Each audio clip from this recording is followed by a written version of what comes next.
Dude,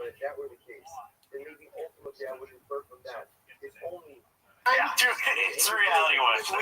Guys, this is gonna hurt. This is a podcast. This is an intervention. This is intervention. Hey, this is gonna hurt. Stop wrestling and doing shit. No, please, I have a dream. I know. The dream. Wait, hold on. There's a caveat. Hey, and this is the problem with martial arts. Yeah. If they're making cuts, yeah, like if people are, there's just no future, like if it was like the NFL, yeah, you would have been cut. Years ago. You keep coming around and they keep giving you a playbook. Hey guys, let me run around.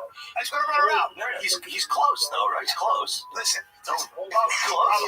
There's a new development. There's a new fact. There's not enough peptides. Are we about to talk? Are we about to break some news? I'm talking on the old testosterone. Oh, that's right, Brian. Ways to go through the whole blood panel. Look, my testosterone might be high, but my free's low, and that's all that matters. So there's not enough. How long have you been yapping about getting on tests and you're fine? Not only that, she went through the science of like what happens to your body when you want a test. Yeah, and you don't have to worry about like the side effect of like losing your hair because that's not like a big issue anymore. So like all the sides, you're good. I hate that.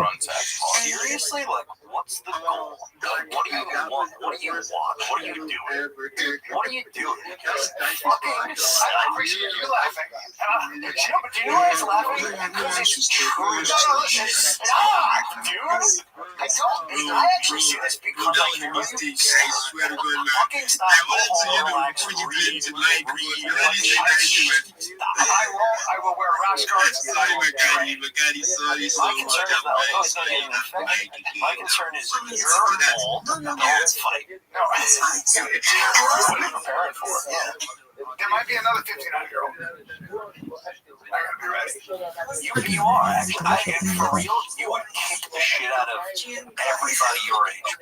Obviously, because they're all dead already. But if they're alive, I think you have it. So you would over and over. Nothing works on YouTube because you're a giant. And you would do to me what you do to a lot of black belts in my size. To be fair, I don't think it's the size. No, to be fair, you would.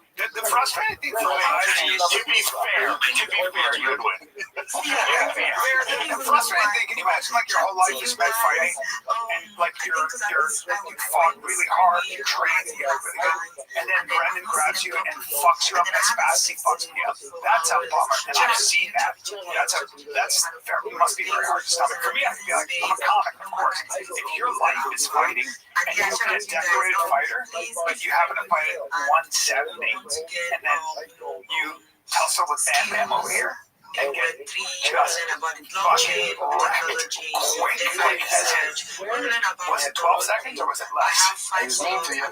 Over and over, and I was like, wait, what happened? That's what happened. Some guy believed. I'm just saying, when I watched it, he's bullied because Brian 60, so he didn't bully. So, I got Steve. I'll take you this off there. Really famous, very famous. Black belt, decorated black belt.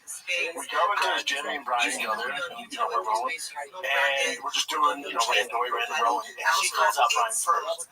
And so I'm like, all right, usually I think we're in the top dog would go, we go to Brian first. And so I'm rolling with some dude, just fucking kind of doing my thing, just watching. He's very challenging. You're very nice. I'm just doing my thing, and I'm like, I want to arch this, and that's Brian.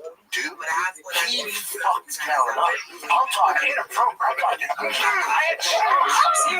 had Brian flailing, just nothing works either. I'm talking nothing works. I'm talking getting fucked up. And I went, oh, hell no. So as soon as the bell rings, I go, hey, you and me, we're next. He goes, no, you and me next. And I watched Brendan, dude, because he's so nice and everything. And usually in anything like that, when a civilian's rolling, first of all, I shouldn't be in the mix, but they real gentle. Like if I were rolling Gordon Ryan, he's gonna just like fucking let me. He's rolling, and I got. When I say this, Brian, like trying to get a contract as a Dana White contender. Because he didn't know me. He didn't know me, so he didn't know if I would. He didn't know if I was good. He didn't want me talking. So it was this, right? So Brendan, I just watched Brendan, and I watched him. We're supposed to start on our knees, because he's a fighter. he's a pro too. And I went, no, just regular. I watched him fucking like beat him up so quickly and badly. I was like, I went exactly to him what you do to me. And that's I did to him what he did to you. I did the identical thing that he did to me. Equal force, basically. What? You basically use equal force. Like, I did exactly what he did. I did the same submissions he did to Brian. he was pretty oh, you're so cool, dude. You're such a fucking good friend. Cool.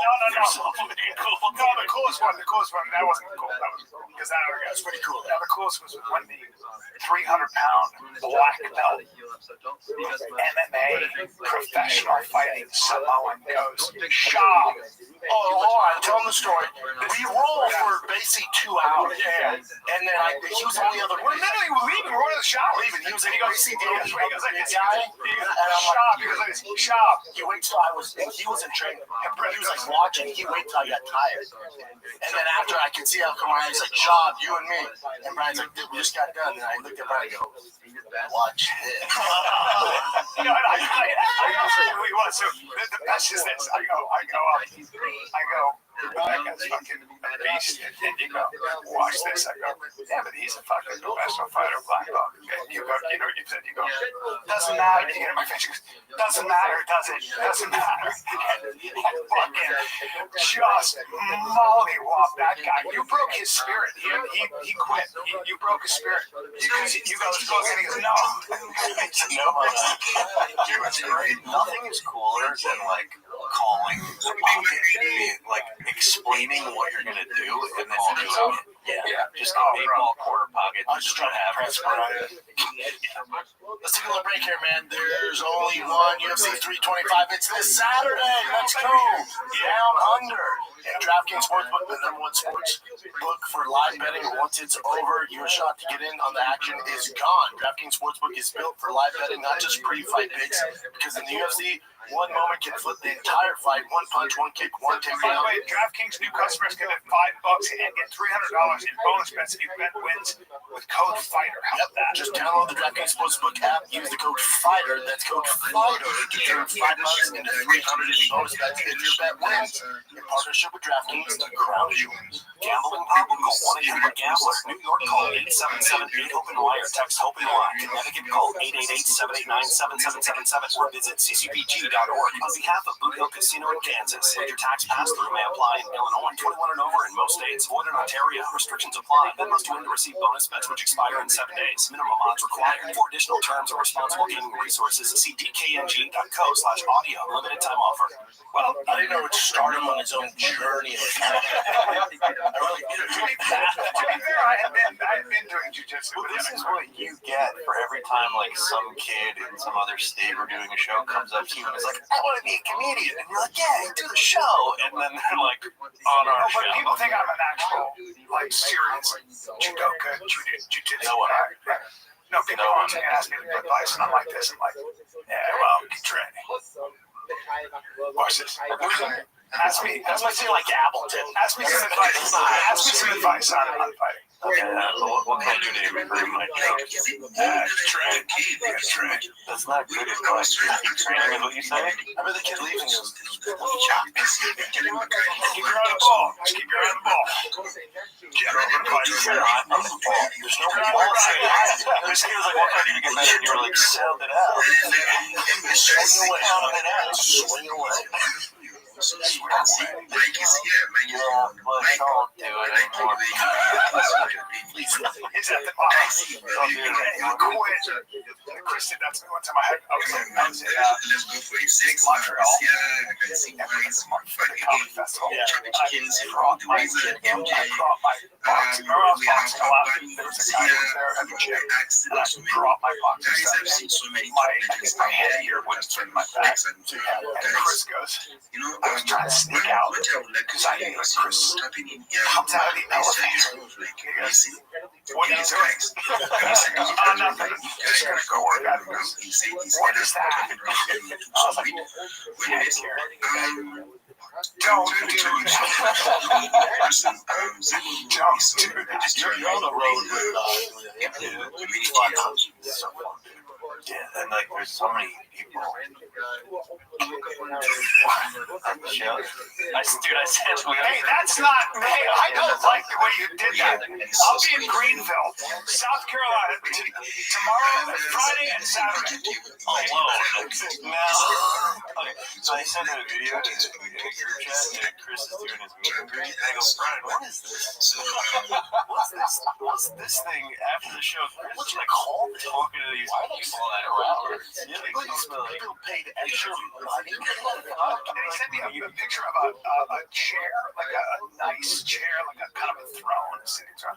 And he's like, hey, Brian, I bought you this chair. And the implication is you get to sit in it while I cock you. I didn't say I'm the guy. You piece of shit.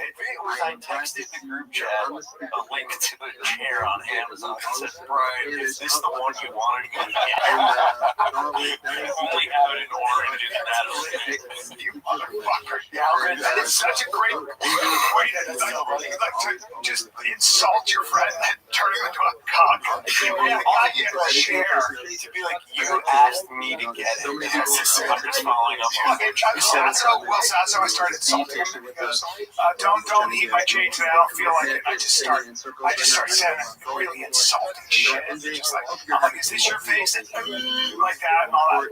And he goes, I'm warning you, stop. And I'm just like, I'm setting stuff in front of him. I set him a chair like a cookie or something like that. He just sends me what you look on Amazon when you're going to buy a shovel of wine.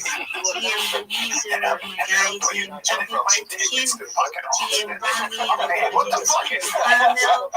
He just goes, see you soon. Congrats. What was it like opening up like a big headline? I think it's really, the people there are. Bro, it's working smarter, not harder, bro. Like, why? It's like you using the other people as independent contractors, pretty much, to get the work done. I'll do my own. Yeah, great. Pretty much, you be the project manager, delegating all the time.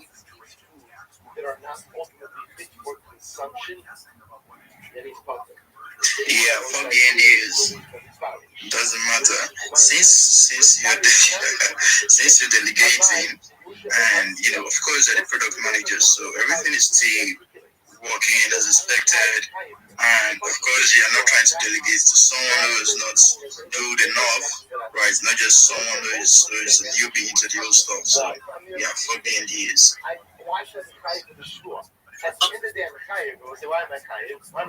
This is how I think you're working for 20 different companies, and they're paying you as a full-time staff or remote role.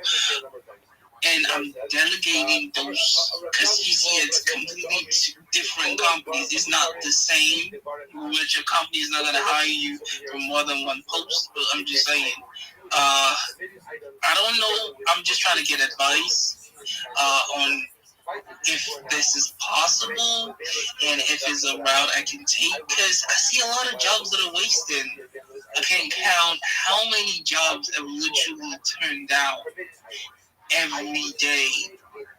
A lot of jobs are wasted. Then a lot of people come up on eggs, and a lot of people are telling me I don't have opportunities. And I'm like, what the hell is happening?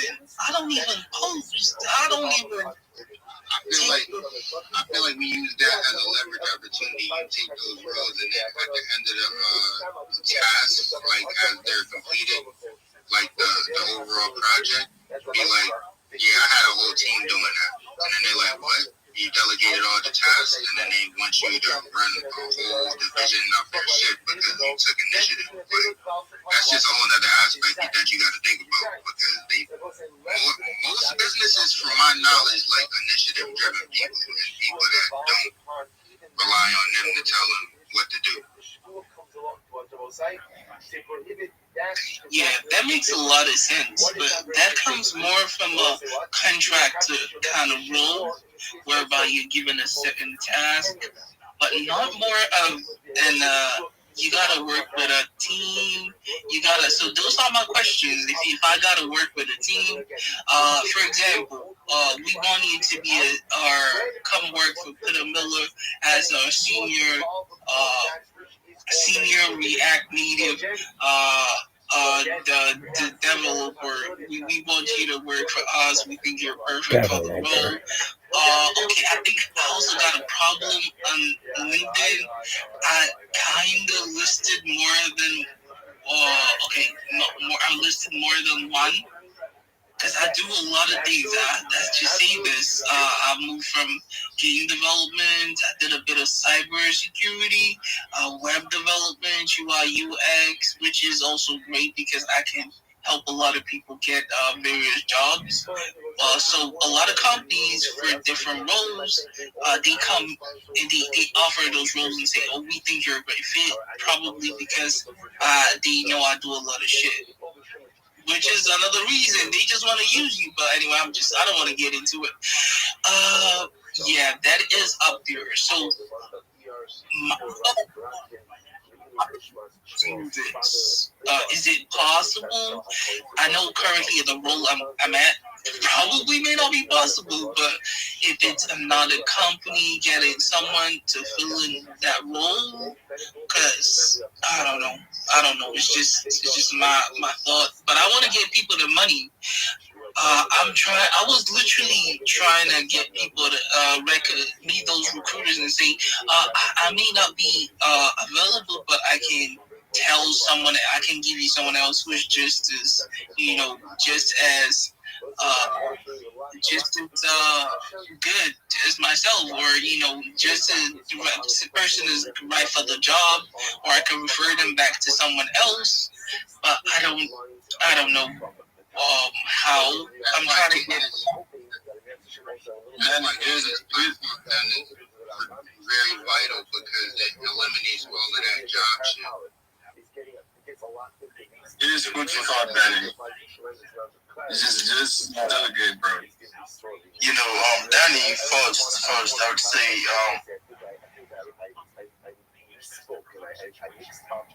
never ensure yesterday. So remember again, Rashi referenced to the idea. I want to thank Mr. Alan Steinitz of New York. A lot of people called me yesterday with me a message about this.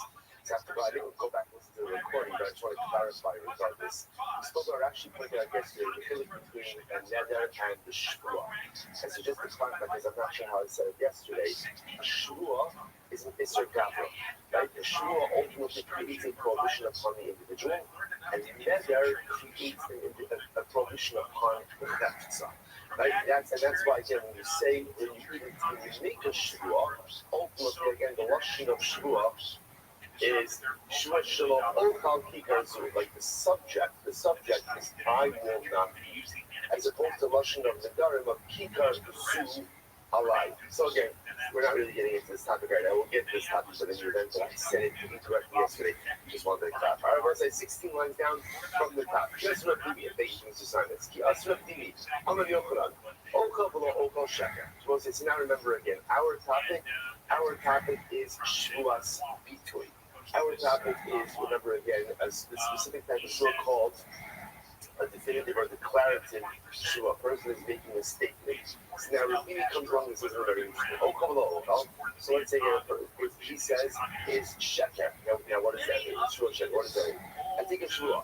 I will eat something, or I won't eat something. So just take a simple example of this. I swear that I won't go ahead and eat this loaf today. And then when it's happening, I eat the loaf today. I eat it. So now what? What have I done? So obviously I've been in violation of my shvua, but the Rebbe comes along and says that is what's called a shvuas sheker. Folks, look at this athleticism. It's really impressive. Muscular tone and amazing.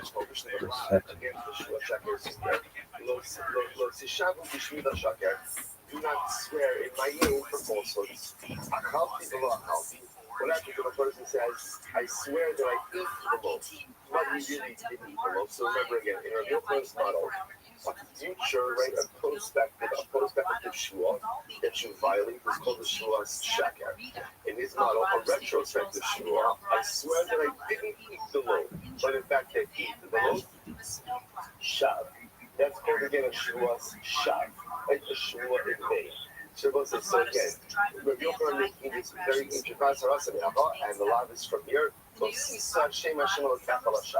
Again, aside from the roads, do not take the Lord's name in vain.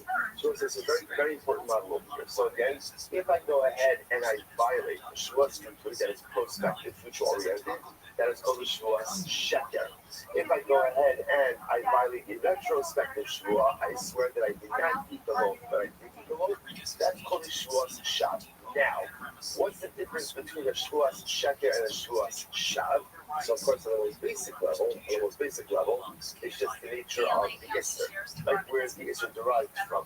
We'll see whether or not there are other things we can as well. Now, also, you already know because you knew this before, that obviously this thing you have to be contested, because we saw dramatically different definitions for a Shavuos shav beforehand, right? Nishma l'shama says hayodua, trying to go ahead and change something that everyone knows to be true. So again, just keep that in the back of your mind, but this is a good model. Konamos, and konamos are the dark.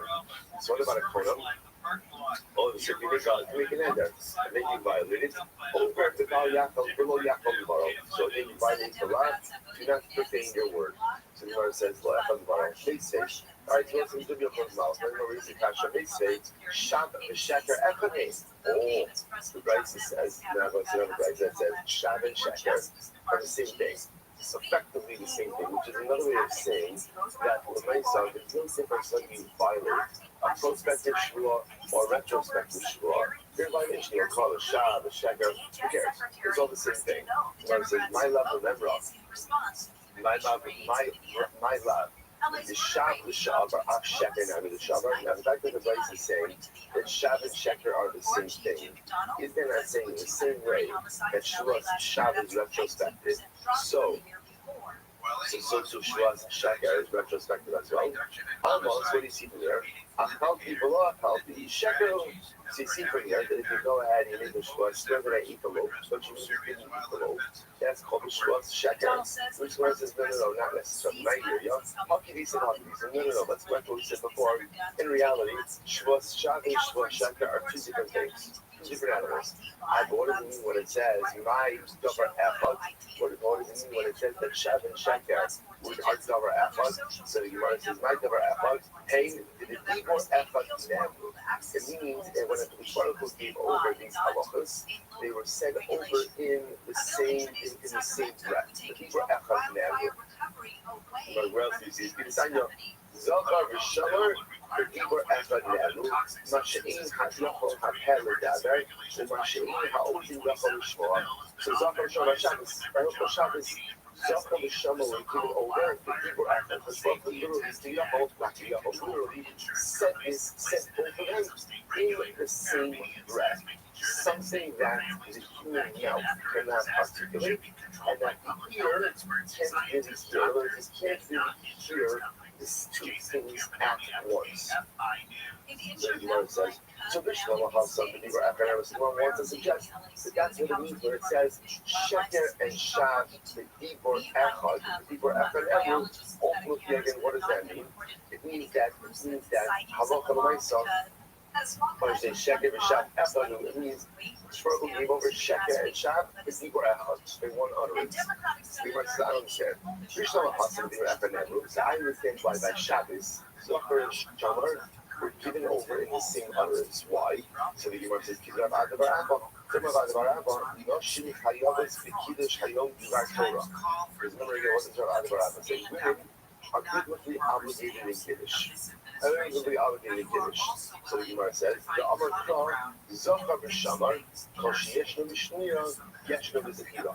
Because once again, Zachar and Shamar was said in one utterance. So therefore, again, Halach L'maaseh is saying, whoever is obligated in Shmira. Now remember again, Shamar, as someone Shabbos and Torah refers to what? Malachas. Malachos, the prohibitions of Shabbos, the fact that Tzachar refers to the positive commandments of Shabbos. And therefore, again, this leads the Gemara to say that whoever is obligated in Shamar, in the prohibitions of Shabbos, ultimately is chayiv in the positive mitzvos of Shabbos. That's why, again, you have what calls that articulative simultaneity of HaKadosh Baruch Hu. And he went ahead and he said both of them at once to create a binding halachic paradigm. The Ani Rashi, always in the Shmira, is in the Shmira. Therefore, Attorney Women who have an obligation ultimately against Shmira, ultimately have an obligation to Sira. So that's why I'm talking about technically speaking, right? Remember, again, this creates a whole fascinating discussion that women are just as obligated in Kiddush as men are. So the Shmira has a whole thing celebrating Kiddush. The rule says when you come home on Shabbos night, let's say assume that you went to shul, your wife didn't go to shul. So which means that you said if you said that you fulfill your biblical obligation of Kiddush. Now the issue just is that if you fulfill the biblical obligation of Kiddush, so you're still going to make Kiddush a la code with Rabbanan. The problem is that you are a Daraisa. You are only chayiv with Rabbanan, but your wife is chayiv with Daraisa. How could it Rabbanan be mostly a Daraisa? Which the really beautiful interesting is that he says, say good Shabbos to your wife, right? She'll say good Shabbos back to you. Technically speaking, one fulfills Kiddush with Daraisa with a declarative statement of good Shabbos. I mean, again, hopefully you don't need to Mishnah Berurah to tell you to say good Shabbos to your wife, right? But the Maisa, what that does is that relegates both of you to the same status, which also, by the way, technically means that a woman could make Kiddush and be motzi her family. Now, the Gemara has some choice words for that, right? The Gemara says, Tava above Me'ira, that a curse should come upon a man who relies on his wife to be motzi in Kiddush, because according to Chazal, what it does is it represents a heightened level of ignorance. Right? If a man doesn't know how to do that in order to motzi his family, so again, it represents a level of ignorance, which the Gemara calls for as incredibly shameful for the man. But again, on a technical level, the obligation is the same. Where does that come from? It comes from this Gemara over here. Since Shamar and Jaffa instead of the same, unreasonable creates simultaneous or duplicative obligation. But by Shvuas, Sham, and Sheker, why do I need Jaffa? Why do I need Sham and Sheker said in the same utterance?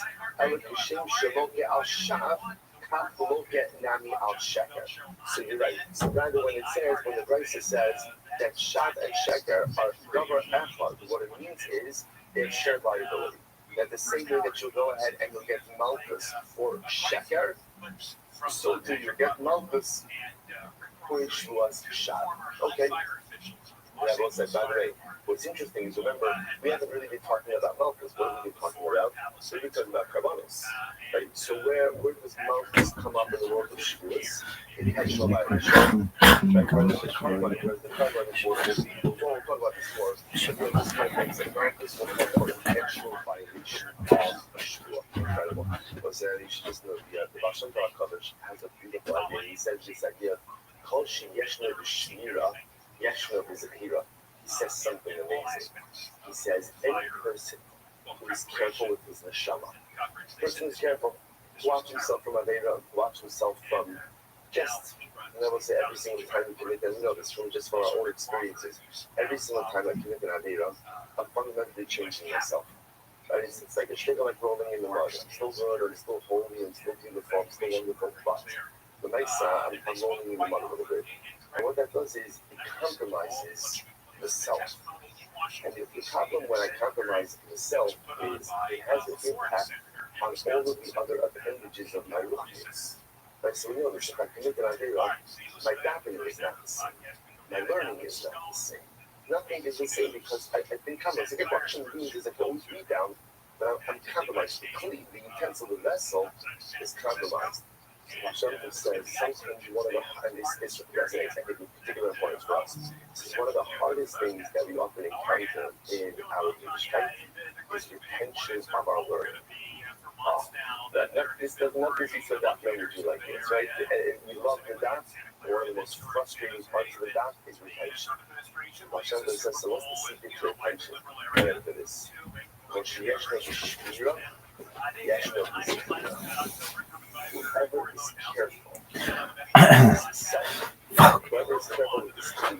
Look at this. Athleticism. I tried to keep myself in a state of spiritual purity. I tried to go to make sure that my personalistic pencil is fit for use. I avoid whatever, try to avoid whatever things that are compromised to that. Yes, the Shmira, yes, the Sphira. I'm having the easiest time maintaining my learning. Why? Because the personalistic pencil is in the right state. So incredible, right? So all of these memory tools, all these different things, and whatever says, meanwhile, just stay away from hate. Just Yeshna V'Shmira. Just try to preserve your own personal spirituality by not summoning myself with all of the negative influences of faith, and ultimately, Zikira, remembrance and retention of what I learned will ultimately travel. Incredible. Just incredible. So you are in Babilaya. Like it's just the opposite. Rather say the same that you get helpless or a that's intentionally violated. Went through the whole process, learn what hits, what doesn't, what people actually care about. A lot of projects talk forever, and we put something on this chain that it's gonna be out there, it's gonna live through it. So right now, we're working on our next NFT collection and just shaping up with the community, ideas, jokes, memes, questionable suggestions, all of that. So yeah, it's something that grows naturally, just to something you forget about. And on the coin side, the market cap's about 45K on Solana. So that state where everyone knows that these narratives are starting to form and things are actually spreading organically, and that's how that building mindset works. So like skills like a pipe fitter, electrician, that has real staying power. You learn that in the field, you mess up, you fix it. That skills work in any market. And I'm sorry, when it comes to a Shuas Shab,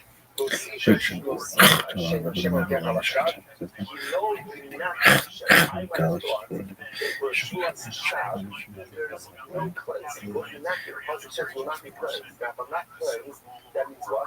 There's no mountains. Because what's the number again? What's the role of punishments in Judaism? That's supposed to be targeting cleansing. So if the Pasuk says that by Shuas Shab, there is no equal, right? There is no cleansing. Maybe there's no mountains. Jewish was the top of Kamash belong to this right? Ultimately, there's no way it's actually responded. I will see the response later on. But Rabbi said that there is Hamach Malchus for a Shuas Shabbat. Other possibilities we could say shame. The Brisa says that Shab and Sheker are echad. They're one thing. So what does this mean? Rabbi say, look, the shame should maybe carbon al Sheker, Kaf maybe carbon al Shab. Or maybe other possibilities like this. The Brisa said that Shab and Sheker are one thing. That maybe it seems like it's the same way that you will bring a carbon. Remember again, it's an older yorik on a Sheker. You're also bringing an older yorik on a Shab. Rabbi Akiva's being kind with L'Sha'ar Kilahabo, and replacing with Rabbi Akiva, because Rabbi Akiva holds that there's liability for a retrospective shua, just like today's for a prospective shua. So whereas in base today, whereas in Kasha, what's Shab, so now, we're getting into a very simplistic definitions. Definitions, right? Sheker is much easier. Sheker is much easier to define. What's Sheker? What's Sheker? Anything that's not true. Right? Anything that's not true. I swear I ate the loaf of bread. I didn't eat the loaf of bread. Or I swear I will eat the loaf of bread today and I don't eat it today. So it's very easy to measure. I lied. What's Shab? Easily Shab. Fans of comedy. They're not like, they don't like the venue and hey dude, to like for dinner or drinks. Something to do. They're there for Chris. They're there for Chris. So they're excited. His name. They're yelling his name. A lot of people have like the merch and the shirts and stuff. Yeah. So I come out and they are excited for comedy. So it feels like I'm there for like my own family. Do you guys know what's funny about this? You want to know what's funny about this? Oh, fuck. You know what's funny? That's not funny to me. That's true. It's only funny for who's killed. Hey, literally your friend who's broke. I felt you like flexing your new car. They are excited for comedy, so it feels like I'm there for like. And then plane tickets to Buckenhall. Man, what the fuck is that? He just goes, see you soon. Congrats. Yes, was the best. The best. So I funny. gotta ask, what was it like opening up for a big headline on the road? It's really, you know what it is, dude? The people there are fans of comedy. They're not like, they don't like the venue and Hey, dude. and like for dinner. Some they do. They're there for Chris. They're there for Chris. So they're excited. His name when They're yelling his name, like the merch and shirts and stuff. Yeah. So I come out and they are excited for comedy. So it feels like I'm there for like my own fans. Do you guys know what's funny about this? You want to know what's funny about this? Oh, fuck. You know what's funny? That's not funny to me. It's true. It's only funny if Brian was killed. Hey, literally, your friend who's broke. You know, literally, I felt you're like flexing your new car. Your friend's like, I felt all the air go. And the thing is, I knew it was happening. I was like, I was like this, bro. So we looked over, and I was all, guys, good, dude. So I'm sure it'll get better. Well, no, 59. You're supposed to get to your golden years, guys. Greenville, South Carolina Comedy Zone. Hey, 59. Guys, there's no sign. There's no sign. If you just go, it's a second floor. There's no. We'll find it. Dude, so we were on FaceTime or something. It was like Christmas. I called to say like Merry Christmas, and my mom, very gay, but I was like, you know, like Merry Christmas, my friends and family. Yeah. So my mom like doesn't understand the dynamic. My brothers get it, my mom doesn't. So I call, and you do this thing that gets me in trouble, where because my mom's there, you're like, hi, how are you? Yes. Nick is so great. And well, she's good looking, right? She's beautiful. Guess real good looking. You know, don't have a lot of jiu-jitsu experience, but I'll try. I'll fucking give it a go. And you get one more. And you have one more. How old is she, Lo? Like the point of the story. You would. Yeah, 35. Excuse me? You're on fucking ice. You better fucking lift your feet off the goddamn ground, dude. Alright, so Brian's acting like a normal guy, and which immediately makes me go like, hey dude, you're a fucking pussy, shut up, blah blah blah. And then I hang up and my mom gives me a real serious talk to. She's like, you should never speak to your boss that way. At least I'm like, fuck boss. No, fuck that. I'm like, Brian's a piece of shit. You don't get that. I'll just get like Nick and I texting and like one time we were like going through. I'm trying to explain what we're gonna do for acting off, right? We'll call Laser, we'll get some people, we'll figure this out, then we get the venue and stuff like that. Yeah, cool, all right. And then finally the final instruction, and I just get a text goes, but I don't respect you as a man. That's the show that Brian's the most inclusive on. Oh yeah. We'll be just walking down the street and you'll just see a homeless guy. Do you want to do acting off this week? Come on in. They make any acting job? He's like, no, he's not on the show. Fast, but We'll figure it out. get in there, man. Lots of attitude. Dude, my favorite was, do you remember the time we made Brian think that his shoes sucked? Oh, yeah. Sucked? Yes, that was right. So right before he went on These stage, motherfuckers. I just went, you're going to wear those shoes on stage. And then what's her name said that? Carly. No, it was Sammy goes, those are the kind of shoes you'd wear at a march. And I'm like, what? And I look at my wife, she goes, yeah. And I go, what are you talking about? And the whole room is just excited to be improv because we're working I on go improv. out and I go, guys, I turn into a bit. I'm like, sorry about my shoes. He actually, I'm going to be in a march later. I mean, crickets. They're all like, it got so in his head, he opened with, I'm sorry for my outfit. Well, we also Nothing was wrong with the shoes. Audience are like, all right. it was just running shit. we also bet we could do it before anybody said anything about it. We said, I bet It's we can make really Brian a talk form about of elder abuse. It really is. Like you get older and everybody thinks it's funny, and you're like, the fucking. Everybody has a thing though, like a thing that you can just unravel them. Yeah, unless you do it to yourself, so it's not really a thing. You know? I think that is kind of the Mexican thing there, though. Brian knows my thing. They hurt your feelings earlier.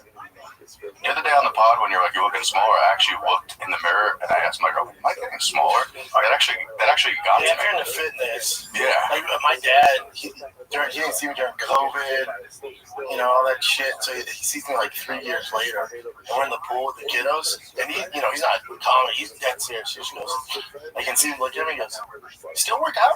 Oh, yeah, but then I'm like, what? You still work out? Every day. It's like, fuck. I'm gonna die. A little punch. Yeah, I don't know. I was probably drinking at the Even that, like you saying, like a little punch, even though you're not even talking about me, I can feel it in my body going. Mm-hmm. Yeah. Well, my sister-in-law, like I came home and she hadn't seen me in a couple months or whatever, and I was in better shape, and she went, "Oh, you're looking like you look good. Like you look like more like full in your soul. Last time I saw you, you looked a little gone." Hater. Hater. No, dude. I get when I was. It was literally at the time so important. It was pro day in University of Colorado, and you have to wear these tight, like Under Armour spandex, like shorts, and then the tight compressed thing. I was 260 pounds, had a little bit of a tummy, but the thing was tight, and I was like, oh, God, I gotta wear this for all the NFL scouts. So I put it all on, right? And I'm like, walking, I'm like, man, I look fucking pretty good. I'm gonna ball out tomorrow. And my girlfriend at the time fucking cut. I go up there, I'm like, what do you think? She goes, I'm gonna make your tummy cut. Oh, is there anything you can do about it? I went, what? She goes, your tummy cut. Oh, okay, cool. That's all I could think about. Yeah. That's all I could think about. Well, it's been in my head for the past couple days because since that happened, because I was staring in the mirror actually flexing because that hurt my feelings. And then I asked my girl, I was like, do I look smaller? She goes, no, like your upper body looks great. And she goes, but you have to stop wearing those tight jeans. You're shaped like an ice cream cone. And that fucking It's so descriptive. Don't compare me to ice cream girl. You had a visual on a lot. Kind of accurate too. This is the problem. You're like, oh, fuck. So that's why. It's gonna go like a stingray. I bought boot cut jeans that day. Yeah. My wife today, she looked at me and she goes, oh, it was the morning. She goes, oh, your nose. She goes, Is that why you said that about your nose? Though? yeah, she goes, hair and nose. There it is. There it is. Oh, son. I go, what? She's a little brain right now. She's like, but she did like, oh, okay. I was like, It's the worst when they're trying to make I you feel feel. bad for her that she has to deal with this. I don't understand why. I don't know if it's like a guy-girl thing, like we just know not to say certain things. But like I had an ex-girlfriend and we broke up, and then we got back together, and a month or two had passed, and she just apropos of nothing went like, your hair's a little thinner than when we were together. And I was like, I don't love you anymore. No, this is over. What? Yeah, this is fucking over. That's crazy. Why would you say that? That's fucked up. So fucked up. Can you imagine if you said that to her? Oh, your hair is Just thin. anything, dude. One time she had a pimple, and I thought it was like cute that she had a pimple. So I was like, and I just like went to like kind of play with her face, dude, crying hysterically. It's a boundary. Like it was a whole thing, and I was just like, oh, okay. It endeared me to you. Dude, me and my girl were looking at, some of her friends were like looking at old pictures. She's like, look where I did. She's like, look at this. You never told me I was this big. And I was like, I loved it. Mm-hmm. She's like, no, I was fat. I'm like, no, you're too skinny now, girl. Too skinny. She's like, too skinny. That's fucking, that's a problem. Yeah. Well, my girl did the same thing. So when we first started dating, she was 125 pounds. And she was actually 5'3".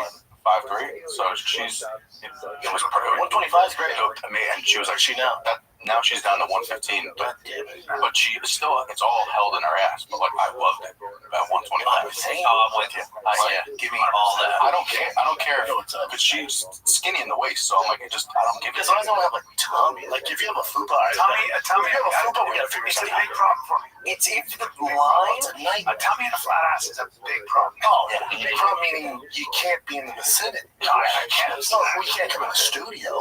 It's not safe. You're sharp. Yeah. But you make me sad. I'm not.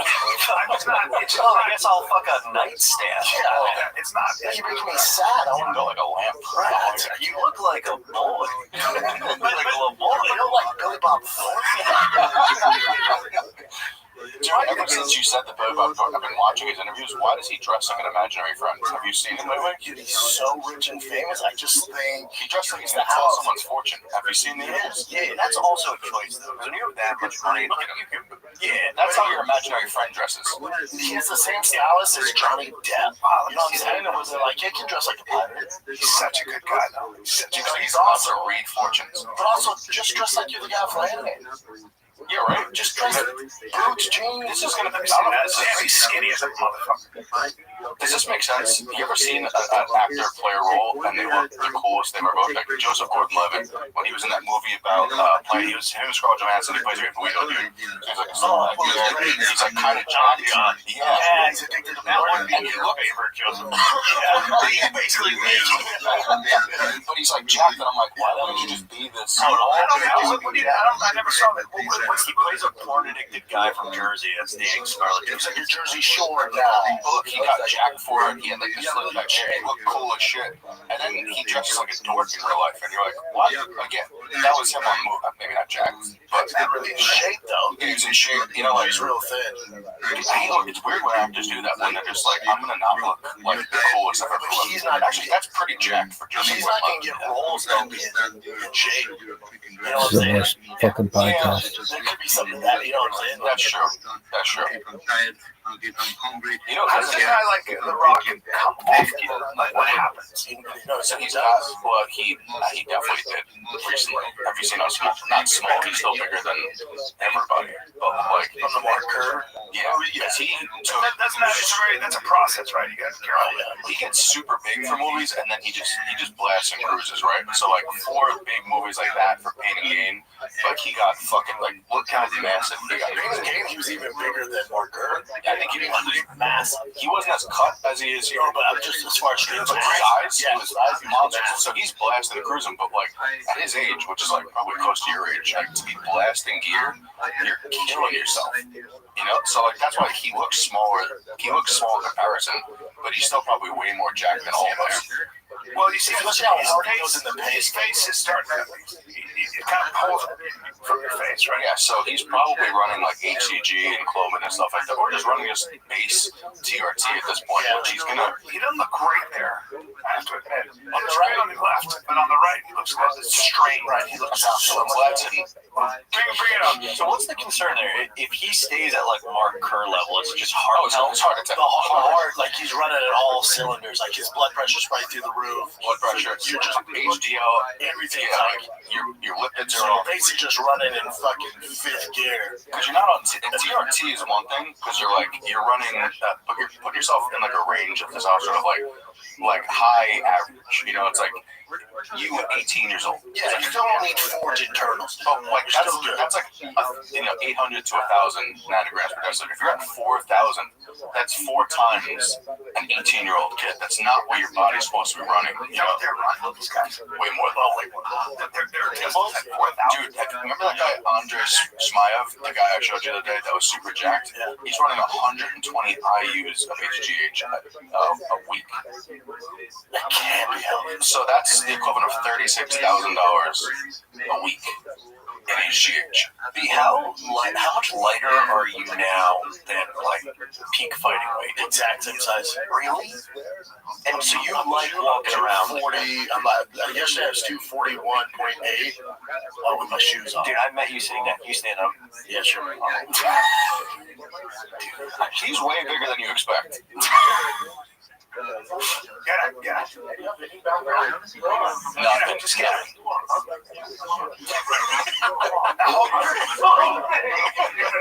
Get it. Just go. Try. See what you can do to others.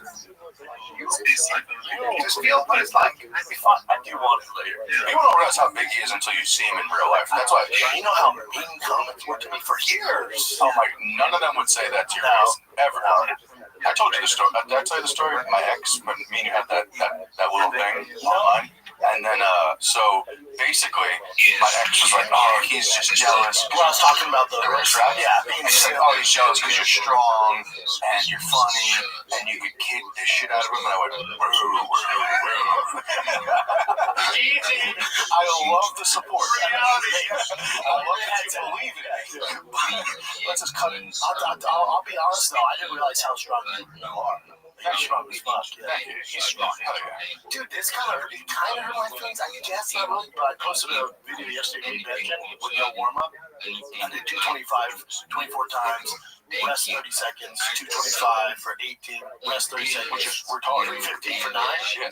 You're doing NFL combine for no reason, which is crazy. But then my boy Hooper, who's the strongman in the world, rest 30 seconds, which is retarded, 315 for 9. Shit. You're doing NFL combine for no reason, which is crazy. But then my boy Hooper, who's the strongman in the world, he commented and goes, "You're the most sneaky, strong guy I know." Sneaky at 240 pounds? That's a great compliment. Is it? Fuck yeah. I heard my strong. No. Well, sneaky strong means you're sneaky athletic. You say that because you're built like that, but if you were built like this, right? No, I know that's that one. That's a huge compliment. compliment. He is the strongest man in the world. Yeah, that's a huge compliment. You're not a strong man. You don't train strong man. What are you talking about? And you're not that big. You're 240 and you're crazy strong. What are you talking about? But sneaky makes you think that like you have a sleeper built, which Brendan. Yes, he does though compared to the guys who are 350 pounds. Yeah, I think it's like that baseline. Yeah, 100%. He is the strongest man. When you see Brendan in a t-shirt, it's not like, oh, he's the strongest guy. He's a big fucking dude who looks, like a fighter. But when you're hugging you, you're compared to fucking Brian Shaw, you're fucking back in his head. That's boy. Yeah. It's out here, Dex. It is weird how Hooper's my boy, dude. it is weird. You are ridiculous. What's the most you ever did 225? Because I don't know. I know like a good combine number is what, 30? You did 30. 30 would be amazing. I did 38. Did you? Yeah, it's insane. Dude, a month ago, I trained for like 3 months to do 3 reps of 225. Yeah, but if you don't do that, it's pretty good. I'll take he's getting stronger. Still, Oh, dude, he's strong as shit. I guess they had Put 225 on bench. he did 45. And so I was giving him some props because I posted that, and then so I was like, delete it, you're next, you know? And then I said, shit, delete it, because I was making fun of him for being weak, because his ankles. And I go, dude, I actually am pretty strong. He was like, thought I was going to say something. But it was pretty good. He was being over 40, being on the bench 225. So that's great. I'm pretty sure I saw him squat 315 too. Yeah, no, And he actually Chris. yeah. And I've never met him in person. I don't know how tall he is. Never in person. We were FaceTime. He's not a 210 pounds now. No, he's thick too. Yeah, he has good shoulders. Yeah. He was eating nothing but chicken breasts all weekend. He touched us macros and shit. That annoys the fuck out of me. So he's Yo, what up, Zoot? Yeah. Zoot, how you living, pimp? I'm okay. How long till you perform? I could get there in hours. No. 8 hours, sorry. 8 hours, but the performance is probably not going to be for another 10 to 12. Are you nervous?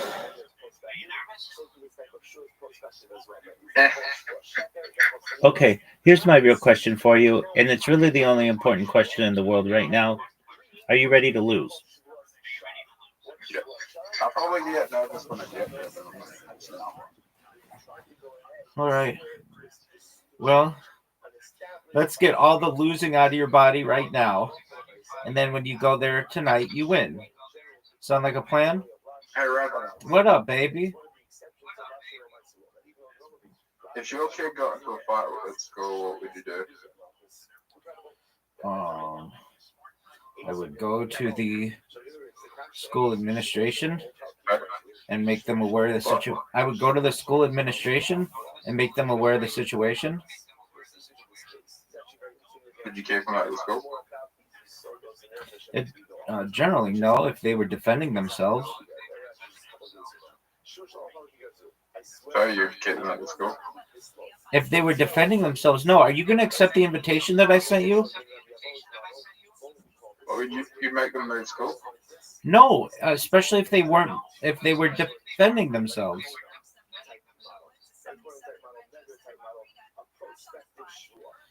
And not all fights are like it depends how you define it.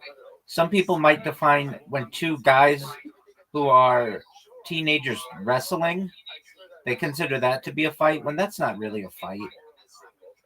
And so, no, I wouldn't. Made school. When I got into a fight, I was defending myself, and it was a really fucking dumb decision because you put me in a fucking school full of fucking crackheads. Okay, well, again, as I previously said, especially if the child was wrestling or defending themselves. I'm not gonna. That's that's generally normal instinctual behavior.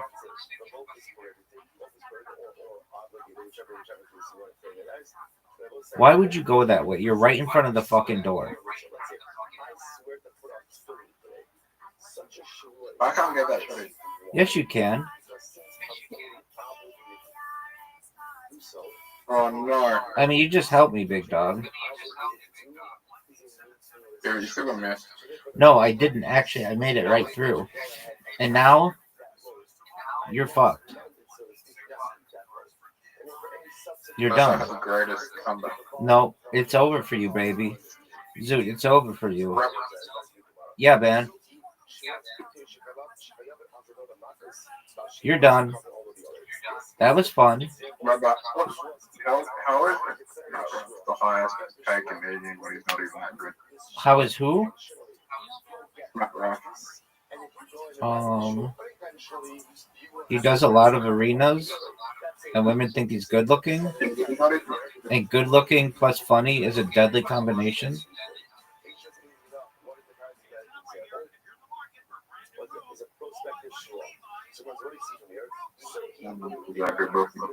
All right, well, I didn't say you had to suck his dick.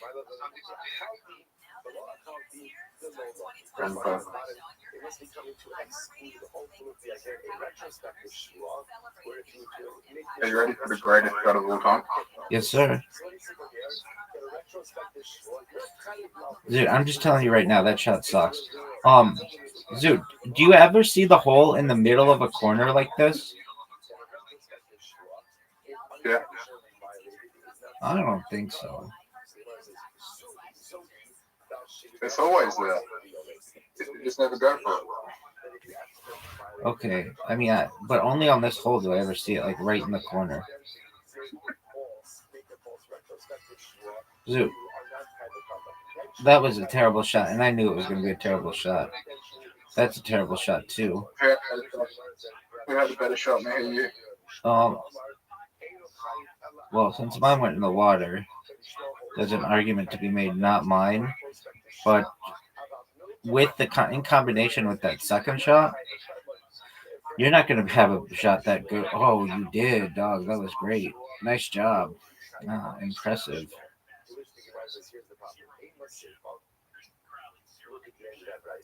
Look at this move. Look at this move, Zoo. Look at this move. Look what I just did to you. I fucked you. I fucked you. You're gonna hit that chicken, dog. You're helping me do that.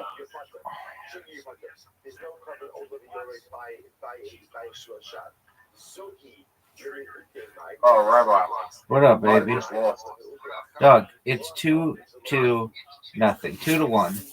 I'm not worried. Rabbi, remember when I got a hole in one in this shot? No one remembers that. That's never happened. Has anyone ever got a hole in one on this one? No, not to my. Maybe I think I did one time. Maybe. Hit my ball. Hit my ball. Stop. Too fast. You fucked me, Zoo. You think it's a 10? What are you talking about? I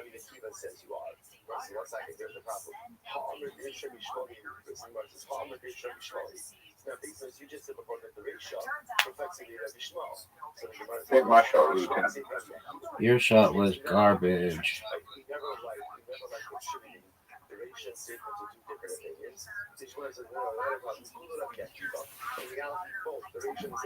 Zoo, why would you have such a bad shot?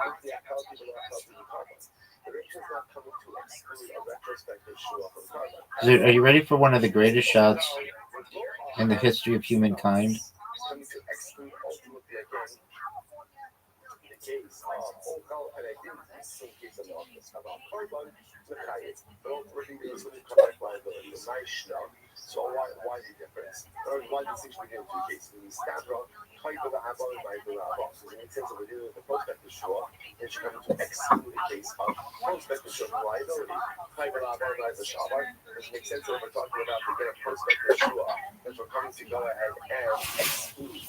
Zoot, are you gonna go?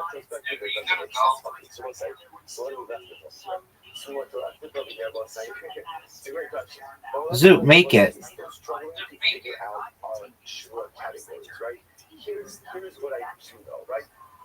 That's a terrible shot, and everybody knows it. Be good, be good, be good, be good, be good, be good, be good, be good, be good. And it wasn't. Zoot, do you recognize that you have lost this game? It's over for you, baby. It's over for you. You did not. Ready? It says, I'm gonna win the next game. I'm gonna win 5. Dude, you're gonna lose, and it's gonna be a pretty easy win for me. I'm not gonna really have to try. Zoot, you're up. Easy shot. That was awful. One of the worst shots that you could even have. I couldn't even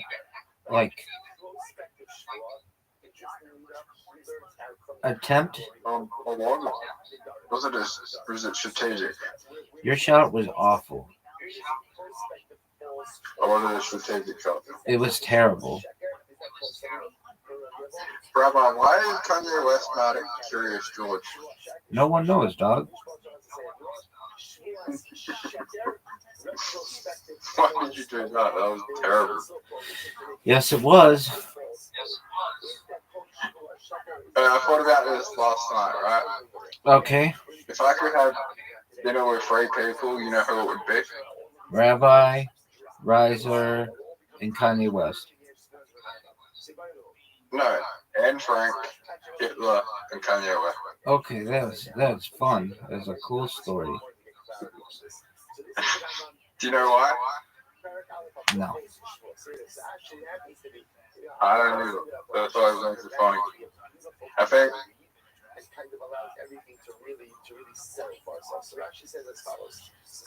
Oh, look at the shot, Zoot. That was the best shot. That was amazing. Zoot, you got fucked. Zoot, did you see that shot, dog?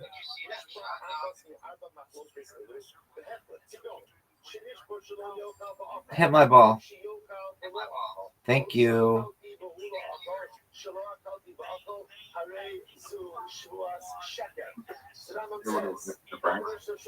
Zoot, what the fuck are you saying? How about you go?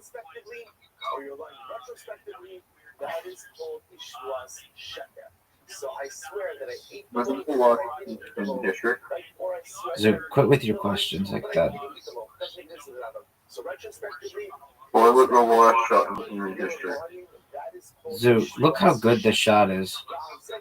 Zoot, look how good this shot is. And look at where your ball is. Your ball has no opportunity. I'm not resigning. Then it'll be the last time I play. Oh, that was a good shot. Dude, it's not even over for you. You could still win. My chances aren't very good. Dog, your chances aren't very good when you start.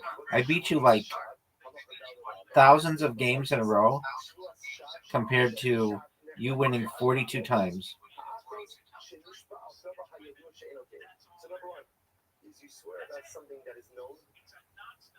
Hit my ball, baby. Oh, did you waterboat me?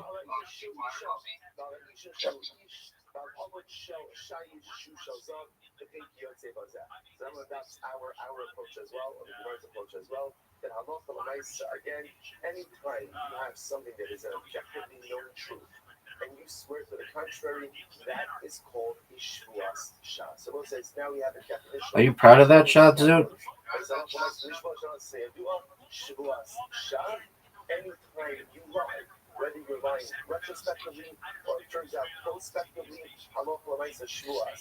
That's short. Are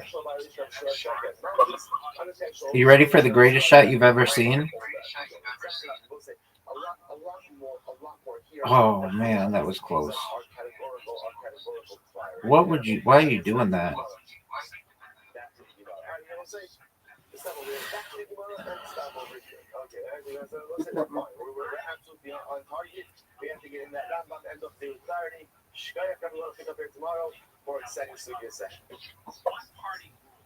Look how sick this shot is, Zoot.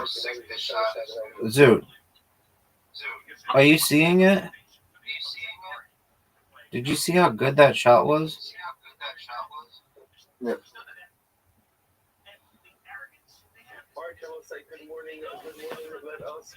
Do you think Chelsea masturbates to you?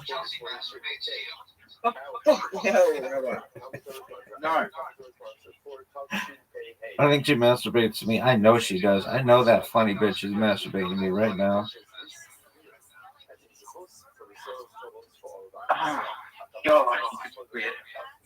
Oh no, that's not weird. That's human nature, baby.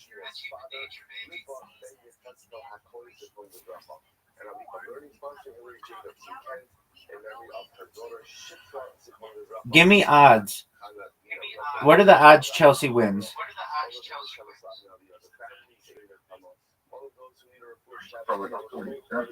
Okay, what are the odds you win? What about 20%? What are the odds J. Michael wins? 0. He's not funny. He's not competing. I thought he got into the next round. Oh, not J. Michael. Who's your other friend? What's his name? Kent Michael. Okay, what are the odds Kent Michael wins? About 5 to 10%. So you got a better chance than Kent Michael? Yeah. Does Kent Michael know that you think you're funnier than he is?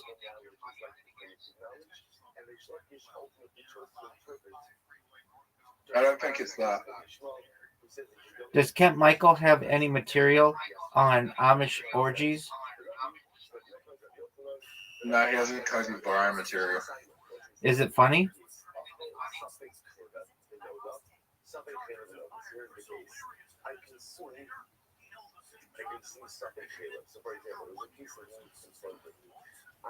It's a really dark joke.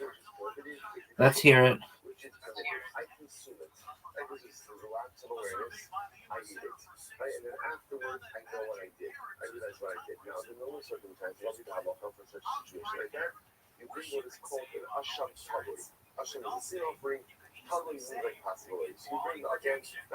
About the helicopter crash of 2020. And it's dark as the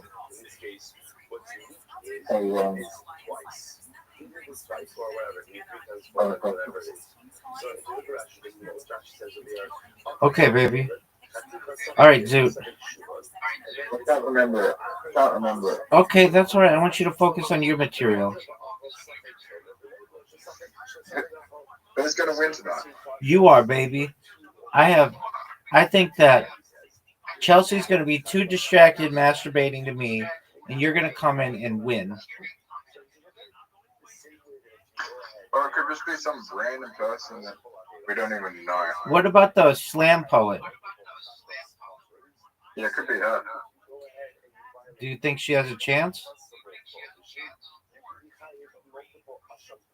Could be Moodang. Who the fuck? That guy. Is he cool? He's like, All right, that doesn't mean he's cool.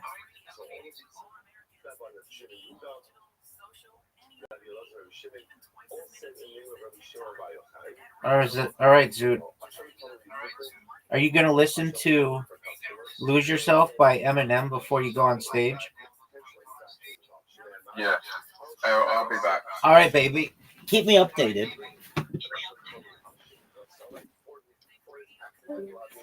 Is Zoot gonna win? There is no fucking way in the entire world.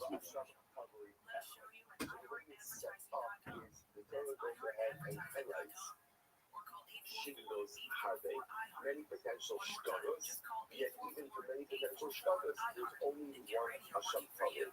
So he said, what I find that's very interesting. If you notice, the focus is not from the practice. Right? Every one of these, it was Kabbalah Mercy committed multiple ideas. And multiple ideas, now, so remember, the fact over here is, it's not the harem effort. Because remember, if you commit multiple ideas in one lapse of awareness, especially if it's the same idea, how many times will be cited? Only once. The idea is, everyone would agree that if you go ahead and you commit multiple ideas, right? But in multiple levels, multiple lapses, where of course with each practice liability,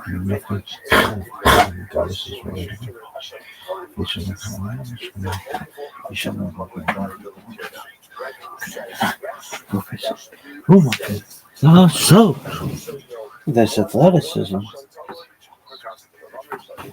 This is just, I'm trying to go to Chris's page. Yeah, they're shirtless. He is getting thicker. That's him with me. That's him with me.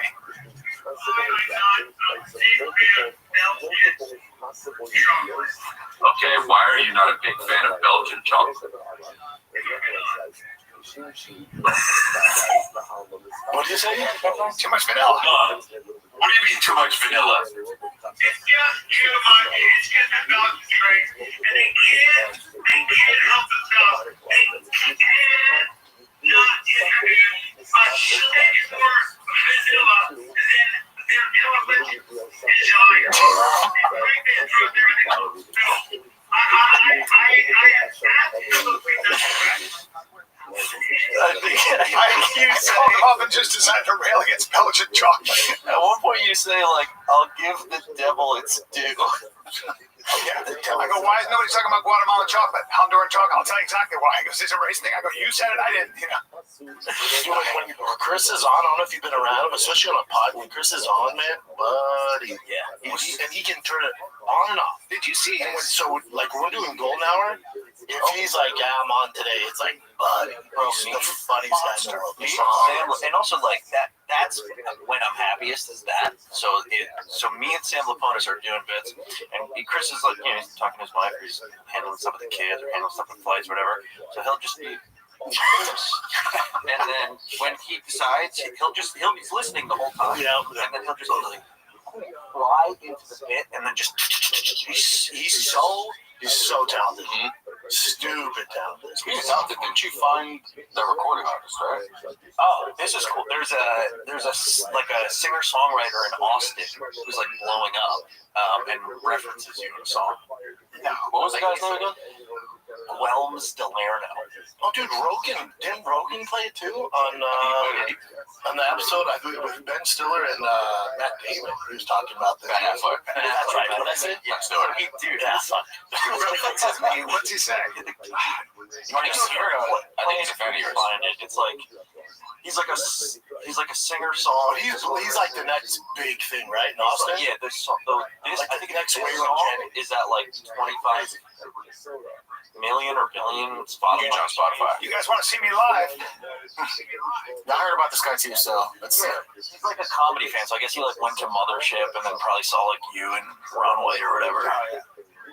Let's take a little break here, B. Listen, man, new year, new me.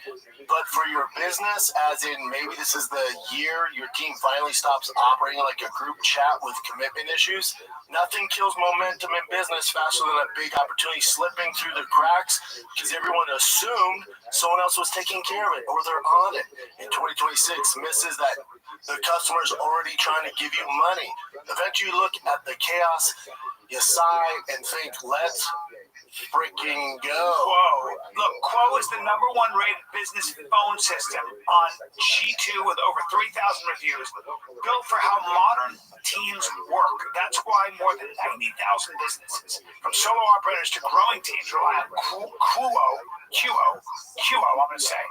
to stay connected, professional, and consistently reachable. Dude, it's super easy too. Calls, texts, voicemails, transcripts, and contact details all live in one clean view with full context at your fingertips. Your team communicates faster, stays aligned, and delivers a more personal experience. Look, make this the year where no opportunity, no customer slips away. Try QO. QUO for free. Plus, get 20% off your first 6 months when you go to QO.com/fighter. That's QUO.com/fighter. QO. No missed calls, no missed customers. Now as I stand here at the funeral of Brian Callen, we rejoice. Tears fill my eyes, but they're tears of joy, and children sing. With one less coward in the world, one pussy ass in the ground, kick dirt on his grave, and we go get ice cream to celebrate these flavors that I'm tasting. Boy, these flavors never tasted so good.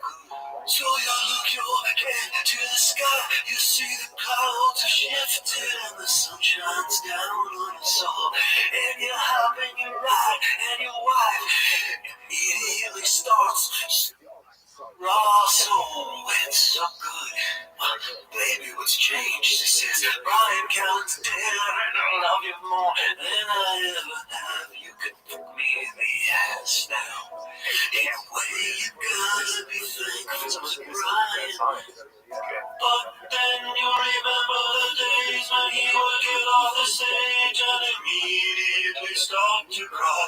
No one's ever bombed so hard. Not Hamas, not the Jihad, not the Jews in Palestine. And the president decides that this will be a national holiday and all the world agrees. Pangea reverses itself and now it's one continent of happy people and that cancer is cured. It's cured. But I left behind a beautiful family. A wife, 4 kids who take their time to grieve. 2 days later, his ex-wife, she finds herself inspired to get out and start dating again. Immediately she starts seeing a 6'8" fucking black linebacker for the New York Jets, and they fall in love. And even Brian knows from the heavens above he cares way better for her than he ever could. He puts his kids through school. Brian's dad calls him son, and he starts doing stand-up, and he's actually good. And he goes on Rogan, and they talk about wolves. And Rogan says, you're my new best friend. This is genius. And he forgets Brian Callen ever lived. I mean, Brian was cool and all, but honestly, I only started seeing him because I thought that it would help me get closer to Frank Caliendo. You know, the impressions guy? So good. Anyway, 5 out of 10 dad, 5 out of 10 husband. Brian Callen, man, it was so cool knowing that dude. In the beginning, it was cute. He used to ask me tips about fashion, like what to wear. And he tried so hard for like a year or 2 after that. And it just didn't take, I don't know. Honestly, his fashion even got worse than when I met him after that. It just was downhill from there. You know, not a lot of people know this, but my uncle would shit himself a lot. And he didn't want people knowing. He didn't want people knowing about the helicopter pilot he blew over the Hudson or the zookeeper incident. You know, in the end, just how big he is as a, maybe it doesn't matter, but he didn't want people knowing.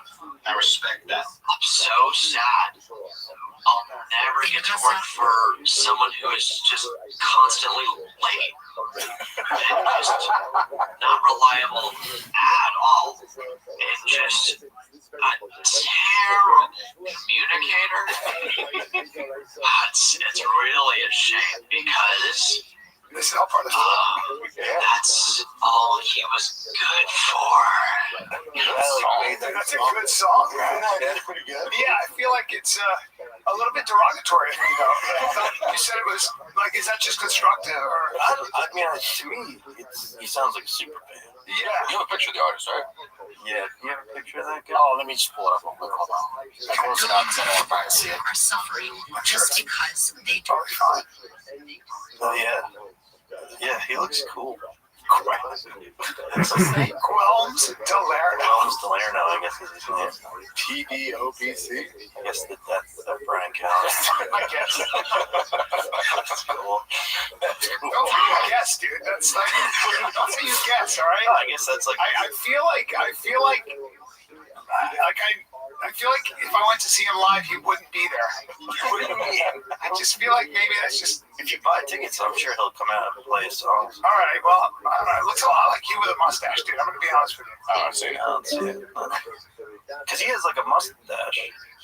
Yeah. He's. Quelms Delerno. Did you just call his wife and she's like, yeah, I'll send it? I literally called in and I was like, hey, can you do me a favor? It's like, yeah, no problem.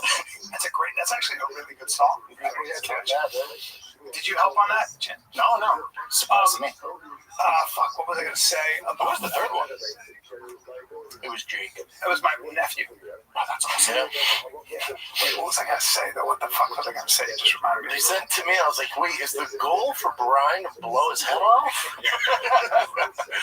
I got psyched. I was like, oh, I got fucking Brian started promoting his dates. and Green Man. Oh, okay, here we go. This is the boost I needed. Yeah, that was my litmus test was I played it for him and I played it for Chris and Sam and they were like, oh, dude, I'm laughing hard. I was like, okay, good song. How long did you get to do? Dude, I freestyled the song 8 times and then I just picked the parts I like. Oh, the Compton, nice. Congratulations, you're talented. Thanks, man. Thank you. You cut an album together. Yeah. It's good. We're like, how long you been working on this? He's like, 8 months. How do you know Brian? 8 months. Wait, hold on. You started making a song that Jay did? Oh, well done. A lot of accuracy. Yeah. Let me take a piss, Jim, for a jump. Toronto got some fights, guys. UFC 325 and Down Under. Dude, I'm fucking worried about this card. Because I'm Worried for I've been a Volk fan since I saw him as the coach on the guys are the fighter. same size? Yes. We're both bowling balls of men. Yeah. And so tough and wrestlers. Yeah. And honestly, this could be it for him. As a fan, ever since he got knocked out by Islam, like I feel like he's been very different with the way he takes it. Because usually he'd be like setting people up for the takedown by like drawing in the punch and to end. When Diego hit him last time, there was a couple times I'm like, dude, he might go out. But then he mollywopped. Yeah, he got dropped, but then he beat the shit out of him. But do you think that he could have, if he read that tape and he just come back a lot better? Because this could be, because Volk, I will say this, has so much going for him career-wise. Like, he's on the Street Fighter movie. He has a cooking show that more people know him for. Whenever I see that stuff, though, I go. Whenever I see, oh, you're doing movies, you got a show. In that division, at that weight, where speed and precision make all the difference, he's such a good striker. There's something he has an ability to measure distance. He's got those long arms. I don't know what it is, but he puts his hands on your face better than almost anybody. I just don't see him this. Lopez, I really think it comes down to this. Number one, it's possible that he's that distracted. I can see that. I don't see that working out with a lot of guys. I'm not worried when it comes to Volkanovski being distracted. He's been doing that for a hot second, and he's at such a high level. Yeah. My only worry with this is Diego Lopez hit so fucking hard. Skill-wise, Volkanovski runs circles. He's better than everything. Except for, what about fight IQ? He put out, You know what I'm saying? Yeah. His fight IQ is That's what I'm saying. not even close. Fight IQ really holds people back, like guys. Like Volkanovski has such a high fight IQ. So for me, I'm always going to go with the guy who's skilled with a higher fight IQ. That's typically where the money. That's what we're saying. Yeah. So Volkanovski's fight IQ beats him, but skill-wise and fight IQ. Somebody will say, well, Lopez is younger, hits really hard, there's all those factors. But that's only danger. Like Volkanovski's probably going to beat the brakes off him again, but all he has to do is land 1 or 2, and this thing's The way he put out Silva, the way Lopez put out, and Silva's a fucking beast. And he put Silva out like. He's young too, and I mean, if there was ever a time, what makes me scared is because I'm such a big fan. If there's ever a time for him to retire, it's going to be in Australia after a loss. It's also like the UFC's kind of pushing Diego Lopez on us. Like they want him to be champ so bad because he got his ass whooped. And then they give it, like, literally. You call that fight an ass whipping, though? Yeah, he beat the shit out of him. You think so? Dominated. Yeah. Do you think Lopez is intimidated? Like, what's his mentality? No, he thinks he's going to start.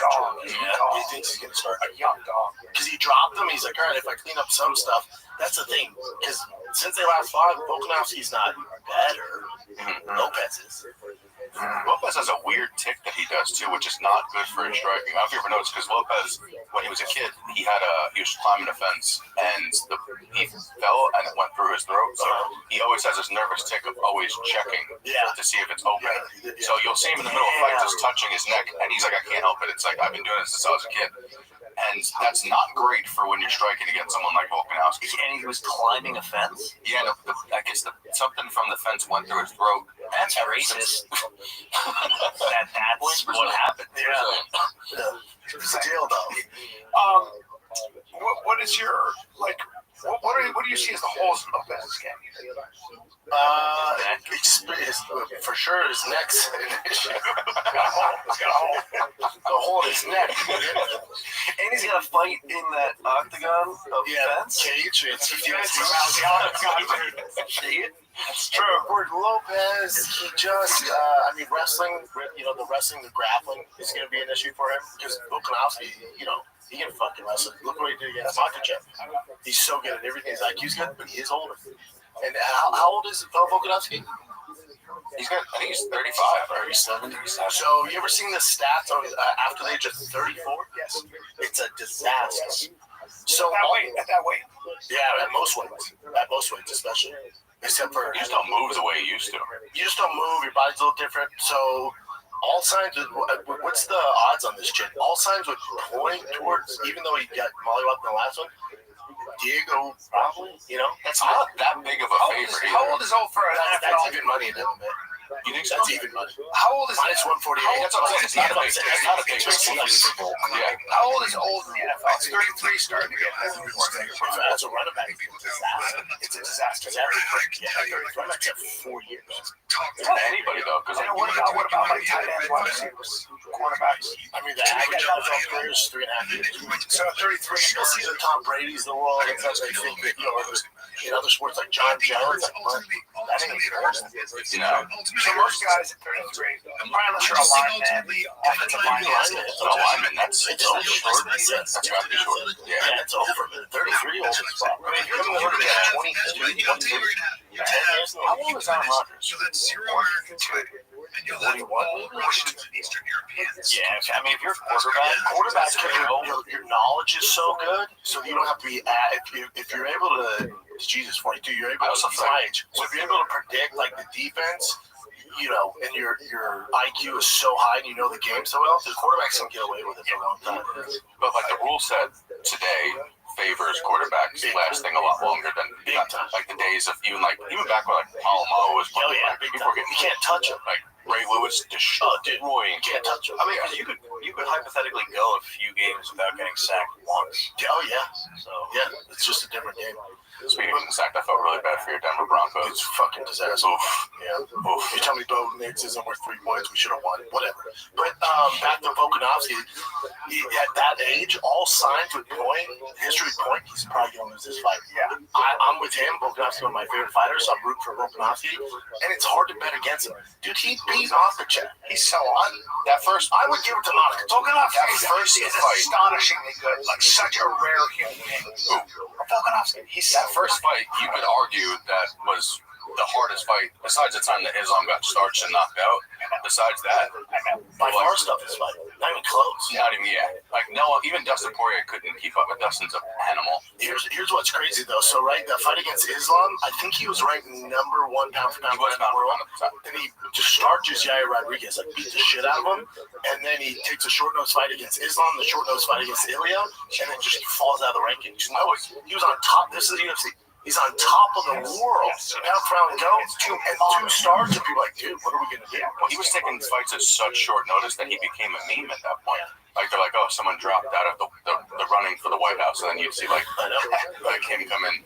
But I think that's his biggest mistake he's ever made, was taking Islam on short notice. It ruined his career. And then right after a knockout, instead of taking the time to actually recover, people, I didn't know how much of a beast Ilya's was until he knocked him into next week. It was crazy. Yeah, and now if you see Volkanovski's, like, he owns like a straight up land. He has acres in Australia. Like, it's all paid off. Like, money wise, he's good. Yeah. I would argue that career-wise, that really fucked him. But he's also a guy, like, if he's not fighting, he has, like, depression. Oh, he is? Yeah, like, he doesn't know what to do if he doesn't have a fight, so it could be a little dicey for him when he retires. Is that most guys? Not me, but I guess, because they don't have anything to put their energy into. So it's kind of like, you know, extreme to compare to, like, soldiers, like veterans, like, they get done, or even NFL players, they get done. It's like you're in the real world where it's tough to get that fucking endorphins. When you watch a fight, are you watching it like, here's what I would do, here's what I would do, here's what I would do? Only heavyweights. The smaller weights, I don't. Now, if a guy's making a mistake, I can see it drives me nuts. Like when Patty Pimlet Patty Pimlet. I'm trying to think, there was another. No, not Aaron Pico for sure. There's a fight on Saturday's card where I'm like, dude, who was this? Not Umar. That drove me fucking nuts. He's so boring. Last week, it was something like, if you would just throw the fucking left hook, dude. Umar. He kept throwing a right hand, and the guy would just go to his left. I'm like, buddy, you keep throwing the fucking right hand. Well, Patty was actually like circling to Justin's power hand, which was wow. What are you doing? Amateur. Yeah. Wow. Justin is he's throwing heavy punches, and I'm going to circle to that fist, which is crazy.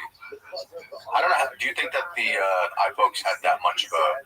I think he still gets put on his ass. Think so? Yeah, I think he still. I think there's such a discrepancy in skill. It's starting to be a little crazy with how many eye pokes are making a difference. Like, I don't know how many people got to lose vision. I would. If you poke somebody in that twice, you lose the fight. We saw that to Rose, right? Yeah. She's gonna have a tube in her eye for the next 3 months. Yeah, she's going into surgery. Tear, all this shit. Christ. They tore her eyeballs. That'd be sick, but no. I don't know, because you can't change the gloves, right? Fucked up. Listen, this is a simple solve. I don't know how many fucking times I gotta say it on a podcast. If it was intentional, unintentional, you take the point, I can guarantee you, knowing these fighters, they will stop hitting people in the eyes. So no warning. It's gonna happen. No warnings. There's no warnings. Groin kicks, fence grab, eye poke, you fucked up. Whether it's intentional or unintentional, we take a point. I can guarantee it still happened by accident sometimes. Guarantee you would go severely down. I think so. Severe guarantee. It really is the best solution, because if you lose a fight by a point, in your heart you go, it was an accident, I won that. Yeah. You know what I mean? Yep. It really is a good solve. And I guarantee you guys aren't going to be reaching out anymore. It's like, hey, buddy, you're down a point, and in a 3-round fight, you're fucked. Yeah. That means you have to kick ass the next 2 rounds. And now with the new bonus structure, you want to come out. You don't want to lose that chance of fighting. You're just too lax on all this. Mm-hmm. It's just too. And again, this isn't the UFC. This is commission. Yeah, it has nothing to do with it. How do you feel about the rest of this card? Besides, go back to the Australia card, Jim. I'll tell you what, it's better than last weekend. You think so? I can almost guarantee you there will be more action on this main card. When's the last time Ty won a fight? It's been a while, yeah. Ty Tuivasa, he's been. Listen, it's been tough. But, oh shit, dude, he's fucking cool, everybody. He's must see TV. He is fun, except for that. Like Rose's streak was bad. I'll give you that. Rose's streak. He's on a 1, 2, 3, 5 fight losing streak. Look, he's fought some fucking. That's so interesting. That it's so chronological. Like so consistent. Like that. Just lost. Gone is an animal on the feet. Television animal on the feet. And think about it, with Ty Tuivasa, he doesn't have many tools. Yeah. He just has a hammer in his toolbox. If the hammer doesn't work, so nothing else. Yeah. No, that's it. Just one hammer. I got wild. That's it. Yeah, that's it. How do you feel about the Hooker fight? That's, I don't know. Fuck fest. PSD fucking, was hard in the paint. I want Hooker to win. I think you do Patty versus Hooker. Yeah. Yes. Because he's a fucking animal. Sophie's an animal. That's my favorite fight on the card. Fazeev is my favorite fight on the card. Fazeev is amazing. That's what I'm saying. That's what I'm saying. There's like 3 fights a night. Because Volkanovski doesn't get knocked out by a hard punch, and those boys going back and forth. That's fun. Hooker's never gonna want to fight. No. Fazeev's a fucking animal. Hookie's an animal. Taito Basa, that's a knockout. In that fight nerds camp. Also, Sam Hooker, do you feel like he's becoming like a new, I don't know if this is mean to say, but a new version of Tony? Not yet. Tony lost like 8-9 years ago. Yeah. Like, Dan Hooker's not washed. He's fighting tough fucking dude. He is. Yeah. I mean, Tony fought some animals. Dan takes but also Hooker, he won 3 in a row and then lost 1. You know what I'm saying? He lost to Sarukian. Yeah. Armin, speaking of people who are rich, that it doesn't make them any less of a fighter. Armin is a fucking beast. Have you seen that clip where he goes, yeah, when you're rich like me, I should call my dad if I want a car. He's like, Dad, I need 500,000. Yeah. If I said to you, you're going to have to put your life savings on this fight, you got to take a side. Sarukian, you have to go To bear it right now. First of all, I would not put any money on either of them. Dude, had to. Joe Perry, probably. I guess he comes back after this divorce. He just put his house on the market, and he put his house. Armin said, "I'll buy it." House on the market for $3.5 million, and Sarukian goes, "Hey, if you agree to fight me, I'll buy the house." That's so loud. That's so gangster. So gangster. Because now you gotta fight him. Yeah, like wait, gangster shit. You gotta be like, I want to fucking kick him. I want to put money on that fight. Those are the 2 million. Yeah, that guy wants to beat your ass. He does, but he kind of screwed himself by not showing up to that fight. Like, he had the chance to fight Islam, and that would have been... Well, so now he's getting Sarukian, punished. I think it's actually his hernia was killing him. He had a hernia when he lost all that weight. He couldn't even move the whole day. So you don't think it was that neck crank thing he did with Nina Drama? No. Like, right before the fight? Yeah, it might have been that. He had an injury. Apparently, a guy like that, if can't fight, you know it's serious. Yeah. I mean, it was like when Khabib went to the hospital. This guy. But I think it's the best thing that ever happened to him. Because think about it. Let's say he took that fight, probably would have lost. Yeah. Maybe, who knows? But let's say he took that fight, he would have no incentive to go on the streaming, to get with Nina, to social media. Like, by the UFC disciplining him, now he's at... Dude, I think now... He did Matan's podcast. Dude, he's massive. Dude, he's massive. He's like, I don't know, right now, like, as far as relevant, top 5 in the UFC? 100%. When before, he wasn't even the top 3. He's on Aiden Ross's podcast. He's huge. Clavicular, yeah, all these fucking people. If you watch Nina's content, he's probably the best she's had on there. He's awesome. He's very fun. He's great. For such a... you would think he'd be boring, but somehow he's not. He's great. And not a lot of people are talking about this. He just came out and said, if they don't give me Taporia or... I forgot who else was the other option. But he's like, if they don't give me them 2, then I'm dropping... Gaethje. I'm going to drop down a weight class. And I wonder how he would do with that big of a cut. Because that's a tough weight class. It'd be fun. You think he does good? Idea. Yeah. He's a fun Really? Even that dried out? He's such a gangster, man. You know the guy who goes, give you $1,000 to take me down? Georgia. Yeah, you know his name is Armin Georgia. RFA. No fucking way. That's gonna be so cool. Yeah. Georgia was he was like a D3 wrestler, right? Well, see, I thought he was high level, though. Yeah, I don't know how great he was as a college wrestler. I don't know how he's out of that streets now, but he's out here so good. If he fucks up Armin, what's his background? Georgia was a state champion wrestler, very talented dude. I was like Division 1. I'll be honest, though, I didn't realize he was taken down off the loss stop. Doesn't matter. What up, Iceman? Cleveland States. Cleveland. How you living, My Pip? God, it sounds as though you're phoning from Australia. Your phone is so bad. What's going on? I can just about hear what you're saying. Can you repeat that, please? Do you like wetting yourself? Do you like letting go of pee in your clothes or in bed while you're having sex? No, that's not like my thing. Have you ever been really desperate for a pee? Yeah, dog. A lot of times. If you ever wet yourself for whatever reason, desperation, drunkenness, sexual excitement, naughtiness, I'd love to talk to you. Cool, dog. What type of Isser does that create? Is Isser show? Isser? Man, but speaking of which, you gotta take a whiz, dog. So you kind of hit the nail on the head. Why? Oh, because my fucking bladder's full. What do you want me to do about it, baby? The word Isser itself appears in the context between Neder and Shavua. What is the difference between Neder and Yeshua?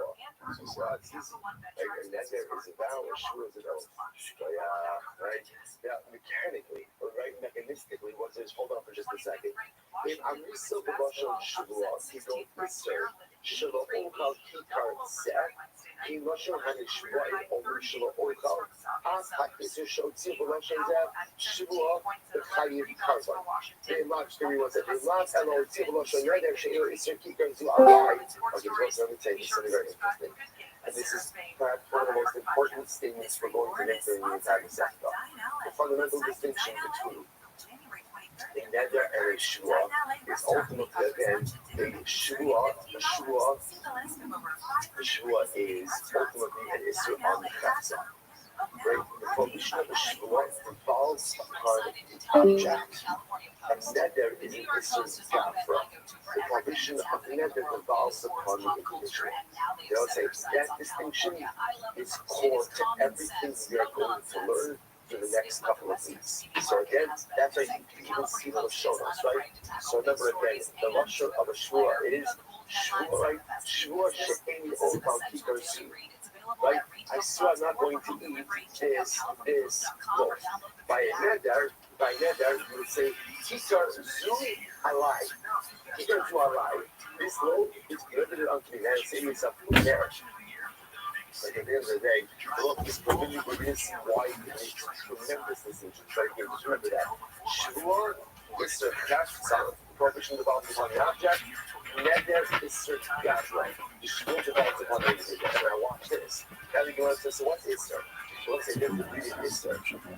Sounds strange, the beauty of Isser. But the beauty of the expression of Isser is, it all depends on how you use it.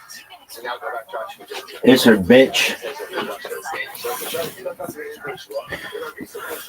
this lettuce doesn't know.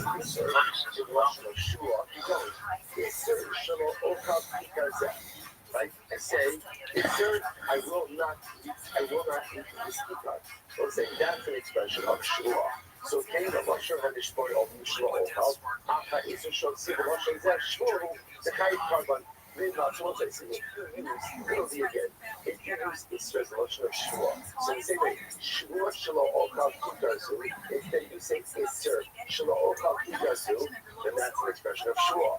On the other hand, the La Elo Tzibur Roshon Neder, Shamar Isser Kikar Zu Alai. She doesn't have no trick, but if you say again, like Isser Kikar Zu Alai, Isser this look on me, Isser down wrong, then those that have to be covered.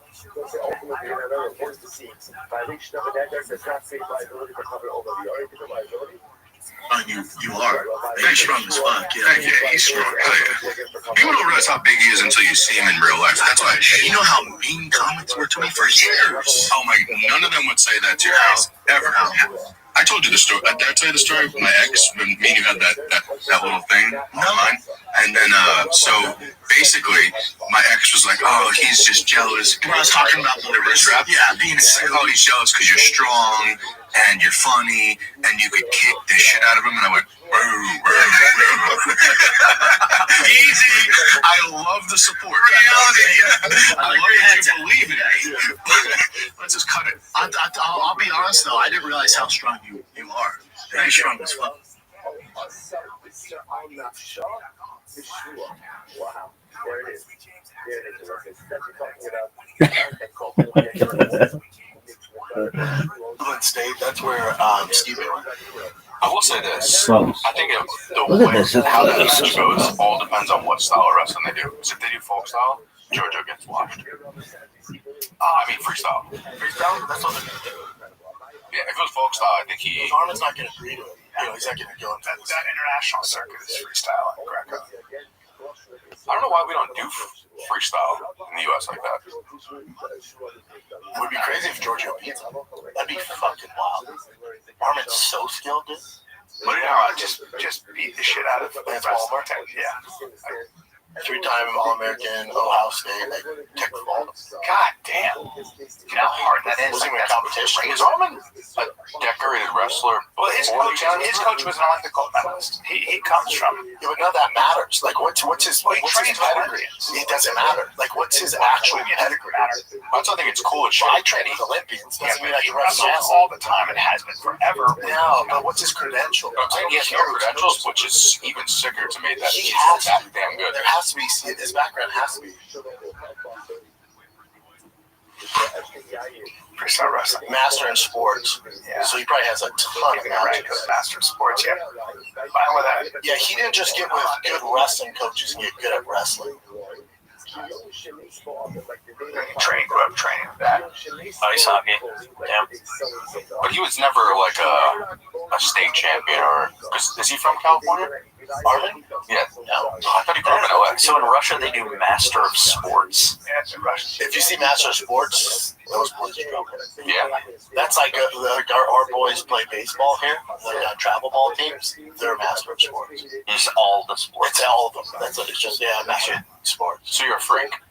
It's just what they do. When you're an athlete, that's what you're doing. It's a science for them. It's a whole different thing. That's no shit. It's just like the kids here grew up playing baseball and football. They grew up wrestling and fucking each other up. Yeah, the kids in my high school that were like captain of the football team were also captain of lacrosse or also captain of basketball. Yeah. It's always a couple. Yeah. Yeah, he's a stud though, man. And then the We'll kids see. Right. We'll see. We never know. We'll see against Taporia. We'll see against Much. I just don't know what the UFC does to him because Dana was like, he needs one more. Like, even him, he needs one more. What do you give him? Who's a killer? At 55. The division's shit, man. The division's not 55. How arbitrary is that? Is that just Dana going like, I feel like the vibe is like one more? Yeah. That's Isn't that crazy? Well, it feels like it's not like real sports. Like, unfortunately, it's like, even the rankings doesn't matter. He's the number one contender. Let me Like, see. no, That's just like trying to get past the comedy club. They're like, I need like 5 more minutes. yeah, but it's like, but I'm better than all of them. They go, we know. But we're going to hold off a little bit. I mean, the logical one is Justin Gaethje, right? I mean, that's if you look at rankings. I don't think You can't do that to Justin. Like, hey, Justin, here's an awful matchup, even though you're interim champ. So we know you should fight to appear, or we should reward you with Conor McGregor. Here's Armin Sarukian. They're not going to do that favor to Armin because they don't. Who else would they get? Sean Brady or someone? Did Armin lose to Oliveira? Would you say Justin lost to Charles? No, Oliveira. And Armin lost to Charles. Yes, Dude, it's so. I'm sorry. Armin beat Charles. In the third round, Charles started whipping his ass. It was a 3-round fight. If that was 5 rounds, he would have lost that fight. you know what's pretty interesting? Did Oliveira, was he able to take him down? Or was he able to stop the takedown? He had some success. And then as Armin got tired, he was good at scrambling, getting Just Taporia beat the dog shit out of Oliveira. beat the shit. And Armin had a battle. He would have lost it in his 5 rounds. But I guess you can't do MMA math. Sometimes you can. I like it. You should. Yeah. I like it. If they have a common opponent. Yeah, especially West. You want more? Who's he gonna fight? For years. Like, go find somebody. Somebody like somebody on like 8th ranked or. Does Max Holloway make sense? Does Max Holloway even make sense? Max has a fight. Yeah, What does that do to you? Max has a fight over Charles Oliveira. I would give him. I mean, I think you have to give it Justin. We don't want everybody's like he's number 2. No, you can't do Justin. Justin's the interim champion. He's Justin. And here's the thing: Justin's a belt. He's saying before he gives. Justin already has a belt. So why would Justin fight Armin? They owe Justin. So for Justin, it's like If it's not Connor, Justin has to fight the opponent. yes, because they both have belts. He's the interim belt. So usually that guy has to fight with the UFC. So the argument, people are like, well, his interim belt, he has to fight over Topiary. Oh my God, you know how the sport works. Look, it just doesn't work that way. So Justin's going to go, okay, I'm the interim belt holder. So by contract, I have to fight Topiary or bust. And they're like, yeah, we hear you. But what about Connor? He goes, I'll take that. So if they go Armin, it's like, no, that makes no sense. Armin doesn't have a belt. Why would I fucking defend an interim belt when the champion's ready to go? It doesn't make sense. I think you're kind of right too. Like after you go past the top 5 in this division, it's like it's okay. It's a shit show. And okay, and for Joe Peria, it's like if he beats Armin, he's gonna go fight Poppycheck. There's nothing left for him to do. Sure. It's kind of a shit show. Now, for Armin, they could, if they're feeling froggy, they could give him Paddy Pimblett.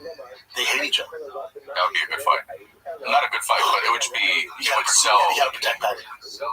Think they protect him? I think you gotta be smart. I think we need stars. Yeah. And he is really, I think he's one of the biggest faces in the UFC, even though he didn't win this fight. Top 3. Paddy's massive. I will say Islam is probably the biggest face and name in the sport. How dare you? And you're a terrorist, but he is, dude. Islam? I don't think so. In America? Not America, worldwide. Oh yeah, worldwide he's massive, but so is every person. Hamzat's massive. Yeah, worldwide. Every person who is Muslim is a huge. And there's a lot of them. You go on any. I don't know if you heard. There's a lot. And Russians. Yeah. Russian. Like anytime a Dagestani fights, and you look at like the ESPN. Oh, the things are wild. Comment section, it's just like praising him and Allah. Yeah. That's Alex Pierre is probably their biggest star. You think he's bigger than Islam? Yeah. He's a knockout artist, right? That's right. We need to see. Yeah, looks awesome. We need to see Alex versus John Jones White House card. Yeah. I believe that would be interesting. You think 100% John Jones does it? I don't know how Alex deals with Jones wrestling. He has little no shot against John Jones. He has a puncher shot. Who does? Nobody. Don't ask him. Against John? You think so? Yeah. Really? Because John has to look great. Like, don't get me wrong, John's the go, but like against Stipe, it's like, all right, dude. But see what he did against Gon compared to what Tom arguably was losing. Yeah, for sure, but you don't have MMA out there. Then also, Cyril, he's maybe a 2-stripe white belt, shit his pants the moment he saw John. John just came up and basically did a 3rd grade. He just neck cranked him and just choked him. Dude, he literally just walked up to him and it was like, like my son does to his little brother. I was like, what the fuck is this? He got a shot on his lap. It's fucking amateur hour. So he said, John at heavyweight, he's undefeated, but he's not blowing the doors off anybody. Like, you watch would you say he's like watching LeBron now, where it's like he was, there's greatness. You see some greatness, but he's a fraction of what he used to be. Sure. If you're going based off of one round, Tom against Cyril Gane. It's wild though. He just doesn't fight. He'll fight once every 3 years, right? John. What's the deal? That's what he wants to do. He wants to make money. Yeah, he wants money. That's all. How much is he training then? I don't know, man. I think he's training a lot. He's training with Gordon Ryan. He's training with Gable Stevenson. Gable Stevenson is one of the greatest American wrestlers of all time. That's his wrestling partner. And then the greatest jiu-jitsu guy in the world, Gordon Ryan, is a jiu-jitsu partner. So. And you're training that much, Ryan. You're training that much. Well, that's why, because I really apply myself by the time, not to be a dick, but by the time I'm 60 on TRT, I'm going to be. Ryan fights once every 60. I'm going to be a problem. I think we should set it up. Can you talk to some people? I tried. Yeah, man, there's no league for the thing. No one's going to sanction it. We'll get him a young guy. Get him a young guy, Brazilian guy. Let's make it happen right now. Who's an influencer that you feel like would be a good? Dude, Jake Paul, Brian Callen. I think you would call knock his chin into the fucking order. No, what about Adam 22? I was gonna say Adam 22 would be a good fight for Brian. You saw his fight. Winner gets the other guy's wife. I like Adam a lot. He doesn't have a box. Brian would beat up that. You think so? Brian would kick the shit out of him. Do you think that Jason Love he could beat? I do. Yeah, that's not good. I do. I think he doesn't have a box. I But he hits so hard, I think you would just walk through. It'd be like Patty Justin Gage. I would just walk through your punches. That's not true. That's just not true. Okay. And then if you think you have knockout power, in what case? I think I can hit him. I think if I hit him in the face with a right and a hook, I think he's gonna go, oh no, I've done it. The guy's that big and that dumb. Okay. Now it's been a while since I've been really sparring. When I was sparring, I was in there with some guys who were they weren't boxers, but they were big and strong. They suck. You know how that is. I do know how. You can be really athletic and strong. You don't know how to throw your punches. I'm gonna punch you in the face. So if Misfit Boxing was willing to pay you a couple mil to fight Jason Love, you doing it? Yeah. Honestly, Brian, Jason Love, Brian 100 times over. I know Brian's more skilled, but I just don't know. It makes a big power be a problem. It makes a huge difference. Power be a problem. Is he what, like 100 pounds heavier than you? Fucking asshole. He's probably like 200 pounds. He's a big and strong guy. He's heavier than 200. Yeah, he's a big guy. 6'5"? He's not 6'5", is he? Yeah, he's huge. 6'5", 235. That's a large man. That's huge. No, I was talking that shit. No, can we see a picture of him? Sure. That's how long. No, you have no, keep talking that shit. No, not fucking. Oh, not well. No, you wouldn't. Yeah, no, you wouldn't. That's not much. That's no, you wouldn't. Look up Brian Callen. I wonder what it says your height and weight is. I mean, I'm 5'10", 170, and I'm 60. Yeah, that's not bad. I mean, I will say, like, and I have Adam 22, you beat the shit out. Yeah, but that's a lot of that's a hard fight. He's just so big. 235, 6'5". But if the contract's right, you doing it? I would do it, but I don't think we can sanction it. When was that? Right? I think they can sanction it. If they sanction Adam Love, who's never fought before, so that Misfits, they figure it out. But I think you have a better shot with Adam 22. I don't think Jordan Love's going to do it. He's a big dick. When were you built like this? Not long ago. That was in Austin. 10 years ago. That was in Austin. When we did the Austin Comedy Jam. What was that? Def Comedy Jam with the You're looking kind of jacked. That's 2017, man. Yeah. 2017. I was in shape. I was boxing a fuckload there. A fuckload. I was getting dizzy from sparring. I was getting hit. There's so many pictures. I was working hard at my get that shit off, man. Dude, you look Great. I'm down. This guy kind of gay. I'm with Brian. But now it's getting gay. Yeah. I would put my money on Brian because, and also like I have zero fighting experience, but we were like fucking around in Tampa, and I'm probably like 3 times stronger than you, and it mattered. It did not matter. He's technical. He's super good. I'm an old man, but I do try hard, man. I will say boxing is guys who don't know how to box.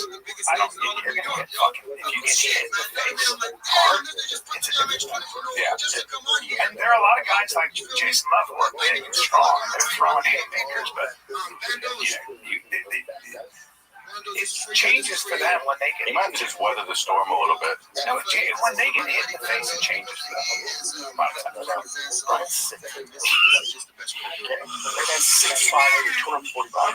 love Brian more than anybody can. Yes, that shit crazy. Because Jordan Love's also, is it Jordan Love? Jason Love's correct, but Jason Love's also trained. He's a lot bigger. Hey, this is such a stupid argument. Now against Adam 22, who does, you can tell he doesn't like to get hit. Jordan Love, Jason Love didn't seem like he gave a flying fuck about getting hit. Yeah. You're gonna have a problem. Yeah, you're gonna have a problem. No, Brian. And you guys think Brian, with no pro boxing, is gonna stick a jab and do footwork and no. Jason Love's just gonna fucking come like a giant black guy throwing fucking haymakers, and one's gonna land, and he's 60, gentlemen. So stop setting him up for this fucking disaster. More of a giant black guy in that category, I would give it yes. Let's take a little break because this episode is brought to you by Progressive Insurance, fiscally responsible financial geniuses, monetary magicians. These are some of the things people say about drivers who switch their car insurance to Progressive and save hundreds. Because Progressive offers discounts for paying in full, owning a home, and more. Plus, you can count on their great customer service to help you when you need it. So your dollar goes a long way. So visit Progressive.com to see if you can save on car insurance. Progressive Casualty Insurance and Company affiliates potential savings will vary, not available in all states or situations. Pluto TV has thousands of free movies and TV shows. The system is free. The system of free. The system. With movies like Joe Dirt, Pixels, and 50 First Dates. This is awesome. And TV shows like Survivor, SpongeBob SquarePants, The Fairly Odd Parents, and Ghosts. Pluto TV is always free. Pluto TV. Stream now, pay never. You're welcome. Adam 22, you can tell that does not want to be in it. And I think he could box his ears off. And also, I feel like Adam 22 is more famous. I didn't realize he was 6'5", 230. I did, but I let you talk that shit for a second. Jesus. Yeah, he's huge. Here, can you bring up, because Adam's huge. Adam's 6'4". Adam's not 6'4". Adam is very big. So it says 6 feet here. He's taller than that. Well, I don't think so. He's a big boy.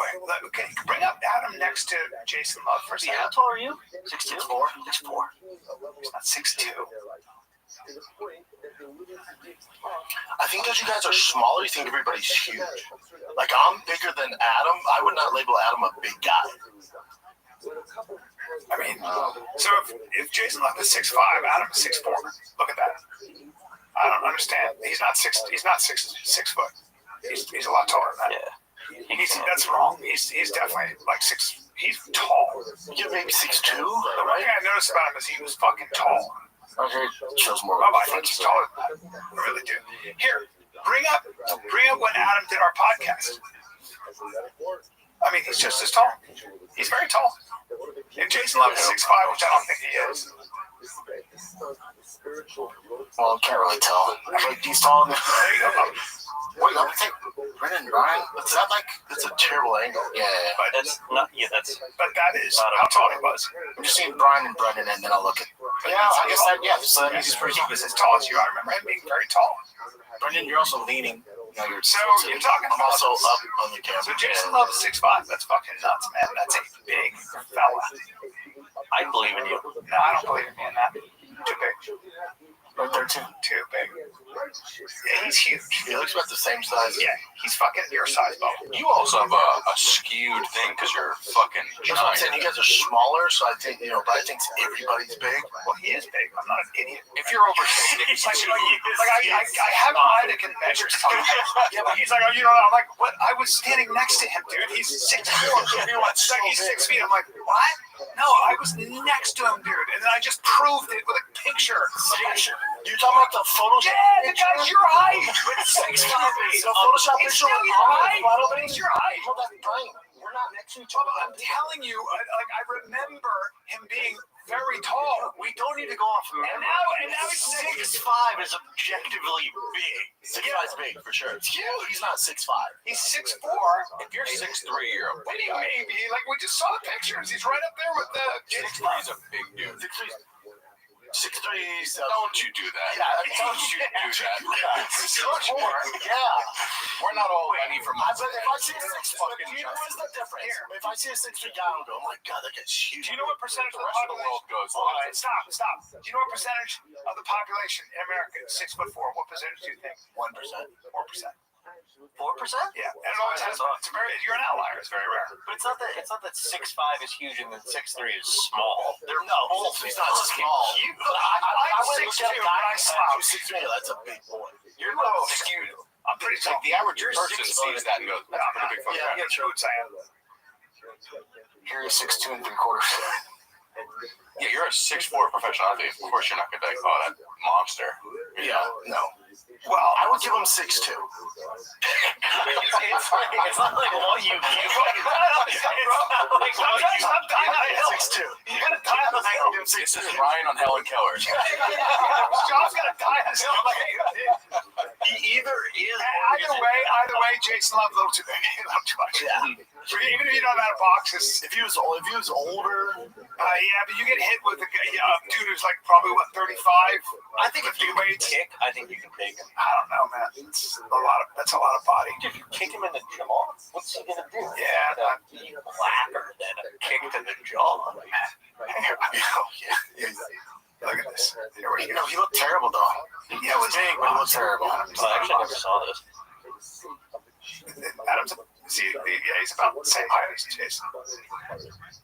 Yeah, he's not. Jason can't really box, but if he does that, that's a lot to deal with. He's gonna be a problem for anyone with no experience. He's gonna be a big problem. And this was he also starts throwing straight punches as well. And Adam's not engaging either. And then once he has him hurt, he just starts fucking wailing on him. It's hard to even tell because Adam just winces every time his body moves. Well, I don't think Adam threw a punch. No, it doesn't look like it. He did. It's hard when somebody's in your face like that. He's being attacked by bees. Terrible job. Is it after he had sex with his wife? Yeah. Buddy, stop talking to this guy. What the fuck are you doing? Leave this guy alone. Leave him alone, Dude, the video of after the fight, did you see the video that Adam and Lena made? It's them two in bed with a cardboard cutout of him kissing him together, saying they're sorry. It's like a ritual. He needs It's to embarrassing. watch some. It's all good. His wife's job is to be a sex worker. That guy's one of the best in the business. Yeah, but you don't then fight him. Yeah, I mean, I would not. Yeah, maybe Adam just didn't know too. The other thing is, you never boxed. You don't know. You get in there and you're like, I think he did it just for views and money. That's the video, right? That's the only reason. But Jason Love's a fucking rocked out dude. Man. I mean, come on. He is in shape. Let's never fight again. I just was raised different, I guess. Hey, buddy, we all were. I hope so. You know what I'm saying? Like, I don't get it. I like Adam, but this is like so cringy. What are we doing? What are you doing? I told you, it's like when That's I a hard watch. of our American culture, I kind of go, I just bum out. Yeah, that's It's not inspiring. And if he's like, oh, dude, I made it, I'm like, no, Now, if you're on TRT, that's exciting, man. That's true. What do you think is going to happen? Am I going to change at all? Is there going to be any difference? Yeah, you are. Dude, you're going to put muscle on. Yeah, you will. Okay. You will. I hope so. All right. You're gonna be one of those Florida TRT old men. You know where you're going to tell? If I learned anything You in get my on TRT, life, older, you have like that leather it's that the saying is true. It's going to be sick. Give a man a fish I wonder if you're going to be and he'll eat comfortable. for a day. Because I put on Teach a man how to fish. Okay, my wife's going to 2 years later, that's all right. friends, They wrote a song about me. They said this joke is for Steven. It's not for everybody.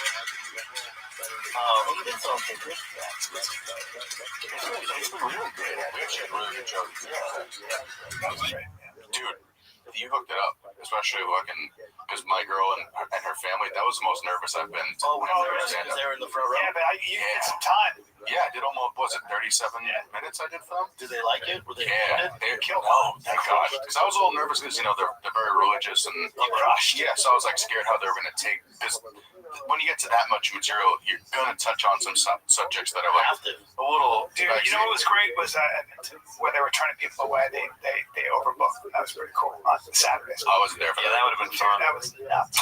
That would have been As in Canada, they fucking come out. Yeah, Canada's great. I got Calgary in March and Yeah, Denver. that was the best. Because I thought Nick was going with you. So did I. So did I. You know who else thought that? Me at 5 a.m. I on got my way to the wrong. airport. I put Nick, not Nicholas, on the passport, and they couldn't change it. I don't even think they gave me a refund. That ticket cost like $700. You paid $700 to not hang out with Nick for the weekend. Oh, because on the you didn't give it. You can't put the full. Yeah, you can't give It's got to match your passport. Yeah, I didn't even. Dude, It's so it didn't ridiculous. dawn on me. I was just like, Yeah, I get it. No, it's honestly whack that they don't just go, it's fine. man, You Air think Canada, about- yeah. hey, Air Canada, you absolutely suck. And Air Canada, I fucking filed a complaint. You didn't even respond. Fucking Air Canada, you suck. They suck. I could have gotten on a flight. No, you got to talk to the airline. They're the worst. Charging me more. They want to charge me $400 more. You guys fucking suck. Did you say back in Canada? I don't fucking know. Yeah, like in March, but they suck. Air Canada sucks. They suck. It's like I even said to them, I go, you guys fuck me, man. It's like charging me. You had room on the airline. I could have just jumped on the plane. You want to charge me $400 extra? Fuck you guys, man. The worst customer service in the world. It was a 2-hour wait for Expedia. You guys suck. Get better. Air Canada, do better. Dude, I think that's gonna make a difference. Who's gonna hear this thing? We got Me too. Me too. anything else, Jen? You guys want some current events? How do you guys feel? Is there any boxing going on, or is it just dead right now? Mario Teofimo and Shakir Steve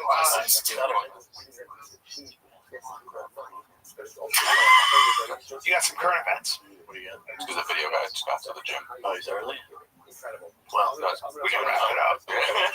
it's up to you guys. What's in the current events? Let me refresh this. You want to cover this? Oh, so he's cool. It's fine. It's fine. It's fine. This is an interesting take on fighter pay from Eddie Hearn on UFC fighter pay. About UFC pay and stuff like that. The UFC aren't doing anything wrong. That's just their model. As a business, it's incredible that they can get their talent to fight at those numbers, given the revenue for the show. I just find it fascinating that you can have a situation where you take $11 million on the game. You talk about the value of a Paramount deal. Who knows what the allocation is to individual events? What are you looking at per event? I don't know. Call it 25 million, 30 million, plus endorsements on the night. Again, we're putting numbers out there. But if you're talking about $50 million of revenue and the entire fight card getting 5 million, probably less, we're talking about 10% of your revenue going on to fighter pay. What a business. Flip it on boxing, you're talking more like 70 or 80% of your revenue going into fighter pay. Joel Pataya will be making a lot more money than Paddy Pimblett and Justin Gaethje made at the weekend. If that doesn't ruffle the feathers of the UFC roster, like you said, maybe nothing ever will. When we talk about UFC pay, right? But there's so much more diversity in boxing where you could have, there's so many different avenues. UFC has such a monopoly on the sport. Even like PFL, like, or one, like, they're all gone. Yeah. There's only one certain. I think that at the end of the day, it just keeps a lot of people out of the game. I think, like the real athletes. The real stars. Yeah, I think people go, I'm not doing that. I can tell you, like most people will talk today and they go, you want to be an MMA fighter to make no money at all. And then they point to people like who are stars who don't make money. What does Canelo make on a boxing match? Yeah. But I think it hurts. Ultimately, it hurts the business. 50 million? Ultimately, it hurts the sport. Ultimately. And what's a high level contract in UFC compared to 5 million? So 5 million compared to 50 million. And 5 million is really rare. Yeah, that's we're talking a Connor check. Yeah, that's rare. And what's the justification for why it has to they be can that way? Because they can. Because they're the only. Because they can, but I think ultimately the argument would be is there's been so many other leagues that pop up and go, oh, we're doing 50-50 split. UFC's the most successful and only successful combat company of all time. Anyone that does anything different, like look at boxing. Okay, so Canelo makes whatever, was it 100 million, 125 million. Okay, you show you a few outliers, but house boxing, like they don't have TV right deals. Right? Like they're not flourishing. UFC's flourishing. Yeah, UFC's crushing it. Yeah, they're on CBS, Paramount. So to Dana's defense, I don't know. Unfortunately, it might just be that's what I was. This is the fight. They figured out the business model.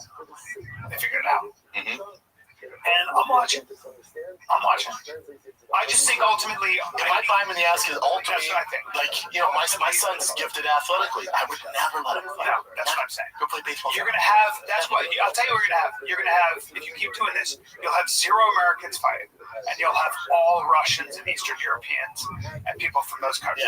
That's what you have to. If that's what you want, then I think what that does is it's ultimately gonna hurt your American market share, your English market share. It's gonna hurt your entire market share. To tag onto that, with D1 sports paying now, like you got wrestlers who are getting paid very well to not get punched in the face. That's right. If you're actually getting paid very well, why are you? And you hear horror stories of fighters that retire and they're broke. Yeah. And with CT, no thanks. That's fucking terrible. Then you gotta go and you gotta. You would never let your sons fight ever. Never. There's no. All right, go ahead. Let's take a little break here. I'll tell you what we're doing. We're talking about true classic Our ride or die, our boy Ryan started from the bottom. Now he's here. When I say now he's here, you see him. Target. You see him at Amazon. He's everywhere, dude. They sold 25 million shirts, okay, to 5 million customers. They've got more than 200,000 5-star reviews. I guess all those people are wrong. Dude, I guess all those people. What else you gonna wear? Exactly. Literally, it's the best tees, joggers, button-ups. Their t-shirts. If you see me in a white tee, it's true freaking classic. It's all we rock here. They're absolutely crushing it. It is the best essentials you can possibly get. It fits so damn good. You're not gonna find it anywhere else. It's true classic or bust. My buddy is dating a gal from a very wealthy family. He wore only true classic. He was wearing some sweaters. They go, this mom goes, well, you dress so well. Where's that from? He said, and he just goes, some Italian company. Oh wow, it worked. It worked. He could have just said it's true classic. You look great, and it's great stuff. Dude, again, you find them at Amazon, Target, Costco, Sam's Club, or head on over to True Classic like we do. TrueClassic.com/fighter to grab the perfect tee, jogger, button up. They got it all. It's TrueClassic.com/fighter. Yeah, so did you see this? What did he throw on it? Water. Abolishment of the agency. ICE cannot be reformed. It cannot be rehabilitated. We must abolish ICE. Oh, that guy's going to do it. Yeah, I think you got it. He looks twitchy. HHS Secretary Kristi Noem must resign or face impeachment. Yeah, there it is. Look at her. She came at him. Elon came at him. It's definitely staged, yeah? That's fake. Especially like I don't think it's staged. show the other angle that I saw. He ran at her and away from her at the same time. He's not well. This guy got paid $100. You can see something's wrong with 100%. This is every guy on Nina Jama's page that goes, married, by the way. Yeah, he doesn't look like he's all there. Yeah, he didn't look like he was there. But she came at him. She was like, You don't think there was any? You don't think it was staged? No. Listen, I'll tell you this about Elon Omar. I may disagree with her, but I think she's gorgeous. Yeah. She's gorgeous. Go back to the book. I don't think I've ever seen her. Let me see her. She's beautiful. She's Somali women. definitely fake. Somali women for that part of Africa are gorgeous. They're famed for their beauty. Can you bring up a picture, Chin? Okay, she's gorgeous. That's why I asked. Look at her body. She's like. I can't. There's a huge desk. I need to see what she does. When she walks out. She has some sweater puppies. She's just pretty. She's super pretty. Yeah, she's kind of my type. Yeah, she's right there. Yeah, she's gorgeous. That's me right there. You can say whatever you want about Elon Omar. She's really cute. Dude, I was that's Somali women and Ethiopian women, Eritrean women are fucking gorgeous. No body shots. Everything's covered up. How do we know? She is. You can see her. You can see her. She's show respect. She's married to her brother. For real? No, well, that was an immigration ploy. Look at her there. Yeah, that's worse. There are a lot of really good photos of her. It's kind of weird. She's beautiful. You can't deny that. She's gorgeous. You can disagree with her politics, but I don't think he was splashing her because he's like, you're a fucking dude. I just like let me see that video again. I think was that her husband? She made her white boy? I can't tell what this is. No. I think so, yeah. Yeah, bro. Come on. Zoom in on that picture and maybe we can see some stills and pictures. Yeah, bro. Got a great figure. She's adorable. She's feisty. She's cute. Yeah. Brian said go back to the vid for a politician, you know? Yeah. This one? The AOC's bad shit crazy. I don't agree with anything she's said, but hot. Oh, bro. She's been on the street in Queens before. Pretty? Yeah. She used to be fucking like working bartender, yeah. Yeah, she is sexy. She's hot. Yeah. I'm sure if I was around, I'd probably start agreeing with her just to watch Elon. Say what you will. Watch Elon. She comes at him. Look at this. I'm like, this shit's crazy. Comes back. He's like, look at her. She came at him. Yeah, it's all fake. But can you imagine a Che Guevara shirt? Yeah, but dude, how about this? He's a giant communist now. It would work. Oh, it would work. Oh, dude. Whatever she had, I had great. Open the borders. Everyone, I should go spill some blood on something. Come on. That's pretty scary. She did come at him. That was what made me, like, I don't know. My damn girl. That guy sucks, dude. I had to said the dumbest thing on the internet yesterday. Oh, really? Read this, Brian. She goes back online after internet blackout. I grew up in Connecticut and have truly never seen an ice like this ever. The temperature is 30 degrees, but the ice on our treetops is not melting at all. Never seen anything like this. Anybody else? I will take a video. You understand why that's fucking stupid, right? Look at the temperature, she said. 30 degrees. What is the temperature of freezing? It's freezing. I know. Because 30 degrees is freezing. Yeah, that's why the ice is not melting. Yeah. And I'm sure she thinks it's someone with a small hat.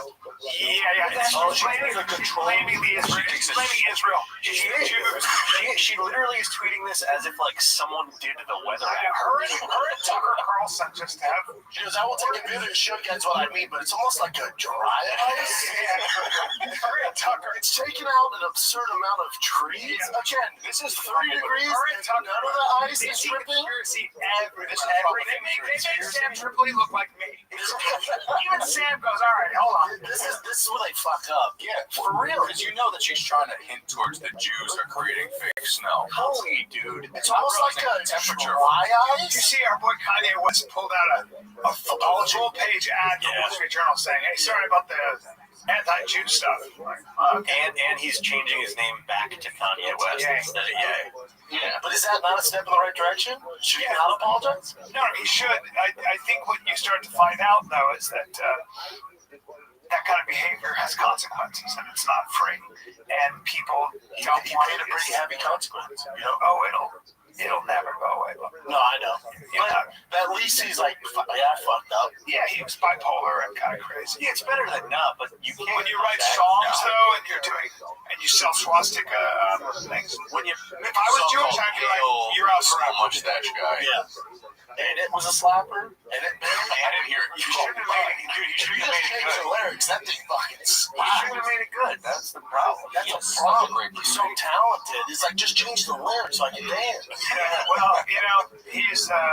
I don't believe it's his bipolar behavior. I thought it was deliberate. No, I know bipolar people. They're not all Nazis. That's like one of the But you're bipolar. You're a Nazi, and you're selling swastikas. Yeah, you're celebrating what the Nazis did. Well, if you're coming up with merch, it's a little fucked up, right? Or maybe a lot fucked up. Yeah, I got no sympathy for it personally.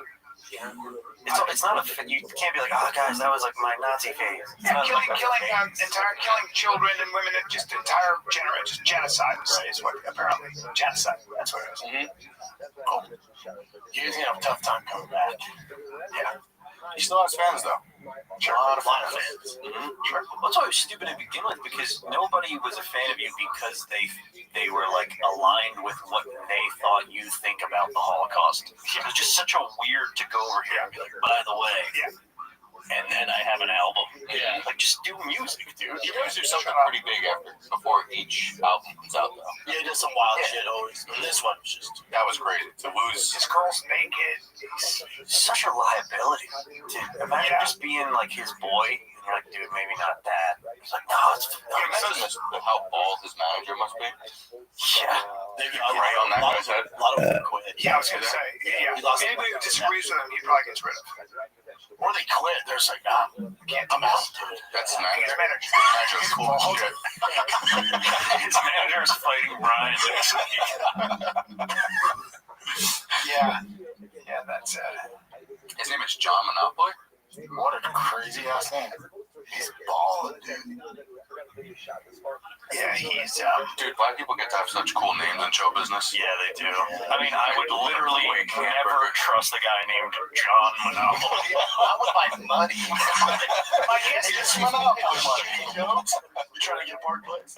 My guess is with Kanye. My guess is what's going on is that trying to get a loan to run it in kind of a business or putting on trying to rent Why is he dressed like Han Solo? Because he's fucking rich. That is a Han Solo look. Yeah. But I think that with Kanye, he might be finding that actually putting on a concert, getting people to. No, you can't do any venues. There you go. But then he went to Italy and sold out a Coliseum. Sure. Yeah. But But in America, they don't fuck with it. people will find ways to, I would argue if you start a concert, he's selling out an arena. America? 100%. But he what was that? He's selling an arena if he does a concert. Yeah, I mean, he sold one out already, but they were like, we can't have it. That's why what he did is so short-sighted, because if people see you do a bunch of Nazi stuff and then still come to support you just for the music because they like the songs, it means that your message isn't really penetrating anyway, so you didn't need to do that. It's not like you've turned a bunch of Kanye fans into Nazis. What are you doing? It's so stupid. So He's trying to get insurance for your event. You're trying to get all these things. So, Bubba, his bank dropped him. So you're That's crazy when your bank fucking drops you. Right. When someone goes, we don't want your money anymore. Well, yeah. You don't want the bank. But you're gonna see. Well, you're gonna see that you're That's the first thing. Your Swedish bank. Yeah. You believe he can't get a good matzo ball soup? Yeah, I don't know what the fuck he was thinking. Yeah, I mean, he was literally like a genius of music, still is. He's an asshole. Oh, because there's a large side of him that's an asshole. That's asshole behavior. Yeah. To me, it's like maybe because I'm a student of fucking history. I know there's a lot of revisionist history out there with all the geniuses who are historians on podcasts who are saying that 6 million people weren't killed. Yeah, okay. I know, because they're the ones who do their own research, which I love. I love when people say that. Dude, have you seen the Pete Davidson text that got released to Kanye? That's old. Have you seen it's going viral right now? Have you seen this? Kanye kept talking shit. Of course he did. So Pete's like, dude, talking shit, and Kanye goes, oh, I'm cussing now? Where you at right now? He sends a picture of his next to your wife, bud. Yeah, he goes, where are you right now? He goes, in bed with your wife. That's awesome. People are like getting mad at Pete Davidson. I'm like, well, I kind of. Well, it's crazy. Back then, people saw it as like, fuck Kanye. And now it's so crazy how the narrative actually changed on it, because now it's fuck Pete. This is what, a couple years later? It's so exhausting. But that's a good comeback from Pete, because Kanye was clearly kept fucking with him. He kept talking shit about the songs in him, so you scroll that shit.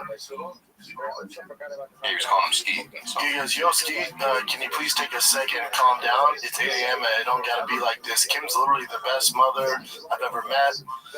What she does for those kids is amazing, and you are so effing lucky that she's your kid's mom. I decided I'm not gonna let you treat us this way anymore. I'm done being quiet. Grow the F up.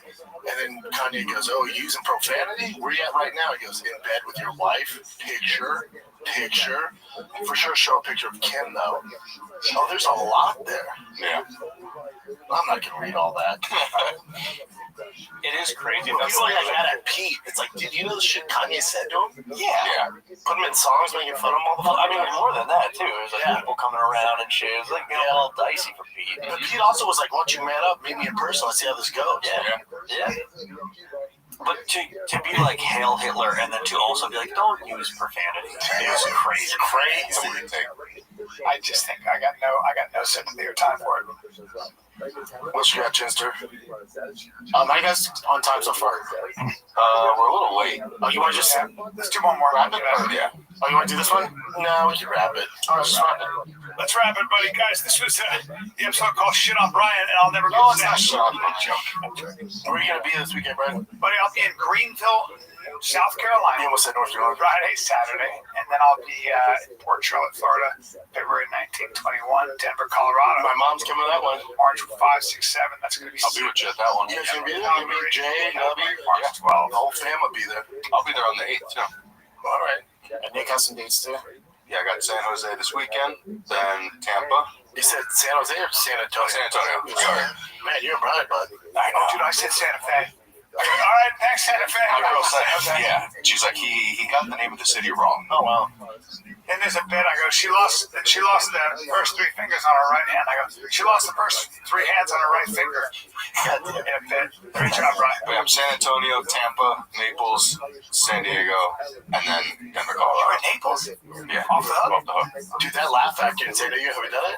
No. Awesome. Is it? Oh, it's so good. Nice. And then Charlotte, I'm pumped there, too. Love it. All right, kids. Nicholas, do you have any dates? I'm mostly with Brian. Brian and Chris? Yeah. All right, kids. Well, appreciate you coming on, dude. Gotta do it again. Yeah, gotta do it again. No doubt. Whatever. All right, fellas. This is the Fire Kid. We're out. Even if it's also accompanying time of will be exempt from carbonic liability. Again, you're exempt from carbon overflowing. Fine. So I just want to point out, I guess this is a good time to mention this now. Yeah, I'll mention how the one will come back to the law. Must be like the Bishma. Right? That's all I recommend. You can know that because in operating how we talk to the entire simple. You can't take a Bishma, meaning that there is liability for both hell of Tumah and hell of Mikdash, right? So whether it's that I'm becoming Tameh, I eat Kodesh, I forgot that I'm Tameh, I eat Kodesh, and then I remember that I was Tameh, or I became Tameh, forgot that I was Tameh, entered into the Mikdash, left, and then realized that I was Tameh, so I was hell of Mikdash, I forgot that I was about this Mikdash, or I forgot about my Tumah. Either way, Halakha L'maisa, I am Tameh. I should say, there's liability. There's liability for carbon overflow. So once again, we pass in Halakha L'maisa Rabbi Shmuel, and whether for Halakha Tumah or for Halakha Mikdash Hadasha, there is carbon overflow liability. Beautiful. Okay, let's go back to it. What's a very interesting case? Okay, Tanabana. Shnei Shidim and Echatami Ve'echatar. Wow, what a people. I come to a crossroads in life, and there are two paths in front of me. One is Tahar, one is Tameh. Story of our lives. Story of our lives. Shnei Shidim and Echatami. So what's the great part about the Gemara is that often it's not necessarily true in our lives. Is the case in the Gemara, right? The Gemara says, I know definitely which one is which. Right? The challenge of the human condition is I know that there are two paths, but often I do not know which one is Tameh and which one is Tahar. Right? That Shnei Shidim, after that time, comes to a crossroads, there are two pathways in life. One is Tameh, one is Tahar. But Allah, B'Rishon, Below Nechnas, B'Shim Nechnas. So what do I do? I go ahead and Rashi says right now, it's true, in the case of the Gemara also, it's not known which path is which, right? But here's what I do know. I know for sure, just to frame this case in that way, I know for sure that there's a grade on one of these pathways, right? I know for sure that there's a grade. I don't know which path has the grade. So what's the case? I walk down path 1, okay? I don't enter into the base of English after walking down path 1. Then I walk down path 2. And after walking down path 2, I then go to the base of English. What's the halacha? Chai. Now what's it? Now by the way, just to kind of put the words over here, I go down path 1, I don't go to the English. I go down path 2, and then afterwards, I forgot about these paths. I go into the base of English. I come out of the base of English and I realize, I remember those paths. What's the halacha? I'm chayiv a carbon already loaded. Now, why am I chayiv a carbon? It's actually a pretty intuitive case. Why am I chayiv a carbon already loaded? Why? Because when I say again, I'm for sure Tameh. Why am I for sure Tameh? Why? I went down both paths, and both of those paths, right? I know that one of those paths is definitively Tameh. Okay, beautiful. Rashi says chayiv carbon already already.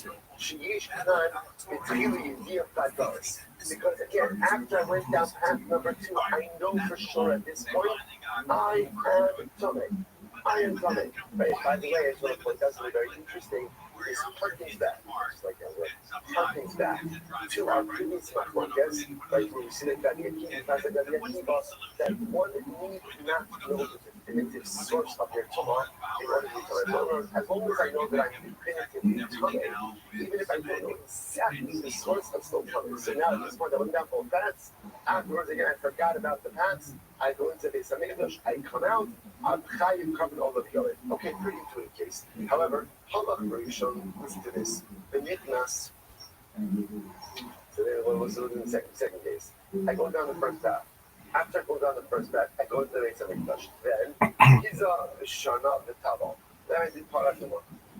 Go to the mikvah, right? So again, here's the progression. I go down first path, go into the Beis Hamikdash, then do Paraduma, purify myself.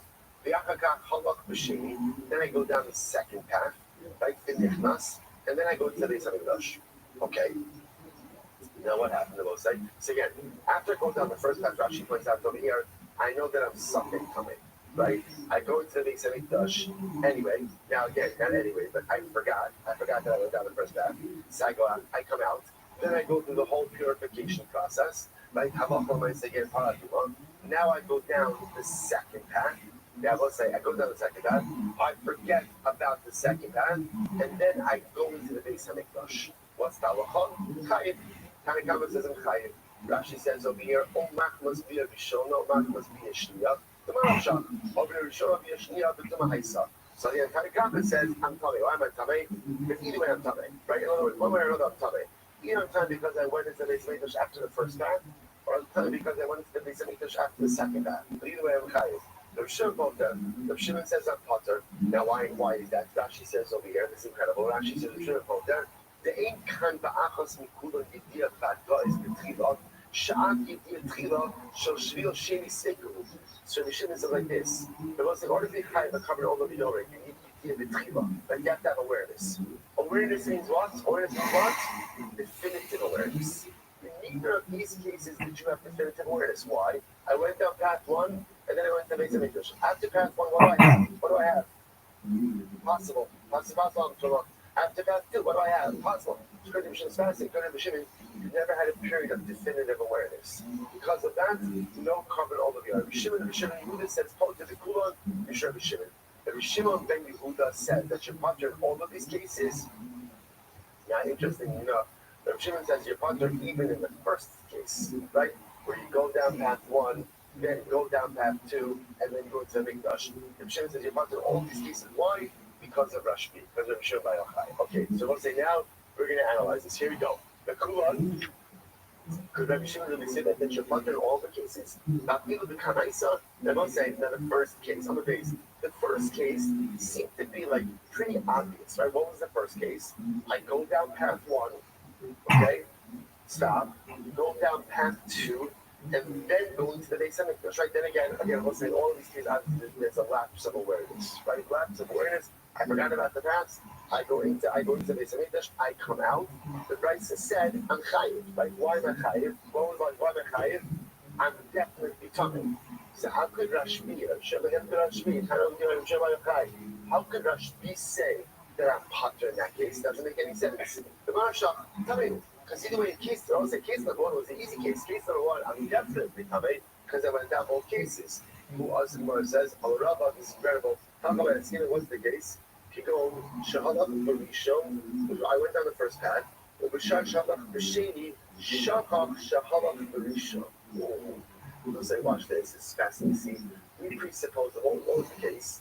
The case was, I go down path 1. I just have to warn you guys, please take some last-minute insurance out on your phone so you don't break your screens and that sort of thing.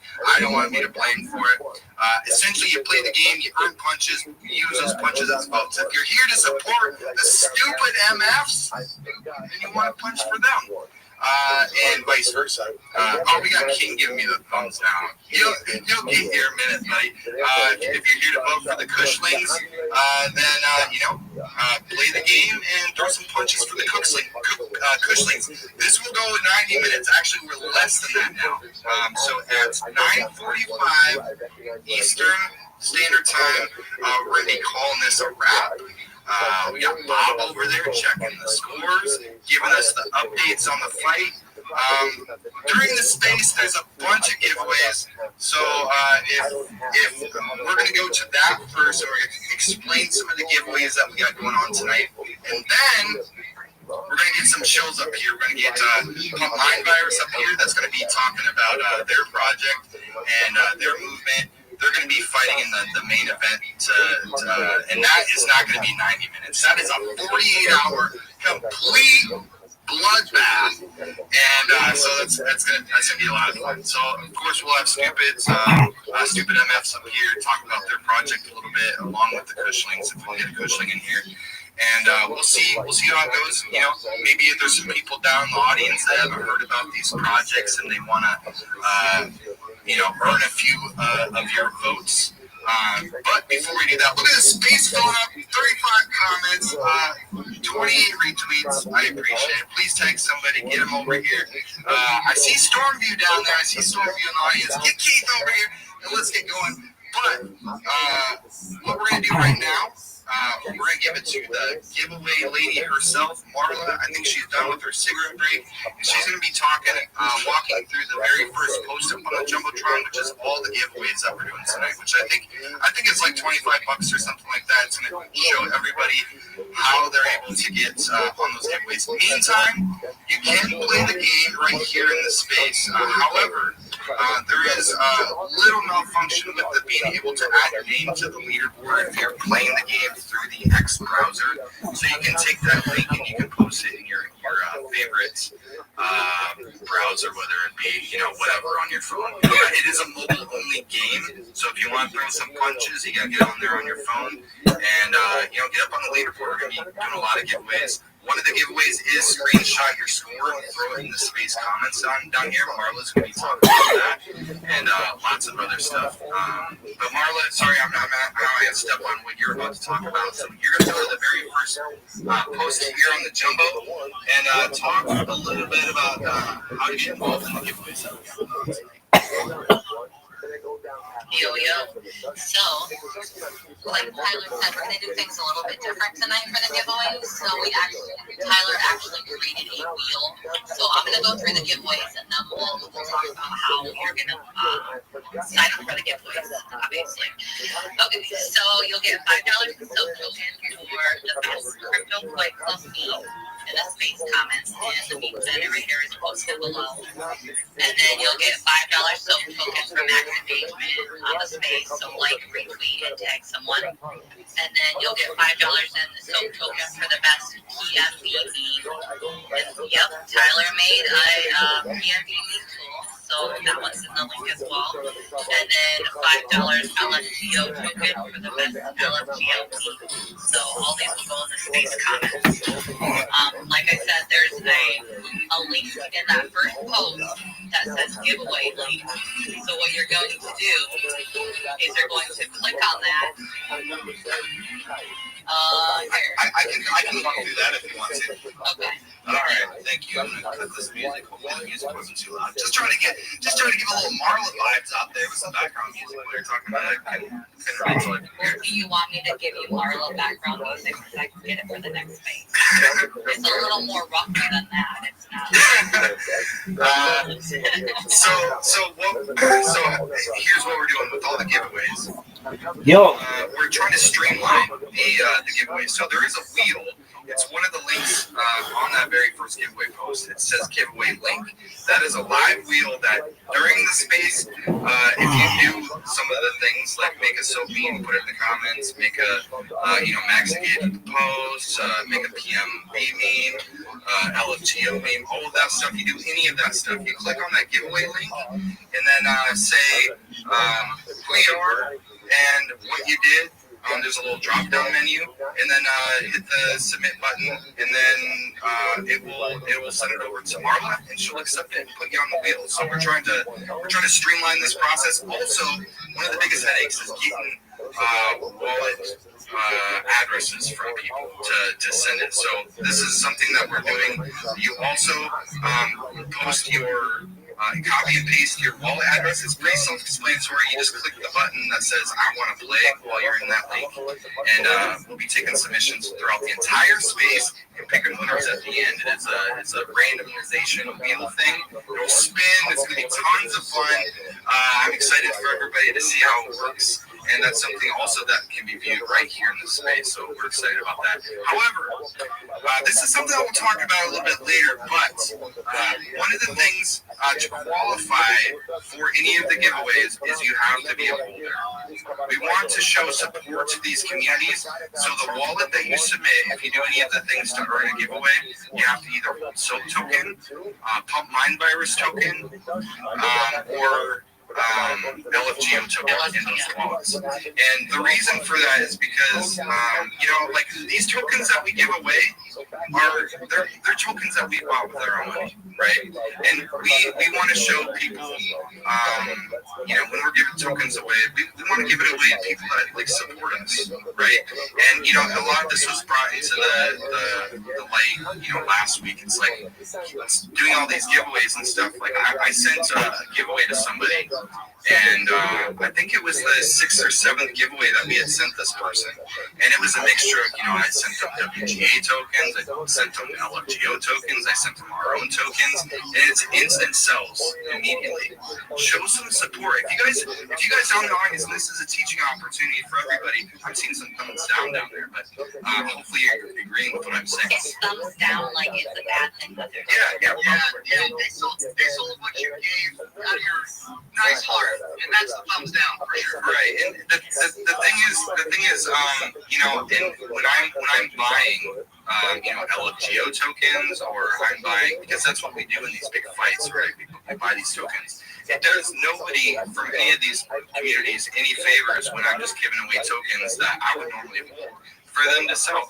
And so, when you're showing up in these spaces and you're showing up for these communities, this is a learning lesson for all the people that have that sort of mindset where I sell. That's not the right mindset to have. If you want to grow with the community, if you have a community that's giving you tokens, show some support by being a holder, whether it's $5 or whether it's $1 or whether it's $500, like whatever it is, show some support. We obviously don't do any shame selling. This comes to the people. This mostly goes out to the people that are, just takers. And extracting in that way is no different than any other sort of extractor. So if you are doing what you need to do to show up in a space, chill, retweet, make some memes and stuff in that community, you are there for a reason. Believe in them. Believe in their movement, believe in what they're doing, and hold those tokens. And then, when they get a little bit bigger, then take some profit. But for the most part, we just don't want to see sell after sell after sell after sell. It does nothing good, for the communities or anything like that. So that's one shift that we're making this week, which is a little bit drastic because we've given away thousands of dollars worth of tokens to just willy-nilly whoever we want to. And come to realization that doesn't really do people a lot of favors. But enough of that. We have a fight going on. I'm gonna check in with Bob real quick. Can I get a score update on the fight and how that's going? 22-25, man. And Stupid's winning it, and it was 19-14. The Cushings had it, man. And they came back. So let's keep it going, keep these punches going, and let's get her done. A little alpha on the fight that's never done this before. Marla's gonna pop up in the beginning. Do not hit her. It's gonna take away your points, and then right towards the end, Norton's gonna pop up. And if you hit him within, I think, a quarter of a second, Tyler, you get extra time added on. So, we probably should have told you that before, but I make sure you figure it out. Well, the rules are on there, but I don't have time to read anything. Yeah. Not me, dude. I'm punching, man. I'm not reading that shit. That's right. Well, in all fairness, I did send both communities in the prelims tonight. The fight link that was up live for anybody to practice. I didn't see a lot of practice punches going on. So this is going to be legit live. We're going to see what goes on with this. I'm excited about it. But that said, we have 4 very special guests here with us tonight. We have the Stupid MFs. We got Stormy from the Cushlings. He'll be speaking on Keith's behalf. And then we got the final Pump Mind Virus versus LFGO. LFGO in the house. I'm telling you, PMB, you guys got your work cut out for you because LFGO is 3-0 in Crypto Fight Club. Well, 3-0 and a tie, I think that's right. I believe. So it's a pretty serious competitor up here. We're excited about that. I'm gonna go around the room now and talk a little bit about. We had King up here first. How's your day going, King? I was in your space earlier today, so good to see you back. Thanks for rolling through.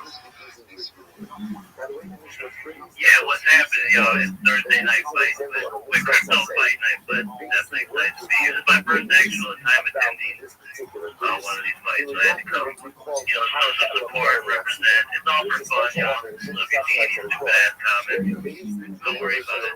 It's all joking. It's all for entertainment purposes only. Obviously, you guys know I love the support. support all the real great communities and projects. He apologized on his face, but doesn't want to come show my support.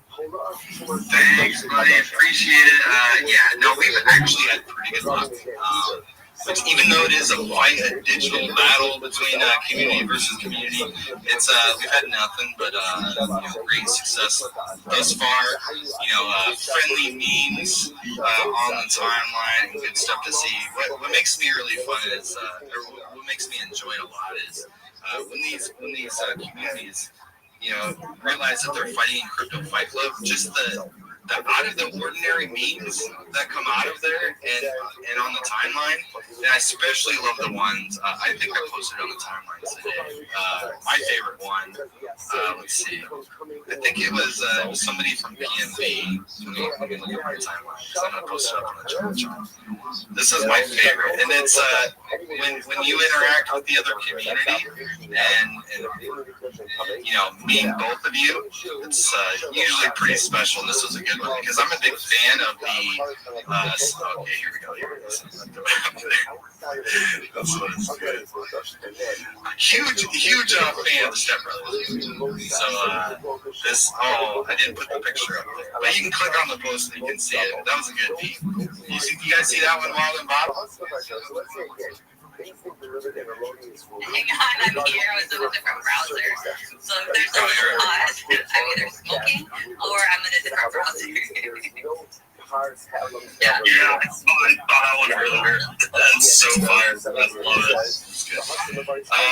Anyone is welcome to come up and chill. Of course, we want to make sure that we get some good shows by these communities. I'm gonna step over first to the two communities that are actively fighting and give them a little break with their fingers on their phone in the fight.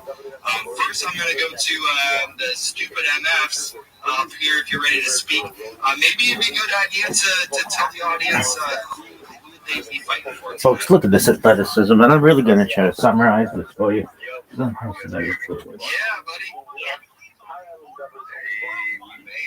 We made it on the Crypto Fight Club, finally. Yes. Welcome and glad to have you. These are fun little prelim matches, so excited to get you guys up here also. Back in the day, it was when you guys were first starting out. And one of the cool things was, I loved it. I actually put it in and tweeted it on the timeline. Was in you guys' little stupid verse, your little metaverse you got going on. You actually had on a billboard one of our fights that was going live, and that was amazing. I loved it that day. So tell us a little bit about what you got going on. Yeah, that was a big milestone for us. We created that secret version.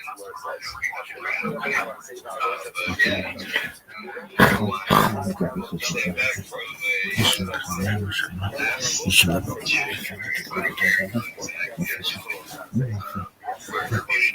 So, this is this. This one.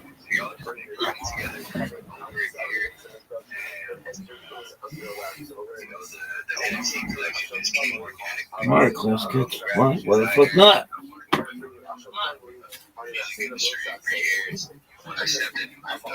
Oh.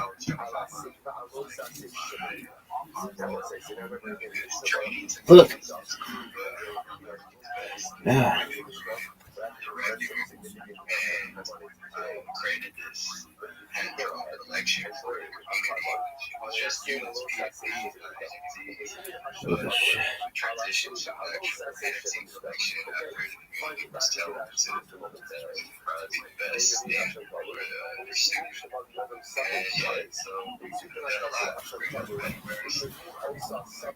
Private collections was a lot of passing the test and actually build the brand help us better. But this year we're actually opening up the collection for everyone because we were ready to set the tone, the attitude for the brand, and felt like, hey, we're coming now, and if they met, they already know what to do. And so, but yeah, we did feature you guys right in our Superverse code, and yeah, there's more opportunities for events in the future Yes, for sure. Definitely interested in that.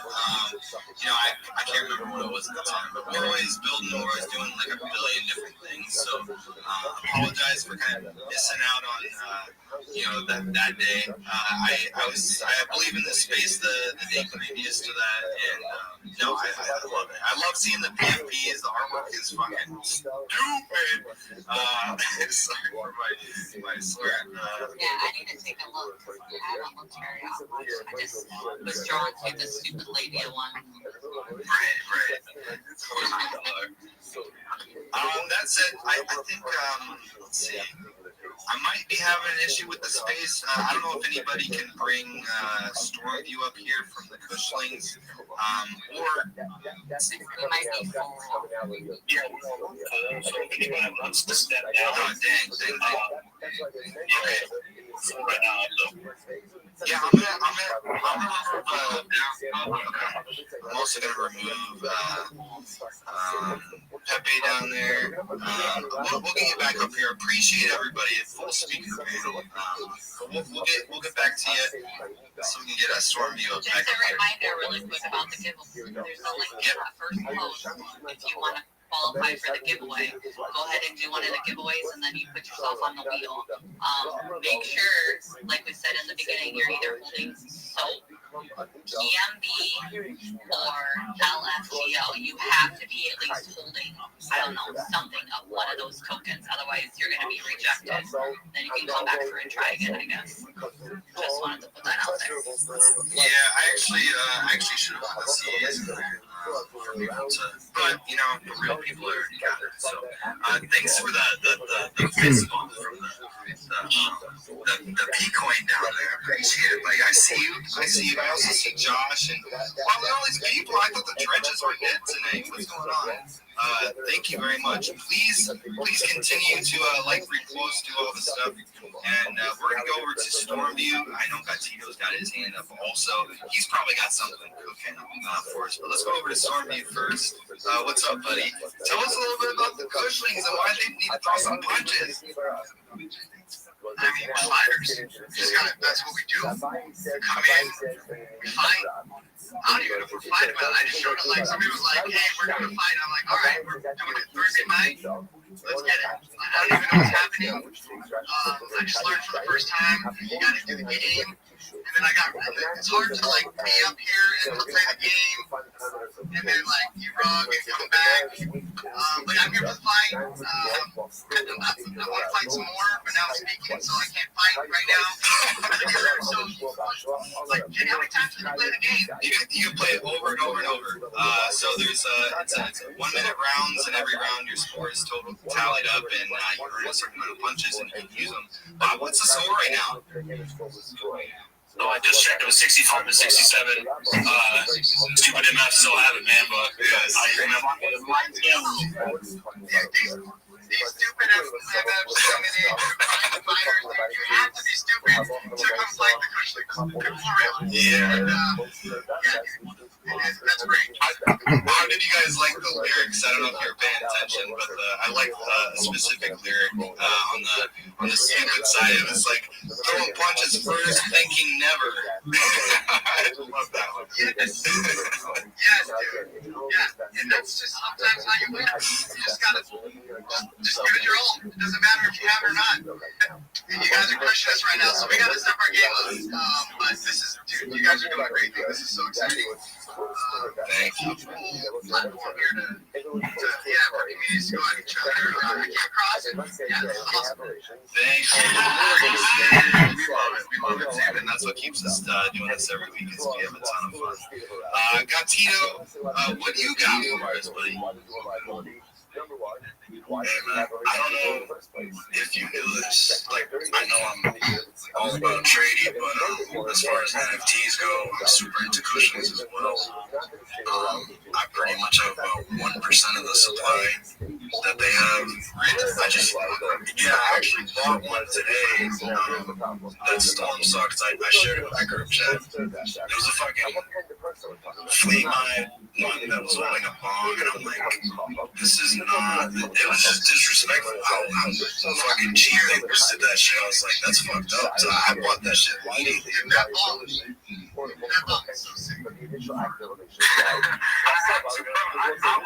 I was contemplating about buying the other one. I don't know if you peeped it. He was wearing the shirt with the skull and the crossbones. And that was going for like $120. And once I saw the other one pop up, I'm like, bro, $70. I'm like, no, that's crazy. That's crazy. Anyways, I mean, yeah, I got something, you know, for the Cushlings, bro. I don't think Storm has ever heard me doing this. Okay. I was hoping that Crypto Keys would stay in here. He was listening for a second, but it was like, hey, it's recorded for a reason. You just have to hit him back. Yeah, man. So Storm, King, DJ Queen, 32 Dreams, Ryan. I see you guys. I mean, I wish we could have more of that Cushlings group here. I'm not sure where they're at. They're probably in the gym. They're probably in the gym, like, actually, because I'm going to do this shit real quick, and then I'm going to go in there. You know, so I think we're just actively doing shit right. We're smoking. Just forget it is. Fucking eating something, and it's like, oh shit, it's Thursday. Anyways, let me get into this. And, I'm gonna try to keep this one quick, bro. People, brace yourselves. I hope it's not too loud. I hope I don't pass out.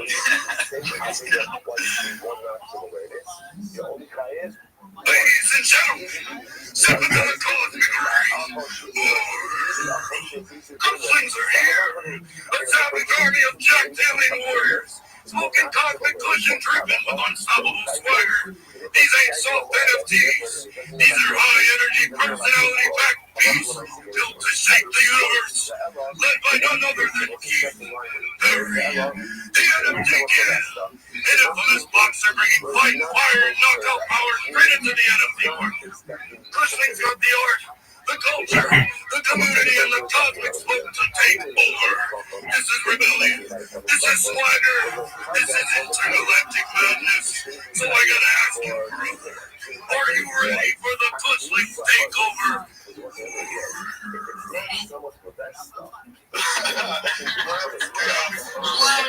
Latino, you're amazing.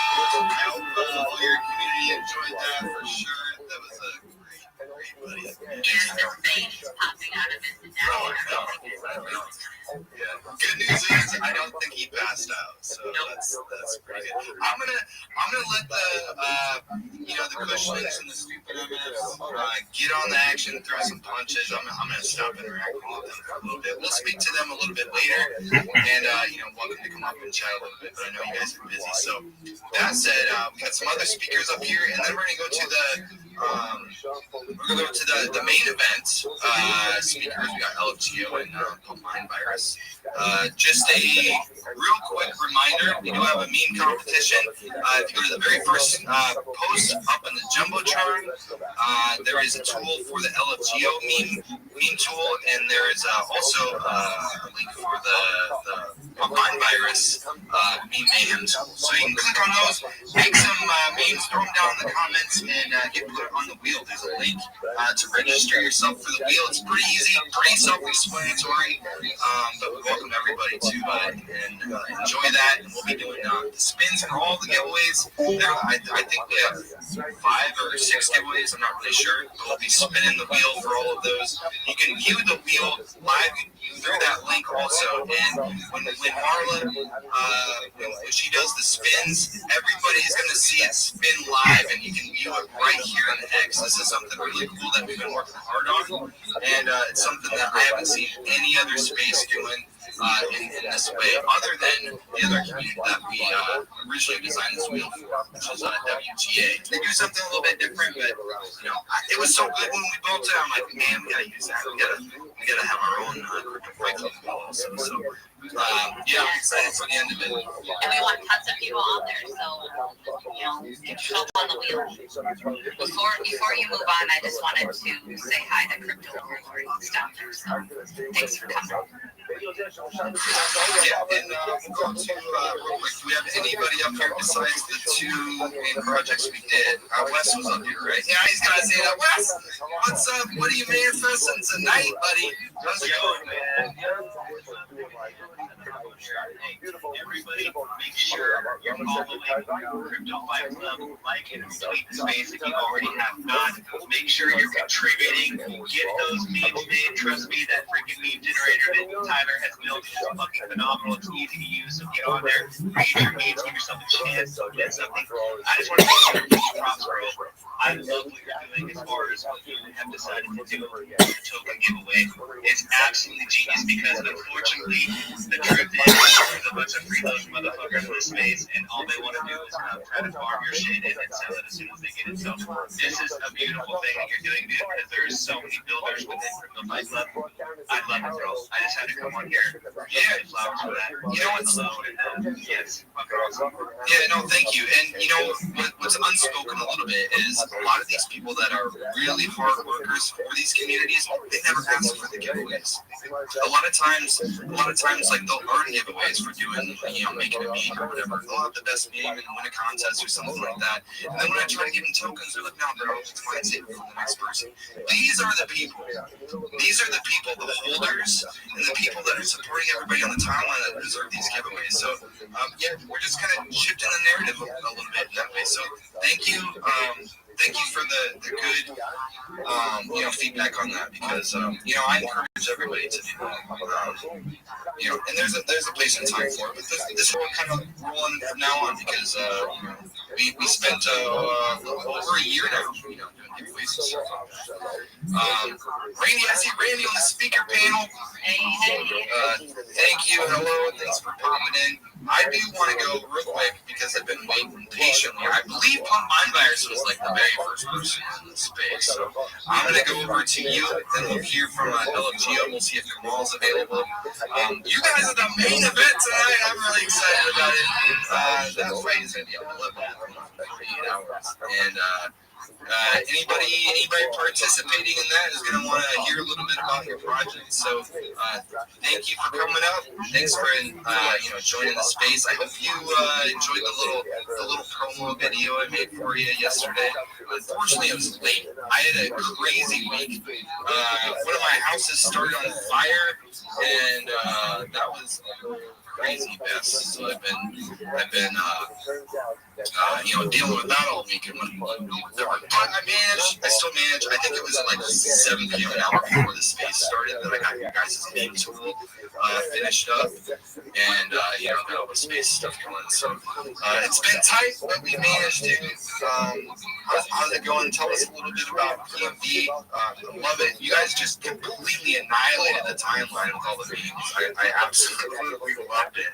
And once again, Wes from Wes Manifest from the whole entire community, just a huge proponent for you guys and all the good things. After our call that we had, it was just like it was a no-brainer getting you guys in here. At the Crypto Fight Club and part of the family now. So tell us a little bit about yourself and for all those in the audience that haven't heard or seen you guys in the timeline yet. Yeah, thanks, Tyler. Appreciate it. Appreciate all the engagement from the promo, from the polls, things like that. It is our first time on Crypto Fight Club. Am I supposed to get the live treatment or something like that? That's we do that. We don't talk about that though. We don't. Great. The other thing is, I did see that turnout that LFGO had in the poll. We're ready to have a real slobber knocker of a fight. I was early. Yeah, anybody who knows that term. Anyhow, I was glad you didn't call me up to speak right away because I did want to practice on the game a little bit. So I think it's back already, and I'm ready to go. 48 hours, whatever we gotta do, we're gonna do it. But yeah, man, really appreciate getting in touch with you. Thank you, Wes. Thank you, Edith, for our community, who've been helping push us along in our start to the last 4 months. Some real awesome people from that community. Myself, I'm a crypto class of 21 top blaster. Stayed around after that. Took along with like UST for a little while. That's really when I caught online virus. And that's really the essence here, guys. Online virus is that thing that makes you keep coming back to Web3 every day. Keep chasing the gains, keep chasing the number in your portfolio, the wallet number that you have in mind, whatever it is. It gets you out of the 9 to 5, or sends you on that amazing vacation, or buys you the Bentley, or whatever it is, right? The dream is Web3 for you. We all come back daily chasing that dream. We come back on our holidays, we come back on our birthdays, we come back at like family events, we sneak off to check our phones and shit like that. Like that is Pump My Virus. It's driving our brains, it's driving the trenches. It's really the mindset that kind of has taken over of kind of chasing 2X's, not holding things like that. So that's where this meme kind of originates from, is that whole idea that myself, like I love you approached this opportunity because I'm a community builder and collaborator, like manager for about 3 or 4 years in not Solana ecosystem, a couple of different ecosystems for the Cosmos stack. If anybody's familiar with that, that's kind of where I fell into in the bear market, where I learned a lot about crypto, community building, things like that. And that was actually Cosmos. Adam was like one of my first DGen banks. I mean, that was back then. Like DGen was like okay, what token isn't Bitcoin? Let me buy it. It's on Coinbase. Let's go. Let's buy it. It's going to pump. Those are the days where that's a lot of fun. But yeah, there's a lot of Pump My Virus born from that. A lot of bad Pump My Virus born from that, in my opinion. But I love community. I love the idea that Web3 is supposed to help us all make a different path, make a different economy, not be tied down to the same shitty jobs that we're all tied down to. When I first got into Web3, everybody was getting jobs as community manager, Discord manager, and making like decent side gig coin, if not better, on weekly or on a monthly, right? And I was like, this is amazing. Like all these people that feel like so disenchanted with the way the world has turned is going to be able to like dive into this token economy, and we're going to be able to like actually have something different available to people who don't buy into the like, I've got to work a standard 9 to 5 or like shift work, right? Whether like some of those people that don't like 9 to 5s and they're still buying into shift work, right? And working night shift or something like that, or working different jobs like bartending because it's fun or something. When you start getting like into that same routine and life and all that the standard economy sets up, right?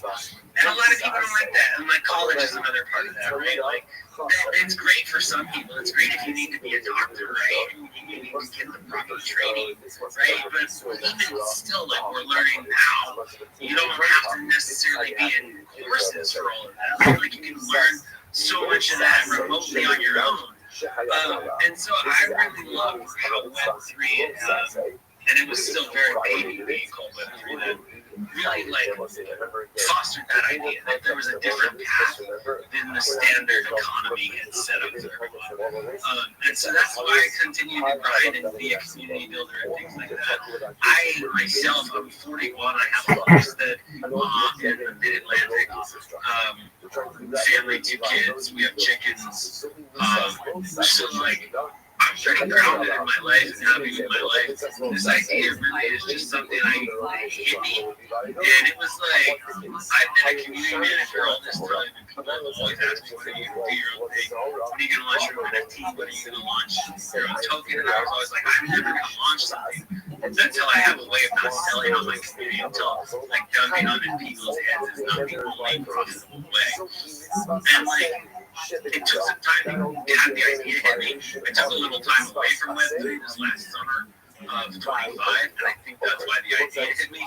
And then it was like, well, there's all these fair launch platforms and things like that where you can earn creators fees and stuff. There's like paths to doing this where I don't have to feel like I'm doing something awful.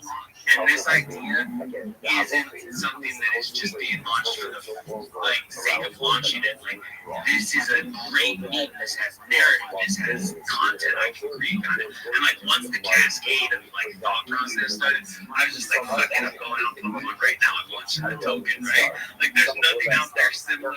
There's no PFP out there on Solana right now. There's no like Wojak. Like, there's Wojak, things like that, right? But there's nothing that represents what I'm capturing with this meme. So I just looked for it, launched it, got the design for the main meme, right? The main character here. We call it Patient Zero, right? The affected brain. It's a pump pill with DNA virus, right? Like virus DNA or viruses have RNA. You really want to get into it. Not DNA, whatever, right? Like, the idea is like pump fun mutated the pump line virus a lot, but it's not necessarily exclusive to pump fun, right? You can hate pump fun, and that's a little bit of a pump line virus strain, in my opinion. You can hate what Team Point have done, what the trenches have done, what pump line virus has done, and vibe with the idea of what our content is and how we, like you said, man, Tyler, you hit it. Like, we meme ourselves. We don't care about that shit. We think that's part of the fun. Memes are supposed to be fun. We're supposed to be making people laugh. If you see our shit on the timeline, it should make you smile or laugh. That's our move.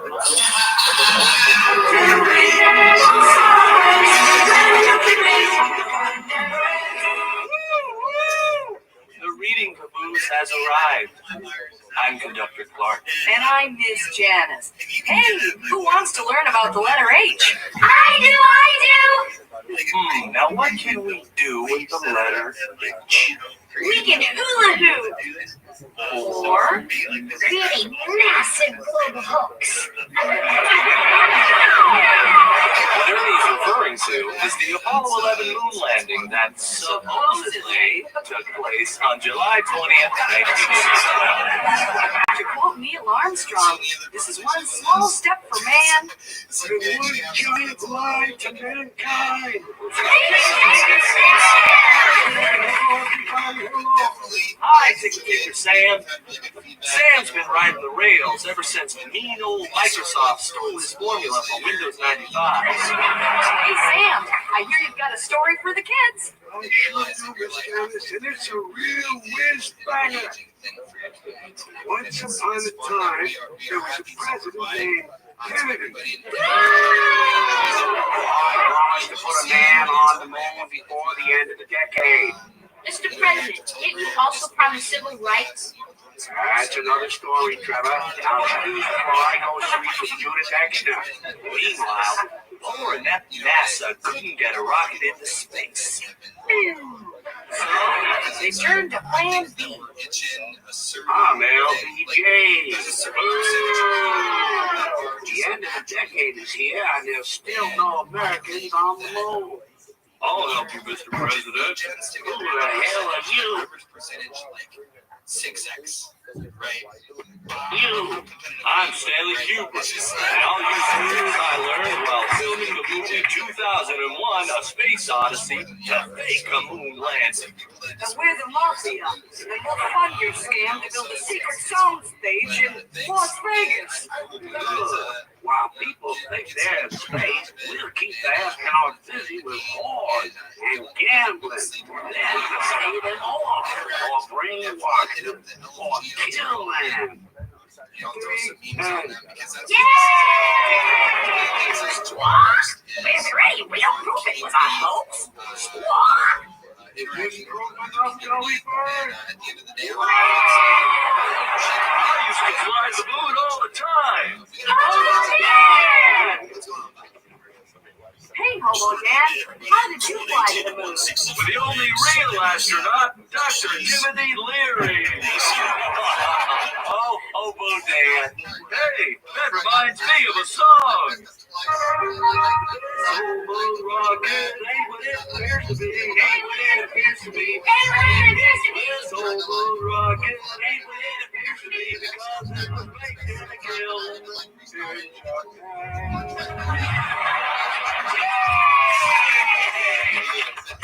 Thanks, Hobo Dan. That was fun, incredible. And the truth. That's all the time that we have for now. We'll be back with more reading later. Until then, the most important part of reading is reading between the lines.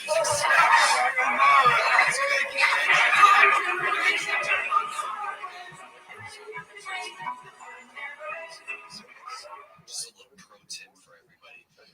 We just had a bunch of Cushlings punches. I'm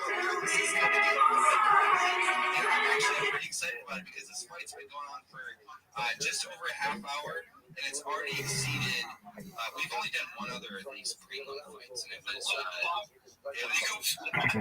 we go. The 167. Was that wrong? Is that wrong? Was that? No. There's a bunch of punches just thrown.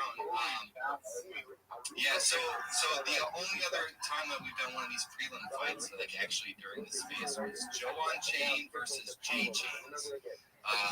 And they're both space hosts, and I think their total score was less than already what this one is. So that's pretty exciting. It just goes to show that the stupid community and the stupid MFs and the Cushlings are both here to fight tonight. Let's go. I'm excited. Why are you raising your hand? Hey, just because I'm not on the other side of the wheel, can you remind me what the drop-down menu is? Yes. Okay, so when you're selecting add me to the wheel for our giveaway contest tonight, there's you select what you did to get on the wheel. One is I made a meme. The other one is I max engaged, which means like and retweeting, tagging somebody here in the space, and then the last one was I played the game. I didn't know there was one for I played the game, and I see it coming. Yes. And I'm like, what? Okay. Yep. So if you are playing the game, just screen. You don't have to do it every time because you only got one slot on the wheel. Sorry, we try to keep it fair for everybody. Definitely screenshot your score and throw it in the comments. And then I was working hard. Actually playing the game. So. There's so many people. I was working hard. I was working hard at my get that shit off. You look good. It's great. It's that kind of gay. How many people we got on the wheel so far? Do we have now it's getting gay. Yeah. I really would. TMB or LFGO. And then there's one more that just came through, so I'll check it out. All right, so there's so many. I was working really hard. Do the retweets, get up on that wheel. Yeah, just click on that link. It's up the very first post up on the Jumbotron. There's a giveaway link. That's how you get on the wheel for the giveaways tonight. We're doing like. If you have any issues or questions on how to get on the wheel, like it's confusing, just come up here and speak and we'll walk you through it. Yep. I think it's for the most part pretty self-explanatory. Just there's a big fat red button that says I want to play. Click on that and it'll tell you how. This does not connect your wallet. Like I said, it just verifies via soul scan that you're one of these communities. And that's it. So it does not connect to your wallet or anything like that. It just uses soul scan to verify. And lets Marla between cigarette freaks verify that you get what you did to get a lot of people out. And we'll be doing I forget, don't quote me. If you look at the giveaway post yourself, I think there's 5 or 6 giveaways tonight. And what will happen at the end of the space after we kick off this main event, Marla will be spinning the wheel. You'll all see it live here in the space. Everybody can view it. And we'll be picking 5 winners for, and we only have one person on the wheel right now, so it looks like he's getting all 5 at this point. I mean, Sir Nasty is pretty nasty. So he is nasty. Yeah, he's nasty. It's inspiration too. Sir Nasty, I just want to let you know I haven't had a shower this year. I'm keeping my promise to you. Before we go over to LFGO, you can just send me a hand. I know he's pretty busy. You can send me a hand whenever you're ready to speak. We'll get you here and we'll hear a little bit about LFGO. We do have the unmiked hero here on the speaker panel. What's up, buddy?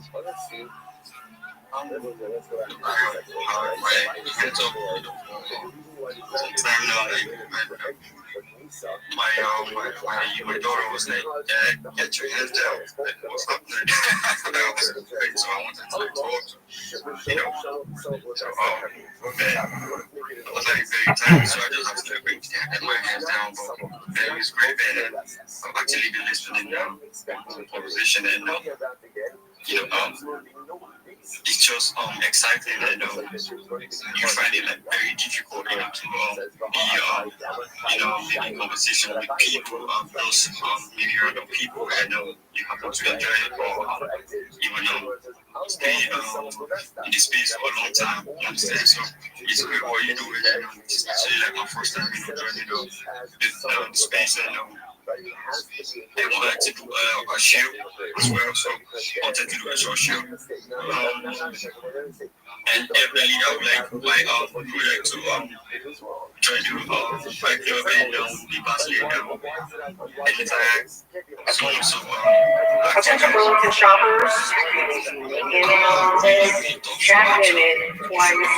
We all know wine's better when it's ice. One time Ron had a 50-day cocktail, so once you come show and say he's laughing, once you get full of dishwasher, what's the best part of shopping at Burlington? Trying everything, one-stop shopping. That's right. Come on, Burlington is more than great. 20 bells, 20 balls. 10.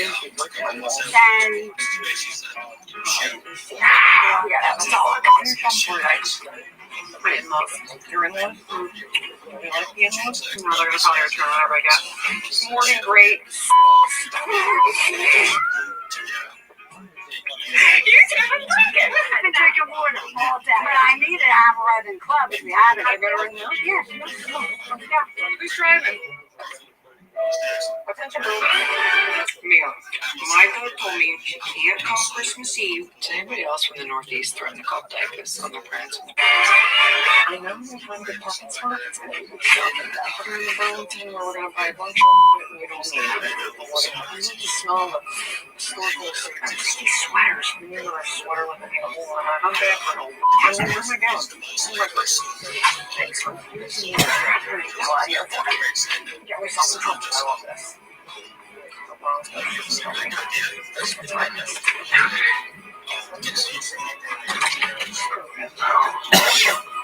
I know we're going to the world ain't all sunshine and rain. Hey, did you hear this? Our playing Cowboys. I think what Nick's here is meeting a family. Real nice. We're going to a party. Like coffee. Or something. Yeah, somebody's got to be coming. And not me. No. Stop keeping count a long time ago. It's only happened in the field. Not DC and not Boston either. No. Of course you can go. Don't you have a suit? I got you a boss closet. She said, and we're married. It's in your closet. No problem. Not for your closet. Of course you can go. Don't you have a suit? I got you a boss closet. She said, and we're married. It's in your closet. It's great. Don't change your little nuts. Well, look. Who's in these days? Don't forget. Age. Just a number. Mayor, my sister-in-law and I specifically agreed we were going to get this year. What for kids? Yeah, I know. That no good. As a nerve to bring up just a little something for you at the house yesterday. Trying to make me look like a dope. Mayor, she was the one that said no gifts. She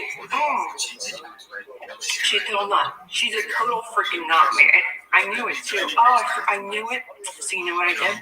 I pointed right at the tree and I told her, got that box right there. That's for you. Please, Mayor. She thinks she's gonna get me. She thinks she's gonna get me. Please, Mayor. You know what? I'm looking for her. Wrapped and ready to go. Yeah. I picked her up yesterday at the store.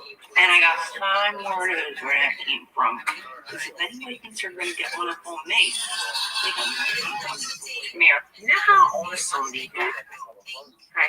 Anthony, you're about to get the rest of the stuff out of the car. Ron? Just what you what? You know, like this store brand. Did you look with your eyes? You gotta do that. I can't with this right. Can you look? Did you take the towels upstairs? I'm so sorry. Did you take the towels upstairs? I'm so sorry. I wasn't so annoying yesterday when I was 90 Days Jeans, was I? Now, you want to make Thanksgiving next year? Reservations. Anthony, the following program is called Burlington lately, and not the Coke Factory. No, not anymore. Just Burlington. I'm obsessed. Okay, I remember how it used to be. The whole place got judged up. Oh, and the prices. I don't even got a line wrong about the total. You gotta come with me for this big deal event or something they're doing. They're giving away scratch offs and a chance to win free Wawa gas. That's what I said. I'll be there with. Yeah. Okay. Well, thank you, Miss Diane. Thank you, Miss Diane. Watch. Jason, we're crossing the street here. Put your coat back on. Watch. We're crossing the street. There's cars. There's cars. Okay. Hi. How you doing? What I just said. Take your coat off, or we're going right home. No, it's not ruined. Superman wore a coat. How do you think you flew it earlier? Oh my goodness, you're such a scary ghost. Look at you. I could just see her all in this age when they couldn't talk back. Is this my pillowcase? I'm not eating it. I'm just tossing it to make sure it's not poison. Oh my god, I didn't recognize you. These guys look so freaking cute. Oh, whole family of ducks. I know my costume mom. I'm a mom. Scary, huh? Okay, so take off your mask. You're scaring the kids.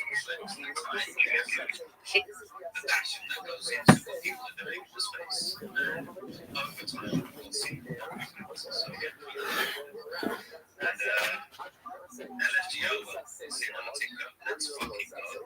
We were on launched by someone back in April 2024, launched on the 8th. It got CTO then while it was on Pump Fund, and they got it to migrate. We took over on the 9th after they tried to scam everyone with their links. And it was around 38k market cap when we took over. Had to read all the socials at that time. Obviously, any coin that you launched never was, you didn't get creative fees, you still don't get creative fees because Swan didn't exist then. So yeah, our project's been fully funded by the community, by the team that was built from the community. We ran it up to 36 million all-time high within 52 days of taking over. It was a great time for the market. I think if you look back to around about October, November, onwards, yeah, it was just exceptional how the market was doing. So yeah, timing-wise, I think we could have been luckier with when we CTO'd. And yeah, we just managed to build a strong community from the get-go. We still have an active community to this day. Obviously not as big or as loud as what we were once, but that's just not enough time chasing. So it's just essentially how the market is doing. So yeah, we managed time guys. I think that's what we are. Luckier with we are someone that likes content and wants to create content. We've been blessed by the Fight Club and their meme generator. You can also learn by going into our meme channel on Telegram and how to create NFT style content, because that's one of the things that's keeping the community alive, because we are gonna create content within seconds. Start this one. So a great speech. Martin Luther King Day. I love it. One of the things that, it's all marketing, man. Like, you need to hire some on my layer, so I can, he watched the polls. Yeah, Rob. What if they good to see you guys up here fighting again. And, that's one of the things I appreciate. Yesterday, even though I got another one in my beard. So this is day 19 of Good to see you. And thanks for best of luck. Best of luck. I think this is going to be a good one. You know, if the pump my virus can throw punches anywhere near the amount that they can pump out some memes, I think you might be in for a fight on this one. It's going to be a good one. I haven't even had time to really look into them, but I know the projects because I've seen them around. They are great projects. Yeah, I haven't seen the engagement or anything. So, as I say, for us, we like to fight with newcomers because it's always, you don't know what they're going to put out, right? You don't know how great they're going to be or how cool they're going to be in the fight. So, it's the unknown, right? Whereas we know, I think the main challenge about everyone in Crypto Fight Club that we would enjoy fighting, and I think that would be a real challenge, would be us. Where are the hippos? I don't see the hippos. Yeah, we're actually, there's a bunch down there. I see Leo, I see you down there, I see Johnson. Where's the crew? There's some hippos here. Yeah, for sure. And, I was driving, so I couldn't spot them. Yeah, we got quite a big audience in here. Yeah, especially for the trenches, it's like people just like shut their phones off when crypto's down, but not you guys, and I appreciate it. This is amazing. Thank you. 26 people down the grease trap earlier. It was crazy. I think that's what Sonny calls it. Little update. We got 29 minutes left of this fight. Last time I checked, like a couple seconds ago, it was 2:11 to 2:63. The Cushing's got to come back, bro. We got to rally. Let's do this. That's still a pretty good. Still a pretty good fight for the first time in the ring. So that's good. We got Avatar here also, and we've had Randy Heather from Randy AI, the most recent Crypto Fight Club winner. So thanks for the update on the score, Bob. Marla, how many people we got on the wheel for the giveaways? I think we're still at 7. Still at 7. So just a reminder, go to the very first post. There's a bunch of stuff we're doing for giveaways tonight. And if you do any one of those things, click on the link. That is it's labeled pretty obviously, the giveaway link. You do that, and you can submit yourself to get put on the wheel to earn one of those giveaways. We'll be picking all those winners here at the end of the space.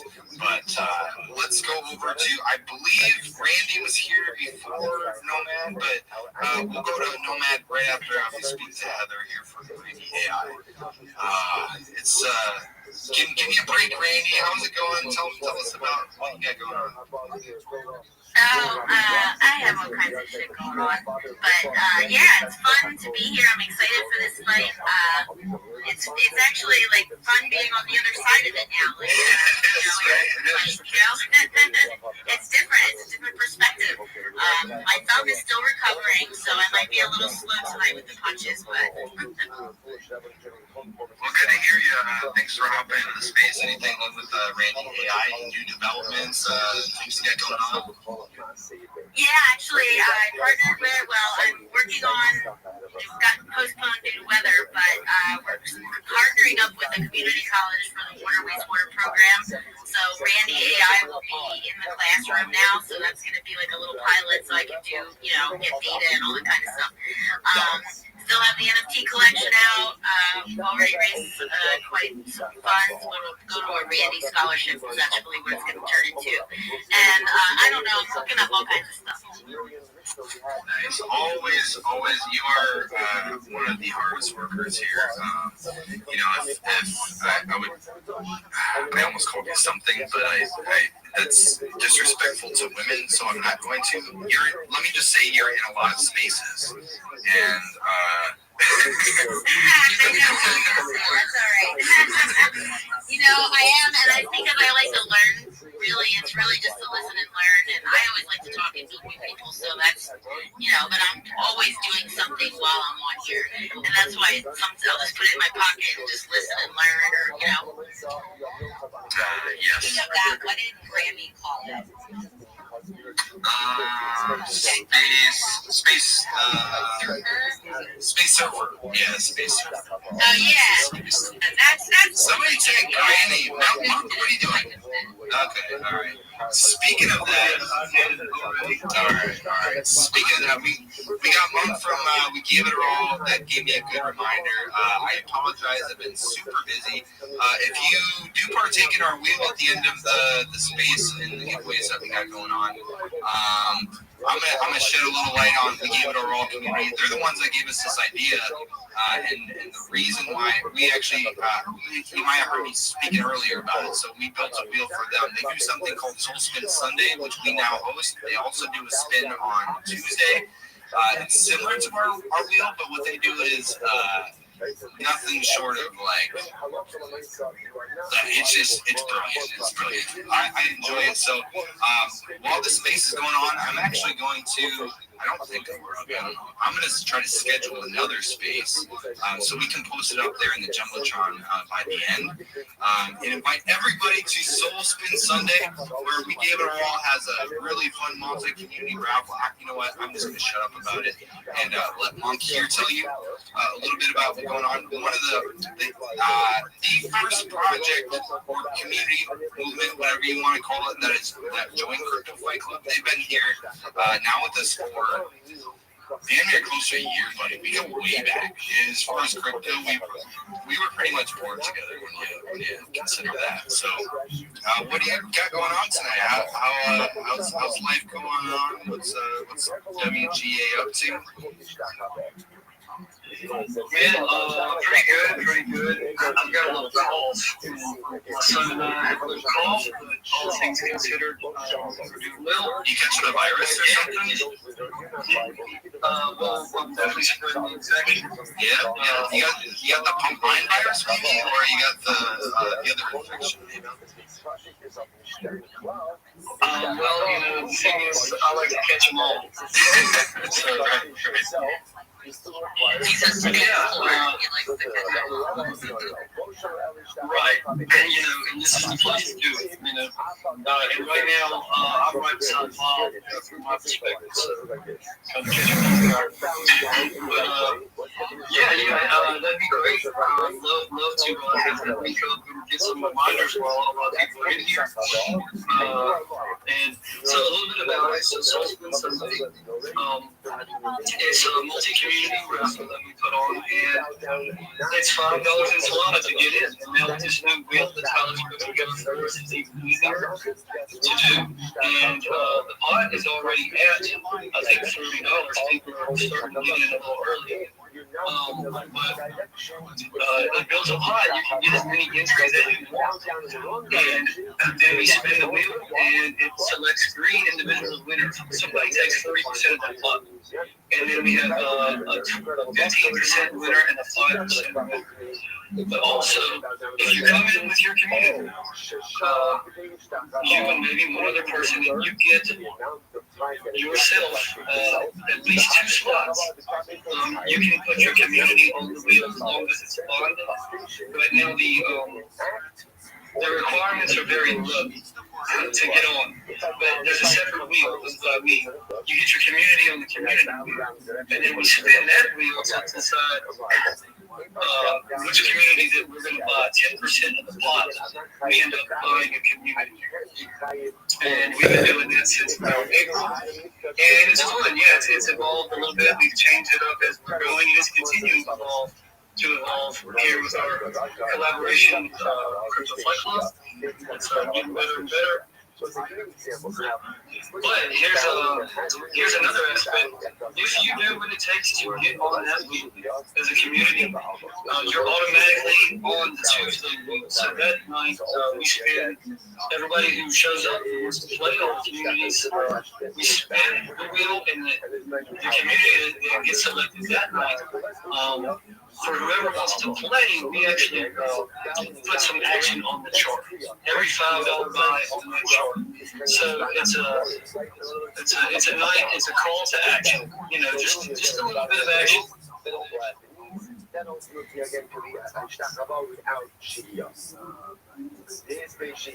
Was the example of bowing and hands lingering. Should be a dying line. That's prostration. prostration. That's like, spread out flat on the ground. The Kama Shir Shia. So we'll say, but again, this is all interesting. But remember, in Halacha is all about quantifying Shir. So Halacha is again. So what is the actual time frame? Right, in other words, if we're going to create liability, I need to know time-wise how long do I need to be in the Beis Hamikdash in order to be liable after having contracted Tumah. So Ibar needs to find money. The Chadine. So he's someone money, and one of his collab on it had it pay 2 or 4. Let me show you the process. Vanre, so the Shimon Menhati the Chadine. One else said money. Vanre, the Shimon money. Okay, my whole guess. Chad Amar Kimenre the Hype Sukkah. So one said, the number of times that you are liable for being in Mikdash, ultimately is the number of times that it takes to say this pasuk. We'll see what this pasuk is in just a moment. The Chaz Amar with the Yichru the Seifa. And once it's the number of times that it's the Yichru to the Seifa, what's the pasuk that we're referring to over here? So the Gemara says as follows. The pasuk is the Chol Yisrael. Roim, Beredes Haish, Uchvod Hashem al Habayis, Vayichru Hayim Arza al Haritzvah, Vayishtakavu, Vahodos LaHashem, He told to the Odom Achasido, Divrei Hayom. So again, when the focus is it the time that it takes to say the whole pasuk, the time that it takes to say part of the pasuk, but that's the shir, which I'm going to say begin to see is a very short shir, which means that literally in order to avoid liability, the moment that I find out that I tell me I want to get out as quickly as possible. Incredible. So it's almost like that. It says, he does now that you already introduced us. Someone says, out. First nugget of information for today. Rabbi. What does Rabbi teach us? That if I can track someone inside of the Beis Hamikdash, so obviously my obligation is to get out as quickly as possible. How much time do I have? So I'm not allowed to. I'm not allowed to remain there for the amount of time either of lingering or prostration. Now, what's the difference? So, the definition of prostration is bowing down in the direction of the Kodesh HaKadoshim. Bowing down in any other direction, it's not called bowing. It's not called bowing. So, in any other direction, I'm liable if I linger.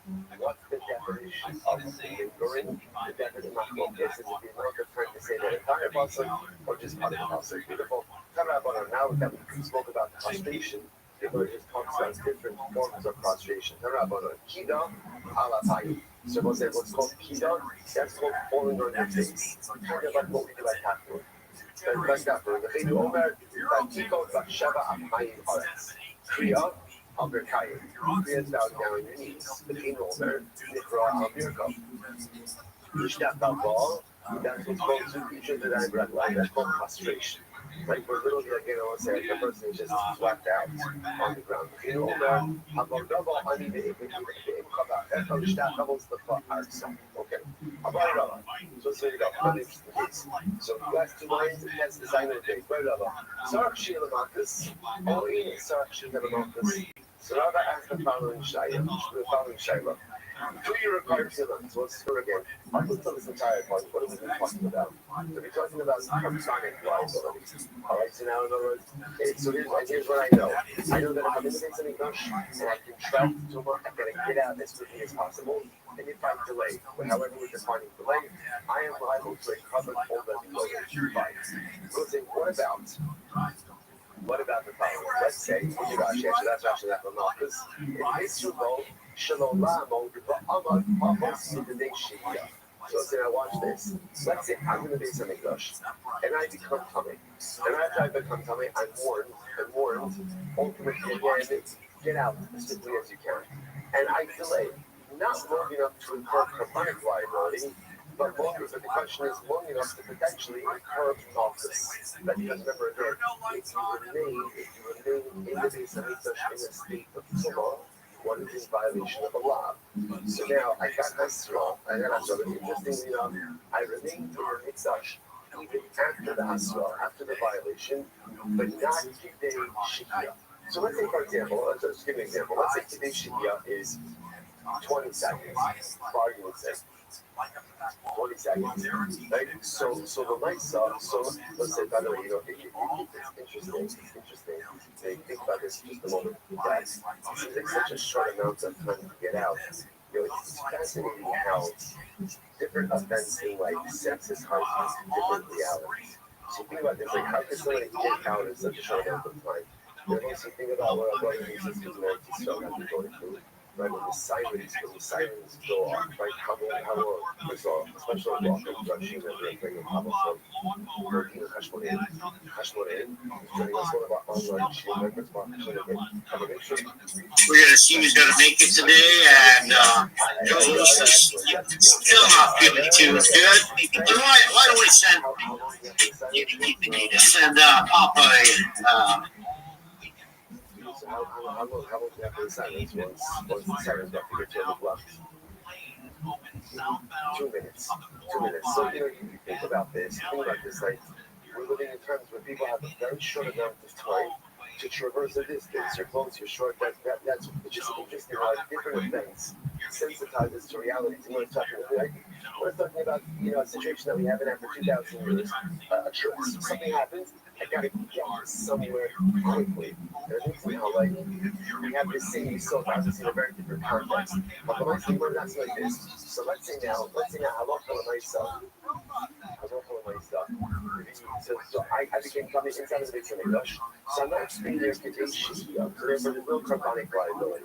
But now the shaila is there malchus right? It's fascinating, right? Because I'm in violation of a lot, because I'm remaining in the Mikdash. It's ultimately in the state of Tumah. So the Maisa, again, is the malchus or not? So the Gemara says, we say that the same way that a carbon requires shia lingering, so too malchus requires lingering, or no, maybe not. Maybe lingering is a din ultimately again in carbon, but not a din in malchus. The carbon in Shia, the carbon in Shia, the malchus not near Shia. Maybe lingering is only a din by carbon, but not by malchus. Not of the side. Oh, Dilma, it's near Shia. Losh no the carbon, but losh no the malchus. Maybe not. Maybe it doesn't make a difference. In other words, if you become Tamei, there's a din of Shia for all halachos regarding to the Beis Hamikdash, whether it's for carbon or whether it's for malchus. So we'll say, what's the halacha? Gemara says, Teku. You don't know Tishki, Kari, Skushal, Zibayos. But Kasha, no answer. What's that we always say?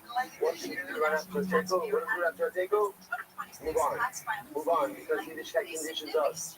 It's like unready questions, some of them really good questions, and some of them overwhelming questions for which we are not going to find the answers. We have two options, two choices. Perseverate, right, and just like focus on it, and just hyper focus on it, and lose yourself in the inability to find the answers to your questions, or move on. Understand this good catch up, the day will come and we will get all of our answers. And what does he have to do? Next, those is good case. Okay, watch this. What happens if you suspend yourself in the air of the Azara? You suspend yourself right in flying in the Azara. So now, this is an interesting case. What's happening over here? What's happening? I become coming inside the base of the but now I'm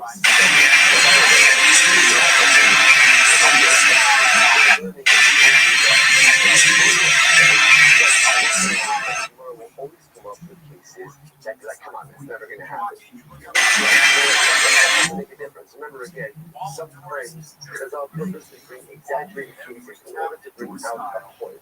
What are you trying to figure out over here? Trying to figure out is if I become something that does. Let's say my feet are not on the ground. My feet are not on the ground. I'm hovering in the air of the Mikdash. Is there liability to that? So the Gemara says, keep in Shehiyah, the Basishtakaval. The Basishtakaval goes here. So what do we say? That maybe the only time you're hired for lingering is when that is a lingering which could result in prostration. Which means what? You gotta be on the ground. But if it's a lingering, that can't result in prostration. Why not? Because I'm suspended in the air of the Azara. Maybe there's no liability. Or maybe not.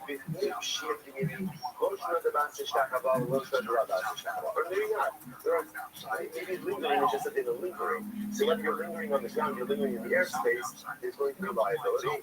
We'll say, what's the question? What's the answer? Teku. Well, leaves this unanswered. I will say that I just really working this through last night. thought it was like such a beautiful mantra that a person could be coming but still soaring in the air. Right? So here this guy, right? Here this guy is coming, but yet realize at the same time he's levitating. It's not a steer.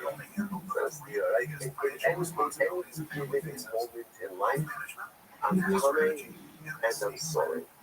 I'm coming and I'm climbing. I'm coming and I'm growing.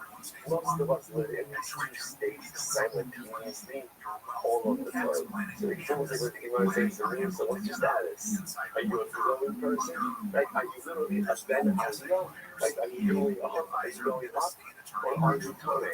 And the Gemara says, thankfully, sometimes it's hard to tell. Sometimes in life, I'm not exactly sure. Like, am I going up or am I going down? But when I say, let's say, you know, the ignorance, that even if you're coming, make sure you're consistently and constantly at that level. Even if you're going to once we all have it, there's certain things in my life right now that are coming. And the truth is, we're going to remain coming. We all have those pockets of our life that I know I need to change, but the reality is, they're not changing right now. And all too often we assume that because they're not changing right now, therefore that precludes me from being a growing individual. It's not true. You could be coming in the base on your brush, but still find a way to lift yourself up. That is the essence of what it means to be coming, but still growing. Incredible. That's what I do. Right, Rashi. That's the guy, right? There's another interesting case. Not to get what you just know, you're going to Rashi. That's what the guy was very interesting. Not to truth, not the only, the software Sacralis. So the sky is different. So you don't need to for the Sacralis for sure. They will make out. What's interesting in this case, similar people who say the before. So a Nazir enters into a cemetery. Now, if you just want to look at us, if you enter into a cemetery, let's say in a carriage, like in a closed box. In a carriage, in a closed carriage, then his friend meets him, now he's going through a cemetery, now because it's a closed carriage, he wouldn't contract him. His friend here, that he's going to the cemetery, he decides to surprise his friend, then pops open the door, the guy is surprised, so now suddenly again, the Nazir is in a cemetery. So this is similar to the case of the guy who's coming inside of the cemetery, what's the commonality? In both cases, they entered in a state of parallel and subsequently became coming. So therefore, again, that's what's called Nazir together. So why is she in the mouth? So it's very interesting. So let's say, watch this case. So the Nazir entered into the cemetery in a closed carriage, so he was fine. Somebody propped open the door. Now he became coming. So here's the Shiloh. Do we say that the Nazir also only becomes coming if he lingers? But if he gets out quickly, perhaps there is no liability. So we gave it a roll of follow so you can see on the timeline on Social Sunday when that's going to happen. Show up, bring a few community members, and see what that's about, because that legit is enjoyable space. The networking that happens there is just unbelievable, and we all have a lot of fun on Social Sunday and Two Wheel Tuesday. Sunny Love, what's cooking, buddy? Thanks for finding your way back to the space. Save me. How's it going? How's your day? So again, what do the usual say? Same case. I'm going to be saying, I walk through the tar. I become coming inside of the base Hamikdash. Oh yeah, that's good. Yeah, it is. Pretty good to hear. Love to hear it. Always with the good alpha. Always appreciate it. Sonny, we're not able to hear you, buddy. Maybe switch headsets or circle back or whatever. Looks like he's got the idea. Bob, what's the tally on the score of this current fight we got going on? It was 225 to 345 about a minute ago. Stupid MFs have run away with it. We got 6 minutes left in this fight. Stranger things have happened. There's bank and punches. If you're holding punches right now, you got some in the bank. Now's the time to throw them. So yeah. So if you don't know what you're doing, throw in the towel. If you don't know, you never know because you are able to actually store the punches and not throw them all at once, up to 50. So maybe there's people holding back a little bit. It's very possible. You never know.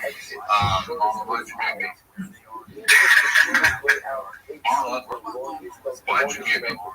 I didn't mute you. There's a lot of people that yes, you did. It wasn't an accident. Stop it. I forgive you. Let's move past it. So I was talking about cooking all my leftovers, and you guys answered it in the correct time. I thought you could hear me. Fucking good job. Fuck me, right? I have a Modelo and a buzzball. Buzzball's gone. Leftovers gonna get worked on. 2014 is when Seattle smoked the Broncos. 2015 is when I almost broke my 19-inch flat panel in my prison cell because Kelly's fucking dickhead. 2013 was the county jail. I remember that building in San Fran. I remember I went to San Fran.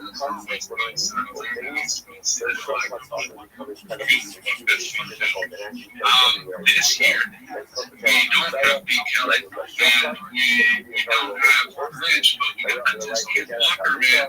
And he looks a lot similar. He's running through motherfuckers, yards after contact. I like that type of shit. He's fight club worthy. So let's go see Hawks. What else? I bought some more Fight Club. Let's go.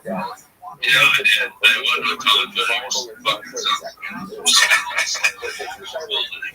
It's not even Fight Club in that wallet, whatever. I have 30-some wallets, so that one there. It was a Fight Club, so I just spent all the soul in there. And I'm on the wheel, guys. And we're here, so I'm going to pass it back to fucking three beautiful people. You know, Marlon could fucking read me. I'm going Let's go. I love it. No, it's actually Marla sent me a text message just a little while ago while she was verifying. And somebody that got on the wheel just bought some Pine Virus token to get on the wheel. So, oh yeah, it's working. We love it. We love it. So, I mean, it wasn't a lot, but it's yes. So thanks, whoever that was. Thank you for your support. Digging what we're doing. So appreciate it. We have how many minutes away? This is getting close. Who's gonna screenshot the screen? Yeah, I'll screenshot it on my watch. So, or I'll hit it right at at 9:45. But yeah, 3 minutes left. Let's get after it. It looked like some stupid interrupts from banking 2 punches though. So yeah, and that said, also you guys both communities, both amazing communities, and I believe Stupid also has a meme coin. $ stupid. So maybe that's another project we might want to get in here to Fight Club and create events.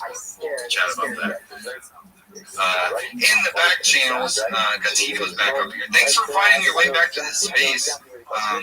Let's do a little free talk. If anybody wants to say something, cussing me out for rugging the space. I only came back up here just to be the one, at least one person that says okay.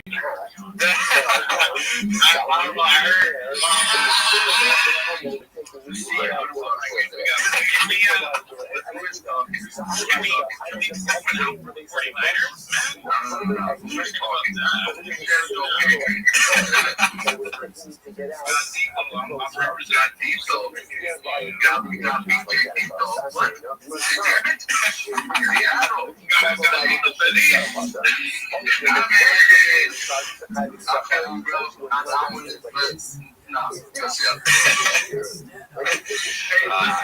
will say, as a Patriots fan, even I don't understand how we got to this point. But it is what it is. I don't know either, but I'm a Patriots fan. I'm having fun. I'm with you. I agree. Handshake. Yeah, that's what I like to see. We do have just about a minute for this fight to be over. And I'm gonna both Bitch Tits and I are both gonna screenshot it, so we got the proof. Definitely, you guys are in our bank. The performance that you guys both communities put up tonight. In this little prelim match, I appreciate greatly. You guys are in my Rolodex of projects to come back and let's roll it back. Maybe we'll see if the stupid MFs can go 2-0, or if the Cushions can get some little revenge later. Maybe we'll have a grudge match. Who knows? So many possibilities, right? But it is official now, right? It is official. So we got the stupid MFs and the Cushlings. Stupid MFs take it 429 to 233. But like I said, I appreciate both communities and the fights you guys put up. A little taste of what you got coming up, PMB. I know LGO knows all about it. But thanks for the participation. We'll be making a tweet probably tomorrow, when it hits the algos a little bit better to talk about the little prelim match that we had in the space tonight. Thank you so much for the participation. Hopefully you guys enjoy it, and maybe if you come back again for a fight, maybe you'll have a little bit of strategy. It's kind of fun, right, Bob, to see some of the strategies that these communities do to win a fight. Yeah, those are thank you guys so much for playing this. The prelims are great. We started it recently, and these are those are some serious numbers for a prelim. For an hour and a half fight. I mean, that's pretty damn impressive. So, solid communities. Thank you guys for coming out. I'm definitely gonna invest. So, we love all the projects that come in and chill with Crypto Fight Club, man. So, seriously, thank you guys. We got 14 minutes until the main event, baby. Let's do this. All right, so that reminds me, that means I got to get to work. I got to get the fight arena set up for the main event tonight, which is Pump Line Virus. Excuse me. Versus LFGO. So Marla and Bob, you guys can take the stage for me for a little bit, and anybody else that wants to come up here, show chat, whatever. I got a few minutes to get the stage set up, and meanwhile, I'm gonna go change my Twitter real quick too, and talk about my drink. And I'll be right back. Appreciate you guys. Diapers and not have to change. I know. That's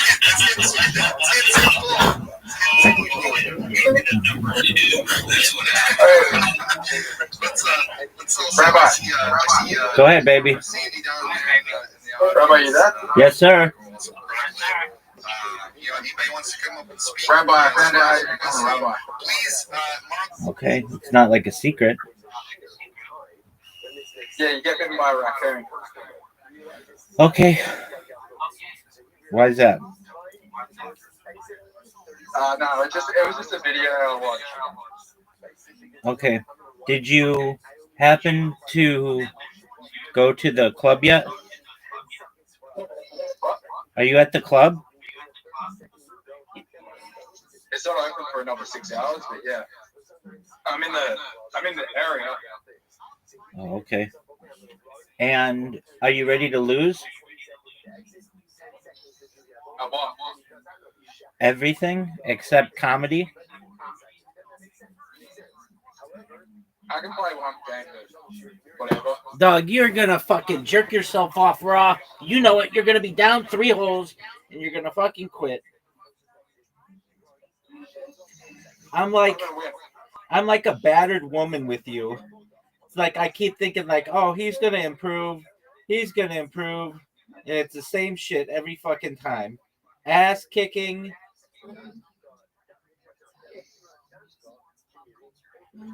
You have an invitation, and we're all waiting on you. Zoot, are you going to go? Zoot, you have an invitation. Zoot.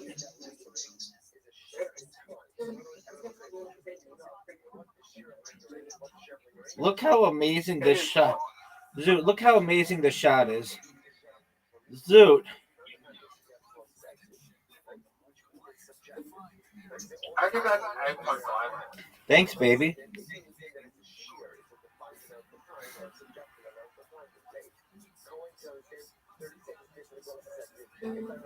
Hit my ball. I would also give my shot an 8.5. Okay. I agree. I think you're in a better position. What are you going to do here, big dog? Rabbi, who's in a better position there?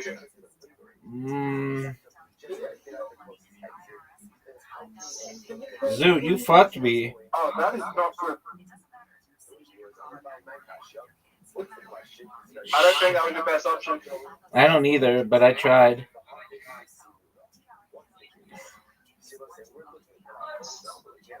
Zoot, what's it feel like to have a one-stroke lead?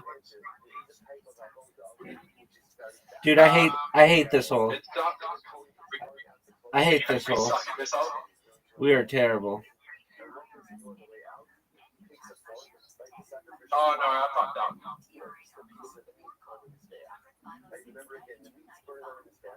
I don't think that's a bad shot.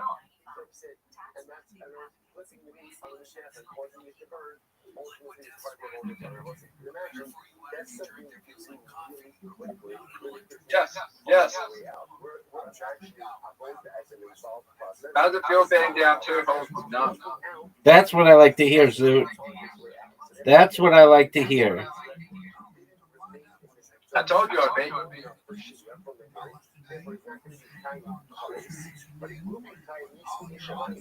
You know what we're going to get next? What are we getting next, Zoot? You have that one where you have to get through this. You have to get through like the two like slides. I don't know what you mean. Like it has 2 slides you have to get through, and it's a farm and it has 2 wheels as well. Oh, well, you have to show me.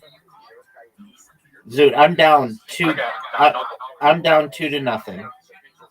This would be the greatest comeback in the history of the game. This would be the greatest comeback in the history of the game. Zoot, do you reckon? Well, I did one of the worst shots you can do on this also. So did I. How did we have the same shot? I don't know. You're in a slightly better position. I'm gonna be able to get it in. No.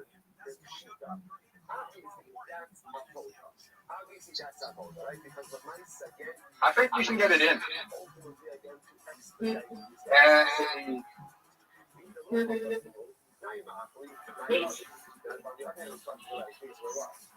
Guaranteed victory.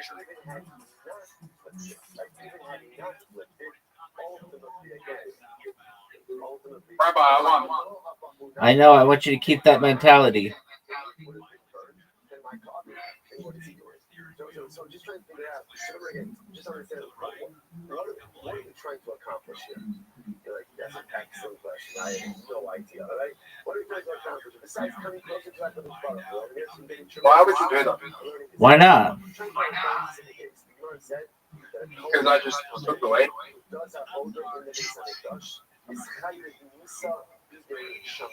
Okay, that's a fact. Just kind of Zoot, you might have a perfect game. You might get a perfect game against me.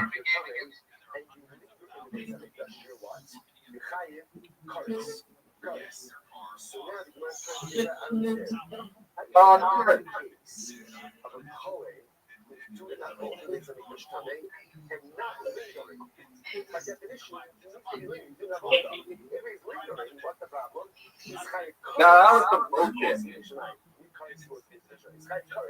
And then these visualize. So we're trying to figure out how can you find the case where color is Rabbi. Yeah, baby.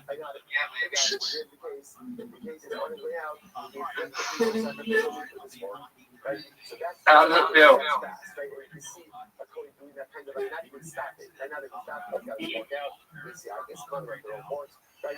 Not good. Not good. I have to prevent a complete loss. Oh, fucking hell.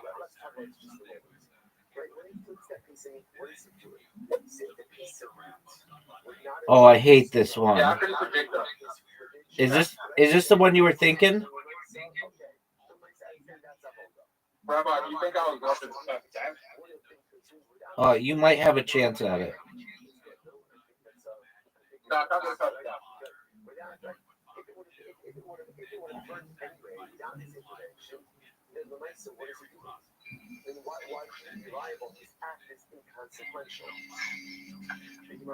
Rabbi, I want 3 to 1.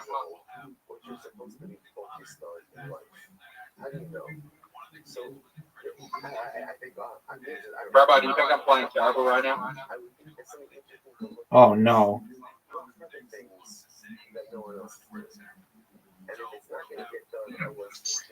Break that shot out of 10. 0.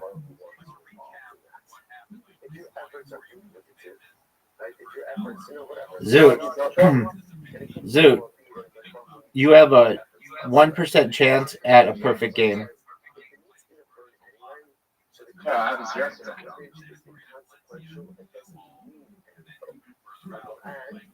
Baby. Zoot, we're gonna leave it at that. I want you to be in a positive mood.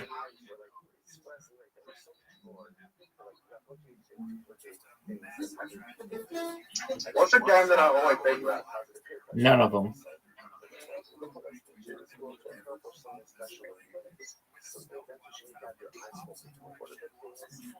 Zoot, are you excited?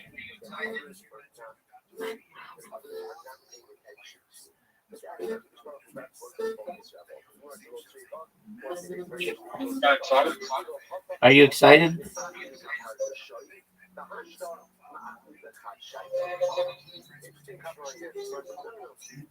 I realize if I win and go to nationals, win nationals, all it takes for me to do one tweet and you go viral. Yeah, dog. So you're doing it for both of us, baby. When do you think you go viral? As soon as you tweet, baby.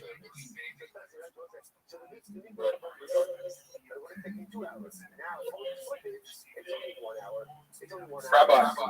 Yeah, big dog.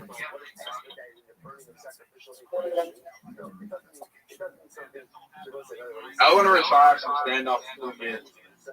Zoot, get out of here. Why? You're not even a stand-up comedian like as a profession. You've made exactly $0. You've made exactly $0 in being a stand-up comedian. So, like, you're not. That's not a career right now. How much?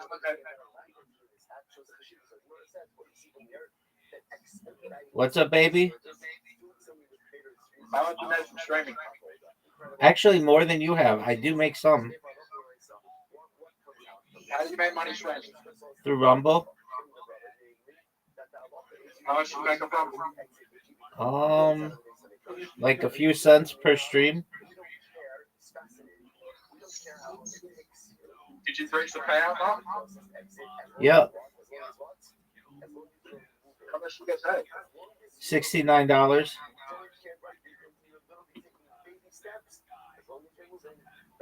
So why don't you?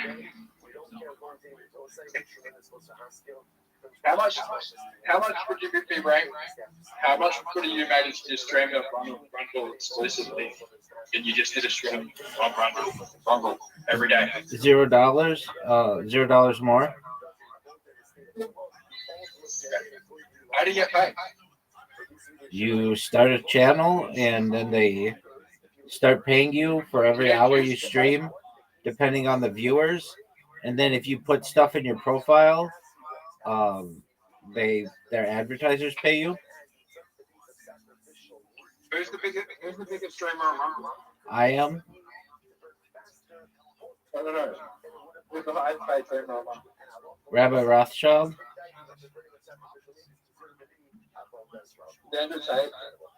Dog, no one knows who that is.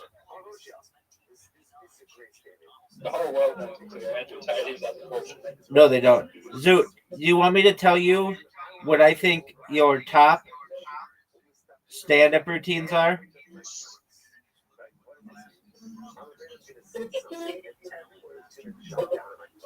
I don't know how entertains comes out.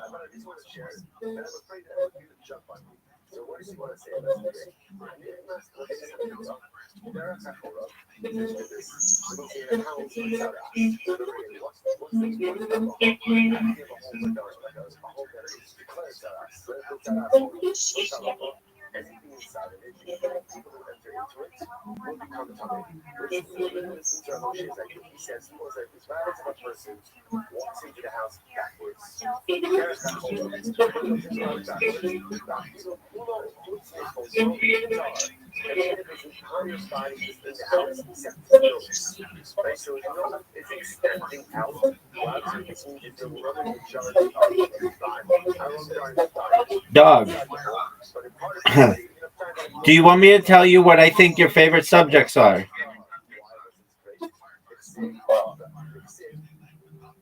Kanye West, children, Jeffrey Epstein, Lily Phillips, Bonnie Blue, autism, ADHD, Hitler, and Dave Chappelle.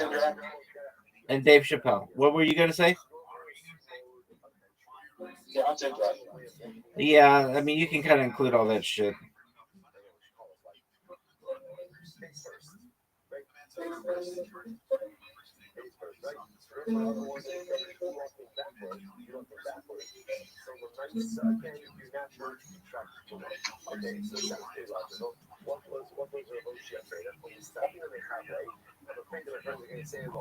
Is that not accurate, Zoot?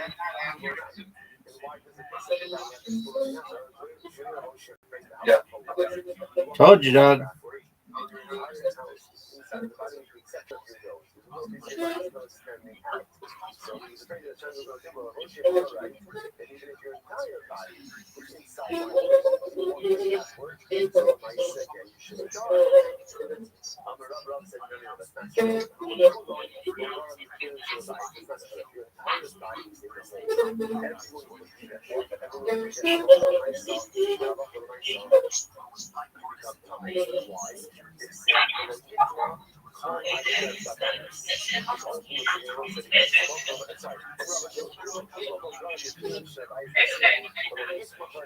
Zoot.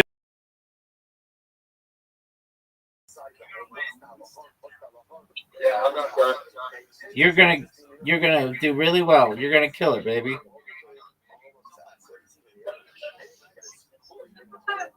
It's a perfect shock absorber. When wind or waves push the ship, they aren't pulling directly on the anchor. They're trying to lift this immensely heavy chain off the seafloor. All that energy is spent fighting the weight of the chain. The curve straightens out, absorbing the shock like a giant rubber band. By the time that force actually reaches the anchor, it's been dampened so much it's just a gentle tug.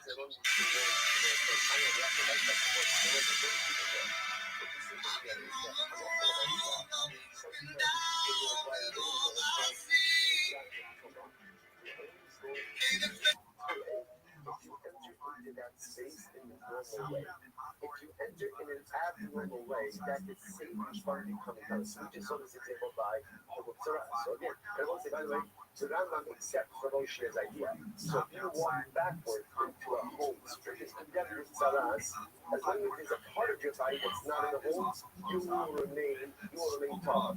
Once your whole body enters, it'll different than zero. So most of the people say, talking about the rest that's about this, Gagin Havabu. So say, this is talking about Rashi, that you can look at Rashi. Gagin Havabu, Rashi says, Sheba Asara. That was in an important part of his English. There were a series of chambers.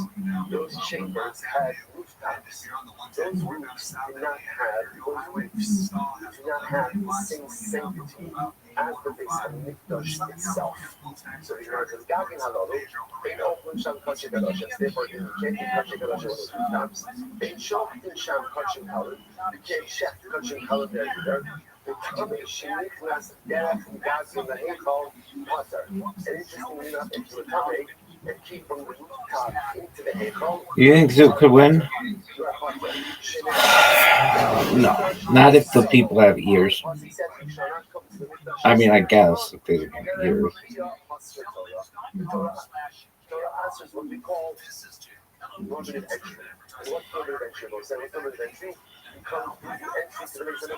Yo, dog, has Twitter Spaces usage gone down or up in the last 3 years?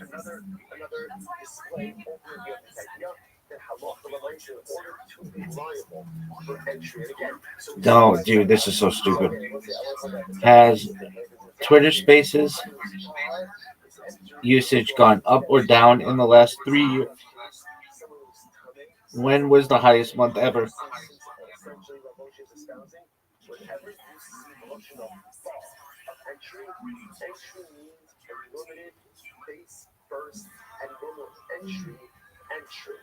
That's what I love when I start thinking of Saras. If you walk in back first, you're not going to be live. I walk up coming. Based on Mikdash, if you come from the rooftops instead of through the front door to one of the northern gates, ultimately there will not be liability. There will not be liability as well. Right? Also, stop over for today. Next week is its own piece. Shkar website. What a way to start the week. Incredible Haskala. Here's a result of what I'm going to start the sequence. Reasons for Avo. The Avos, the Slavos, and Yirtz Hashem together this weekend for many weeks to come. Shkar everyone. Have a great day, everyone.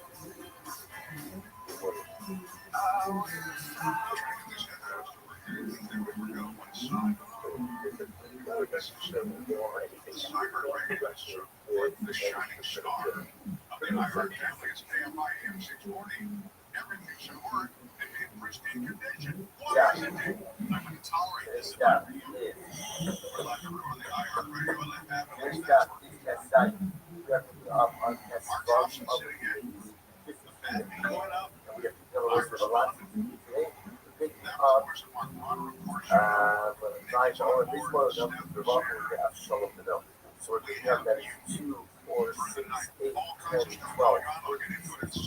That runs up to the bottom. I pretty much yesterday got.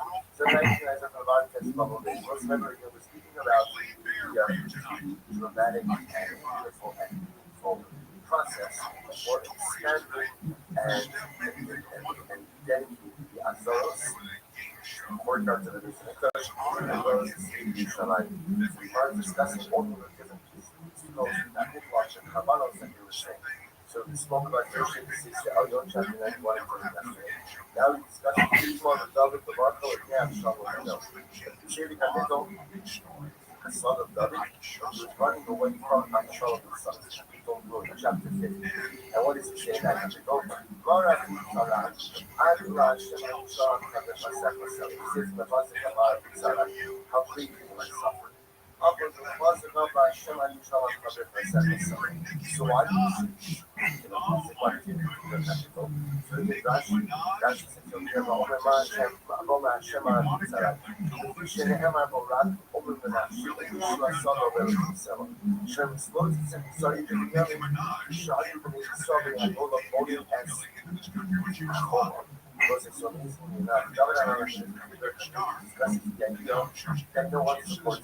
no one supports me. Everyone in the ride, no one supports me. When Ezra and Nehemiah came back to the world of Israel, people disbanded their efforts at the same time. What do you do? Jerusalem is destroyed city. Jewish people are downtrodden people. Why? You believe me? I'm going to the honey crush the garden.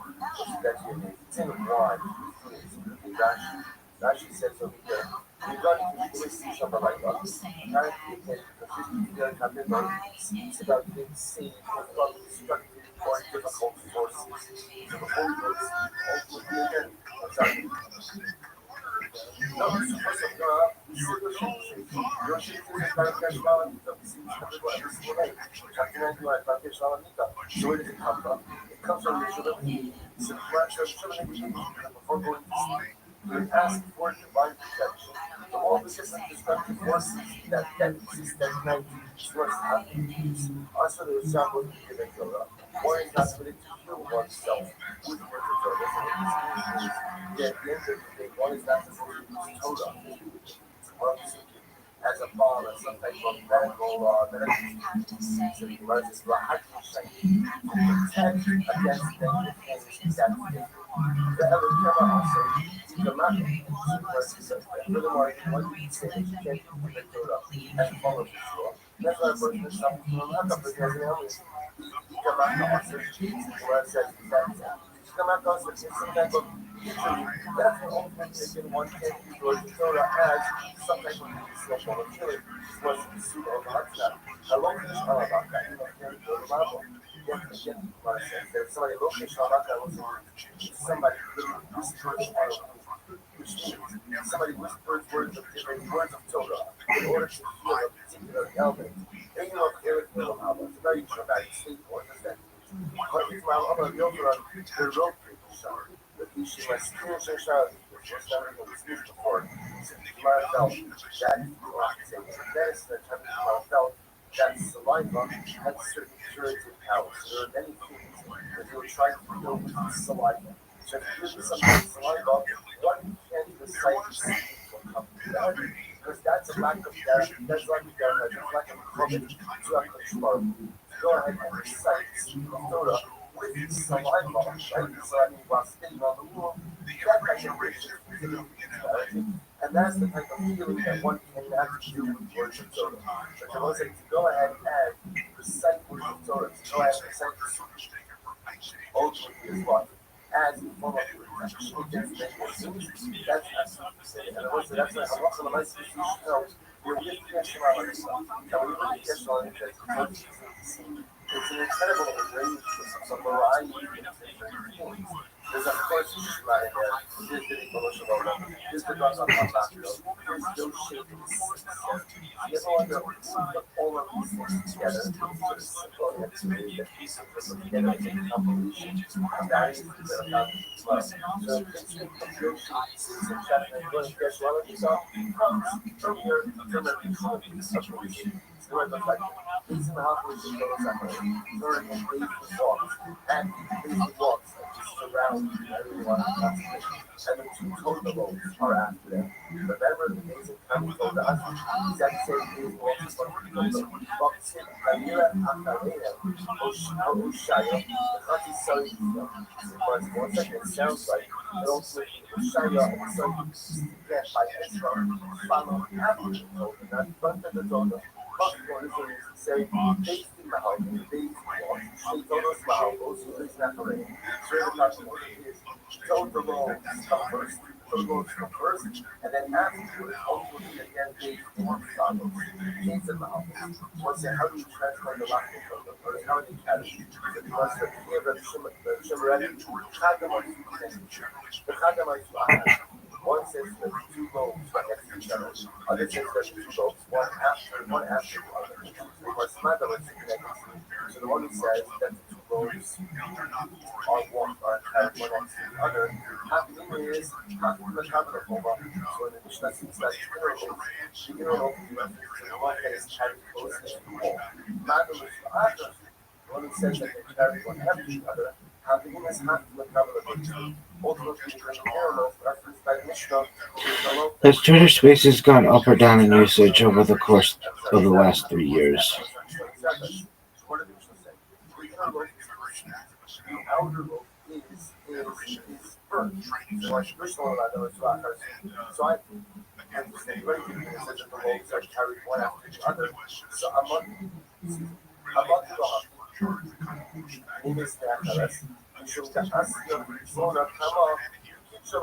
Was that I understand that the local may want to the other as soon as you get a why because the outer comes in first is consecrated. Or I should say any consecrated is second. Both element number two connected now value behind that as well as the most of the other we enter in at the same time we are consecrated at the same time.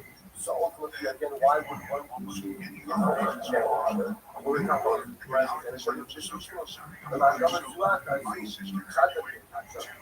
furthermore, again, the one who owns the most that can affect the other is just such a concept of one particular people consecrated and not the other. Because it's called cultural nationalism. Because says, again, it says that ultimately these cultures are treated the same way. Which I probably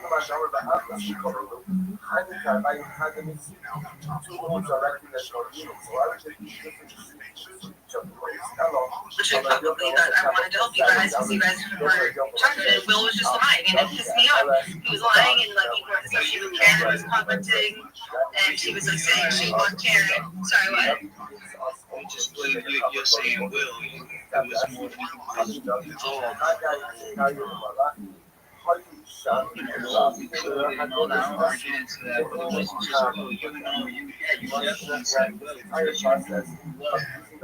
And Kevin, yeah. Yes, I didn't have to say all that. I didn't want you to have to get involved. And I kept telling you, did I not? I kept telling you, I said, I don't want you guys to get involved, but you had no choice, and I get it. I gave you no choice. You asked him, I was there, so I didn't lose that. Can I interject one thing peacefully? Regardless of anything with Meredith, she was not the one that did anything or said anything to hurt anybody's family. Nor did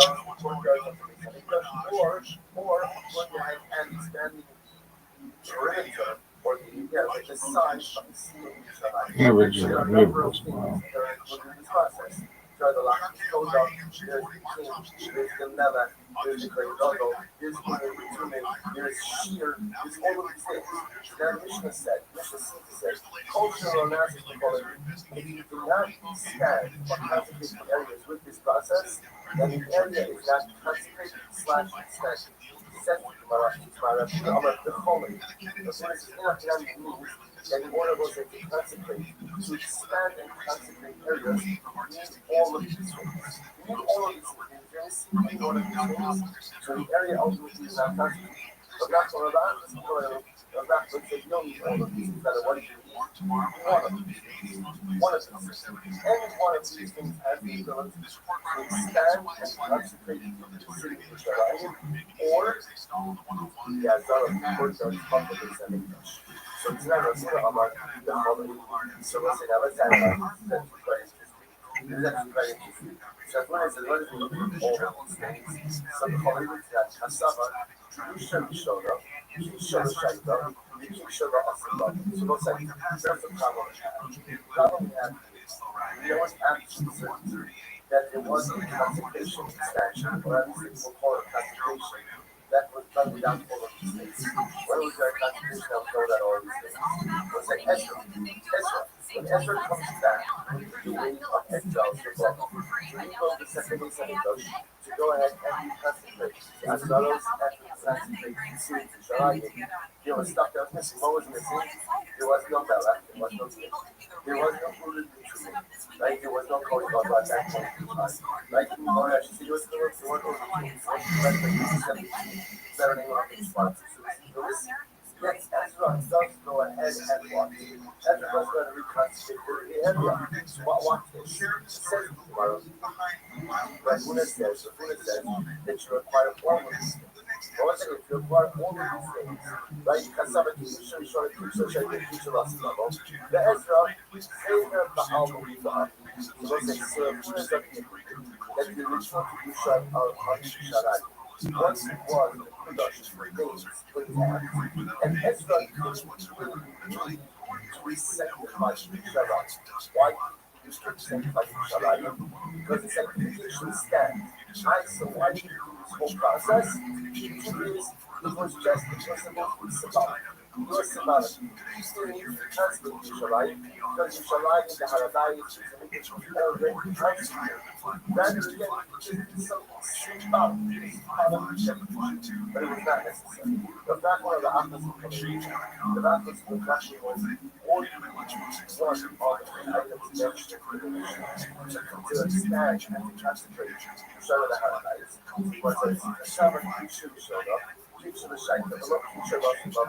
it's like he holds that usually Shaddai was sanctified, but that once the sanctification is destroyed, or once the God's soul comes out, that Kedusha is lost. And there's at least one of the items mentioned in the Mishnah during the consecration was the Ezra Shekadich. Alpha Gavdilo and Ezra actually similar to what was like, Yerusha Kedusha. He actually literally consecrated Kedusha, like, I is the Lord. It's okay. You don't need all of the items, no matter what you need, just at least one of them. So the word was like the easy note on that. So the other is the question. Today's students are tomorrow's great leaders and innovators. Right now, Mrs. Funky University donors choose a nonprofit that lets you support students and teachers and your community that was in not Utah. with all of the items listed in the shop. It's not a proper concentration. First, let's accept that we have to change the year submission of time. The outcome. Right, that's the answer. So the answer is change the text. And the text should actually say the outcome. Any concentration that was not done because one of the items is not a proper concentration. Okay, touch love. So say another writer. I'll show them, right? This is actually very nice. Shake the scene of the Harash. Those are the two swamps, marshes, and Harash. Harash double says Harash is around the mountains. Right? So there were two swamps, marshes. Yeah, Harash. Watch this. Kachona Daldora. The upper marsh and the lower marsh. Kachona is Kachona Public. So the lower marsh was like water, sanctified. Try to expand. Early country march. So the lower march was in fact sanctified with all of the items listed in the Mishnah. Aldona alone is captured the Holy. The upper march was not sanctified with all of the items. It was Ella, but only Gola, but rather again the upper march was sanctified by those who were back in Ezra, and they claimed this march as part of the Shalai. Shalom B'Melech, but there was no king who was present. The Shalom and also the reaction Kachona Shaisi Shasa Mura. Amia Aris so the lower march, again had complete Kedusha. So apparently the lower march was sanctified earlier on with all of the items listed in the Mishnah. The upper march was not. The upper march was simply claimed by the Jews who came back as the during the second Day of the second day. So therefore the class at the following. So Tachtola, Shaisa Kedusha Sikura, so was in the lower march, which had a complete Kedusha because it was sanctified with all of the items listed in the Mishnah. Ami Haaretz Nichnas Nishas. Ami Haaretz Nichnas. Both Nisham Kosher Kalim, Energy Kosher Kalim, Kamalo Maisishim, Tobi Maisishim, Kalim, O Nisham, Kosher Kalim, which was all the words going forward, is what everyone's permitted to eat in each of the different marsh areas. The Kalim, O Nisham, Kosher Kalim, O Maisishim, Kalim, O Nisham, could eat their Kosher Kalim, Maisishim, Al-Yona, Shalom Haisishim, the upper march, which did not have complete Kedusha, wasn't sanctified. All of the items was only sanctified with the only gold, all those who came after Ezra. So Ami Haaretz, so the Ami Haaretz would come there, the whole Kusham Kachim Kalim, about Lo Maisishim. The Chavidim in Lo Kusham, Lo Kachim Kalim, Lo Maisishim. Only they ma Lo Kusham. Was like, why did you get lower swamp? Why was it? Why was it that the lower swamp was sanctified with all of the items? The upper swamp was not. So it was a big amount of why was the upper swamp not fully refreshed? She was Allah Hazaros, Ella the Mela, the Navi, who were doing this and that. So I Alice, Bukish, Dodos, Bukish. So what's it ultimately again? So why was it that the upper swamp was not with the Rosh? What's the reason of it? Because ultimately again, to sanctify the area requires all the only stand the boundaries of the time. So here, this is not the this is expanding the boundaries of Yerushalayim. So apparently they expanded the boundaries ultimately to include the lower swamp, but not the upper swamp. Why not? Because that's Gemara had all of the tools available to include the lower swamp at that time. By the time it came to include the upper swamp, they lacked the king, or the tumim, so on and so forth. So what's Lama Kinsha, Lama Kinsha, but both Kinsha, why did they sanctify? Kinsha was to sanctify. Ella Lama Kinsha, which is was asking the following. So what we have over here is the following. What we have over here is the lowest swamp was formally recognized as part of Yerushalayim. The entire process of what we'll call territorial evolution. So we can end up in order to make good photos this year. That was so that was the lowest swamp. The upper swamp was not. Because we'll say, why is the upper swamp not? You have it in so all of these items. There was no king, there was no ruler. So why did they even try to include the upper swamp as part of Yerushalayim at all? If the mechanism for this.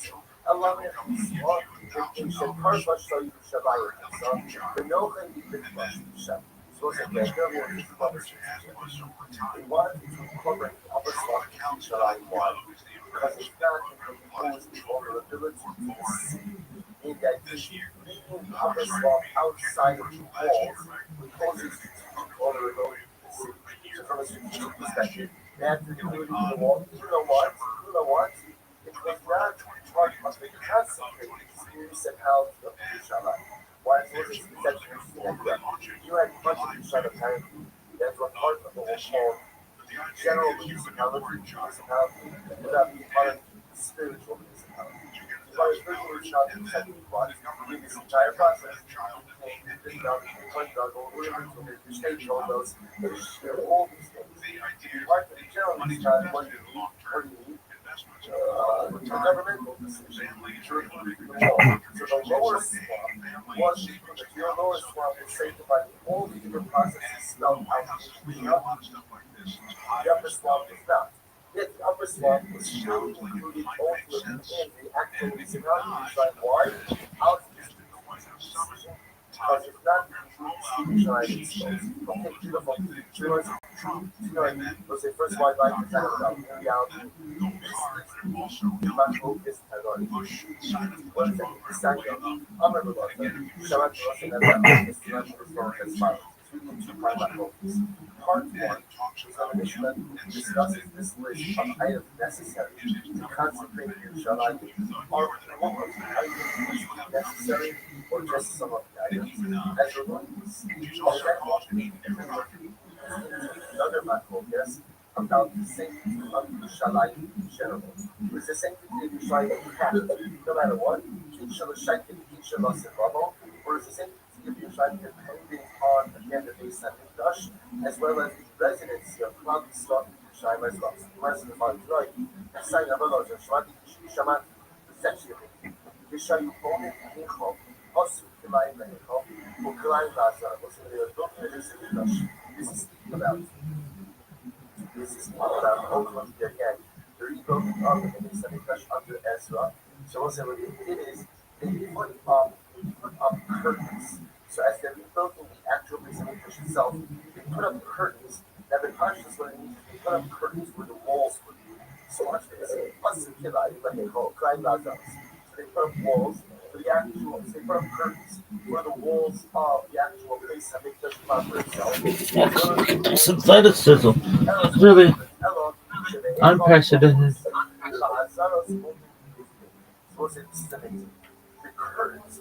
Is it the most unprecedented athleticism you've ever seen? Without a doubt. Look at this move. This shit sucks.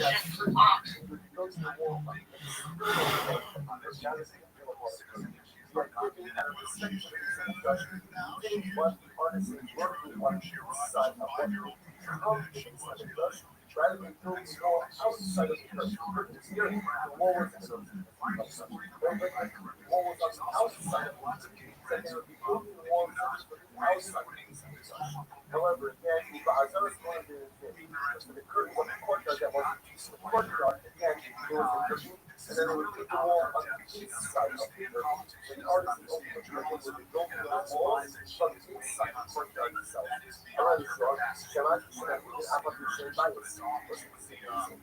shows it's higher that they offer up Kabbalah. You know what? We just know this anecdote. Oh, in Kashi Kadosh, we can go and Kashi Kadosh, the art, the walls for these anecdotes. Kashi Kadosh, I'm going to use Koma. Kashi Kadosh, there is no wall for you, Shalan. Why? In this situation, the sense he says, I heard that today we can offer up Kabbalah. But you offer Kabbalah, and if you offer Kabbalah, even if it adds other things to it. Why? Because the Haradai is describing as eternal sin. And that sin is independent of the existence of the actual manifestation itself. So first of all, the Haradai is sin and offer up Kabbalah, one has to give the root. So you know, it's exactly Kachi Kadoshim, which refers to which has to be consumed on the Haradais, and Kachi Kalamite, which actually consumed in Yerushalayim. So because the Kedusha Yerushalayim, and Yerushalayim is ongoing, the Kedusha that even in the absence of the base of the Kedusha, and the Kedusha that even in the absence of the wall of Yerushalayim, the cloud, that the answer some of those Yerusha must have level. Now we confirm from this, that the Yezer must fall, that the Kedusha Haradais, Kedusha Yerushalayim, was never delivered to sanctify. It is only sanctified when what? It's a Kedusha stands for all Yerushalayim stands for Rashi Nai, how do you know that? Your love, Koi, our Kedusha Yerushalayim level, everyone that the sanctity of the Haradais, and the sanctity of Yerushalayim is eternal, was that you are clear. This is not everybody who is eternal. We're talking about a specific type of sacrificial sanctity. We're trying to figure out is, can I go up to Haradais today and walk up Kabbalah? That's the shame. A political consideration. Can I walk up Kabbalah? Can I eat my sashimi? Should I that? So that's what like spiritual sanctity, or sacrificial sanctity. So maybe everyone knows that it's eternal. If you can offer up Kabbalah today, my and the terrible thing is just relaying that which he has heard. So that's the case. That Kedusha level was the sanctity of the Haradais is eternal. And therefore, today, we offer up Kabbalah on the Haradais. Why would that be sacred of purpose? Right? That you require to like. Our answers, it's even when they say, well, you check the going on Kabbalah, one should try to correct what is some type of curve in the area of the design. The Kabbalah should offer some type of non-display, not just out. That's what I says to one of my focus on referencing the column. This diagram. How do we show those? Why do you think the color looks like? Also, go ahead and recount these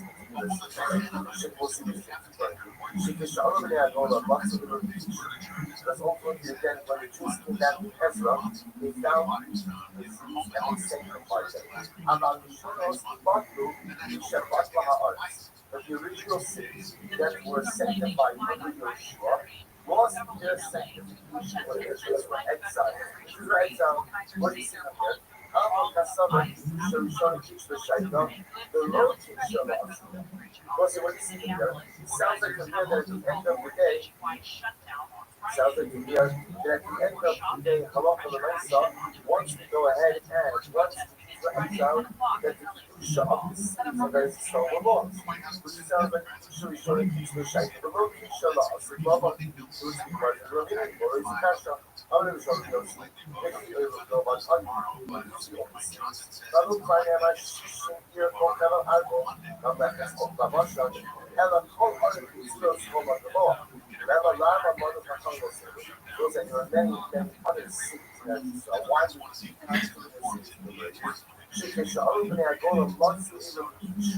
because when the Jews came back from Ezra, the cities listed are also the cities that they came along and they consecrated.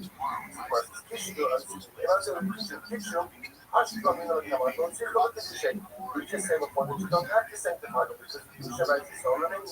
However, also, even though, rather than they came back to the cities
stand and concentrate.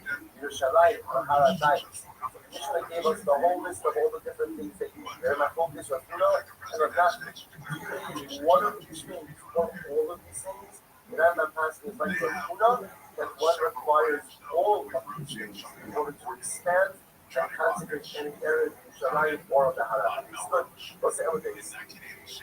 Other days, so actually still. Mitzvah Ba'azar Delaware. What's it got to do? So remember again, so remember again, Mishnah introduced us to a new concept of Tumah, which was a person becomes coming inside the base of the up until now, we were always on zero cases, where a person is coming outside and then entering in. And as it keeps entering, they know a person is coming inside. So what happens? Tumah Ba'azar Delaware, you know that one is trying if they become coming in the base of the itself. So remember, the custom echad of Mishnah Hashem Tinei, because one pasuk says, "Is defiled the Mishnah of Hashem." The custom echad over is Mikdash Hashem. So one says that he is defiled the Mishnah of Hashem. One says he is defiled the Mikdash of Hashem. In the Arabic, today, it's like one person can just do that one. And if I'm coming, I can't enter into the base of Mikdash. So why don't you? Yeah. So let's do one pasuk. One person teaches me that I'm coming, I can't enter, and one person teaches me that what? But if I am coming inside, I have to leave as quickly as possible, and if I carry, it will be stuck, so I'm not the definition of carrying, I am carrying that. Right now, see, must like tell me that one person teaches that's just not true. Which one see? You also learning the second one you learn, that we have also on that. So Rabbi says, in the Emma Mishnah, Emma Mikdash, in the Emma Mikdash, Emma Mishnah. What's the what? Or words to refer to the Mikdash. Why does it say Mishnah? Either call it Mishnah or call it Mikdash. Why do you use two different words? I'll tell you what. Even Emma Mishnah or Emma Mikdash, because Hankor just said Mishnah and now Mikdash. I would have thought one is only Chayyim for entering into the Mishnah in the state of Tumah. Why? Because ultimately the Mishkan was anointed and inaugurated with oil. And maybe its Kedusha is more intense. The Kedusha was not anointed and inaugurated with Shalom. Maybe it had less Kedusha and it was not higher for entering into the state of Tumah. And if the possibly just said Mikdash, not Mishnah, you see, only on Mikdash Chayyim, I would have thought of Chayyim being into Mikdash and say that to why? Shas Ola. For why was I? When we say Mikdash, it's Mikdash is eternal. It was like what we just said before. Right? Mikdash has come up with the Harabai, Mikdash is Kadosh forever. Mishnah no Chayyim. They will say, but the Mishnah was a temporary structure. Again, wouldn't be kind of ultimately again for entering into the state of the world. And therefore, the Kakhdama Mishnah, the Kakhdama Mishnah. So listen, what is it? Remember, what do we just want to say? We just wanted to say that there's an extra plus. The plus it says, as Mishkan Hashem today, yes, Mikdash Hashem today. So we simply saying the same thing, you can't go into the base of Mikdash coming. So let's say, so what we want to say is extra plus. What is extra plus? So the mission that there's a prohibition to enter into the base of Mikdash coming, and what? There is a prohibition that if I become coming inside, I must. What's that? Is that an extra passage? I chose one because the third chapter brings us the prohibition for the Mikdash and Mishkan to tell me that what? That the laws of Torah apply to both. Because had it not said both Mishkan and Mikdash, I would not have necessarily assumed that the halachos apply to both of them.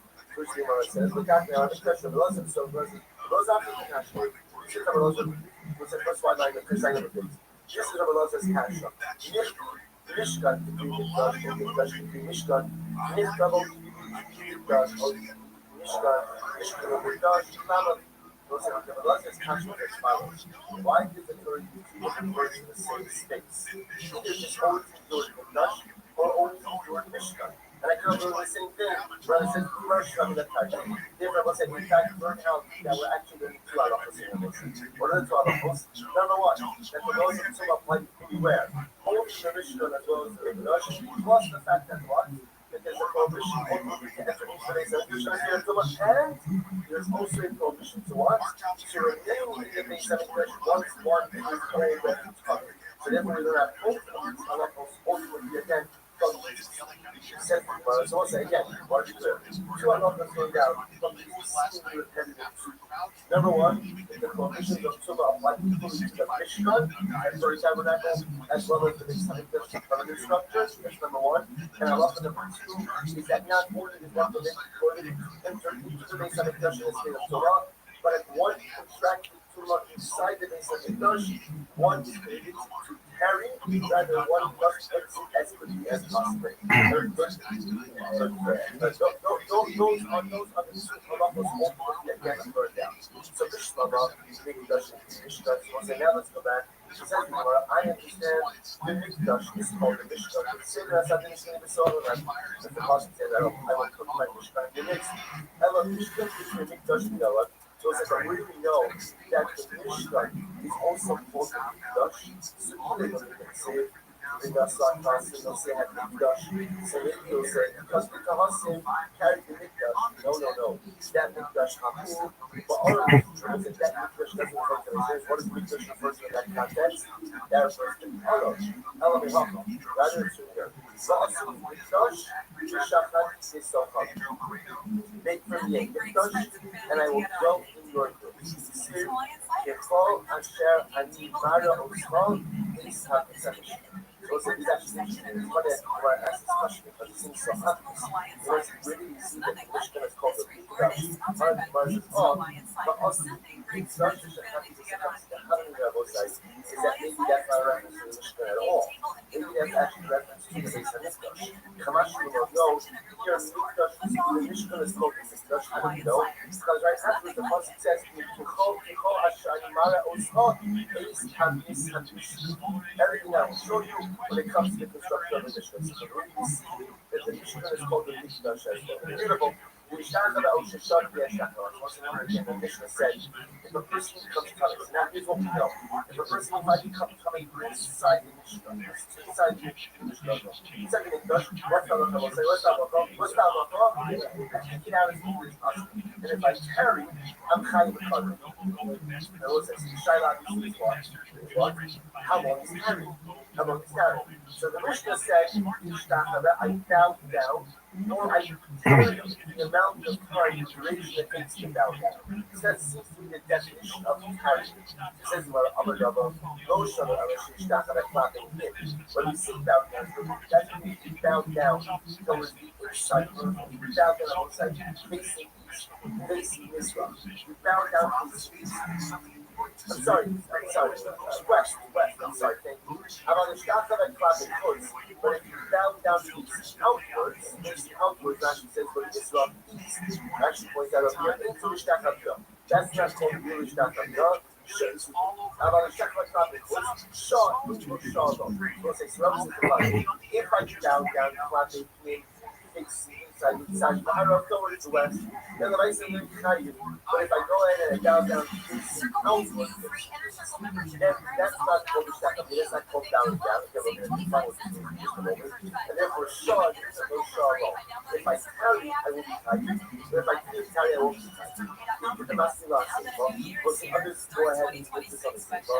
Oshe Shah, B'Kini Shtach HaPyah. If a person went ahead and carry the amount of time it takes to bow down. The cloud, Shtach HaPyah, Kufa Part Shida. So it sounds like that even the Shtach HaPyah itself, if you bow down, only carry what? If I bow down and carry as a result. Amar Rabba, Moshe Shtach HaPyah. So I'm saying that's what we do to bow down facing right topic was outward. Kabak Rabbi Apagam the Moshe, but also again if I bow down facing inward, even if I get it carry, I'll still carry. The heart come on, this is what it used to say. The Shtach HaPyah if I bow down facing inside, or I believe the amount of time that it takes to bow down. So ultimately again, if I go ahead and believe the amount of time that it takes to bow down, with this type of bowing down facing outward, I will be bound. What it sounds like over here is the following. If I bow down which is a form of that is a form of service, but I'm tight. That's what a man calls carrying. If I go ahead and I read the amount of time that it takes bound. Either without bound, one bound outside, then the lights again we have two things. That we can find. So if I do that, I will say either by the very fast balance. Right, so fast power, so the legs again, simply high if I balance on the flash. On flat course on the outside, there's some, we'll discuss what this is, there's some amount of objective time that it takes to bow. If I carry that amount, or I bow that amount throughout the course, it will be higher as well. So let's stop over here for today. Again, obviously, we have to try to figure out different quantify these amounts. But the idea is, once it's really saying what this means, the idea is that as I'll recognize, the person contracts tumor on the inside of the base of the head. Obviously, I didn't plan for that. I didn't plan for that. I can't be highly instantaneously. Why can't I be highly instantaneously? This was very important. Why can't I be highly instantaneously? Why? Because I need to better give me a window. You have to give me a window to extricate myself from this circumstance.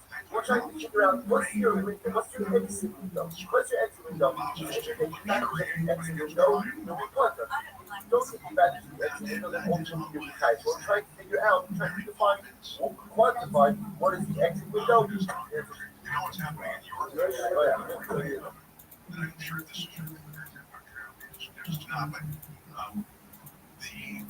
one of my favorite things when friends are doing the trip, the Australian Open of tennis. Yeah, it's in Melbourne. And I have always dreamt of going. And every year I say, this is the year I'm going to go. All right, fellas, so good morning. Let us begin by thanking all of our sponsors for this morning's share today. Our annual Talmud Torah sponsor, Tulsa Mishpacha Eretz Yisrael, dedicated all the Sherman Drushos this year, as he's supposed to.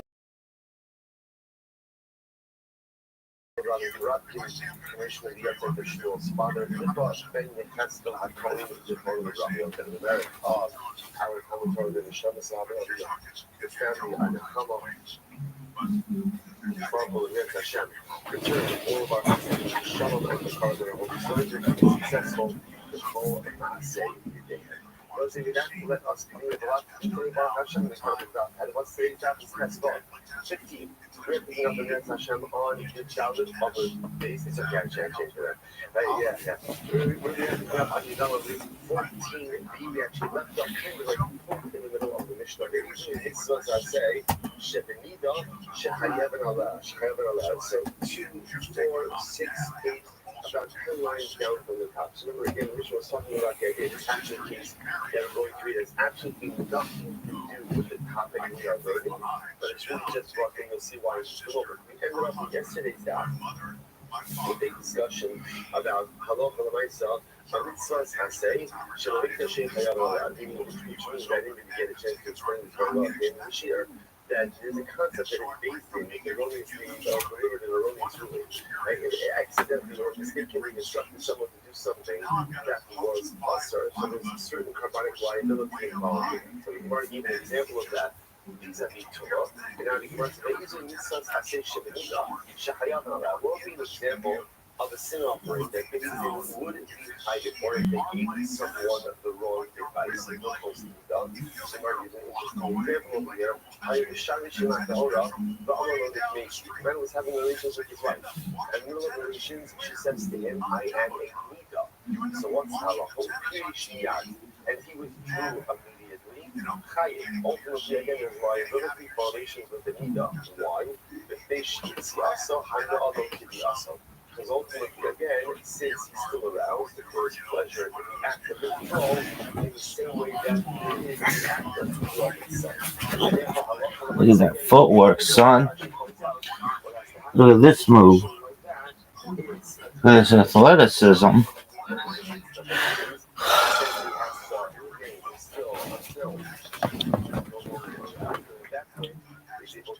So the biggest behavior of rolling in this area, there would be carbonic liability. What does this have to do with our topic?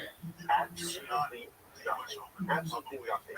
It was just trying to bring a king in the previous week. Again, the only commonality was they're both tumor.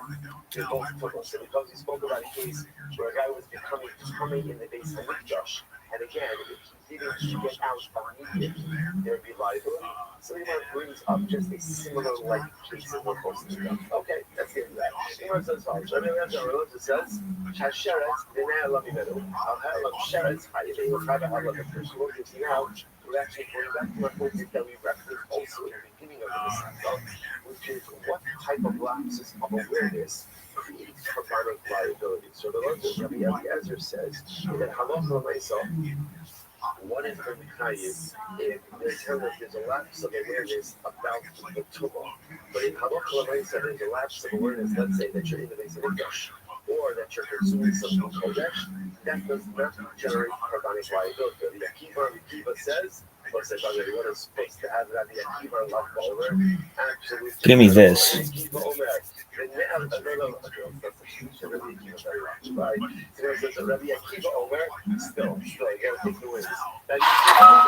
Texas was feeling trapped. Dog. Nobody gives a shit, you stupid bitch. With the support of the trusted Canadian TurboTax expert. Canada sucks. This is Texas. Yo, living like a pimp. How you, baby? Dude, just chilling. What's good in your neck of the woods? Dude, is that lazy piece of shit? No, that's lag. How you living, lag? Excellent. Tell me about your project. I want to learn everything about it.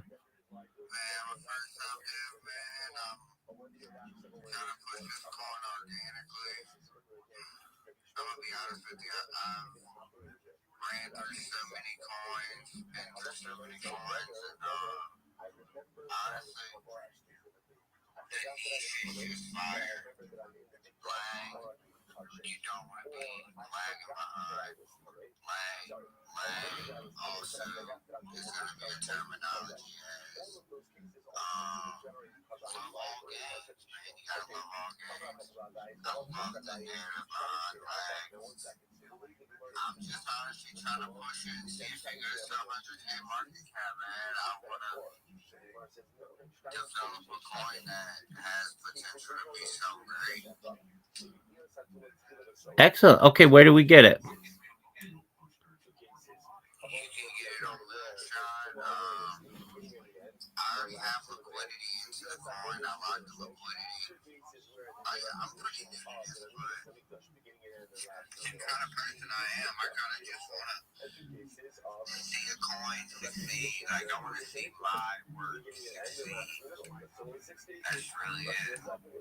I've gotcha. And for the people out there who are watching on my other streams, why should they purchase lag? What makes it better than all the other coins?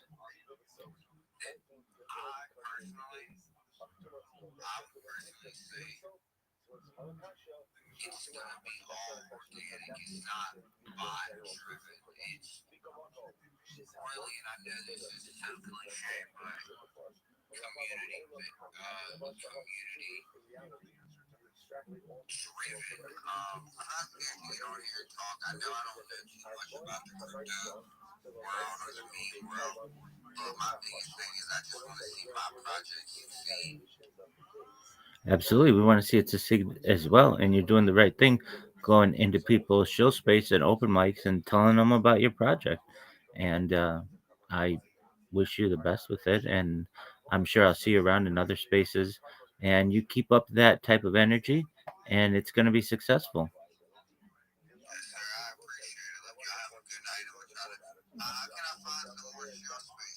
Yeah. Okay. So go to the website spacesdashboard.com, and there's a search function there. It has every single space that's currently going on.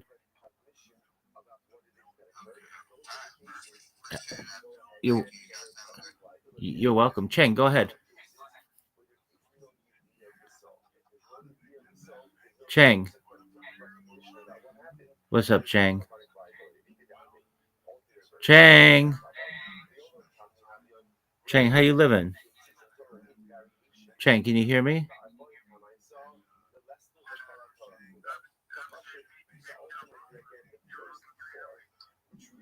I'm rugging? You're sure I'm rugging and you're not rugging? Okay, well, go ahead. Say whatever you want.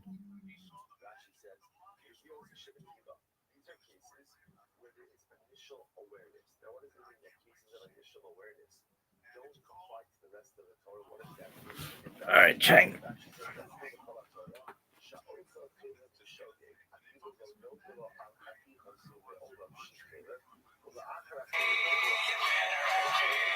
Ten minutes of time. Welcome back to Tim's No, show. I want Thanks the for tuning in. As fucking always, join the song. Patreon, join the Discord. This isn't real. It's not real, dude. Social media is fake. But if you want, you can join the Patreon and get, you get early access. You get early access to this show. All right, you know you want that. You gotta tell all your friends that you get to eat. And Wiggles before everybody else does. Okay, I'm done selling. That's not why you're there. That's not why they're here. Okay, they're here to watch Tim as a shop. To start the timer, play the jingle. Alrighty, here we are. We have got a clip from Xylopho. It looks like his name is. I don't know what that means. But this is called Bappa. Scientists revealed the face of a Neanderthal who lived 75,000 years ago. We've seen this before. Yeah, this is Reheated, the classic, saying that shop is one of those, those things they always find what people look like a long time ago. It's from the shop. It does look like it. If that's not Photoshop, that's scary. It's different. I mean, throughout time, people have looked like Chop. Remember there was the Indian Revolutionary that somebody... It's funny, I was like so ready to post that, and I Google searched it, and it came up, oh man, already been posted. Let's see what else we got. This is posted by Toxoplasmosis Mechanic Building. I don't know why buildings are around in quotes. Let's see. And we have... There she is. I want everybody to know right now, stop whatever you're doing because Miss Aquarius is here. How you living, girl? I'm good. How are you? I'm lovely. Any updates? My uncle said that he went. My auntie didn't go. My uncle went up there. He said my aunt said she believed he's getting better because she said that my uncle had told her that he done took off his cap. What's it called? Capifer. Took off his underwear. That took off his ID. Okay. So I don't know what that means. So he wants to go home.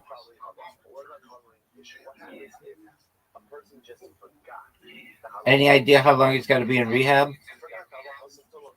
I don't know. We don't know yet. She said she was waiting on the caseworker to find her somewhere for him to go. But right now he's at the hospital. So she said, I think he's going to be there for a couple of more days. So hopefully they'll find him something by then. You know, he's ready to get out of there. I would be too. He's not at home. I hope we do go tomorrow. I want to see him. If not, I'll see him at the rehab. I do want to see him though. How was work this week? It was good. I had a good work week. I know you don't see me, so I had a good work week. Good work week. How was your day today? Oh, Miss Aquarius, those boys kept me up all till 5 a.m. And I saw you this morning, and I got my sleep. My hours are off, so I'm going to try to make it up tonight and get back to normal. Okay. We had a good time, though. We were together 12 hours just having fun. Oh, Miss What's his name? Daisy? Do he talk? Does who talk? What's his name right there? Daisy? Yeah, I spoke with him earlier in the week. He talks, but not a lot. He's doing his own thing. He likes it. I was just asking. I didn't know. Sure, no, I understand. He says he likes it here because it's quiet and cozy, and that's what we do. That's good. Yeah. All right, Miss Aquarius, get one. And she gets 2, folks. She didn't get 1. She got 2. Give me this. Yeah. Miss Aquarius, what's up with these crazy splits? These splits are wild. I may get this, though. Oh, no, I'm not. No, I'm not. Spoke too soon.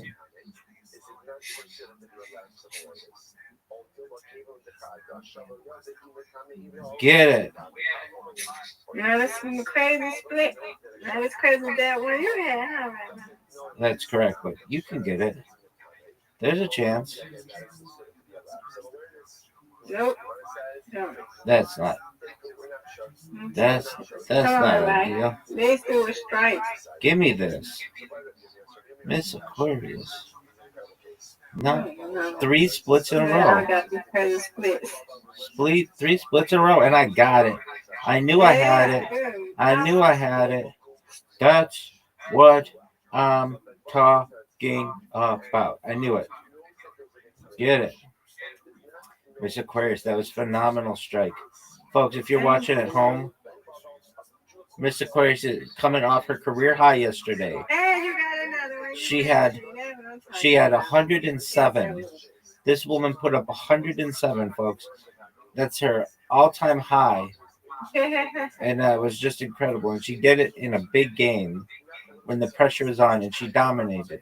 And even I broke 100, but I couldn't touch her. Ooh, 107, folks. That was incredible. Give me this. Not what we wanted. Not what we wanted. Give me this. Oh. Okay, you win, I win. I'll take it. I win, you win. You win, I win. Yeah. Do you think? You better be close to your 500. Do you think I get 500 or you get 200 first? I might get my 200 first. I think you're gonna get 200 first. You only need 7. Get it, Miss Aquarius. Go get it. All right, she got all but one. All but one. All but one. Get it. That's 2, baby. Nice job. That's a spare. Give me this. Are you serious? You're gonna give me another split? I'm gonna get this. Maybe. And I did. I knew it. I tried it, and I got it. And the crowd goes, wow. They should give you more points for that. Get it. You got a bunch. You got 3. Oh, okay. It's okay. Come on, Rabbi. You got it. No doubt. Give me this. Are you serious?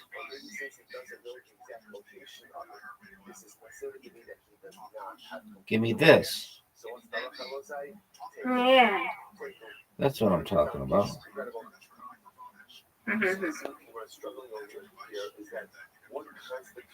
Get it. Lord, split. Perhaps does a lapse of awareness or lack of understanding about the sheer of Torah. Okay, one. I'm going to curve. I know there's a big fish, but I don't know exactly where it is. Does that create a lapse of awareness? Take it. Okay, Ekar Nicholas Lazar.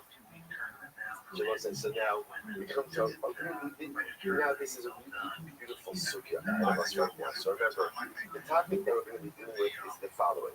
So the Mishnah taught us the idea that if you enter in, all of this is about Torah. And one of the cases is which means I know that I'm coming,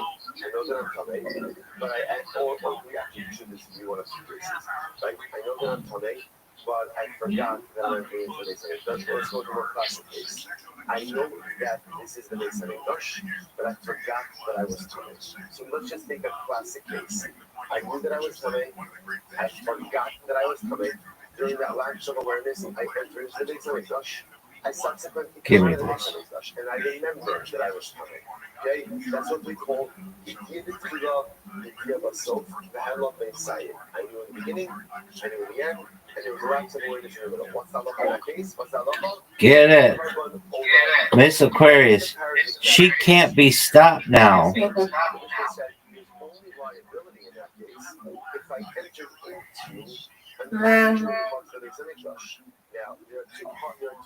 Mr. Chris, all you need is one to take the lead. Nope. You Oh, got it. Come on, Rabbi. You got it. she You win. missed by one. Yeah, you winning. I'm winning too. Yes, ma'am. No doubt. Give me this.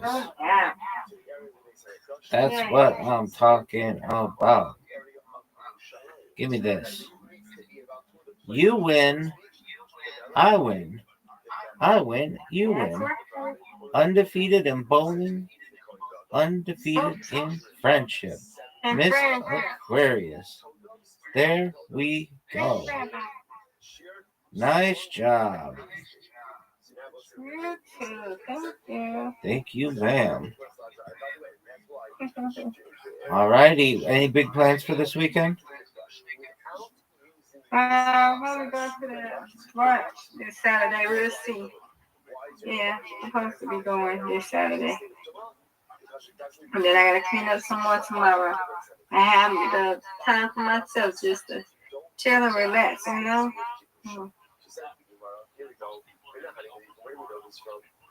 All right. And we got Papa right here, so yeah. All righty. Alrighty, I'll see you tomorrow when I wake up, okay? Sweet dreams, God willing.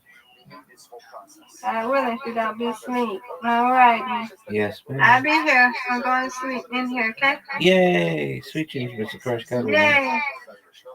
God willing.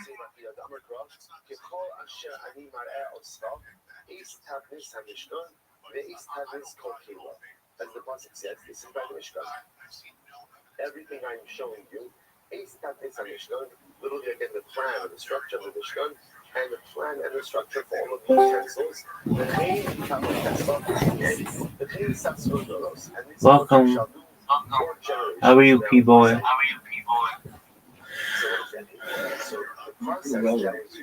How about you? I'm amazing. What's good? How can I help you? I sent you the link to the ads, but I haven't gotten a reply from you. What did you do? I meant the link thing you asked me to arrange. I did, but I didn't get a reply from you. Okay. What is your username on X? Send me another message. Let's see it. Oh, I see it. I see it. Okay, yeah. Okay, yeah, I see it. Okay, but you didn't create all the different social media. I thought you were still doing that. I did that. No, you didn't. I sent you a list of like 30 different social media platforms you've got to create. And I see that you've made like 5. Okay. So put your Gmail in there, your X, your YouTube, your Telegram, your Facebook, WhatsApp, Instagram, TikTok, etc. Yes. All right. When you got them all, then you send it to me, and then we'll go over it, okay? Okay. Excellent, my friend.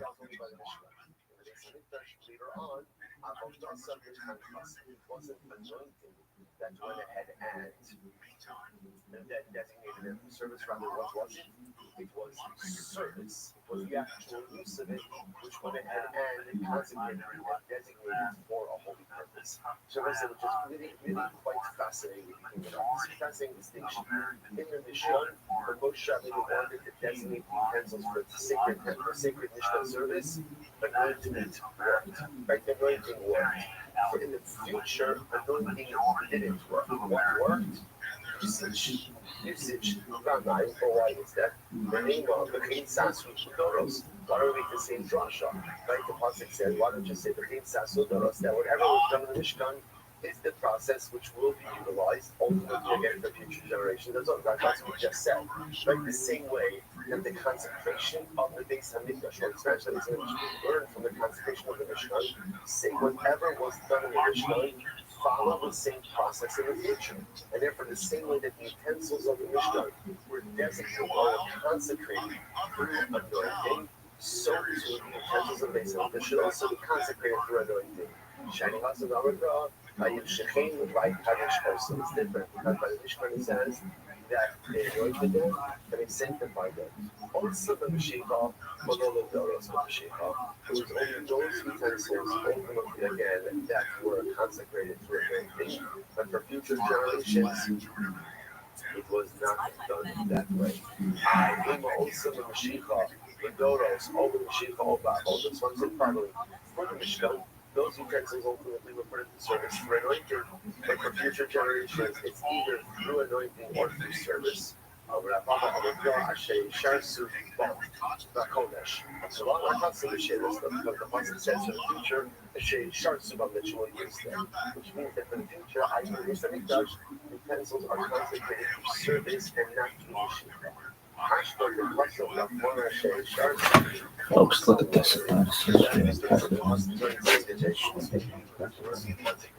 Why use the word Osam? I'll tell you why. Even concept of Osam, and the concept there says MZ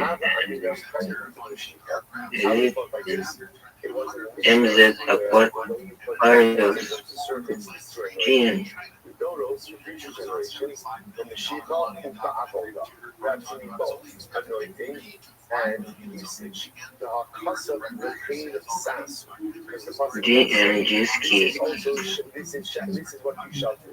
Therefore, means Rahmana or Son. Therefore, it's only uses in the future phrase as of Son of the Shiva. GM Brandon. Which are permissions for use for anointing, but for future generations, it's not anointing. Rather, what is it? It's usage. So, as a before the one, we just learned a tremendous concept. And this is how that I'm asking according to Rabbi. There's a fundamental designation process for utensils from the Mishkan that for utensils of the Mikdash. Now, what's fascinating about this is, even though there are so many things about the Beis Hamikdash that we learn out from the Mishkan, apparently in this, so again, remember how we got here. What we got here was, how do we know the process for expanding and consecrating, or I should say, for consecrating expanded areas of the Beis Hamikdash? How do we know it? We know it from the Mishkan. We see that the Mishkan was consecrated with the king and the prophets, which again, it refers to the big part, that's the same for and the Kodesh Hour, the word we don't understand, and the Sanhedrin, the same that was used for the Mishkan, that's also used to expand, if you want to expand the areas of Beis Hamikdash. But in this particular area of utensils, there's a fundamental difference. In the Mishkan, utensils were put into service through anointing. In the Beis Hamikdash, they were put into service through usage. Through service. I will say, if you think about it, by the way, there's something really beautiful in this. Why the distinction? Why the distinction?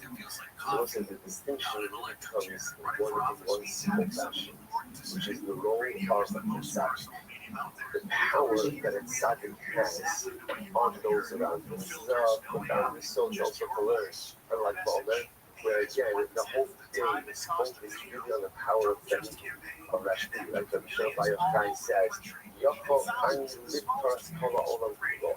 accept the entire world from liability. Right? Rabbi Akiva, what is it? In Midbar, where there is Moshe Rabbeinu. When you have a tzaddik in your midst, and you have a shaykhs in your relationship with the tzaddik, that relationship endows the recipient of the relationship, so to speak, with incredible dignity. Just being connected to the holy people, by definition, elevates you. So if you're with Moshe Rabbeinu, all the utensils need is what? A little bit of Yeshiva, and they're good to go. They just need a little bit of anointment, right? Only a little bit of anointment, and they're ready to go, because that's the power of the tzaddik. If you have a shek, you have a connection with the tzaddik, his kedusha ultimately spreads here. In the Beis Hamikdash, as great as it was, there was no Moshe. So what do you do when there is no Moshe? What do you need in order to create kedusha? What do you need? Dynamic activity. With the Sunday, sometimes just people, just sometimes connections. That's why you see this. There's such great emphasis on that because it's all the time about being together with the just attaching yourself to someone who is great. I'm not pursuing anything, but being considerate to that person is crucial. Run this off for me. So what is a bullshit I mean is the entire atmosphere of Kedusha. And all that's needed is a little bit of anointing oil, and those utensils are ready to go. And it makes the mikdash as holy as the mikdash is. I don't have emotion. If I don't have emotion, I can still create the Kedusha, but it requires a lot more effort. So again, it's avodah selling the shachas.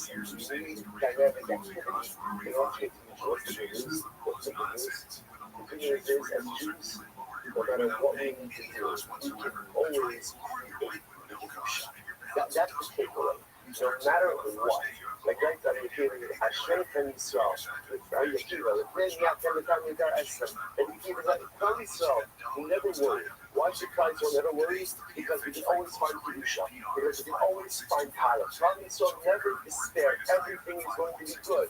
How do you get that Kedusha? Depends on where you are. If you're a Kedusha, then I'm straight here, because sometimes all you need to do is just attach yourself to a Moshe Rabbeinu, and you are good to go. Just a little bit of extra effort will then bring about that Kedusha. If there's no Moshe, okay, go for it, you're still good. But just know, it's going to take a little bit more dynamic activity to create that Kedusha. Incredible. All right, let's go back there. So as Kedusha told us, now we're going through this process. Like that, going ahead and expanding the pieces of the Beis Hamikdash. So now, we bring 2 carbon toldas. The one says Tana, that was number again. A carbon tolda is a Thanksgiving offering. One of the most unique carbonos. Very unique carbon. Number one, because it's very big. It's comprised of 40 loaves. Now, by definition, it's very big. Why?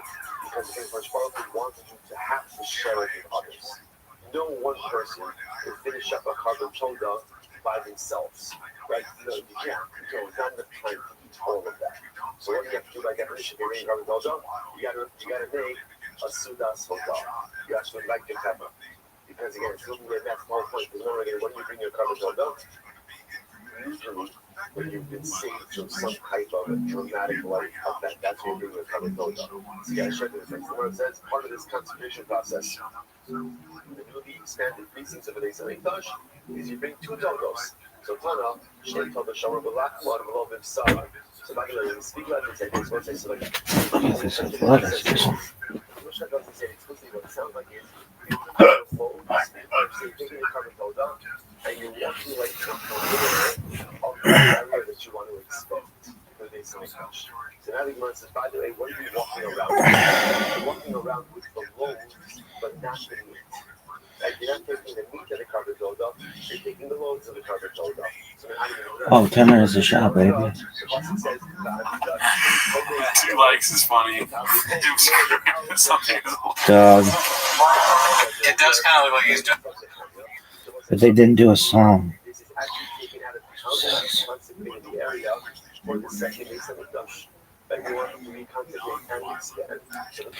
Timos.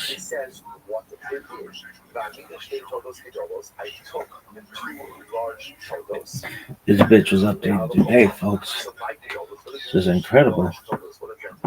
Incredible athleticism. Unprecedented athleticism. Look. Yeah. Yes.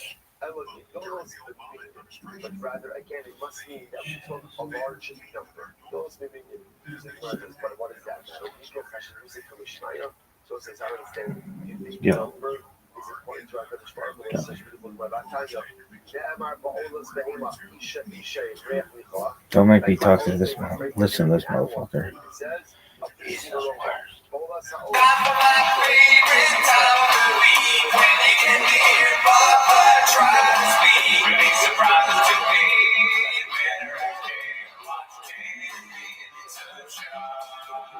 Welcome back to 10 Minutes of Shop. Thanks for tuning in. As always, join the Look at this athleticism. the Discord. This isn't real. It's not real, dude. Social media is big. But if you want, you can join the Patreon. You get, you get early access You really have to listen to this show. All right, you know you want that. Nice. You gotta tell all your friends that you get to eat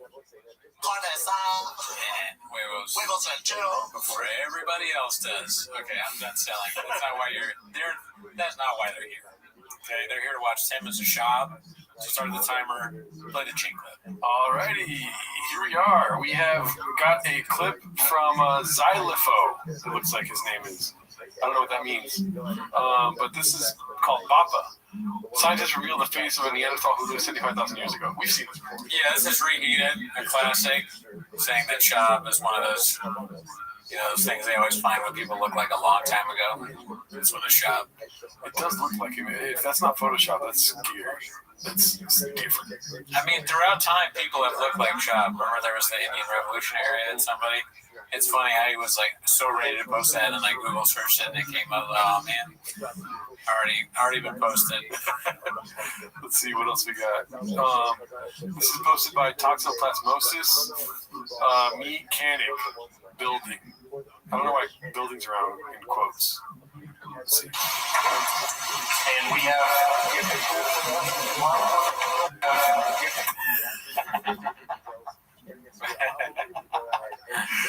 2 likes is funny. Him screaming something is It does kind of look like he's doing it wrong, even though I have no idea what he's doing. It doesn't seem like and it seems the guy is standing, so it's like, we actually have a tool that we use for that. You're using the wrong one. I guess that makes me a big old pussy. He's like, Shab, I told you to paint it, not screw it. Yeah. Okay. What do you think the 170 stands for right there, Daddy? That was the lowest he's ever been able to lift. That's facts. He's always lifted more than that. I actually knew the answer to that. You're correct. Good. Yeah. I like that one. Let's see here. What else? Chin puller of clips. Clinton get a chip of me being a mechanic. You didn't say that. It's now up to 77 likes. It's good.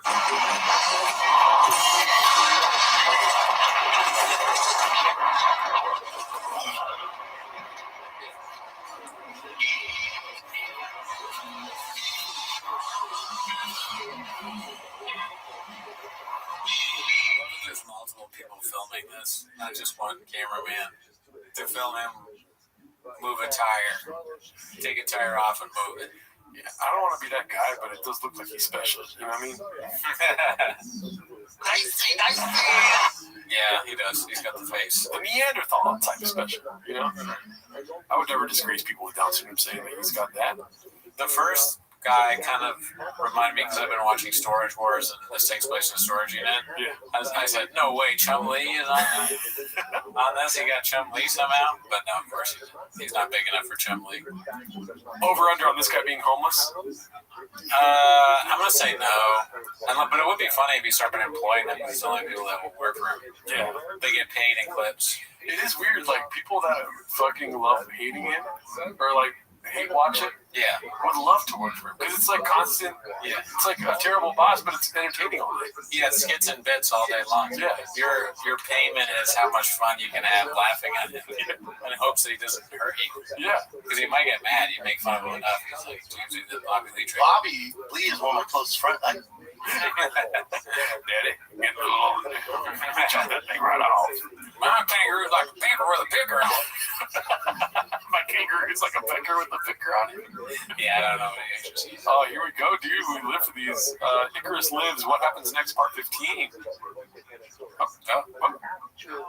you imagine it didn't work? That would be so sad. I would cry. Yeah. Let's see.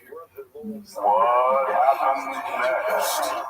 Our thing's 225. The thing's a few months ago, I did 40. Or did you? I think maybe 36. Oh, cool. He just wants you to 40 reps at 225. Count bench did 32 reps at 225. I think it's B. Yeah. From what I remember. Yeah, well, it makes.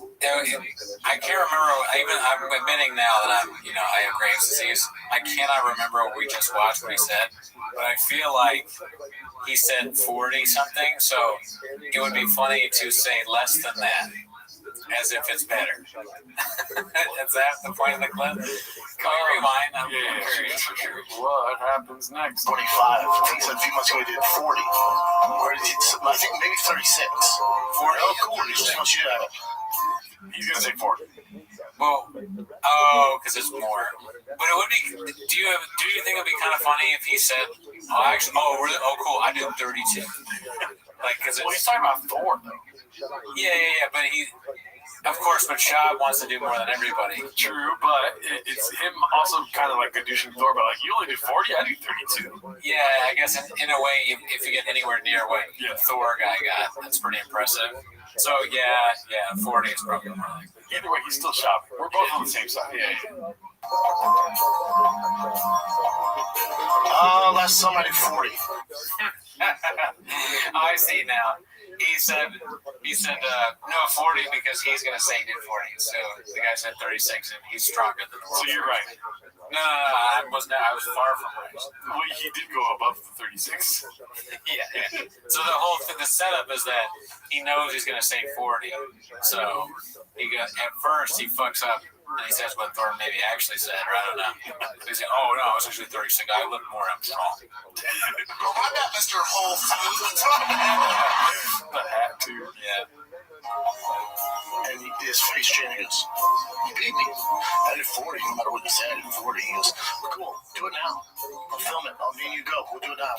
He got competitive. I went, I'm not doing that now. I go, dude, I just got done. It's not the second one. Nah, it's finishing your work. Okay. Deadlifting on the truck. I'm like, oh, no. That's social media. This isn't real. What does that even mean? How do you deadlift a truck? You want to call Mark right now? Yeah. Well, that was a car, wasn't it? Yeah. Shout out to Mark. He commented on the last episode. Oh, yeah. Great guy. He sent me some pictures from SNL. What? Yeah. Oh, damn. Yeah. With him and ASAP and somebody else. I forget. Dang. He's having a time of his life. That sounds awesome. Yeah. Thank you. He's a great guy. Never met him. Don't do it now. You go, well, I'm not doing it now. And then I had to get strong. Like, Thor? King of the Throne? Yeah. That one's obvious. This clip has so many, Games of Thrones? Games of Thor. Alright, not happening. Games of Thor. Games of Thor. Games of Thor? It's not happening. I like that both options are wrong. I think it's alright, tomorrow morning, meet me here, we'll do it. I got his face on my Thor. Thor, I don't give a shit. I like how Icarus Lives knows the correct answer. He's not as far down into the abyss where he's becoming it, you know? Shots in each. I'm doing that. I think it's 4 episodes in a row now. You quoted Nietzsche. The same quote, by the way. I'm not changing it. Okay. I guess that makes me honestly, I got his face on my Thor. I can't emphasize enough. I don't give a shit how strong you are. I gotta tell Cooley that every day. I don't give a shit how violent you are. Yeah, well, I think you do. I think you're wrong. I want to get one of those little Christmas trees for my apartment, dude. It is kind of funny that it's so small. Who's my dad? Oh, I think we missed Joe Rogan's his dad. You are. I see. You know who I wish was my dad? Joe Rogan. For sure. I never met him before, but nicest guy I've ever met. That sounds like a candidate, dude. Yeah, both sound like they're plausible answers. I'm going A. Okay, I'm gonna go B. Dude, you know who I wish was my dad? And I've never met him before, and he's hands down the nicest comedian I've ever met in my life. Oh my god. I've never met him before. What are you doing, bro? He's hands down. What is it? Hands down the nicest guy I've ever met? Yeah. Oh my god. Hold on. Wait, start doing a Conor McGregor accent real quick. What would you would get? We're not here to take part. We're here to take over. I'm not here to take over. I'm here to take part. It's B. It's B. What is that hat, dude? I don't know. We should get 2 of those hats. Yeah, like we have every hat he's ever worn somewhere. Where would you store them? In the fridge. It's huge. Oh yeah. Is it new? Is it new? No, fuck you. I'm not here to take over. I'm here to take on. I said it last year. I'm not here to take over. I'm here to take on. Ladies and gentlemen, let's hear it. Yeah, dude, great stuff. And it's even funnier with the accent too, getting it wrong. That's great. Hell yeah, dude, great stuff. Shout out to Bappa. Shout out to Icarus Lives, dude. We live for that shit, daddy. Dude, give me me. All right, so this is another BGL sighting, dude. PF Chang's HR manager posted this. If you wanted to hurt me, you got me, brother. I mean, unbothered. You know what I mean? Yeah, I mean, just another hugely successful national commercial, playing security, perfect for the role. He's a big guy, has he fit in the camera. I mean, stop me if I go too far. But Silver Fox, you know what I mean? Just handsome, good looking compared to Papa. Yeah, I mean, this is a very normal picture in comparison to Papa. Yeah, right? No silly YouTube thumbnail face. And it's supposed to be silly, I think, but he maintains it's silly, but it's not. You wouldn't gadoosh this guy. No. You know who he is. He's a strong man, and it works. I probably have already done this before, but I sincerely want to apologize to Mark for anything bad I said in the past. I am so proud of him. Yeah, it's pretty cool. It is like, out of all people I've met in comedy and whatnot, his trajectory, unfathomable and incredible and inspiring. You know what he did? He bet on himself. He did. You know? Yeah. Bobby Lee is one of my closest friends. Me and Bobby talk all the time. No one's been more supportive when I see. I mean, Shop hates us so much on TV and SNL. It is so funny that he's on Saturday Night Live. It's going to be funny to picture him in his, I was going to say apartment, but in his house in Austin, saying Super Bowl, getting mad at Mark Harley on his screen. Are you kidding me? A Super Bowl commercial? Yeah, I mean, he probably can't talk about Mark around him. People get mad. If they say, oh, that commercial is funny. No, what?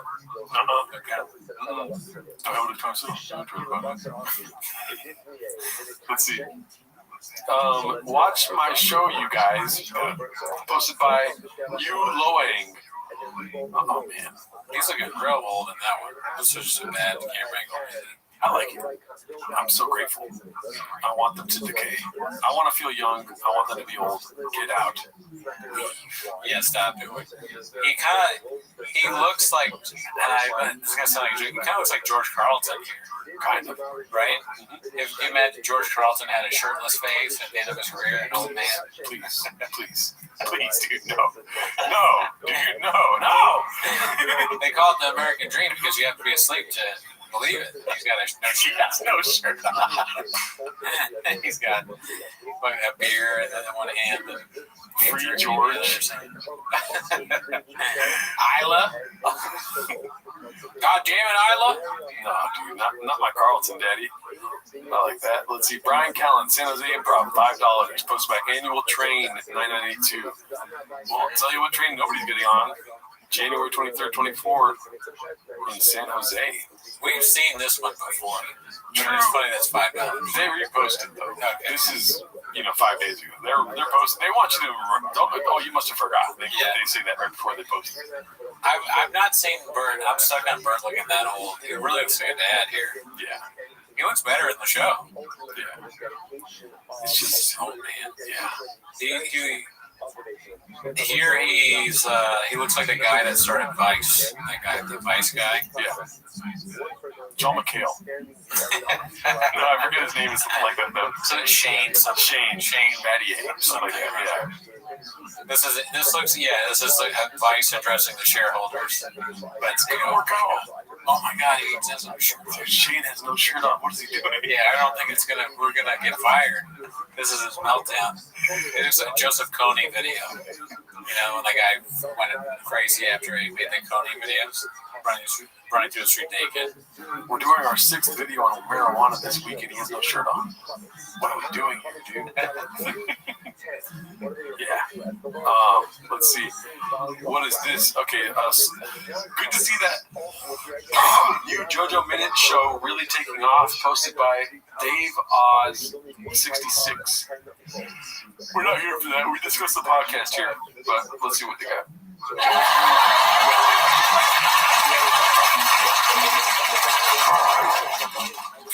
Oh, come on. No. Wow. I like the farting videos now. I think I maybe always like the farting videos, if I'm being honest. Yeah. When they make it seem like she farted, I'm stupid. I think it's hilarious.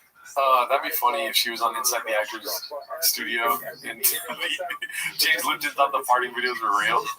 Why do you fart so much? Could you do one of your... I'm sorry to trouble. I'm just such a huge fan. Could you do one of your farts now? If you could fart around any other living actor, who would it be and why? You were living in Calabasas and life was hard there, I understand. You know, you did do a couple of fart videos there, and then when you guys moved to Austin, it touched me. Watching you fart while jumping into the wall. She's going to ask a question. She's going to start talking like that. Yeah, dude. Have you ever farted at dinner with Oprah Winfrey? I heard she's fat again. All right, let's see. This is posted by Crotchberry Juice. Every damn time with this subreddit. Fuck this guy. He doesn't deserve my attention. Is that Ryan Gosling? And then everyone, you go back. Yeah, go back. You can't escape.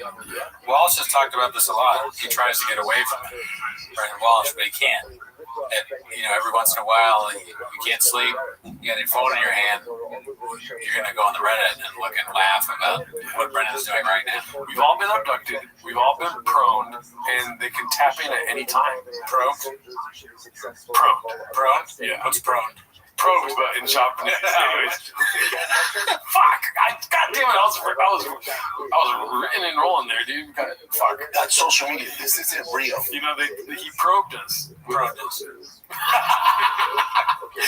probed us with his insanely genius comedy.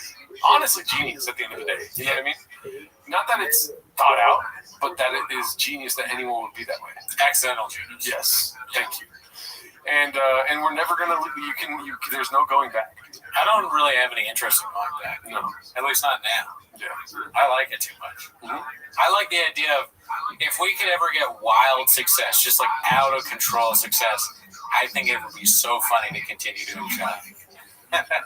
Like there's no reason, and people constantly go, "Why are you still doing this? You have millions of dollars." And I go, "I like it." No, you say. I'm gonna be like I've said this before. I'm the There Will Be Blood guy in my house, killing people, and I'm still gonna do Burn and Shot. Nothing will change that. I know. Imagine we have a mansion and like two bigger chairs than we've ever had. You know? Yeah, great. I drink your rain bottle. Drink it up. I'm addicted to Magic Mind. All right, let's see here. Miss a Shop. Worst impression of your life. Okay, Dave Oz 66. Hot entry to the sub. Never seen that username before. Great screen grab. This is excellent. The gold chain has a nice touch. You know, it does look like It weirdly looks like a cholo in Denver laughing on a street corner without a jacket on. You know. Yeah. Yeah, a different culture trying to do something. Yeah. Like to me, it reminds me of those Japanese videos you show me of them doing like walking around cars and dancing and stuff. Because I love cholo culture. I guess. Yeah. Yeah, you're right. He does look like Chin a little bit, and not being racist, just honesty. Yeah, it just reminds me of those videos. Wrinkly, you know. I mean, just what is happening with his lips, dude? It's unbelievable that somebody's lips are that stiff. You know what I mean? He makes really weird faces. Yeah. And the pictures that come out are like, it's almost impressive, you know? Because I don't really make a whole lot of different faces. But Shab is a man of many faces. All of them redacted. Unreal. Let's see. All right, so this one I started to read earlier and I just stopped. This is why you shouldn't believe comedians that espouse the belief that Rogan is super supportive. You constantly hear from Shane Gillis and Anderson Schultz how generous Joe is, but the reality is he's a condescending bully who can't stand seeing his producer / supposed friend be excited for getting positive feedback about his stand-up career. As if being a prick to this degree wasn't enough, he had to find a sore spot on Red Band's recent shows to make sure he knows what the pecking order is. And the constant use of the insult bitch so casually is pathetic on another level. As well as the condescending whisper, I just said I heard Sunday was a little rough. Okay, so obviously this guy's sad. He's watching a lot of Joe Rogan. I don't like that. Honestly, fuck Joe Rogan and all the people who think he's selfless and wanting others to succeed. He's a fraud, a jealous, vindictive, self-righteous prick, and a spiteful asshole. Damn, now he's just gone. He just goes, B. Let's see what he's talking about. That's so fascinating. This isn't real. So he's using this as a reference point. Let's see. Fascinating 25 minutes. Yeah, and then sometimes extend. Joe, you haven't seen me in a lot. I'm sure you got way better and probably the greatest comedian ever. No, I'm just saying you don't even know my material. I saw you 2 material. weeks ago, bitch. Yeah, you did. You at the Ice House. Yeah, you saw me, but you didn't see me do my set. So. You saw audience members yelling out subjects to him. That guy's I got the report back from the American Comedy Company. Oh, the report. Oh, cool. I did awesome. Yeah, I heard you did good. I did really good. I did awesome. I really did. I did awesome. I believe you. No, I did. Yeah, if you don't believe me, ask Justin. I said I believe. Assassin. I mean, that's one there. This is so old, this clip. Yeah. I mean, Red Band is not good at standing. So I believe Joe here. Neither is Joe, but Red Band is probably worse. This is before Joe got the tap on the shoulder. Let's see this one. I said I believed you. So anyway, I heard Sunday night was a little rough. Oh, my guest sets? The guest sets were different. I'm in front of Brian Callen's crowd. Yeah, different. That's right. Not on purpose. So you know when there's somebody there to see you, and then if there's other comic that just comes on stage that's not their crowd, you know it's going to be a little weird sometimes. Dude, mixed look at his hat.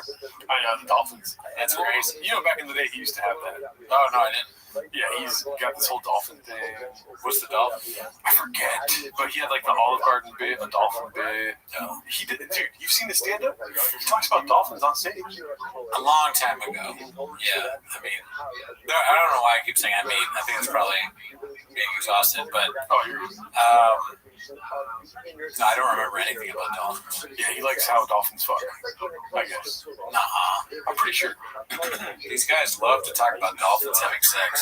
Yeah, I mean, I do too. Who are you? Is that the fuck? I'm working on 20 minutes on that right now. It's not my thing. Weird. Well, if you were on... Yeah, I'm weird for not liking it. I agree. Oh, yeah. Exactly. And I think with you, like we've already talked about this before, you get this Willy Wonka golden ticket where people already know you when you're starting out. Right? There's pressure in that, and then it's also easier that way too. Gadoosh. Preaching to the shopper. I think he's just trying to be honest with him. I don't see anything wrong. I maybe agree with some of the stuff he said about Joe Rogan. Very possibly he's an asshole, but in that particular instance, I mean, I just said I mean. Yeah, I thought they were going to point the... There's this one episode recently where Red Band said something funny on to Kill Tony. And I think Rogan was on the panel. I thought that was going to be the clip. But, yeah, I'm just all over the place. I thought it was going to be that. I was thrown off by it being an episode from 10, 15 years ago, yeah. This one's posted by Big Battle 9416. It's called Not Enough Room to Mention the GLP-1 Bolt Talks. Tummy tuck, ass implants, and beans and cheese. All natty, no filter. 37-year-old bod Feeling better than ever. Taking peptides and balancing all my hormones. GHK, CUNAD, SS31, MOTSC. Thank you, Danielle Johnson P. and Wellness Law, LABRX. You got my health on check. Unscathed. That GHK-CUNAD sounds like something you make, like a science project or a movie about some Russian thing where plutonium is missing. Exactly. I was going to say, it sounds like the Manhattan Project. Yeah. This is something Oppenheimer wrote. A code where he said, "Oh, this is what we need to finish the bomb." You know what would feel better? Putting some fucking clothes on, dude. Probably very cool. It's winter time right now. Yeah. What are you doing? What are we doing here? But you gotta, I mean, she's doing it all for the bit, right? How old is that dog? And why are you exposing yourself to it? That's kind of weird, my guy. I don't like it. Wear a burqa. I wouldn't want my mom to be doing this stuff, but, you know, it is what it is. Some families are different. They probably don't. This is just the normal to them. They do TikTok dances now. That's going to be the next thing, actually. They haven't started doing, like, family TikTok dances and videos. They just do them, too. But eventually the kids will be involved. Maybe they can be like that D'Amelios or whatever. Oh, that would be funny. They're going to be like the LeBron James family. Dude, no. Or, I don't even know what's the LeBron James family. They do that. They do like the TikTok. It's a lot cooler, though. They're fucking cool, dude. LeBron James is awesome. Okay, that's your narrative. What are you going to say about them? That's the narrative? That's the narrative? Is Bronny in them? Yeah, when they were younger, yeah. Okay. What I was laughing is if one of Shop's kids turns out to be like the Rizzler. Chocolate chunk. Boom, boom, boom. Yeah, how many booms does that get? Yeah. Brendan? Boom, boom, boom. Fat Chops. His name was Brendan. Boston James is the name of Brendan. Or, yeah, I mean, he needs a nickname. Yeah. What would it be instead of the Rizzler, the Toddler? Oh, fuck. Yeah, because he'd fuck up the names, too. Whatever the nickname is, he'd fuck it up. Toddler. That'd be a stupid name. I think about naming my kids the Weasler. Yeah. Do like the Rizzler? No, dude. No, we're going to do like... I'm going to be like, okay, Roy explained to me, you need to diversify your content, okay? And show us like that. So I do my show, Shop Show, Fighter and the Kid, everybody loves it. But then I also have trucks. We do stuff at the storage unit. And then on top of that, me and my wife do content on TikTok. We make other people's, kissy videos and, my husband looks like this. But then on top of that, my kids are getting into it too. It's like a thing where we go to Costco and we rate the chocolate. And people laugh at me, but it's tons of money. And that's why you gotta, if your kid has cerebral palsy, he needs to take Kratom. He's gotta be on Instagram. My kid's called the Podler. Those kids have a podcast. It's so funny. Yeah, today's episode we're having it with Brian Campbell. I just got done getting fucking milked at the goddamn massage parlor. Okay, I'll stop. That's a fucking X-rated kid podcast. Let's see here. It doesn't exist, Cody. Let's see. This one's called Brendan Chop's College Stats, posted by Plenty Haunting 2263. So I don't know how to read these, other than he probably sucks. He's got how many games played? 11 or 13 or so. These are running 24 total. Not a running back. He got 4 yards. Yeah, but it says 12 yards. Position running back. Yeah, they only got receiving. He got 8 yards in 2005. Rushing, he got 0.3 yards a game. He averaged 0.3 yards. He got 12 total. Yeah, so he sucked. No, I didn't. That's interesting. I didn't know he was running. I thought he was on defense. Yeah. Never heard of it. Also, only played junior, senior year. Isn't that weird? Or I guess there's like different teams on the school squad. There's like JV. Oh, this is high school? No, this is college. Okay. Yeah, this is Colorado. Yeah. I don't know if they have second squads or they have. Yeah, I mean like strings probably. Like NFL. Yeah. But JV, that'd be high school. I would love to see some content of Shop from high school, like what he was like in high school. Killing. Yeah. Destroying. The most popular guy in the whole thing, and also to be He misses all the barbecue he used to have back then. The best barbecue there is in Denver. Everybody knows that. The most best. Let's see here. What about asking girls for truck walks? Posted by Ryan Gal, 1993. The only problem my husband gives me is that she has a fanny pack? Oh, because he's rich. Wait, what is the problem?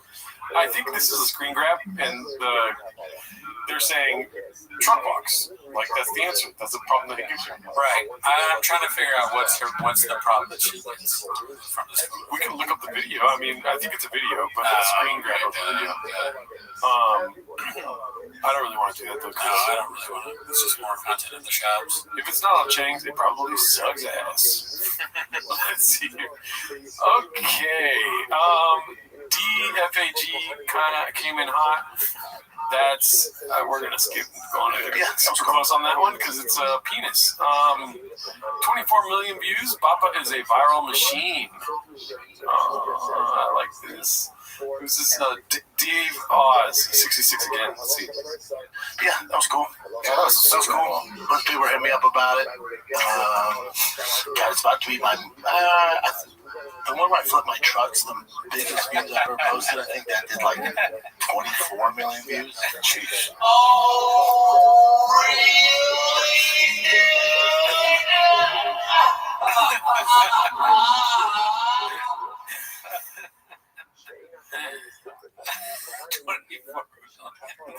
Close. 24 million views over 199,000. That's wild, dude. That's spicy. He probably added it up everywhere. He just sales every single clip anywhere anyone posted. He's like Wolves on Fox. T-Bo's had to watch it. They really fucked up. Yeah, that's I'm not really a numbers guy. I knew he did. He was a great guy. I wonder. I mean, he's probably not wrong. There probably is something like 24 million who saw that. Oh yeah. People in India are like, oh, bro! It's all over the world. They have no idea. They're just like, the guy that flipped the truck. That'd be funny. People from foreign nations come here and see shot. They go, truck flip guy! You flipped your truck. That's crazy. Well, it's just like the guy that punched that kangaroo in Australia. Everyone saw that. Nobody knows who he is. No. But you wouldn't recognize him if you saw him, probably. I'd probably be like, that guy looks like the guy that punched the kangaroo. He looks like every other white guy. It would be tough. If you really could see the kangaroo guy, he'd probably be weirded out. He'd be like, how do you know? Yeah, that's true. Let's see what we got next. Blockbuster. So I'm assuming Born Salamander 8 watched it already, and he's saying that it's Blockbuster. He's telling us not to check it out. Love you, Theo, but this ain't it. Oh, Theo Von posted it. Yeah, you shared it. Yikes, who the fuck is watching this? I mean, the people have spoken, Daddy. Yeah, that's going to be a no for me, dog. Ain't nobody watching that. Is there any comedy in there? Danny DeVito shaking his head. I usually skip this part. Look at this athleticism. Shit free for what? Reason number 129474 to cancel your. What would you do if it is in the finals? Would you go to Australia? I got heated think in the about past it. because I said Really? I like the machine. Stop saying Yeah, I don't think I about can stand by going it. anywhere. I enjoyed the machine. I want to watch this show to see if I Would like it be the most tempted of anywhere you want to go ever? Maybe. Look at this athleticism. Your account has been suspended. For Rizzy? Nah. Surprisingly not.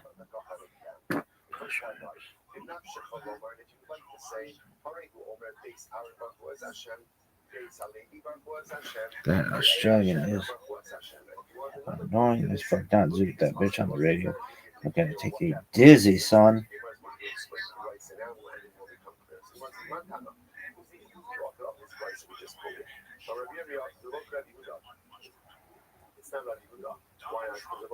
What did the Bryce say? The Bryce said that the honey are not a told for the Sierra Stalia. Now, if it was Rabbi Rothschild, Deutschland can't follow the Sierra Stalia. Ultimately, again, the Buddha holds are right. Buddha holds that even Kohanim are told for through the Sierra Stalia. They might take money, so who's it? Rabbi Omar, Rabbi Shimon, Rabbi Shimon. Because again, the truth is of the opinion that Bullshit. do not achieve atonement through Rather again, according to the Shimon, Kohanim achieve atonement ultimately on the power. Abai is not necessarily. I think the Bryce gave me the house so that was means to say, Me'ato, Abraham Kapara, who must be Kash Mikadashov, you might have thought that when you look at Kohanim had no mechanism for power, for right for actually, no mechanism for Kapara, for Tumas Mikdash Mikadashov, Yeshu Omer Yechaper Ala Kohanim, when the Pasuk says, Kohanim will achieve atonement, Matzinu, Sheyish Lahem Kapara B'Shara Eros.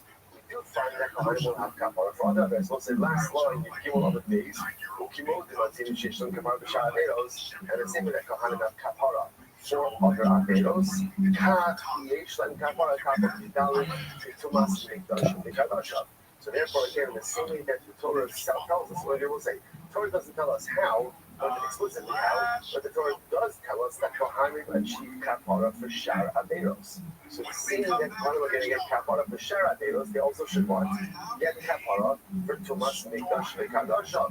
I copy that 14a, first end of the first line, the first line. I b'mehem iskapin. I but how do Kohanim achieve kapara? Mutav sheis kaput the parosha Aaron.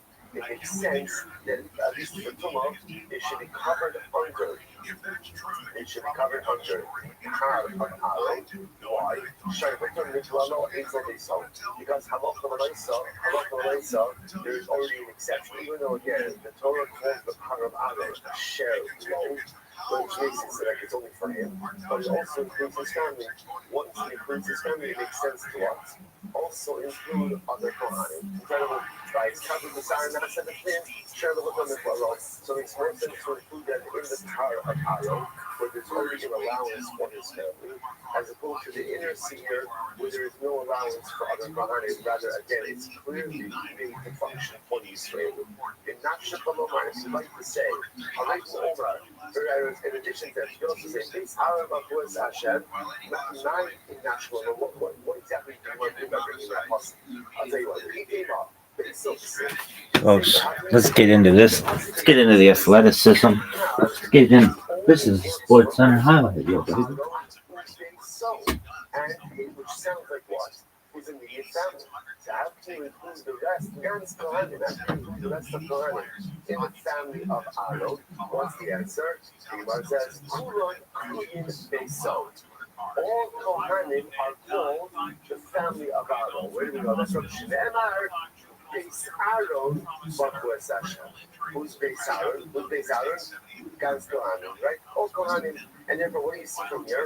When the Torah makes an allowance, ultimately again, for the family of Aaron to achieve atonement through the power, who is included in the family of Aaron? The entire incredible. So you want to say Shema Beis Aaron Boaz Hashem, Yerei Hashem Boaz Hashem. Incredible. So the word was hot the eyes, Asher La'am. So 1 second, is that phrase Asher La'am? And I will say that if I wanted to suggest beforehand that the pasuk by the Seer Nasavet, the pasuk by the inner seer says Asher La'am. Asher La'am, the interprets to mean it only works for atonement for Israel, but not for Kohanim. Interesting. It's going to exclude Kohanim. Of course, it's a very interesting drasha about it. Generally, so these types of drashas work. Generally, Israelis are excluded from Kohanim. Here it's fascinating to see a drasha where Kohanim are excluded from Israel, and Kohanim are excluded from that phrase called Am, which is fascinating in and of itself. That it's, I just want to point out something incredible. That as much as there is Kedushas Kahuna, there's something better than Kedushas Kahuna. I'm sorry, Kohanim. That you know what's better than Kedushas Kahuna? Kedushas Am. Kedushas Am is the most powerful. Now again, it doesn't mean Kohanim are part of Kedushas Am, but there is something ultimately again to the Kedusha of the masses that the Kohanim don't have, and there's something powerful about the Kedusha of the Kahuna that the masses don't have. Everyone has their own Kedusha. Incredible. So it goes like Asher La'am, so it goes Asher La'am, is that what that phrase comes from? Is that phrase used to teach us that Kohanim are excluded from the Seer Nasavet name? So once the honey bear they become Rachmana, meet the Am.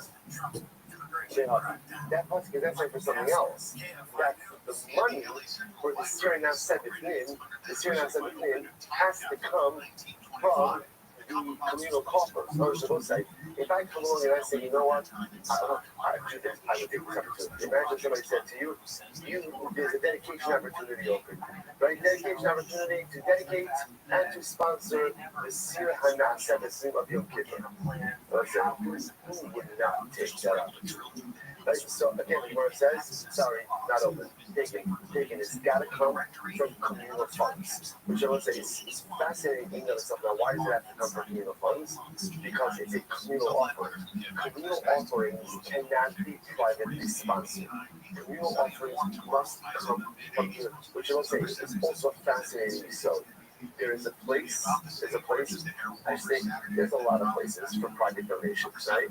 But then there are certain things that have to come from the tzibur. Certain things that all of us need to get involved in and cannot be carried by any one individual. So the word says, when it says that the cover comes from the Am, that means that the cover has to come from communal funds. That's what it's teaching us, not to exclude Kohanim. And by the way, they come up one of the Am, they're happy. As the Gemara says, that's a different source. So the Gemara says, we learn about that from the funds from that phrase of Ne'is Adas B'nei Yisrael. That the covenant has to come from Adas B'nei Yisrael. I, V'hai, Asher Lo, also, I will say, but does that phrase Asher Lo comes to teach me that Halacha L'Maisa. Only the Kohen, like only the Kohen achieves Kapara through his power. Someone says, "Hi, we need to have Shalom for someone else for the Sanya." Shalom, maybe we shall see one. I will say this is interesting. In the same way that the Sirna Sebefnim, the inner Sir of Yom Kippur, has to come from communal funds, cannot be privately sponsored. The Tahar of the Kohen Gadol must come from his own money and cannot come from communal funds.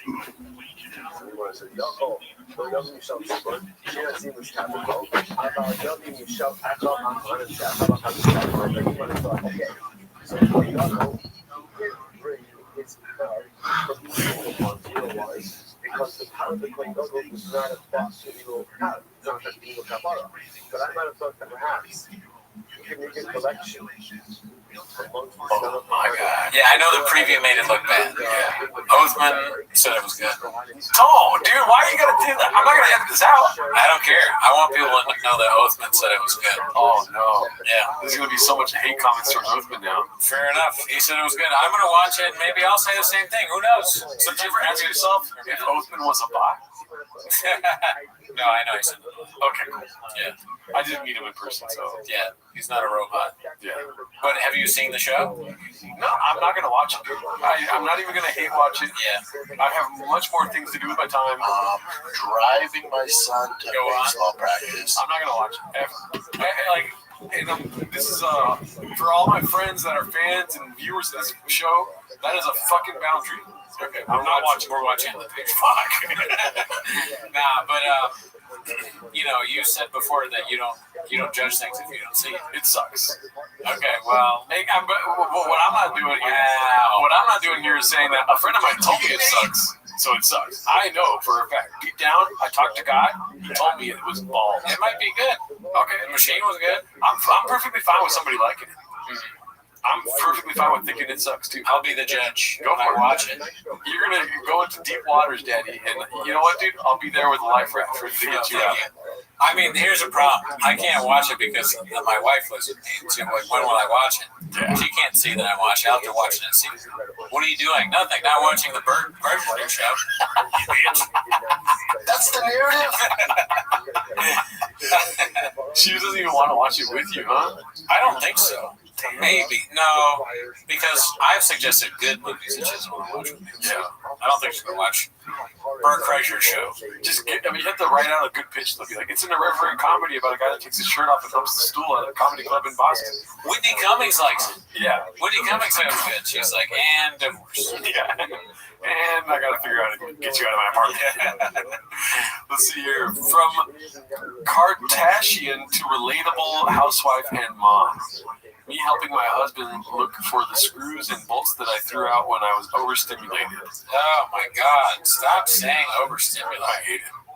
How many of these idiots are going to keep using that as an excuse for their stupid behavior? It's dumb.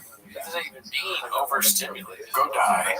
Okay. You're overstimulated. Yeah, if you were overstimulated, it means you're done getting stimulated. Cool.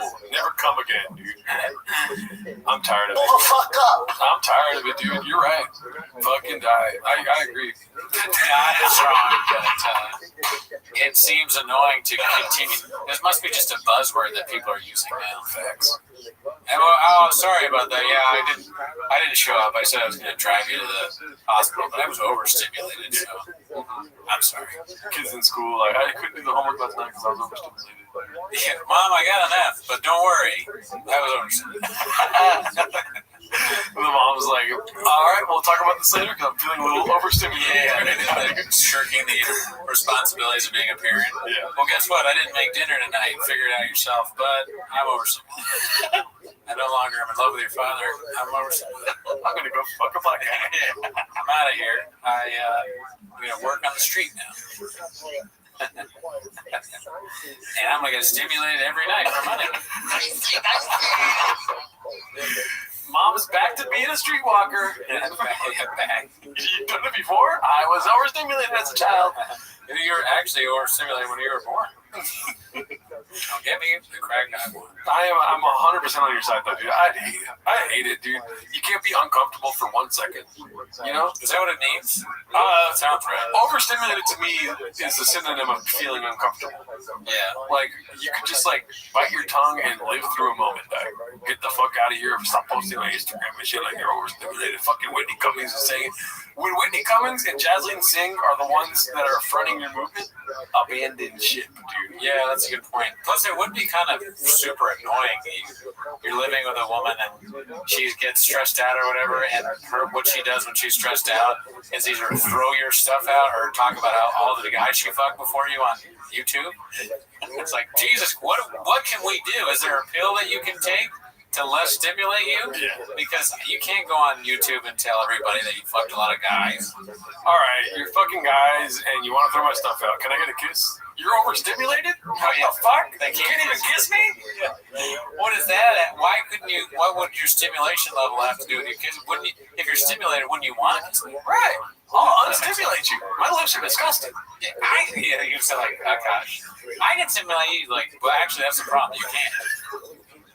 Unless you can become 5 white guys right now, you're not going to stimulate me. Yeah, so she's like, I would. I love you, but you're just not attractive. Not like the roster of white dudes. Those guys are hot. Dylan. Especially Tuesday. Tuesday? Nuts. You know, Thursday, you remind me of Thursday. He was a little weak. It's just another guy's name. Just days of the week, dude. Weak turd, dude. That's facts. Anyways, yeah, I don't like it. And comment below, what do you guys think of the overstimulated shit? It's happening too often, dude. Yeah, have you ever been overstimulated yourself? Do you know a woman who has? How did you overcome that? That's what ICE agents are saying now, dude. I killed her because I was overstimulated. You know what I mean? They might be. I can totally see like that idiot with the shave thing going. The ICE agents were overstimulated because Tim Walz is telling people to stimulate them. Alrighty, let's see. What's his name? Bongino? Not Bongino. Ovino. I watched his speech and he was like, "There's choices you make. And when you make a choice is made. And when you make a choice, other people have choices too. And when you choose, some people choose wrong. And choosing is what we're here to discuss today." And then somebody's like, "Why did that guy die?" And he's like, "Stop choosing to ask that question." It's all about choice. Were you listening? He said that. Choose not to listen. He literally said that. No. In response to a question, he's like, "It's all about." Did you not hear what I said about choice? Ridiculous. I'm now going to bring up Miss Rachel Truder then. And now we're going to overstimulate Candace Owens. Alright, let's go. Keep on. We went too political there, dude. Ariel Helwani, dude. Helwani randomly fires up the fires for the first time in years. What the fuck? This has to get more likes, dude. No way. Posted by Bob Wynn, 770. 5 seconds, though. Not a long clip. Jiu-jitsu. Great guy. Met him. Maybe once. Oh, okay. It's addicting, you know. You'll never fully get away. When you dip your toe in, It's not going to be the last time you go to the beach. There you go. Yeah. Yeah. That was funny. I didn't say I'm going to myself a hats off on that one. Spicy. Yeah, I agree. Sometimes when you're coloring inside the lines, you're gonna fucking break a couple crayons. You know what I mean? Exactly. Then you might eat them and smell them. There you go. Put a Sharpie in your ass. Everybody's eating a crayon. All right, Loon Manding posted this. You said Sharpies in the ass. Yeah. I said everybody's eating a crayon.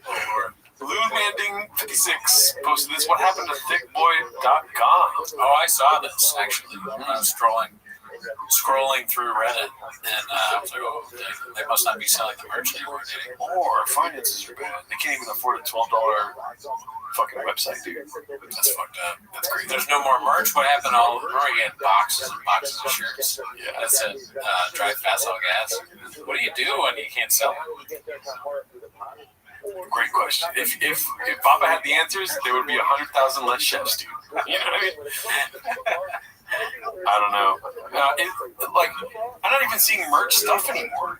Like, he gave away a couple trucks. I haven't seen anything merch-wise recently. Do you want to look into this right now or not? If they're still selling it, or if the website's up? If there's any merch. Sure, why not? I can talk about that.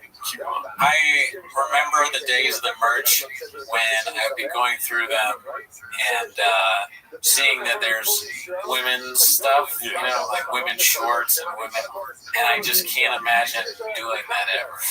You bought your girl short shorts that say like thick boy murder, thick girl or something. Yeah. And then there's only 6 shirts now. I mean, I'm kind of down to buy this bundle because, as you guys can see today, I'm sorry, I don't have thick boy merch today. This sucks though. This is terrible merch. The Fighter and the Kid, the classic look. Abercrombie Fight Club. Fuck this. I forgot. I don't even know what Abercrombie Fight Club means. They're old. Why is there no Drive Fast All Gas merch? And this is on the Drive Fast All Gas thing too. Yeah. Orders. This is your check to see what you know. I'm not gonna shake as my orders. It's all there. What if you just saw a list? These are the best selling. They're like, Shab, you gotta pick because none of this shit is selling. So we gotta pick a few things to keep up. There's one guy in Seattle that really wants merch, dude. And there's pictures of guys wearing this shit. Why would you post it? I love it. Everything about it feels like it was made specifically for me. The fit, it feels like John, happy at Pittsburgh, man. I gotta meet this guy. Can I get on this? Because maybe these are homeless cats doing this. I want to take a picture of myself. I'm sick. There's another reason. Dude, you are so right. Why aren't we doing this? Will they post if we? Is it the same? It's the same fucking guy. I swear to God, dude. It is. He has 3. This is awesome. Oh my God. I like how he's asking himself questions in the review. Fit, perfect. Material, perfect. Graphic, perfect. Yo, this reaction from soy boys who drive electric cars after they realize what it says, and we'll give them a little wink. Perfect. This guy is. He has a nice house. It sure feels real good when I beat my wife with it. This is like his parents bought him this house. And they go, he just likes Brennan Schaub. He likes to buy Brennan Schaub's clothes. But he's fun. He's a nice kid. I like how he takes a picture of myself. Bro. You can't even get that anymore. Yeah. That shirt's like out of stock. It's at the thrift store for sure. Dude. Why no backside of that one? This one has 2 sides too. Or no. Easy ordering and arrive very quickly. Product is quality. Exceeds expectations. And want to order more. And that is so funny, dude. Why don't they say, like, thanks for ordering again? Why don't they say again? They don't recognize John, dude. John is keeping them in business, dude. John's really into it, and he's got great hats. Yeah, his hats are actually making the fit come together. Oh, I can't buy that merch. Damn. Dude, that's amazing. I'm kind of... Yeah, John is all over the place here, dude. I want to see this one again, though, because there's 2 pictures in this one. Why is it not working? It's John. I want to see all of John's posts. What's a bottle? You don't know about Blue Venom, dude? Oh. But you can't buy Blue Venom from Brennan. Works great. Love the taste. And selling stuff that says methylene blue, cool mint. And then don't spill it on your white counters. Good call on keeping that off the white counters. I wonder what sad shop employee is responding to this. Bro, how are we so far behind on this? This John guy has to have another one. There's no way he posts 3 reviews. There's this many. Do you automatically show up? Get rid of Brennan Schaub, the wannabe tough guy. I like how they don't respond to this. And they left it up. We should just fucking post a picture of us with any of the merch that we have. We should. We should get new merch and post it. Let's be fair, all right? Because it's like Ben. Yeah. Ben for a second. Ethan. Super soft and bright colors, fit is athletic. Thanks for the awesome feedback. We're glad you love the softness and colors and that the fit works great for you. Appreciate the support. What's the latest one from? What date? Does it have a date stamp? Let's see here. Because if they're still doing it. First of all, this guy. That guy definitely listens to the Fighter and the Kid right here. He's a little scary. He's pissed he didn't win for sure. The truck giveaway. Let's see. The latest one. This is 10/28. So it's a little. So they know. It's a little misleading because some of them were from this month. That we were looking at. I could be mistaken. No, I think it is in chronological order. Yeah, Damn. So we gotta wait for the next on that bit. Love this stuff. Why didn't they respond? They responded to this one, no. Started to acquire my own little drive fast all gas section in my closet. Gear is comfortable and gets compliments when I go out. Bro, anyone that listens to TFAK can fuck us up. That's what I'm getting here. Yeah, these do look like pictures of people that could beat us up, yeah. He turns around, he's like, what'd you say about Brendan? He's gonna fucking kill us. They they look like they've all had a somewhat tough life. Yeah. Retired WWE. That guy, Shawn Michaels, maybe? Yeah. Like a dollar store for Shawn Michaels. This is dude, we could just do the whole show on this review section, Daddy. It is very interesting. Let's go to 1-star reviews with pictures. There is none. You fucking almost cats aren't willing to put your face on. They know Brett would fuck them up. I don't want to leave a 1-star review. I want to leave a 5-star review. And so, guys, you got to hold us accountable. Can you go back to that last 1-star review? That was a funny story. After failing to ship the order before Christmas, so this was a Christmas gift? Oh, yeah, look at 1/21/2026. I sent several emails attempting to find out where my order was. Literally, can I get a single human being on the phone or an email to respond? I had to open up a dispute with my credit card company, and then suddenly 2.5 months later, a random package shows up in the mail. LOL.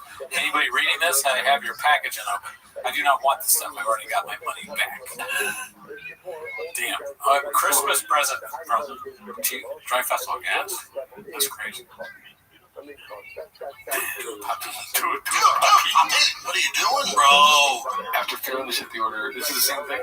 Oh, yeah, this is the same person, just twice. 3 times. Oh, wow. He's really mad. So that's January 21st of this month. A blind subscription they hope you forget about and keep paying for. Oh, no. VIP club. Oh, okay, you can join the VIP club. What do you get? Monthly member credits, best price on Brennan Shop gear. Okay, you guys, give me gear for $30 a month. What the fuck? Yeah, I have to pay for it twice? So if you're in the club, you get deals on the Dry Festival Gas merch. But what do you get in the club besides that? Automatic double entries into all giveaways. Okay. Full control of your membership. Pause, skip, or cancel. No bullshit, no questions asked. I am here with VIP monthly giveaways. Katie was on screen. She's now podcasting with a ring light on her nose. Early access to job sales and giveaways. Get first gifts.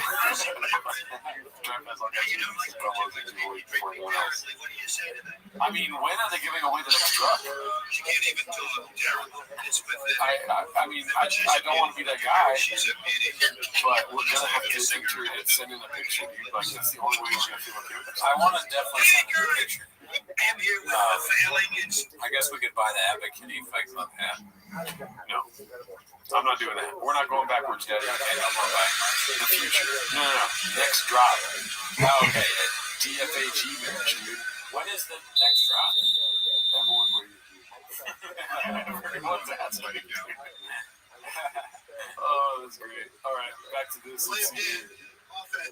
Bapa's Queerness, Homophobia, and Search for Identity, posted by Potential Being 6301. I'm curious to see how long it is. It's very long. I was caught off guard in a recent Golden Hour clip by Bapa's overt homophobia. I suppose the rhetoric is typical of right-wing alpha male truck pods.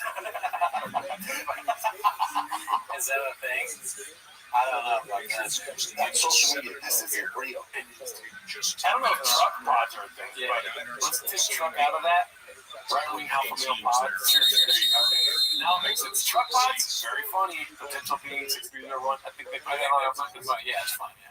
It's not, and by the way, it's not a truck pod. It's a Golden Hour. Oh, okay. Yeah, that's even more evidence that it was a joke. Yeah. Kind of reduced you a little bit there, but attempting to discuss the agenda and failing to identify what that means until a timely assist from Hot Chip seemed like a big swing in a potentially alienating direction. So, is he a gay man that listens to Golden Hour? Hold on.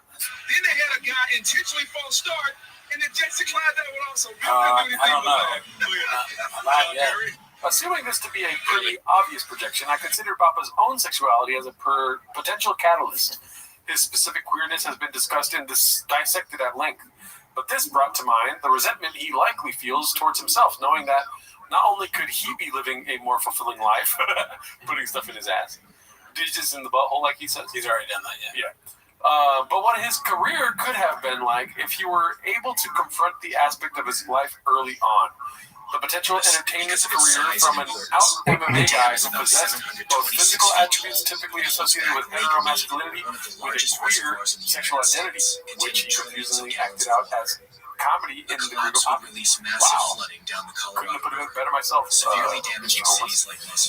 likely have positioned himself to be much more financially and artistically fulfilled than where he finds himself today. Instead, you have someone who is all consumed with performative identity characteristics designed to influence how it is perceived by others, despite how obvious this appears. His obsession with defining himself as a type of guy, truck, sports, racing, fish, hunting, etc., is a practice more typical of someone in their teens or 20s, or like us, we like trucks. More than a 40-year-old plus with such varied lived experiences. Even his latest claim of a baseball dad portrays a superficial title that most fathers would take as serious as a t-shirt slogan, positions his role as a father as secondary at least. For all the clowning on him that is done, I do feel some sense of empathy towards him if this is in fact his plight. Hopefully, his public persona is just an Andy Kaufman-esque performance piece, and he's living his true life behind closed doors. So, yeah, I mean, we've talked about that, but what I was thinking about is there's a point here that I kind of agree with, and that Bapa is doing something wrong. And one of the, because obviously, look at him, right? But could he have done what Tiger King does? Should he be doing that? Openly gay moron. There's not like a, right? There's really not a lot of famous gay morons. Tiger King is the only one I can think of off the top of my head. Maybe Andy Dick. Joe Rogan, but he's not openly gay, right? Yet. Yes. So, but what I'm saying is, like, Bapa is totally Tiger King. Yeah. He's selling crap, and he's irresponsible, and I could totally see Bapa being like, I'm never going to financially recover from this after he's accidentally killed a staff person with his truck. You know, so he very much is Tiger King, just without the love of other men. Well, didn't Tiger King fuck chicks too? He had kids, right? Or am I wrong? I could be wrong. I know he was in the dude. Well, everyone knows. He was with the guy with the crazy teeth. To piggyback off you, pause. Wrong topic to piggyback on, but with Bapa, like I said before, dude, I think that like everything this guy said, his life would have been way easier. He says it in. He literally says it. Yeah, that's funny. He does say, "I like to switch with you." Sounds gay as shit. Because he could quit doing it for homeless. Yeah. And his wife's goddamn rattlesnake. Yeah. So yeah, this is something to read and think about. But maybe you like him. I mean, he takes supplements probably to get hard because he doesn't do it without heroin. Oh, that's right. He does take a lot of dick juice or whatever. Yeah. Why is that? That's a good question. Actually. Why do you do that, Bob? I like when my dick is hard, but women don't do it. If he's taking Viagra or dick juice just to have sex with women when he's like that aren't his wife on the road, that's crazy. Just live out your true life. Is that a trick? I mean, it's probably very frowned down upon in the circles that he's been in, football locker rooms, MMA gyms, stuff like that. Truck places. Not to mention Well, he could go to truck stops. me mechanic, Yeah. So he can't just go to the mechanic shop in an all-pink jumpsuit, But the thing is, he could be, maybe he gets off to being closeted. We don't know about that, And that's fine too. Be you, Or he's straight as hell and we're just gay. Yeah. Anyway, that's facts. I don't want that. Comments. Anytime I see a video, it's painfully obvious how uncomfortable he is in his own skin. I wanted to see if any good action. Okay, that's a dick. Healthy at 37, best shape of her life. Oh God, that's frightening. Yeah, it's a weird face. I mean, they're a family of. That's how they make a lot of faces. Talented in it. I mean, it's just they set themselves up for failure, dude.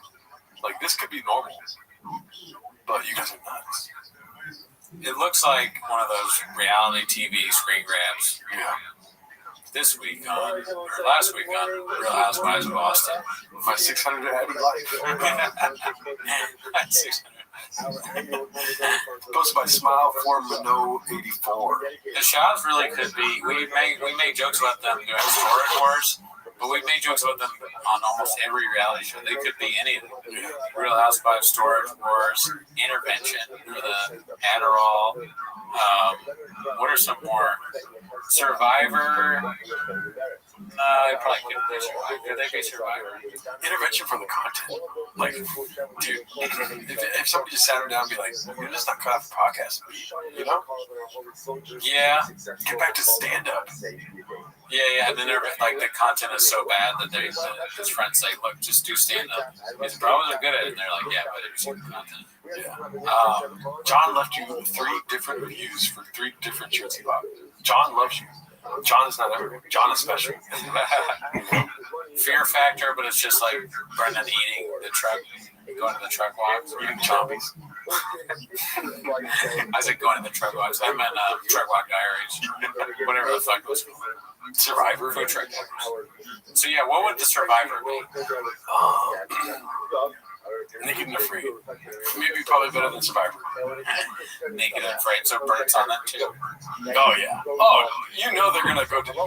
I mean, I forget who it was. One of these commentary channels called it. Everyone's becoming. Podcast Cringe, I believe. Everyone's becoming Brendan Schaub. Why?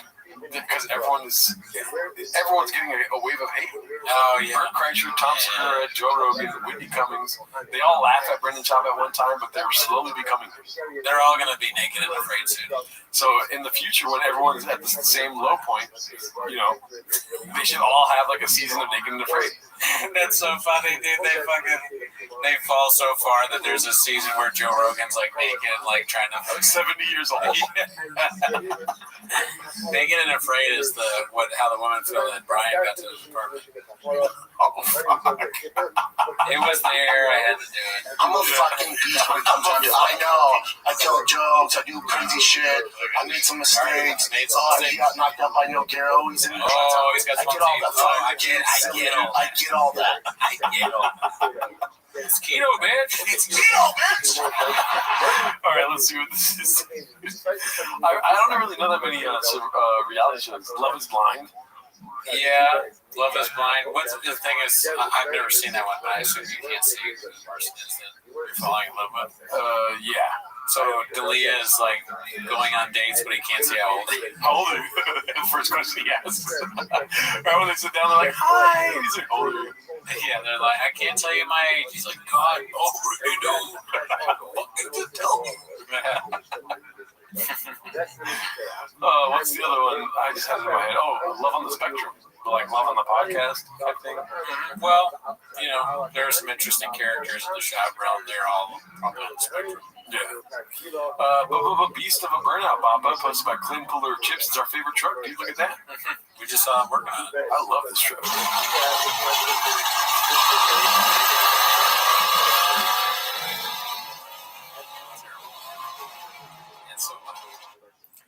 There wasn't even a burnout. No. It's too loud. I wouldn't. Yeah, my burnouts are a lot quieter than that. For sure. You know. I burned out my truck earlier, dude. Out here in Oh, that's right. Yeah, dude. Dude. So sick. I'm sorry. I deleted the video. You ever recently deleted? Yeah. I deleted that too. Oh, fuck. All the Wrong Moves. Blockbuster Studios presents Caterpillar Hot 7539, City of Austin, All the Wrong Moves. Good. Are we on here? I love when I see your names. Nope.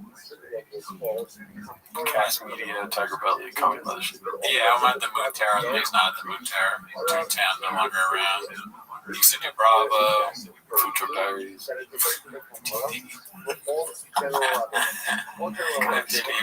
Fuck that dick.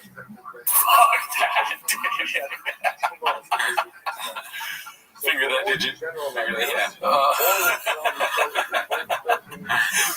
All right, let's see. I eat your food.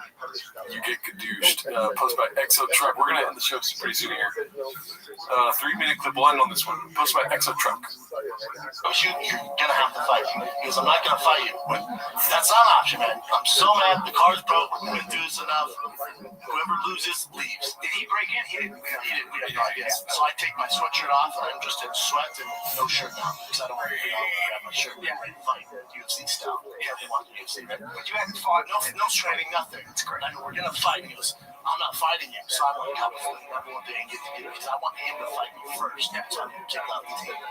So I, fucking hatred your dude. That's so crazy. America. Why does he do this? I don't know. He's probably saw it on TV or something. I am white as shit, Dallas. Yeah. Loogie right in his face. Face to face. Wow. She doesn't. Wow. He's a big dude, too. I'm not fighting you. Good luck in your fight. So finally, I just lost my cool. I grabbed him my sweatshirt. I grabbed him, threw him through our glass door, shattered our glass door. Then I went to practice and told the entire team what happened. You know, I'm a good storyteller, so I just roasted this dude so bad we had to move out. I had a roommate at the University of Colorado, my first roommate. He was on the football team, this big tight end, kid way bigger than me. You know, when you're roommates, or, you know, like if there's something in the studio, what's mine is yours. I don't give a fuck. I have groceries. You can eat them. I don't give a fuck. I ate one Hot Pocket. I come back after practice. While I was at practice, I took longer. What happened? He was dead? No, I wish. No, he fucking went back home and put. Shaw's boring ass story. Theo says something super funny just to save. He's not dead, Theo. Anyway, so I beat his ass. After the fucking thing, he probably goes. He takes Theo aside. He goes, dude, am I gonna say it or are you gonna say it? He's like, what? You ruined my story. I was killing. You gotta stop, Theo. People don't tune in for you. They tune in for my story. They tune in for the wing. He has the posters right behind him. He's like, do they tune in for the king or the sting? He really makes them answer it too. Yeah.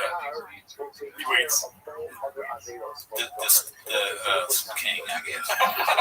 Who's the king? Who's the king? Brendan? No, Theo's the king. Okay, the sting. They answer. They tell him the sting. Sorry. Brendan Schaub was the sting? How so? He looks like a bunch of bees stung him in the face. Is that real? Yeah. And then how do I not know? Theovan is the Rat King, so the king. Oh yeah, I knew that. The Rat King. I forgot because it's so long. Yeah. But that's a gadoosh. Like the sting is a gadoosh. I'm gonna be seeing my therapist this week. Yeah, you know too much. That's instead of getting to know me, I'm like the reason why King is because Rat King Theovan is the Rat King. The therapist is like, how does that make you feel? I'm like, well, Brendan chops the sting, so it's all good. That's stuck in the face. Man, let's see here. Post-it notes on every single thing that's his, even individually. Like, you know, when you get individual wrappers of Pop-Tarts, he opened the box, put his name on every single individual fucking Pop-Tart. We had a straight-up fist fight. I threw him through a glass window. And then he went and told the coach. I thought he was going to get cut from the team. The coach brought me in, and he was so intimidating. His name is Gary Barnett. And we were. Pull up a picture of Gary Barnett, please. I mean, Hall of Fame coach. I think I met him one time. He won a Rose Bowl at Northwestern. He was so intimidating. Who did? He's the only one. I had that roommate in college, right? He's the only one ever. That fighting where he put labels on everything in the cupboard. That's the most annoying. I'll eat all your. And then he couldn't deal with me, so he called his mom. That's crazy. None of this makes sense. I mean, labels on every single thing as a roommate. I don't know if I'd be annoyed by it. I might think it was a little weird, but I wouldn't be like, I'm gonna eat it now. It'd be annoying if like I bought Hot Pockets and they labeled that. I'll be like, but I bought that though. Yeah, if they labeled your food, then you might. That's a reason to fight. But if you buy stuff and label it, now you go, oh yeah. You know, I have violence in my DNA, so I'm gonna fight you whether you put labels on it or not. You're gonna fight me after this podcast. I'll fight everybody for any reason. I'm gonna eat a Hot Pocket and punch you in your face. Oh, you're not even gonna hit it up? That's social media. This isn't real. I'll eat it frozen. I have violence, dog. You're just flexing flankers. No, not that one.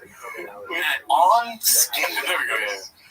I guess that means that's what I was looking for. Big old pussy. And then I got a random call. His mom's like, you gotta quit eating stuff. I'm like, who is this? Freshman in college. That's it. You're out.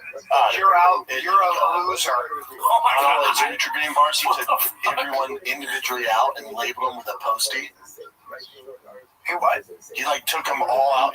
You know, they come. Nutrigrain bars just come in a box, and then they're each individual. I hate he took every single one out and wrote his name on it. Well, that's like people who they buy a really nice car.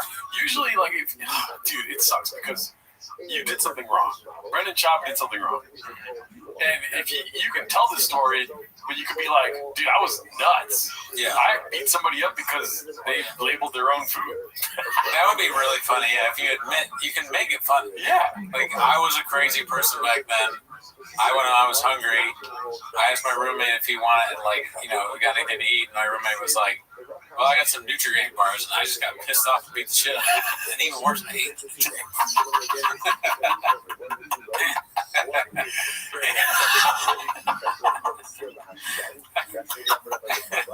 His mom called me from the hospital, and I was still drunk, so I called her a bitch. And then I went to the hospital and beat her up. And the worst part of it is, the coach let me sing because I was good, and he wasn't that good. You know, so it just goes to show not all fair. I sold comic books on. Yeah, I mean, you could still tell the story, but it's the way you're telling it. You're proud of what you did. Like, you did nothing wrong. It's so fucking weird. It doesn't make sense. Yeah. You ate his food. He put the labels on there kind of like to help you in a way, so it's easy to know what's what. To save your friendship. Yeah, he's not. What did he do that was so? And then it doesn't count. It makes me kind of mad. It might piss you off. You might fight. And I know this is different, but they'll keep a car cover on it, and they'll drive it once a month. No, it's so. I'm like, listen, I'm like, fucking drive it, you precious bitch. Drive it. But Brent, did you actually take the stuff after he labeled it, or Oh yeah, I took it. Yeah. That's something you. I'm halfway through the Charlie Sheen documentary. He tried to change the subject as fast as possible. Like this story again. This is Brendan Shaw when it comes to accountability. He's gonna fuck you up, dude. That's him looking at the Triscuits. Triscuit box that says someone else's name on it. He just realizes. Oh, I'm throwing someone through a window. How dare you put your name on your Triscuit's box? Oh man, there's not a chance you'll ever see a therapist. I feel like, you know. No, I don't think so. No chance. No, not unless he's forced to, and they won't take it seriously. Yeah. I mean, the therapist is gonna have a field day. The therapist is like, "Oh, this is easy. You suck." You think it'd be easy? Yes. Oh yeah. Dude. I mean, not to gadoosh my Lord and Savior, Papa, but he's simple, dude. Right? He's not complicated for sure. He's very simple. He's gonna be honest, I guess. In a closed room with no cameras, I'm hoping. And he might give you some merch to try to try to make it seem like I'm a nice guy. You know, why does everyone hate me? I'm cool. And Sarah was like, dude, Papi, listen, bro. If you're his therapist and you're just a normal guy, do you get homeless? Like, do you think you can help it? You're gonna watch the specials, you're gonna do this stuff or no? I mean, you shouldn't, but I'm sure it's very hard not to. The therapists are talking, let me check this guy out. He said he's a comedian. Yeah. And then he starts watching Reddit. The therapist starts feeling so bad about reading and laughing about the posts because he gets excited for the sessions where Brennan acts out the post in real life in front of him. Then the therapist one night finds that he's posted 3 clips and change, and his name is Lamumbao. And he goes, I can't believe this is being done. I need a therapy. Yeah, and then he goes to some sort of therapy for not posting about one of his clients.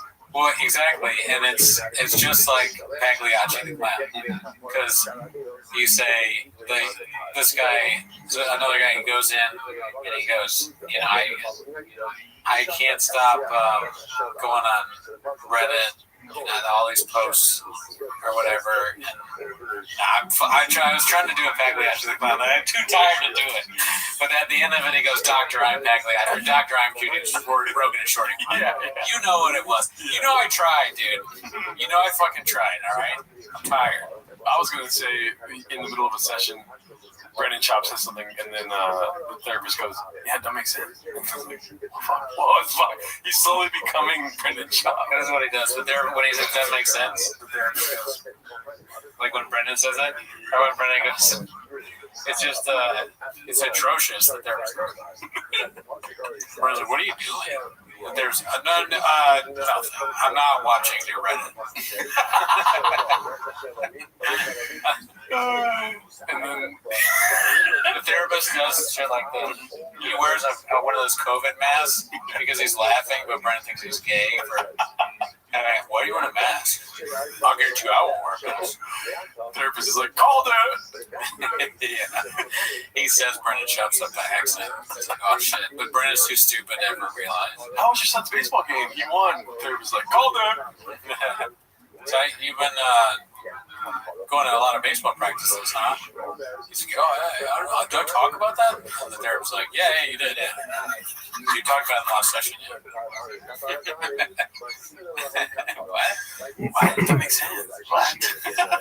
Keto, bitch. It's keto, bitch! That's like a real issue for Brennan in therapy is that he's actually mad about his mother-in-law constantly making him fat. Hell yeah, dude. Well, I think that's it for this week, dude. Shout out to y'all for watching, dude. Y'all the realest, y'all the coolest, dude. You know what I mean? See you next week. As much as the Torah calls the Parabara Sherlock, that's his. The Torah also makes an exception to that's his. What's the exception? His family. So Aaron's family is included. So it makes sense to say that once Aaron's family is included in the Parah, so do us. You need sulfate-free hair care that actually nourishes your hair. Like Native, clean and effective. Bitch, nobody gives a fuck. Give me that T-Mos.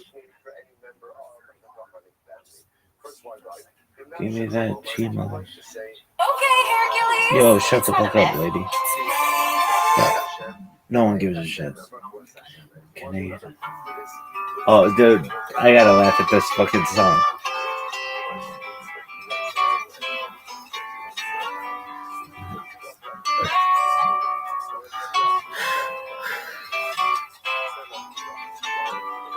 Joe, Austin, Texas. Nas. Hands on the man, focus on this Asian. In LA. Things about. For you, that and someone's girlfriend. Isn't that the way we can go? But let's look it okay. Give me the maybe we time. We can do a fight companion study. Love you, Joe. I want to take your truck.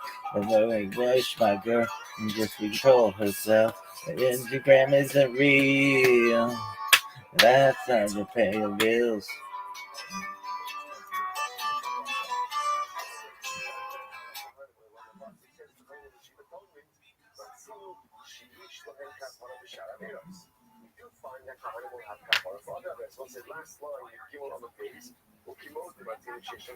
Oh, come on. I learned to take it. Could you do that? Oh, dog. Jim Croce? Really? Dog. Jim Croce? I have videos of myself with Cars for Kids talking about Jim Croce. Dog? Really? Yeah, it's one of my earliest fucking videos. Is it? Maybe.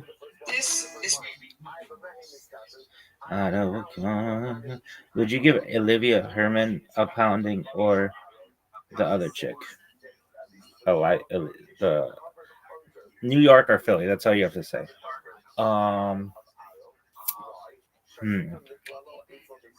don't know. Really? Or LA. Russian manicure bitch. I kind of like them all. They're all funny. I like funny bitches. Why? Why not? Funny bitches are my thing. Really? Oh, yeah, for sure. For sure. Along with Yentas. Really? Yentas?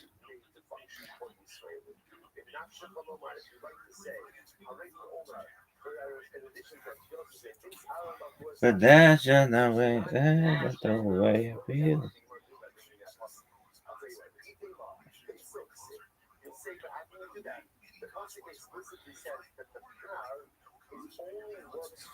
Yiddish words define.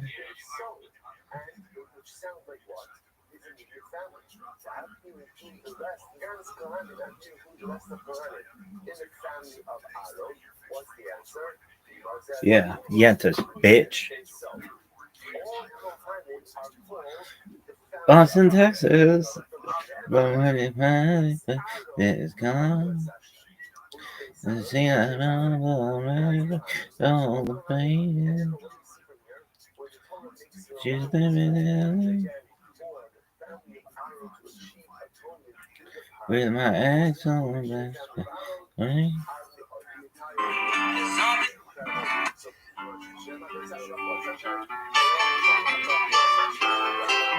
Just do it. Just do it.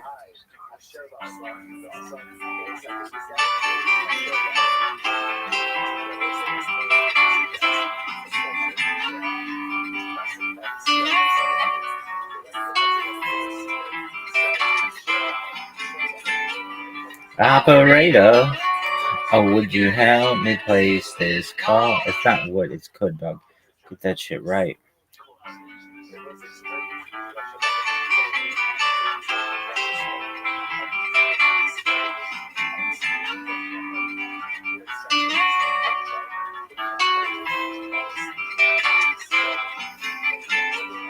Operator, or could you help me place this call?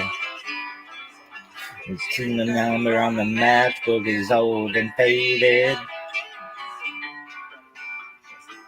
She's living in LA with my ass-spelled ex-friend Ray. Guys, she said she knew well and sometimes hated. Isn't that the way they say it goes? Let's forget all that and give me the number if you can find it, so I can call just to tell her I'm fine and to show I've overcome the low. I learned to take it well. I learned to wish my words and convince myself that it just wasn't real. But that's not the way it feels.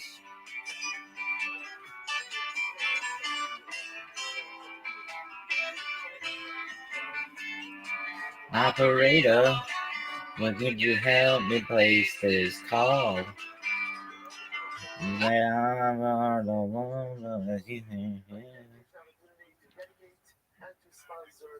Oh, that was sick. Did it fuck up? For sure. Really? Oh yeah, that's the worst. Why? You heard about Aaron Hernandez. What you thought? What your reaction was? Next question. I learned that from Drew Rosenhaus. Next question. It had to be a shot for you. It had to be a shot for all your teammates. Next question. All right, then I'll ask you. It seems to me that these two men played on opposite sides of the line, but they had more than that. Truthfully, I'm not going to go there. Yeah, I'm not going to go there. Don't walk off right now. I'll change the subject. I've been on the low, I've been taking my time. I feel like I'm out of my mind. I feel like my life ain't mine. Who can relate? I've been on the low, I've been taking my time. I feel like I'm out of my mind. It feel like my life ain't mine.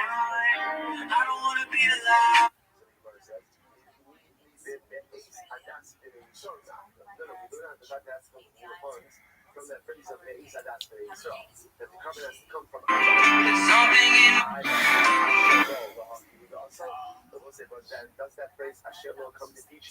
All that you just gave.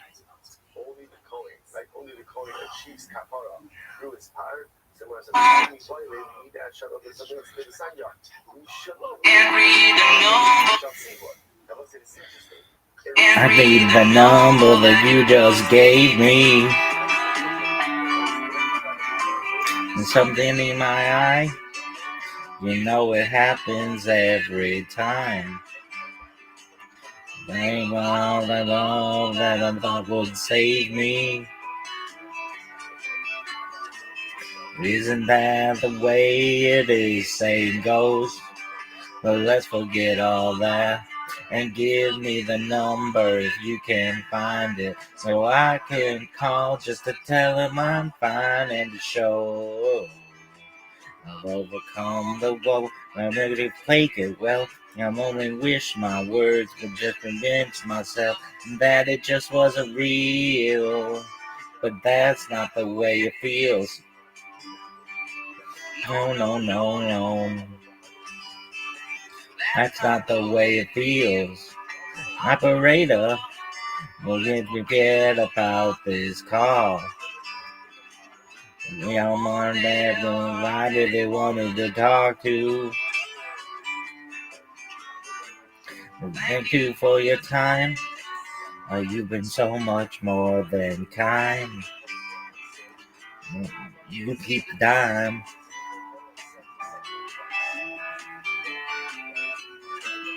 Isn't that the way it is? Say it goes. But let's forget all that and give me the number if you can't find it, so I can call just to tell I'm fine. Yeah. Hurry up, bro. Hurry up, bro. I'm right behind you. Listen, I'm right here. You gotta move along. Listen, I have a lot. No, excuse me. I have a lot to talk about, and I have a lot to say. I have a and these voice, people didn't too. come here to watch you talk about the movie. They want to hear my opinion on the world. On the world? Finance? On politics? Excuse me. So Darfur. No, I'm just kidding. Top 3 reasons you'll love Solo. Shut the fuck up, man.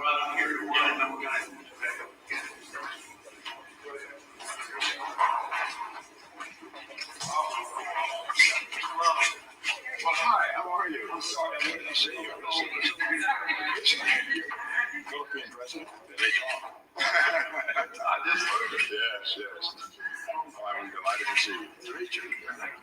And read the number that you just gave me. So I'm going to run up here.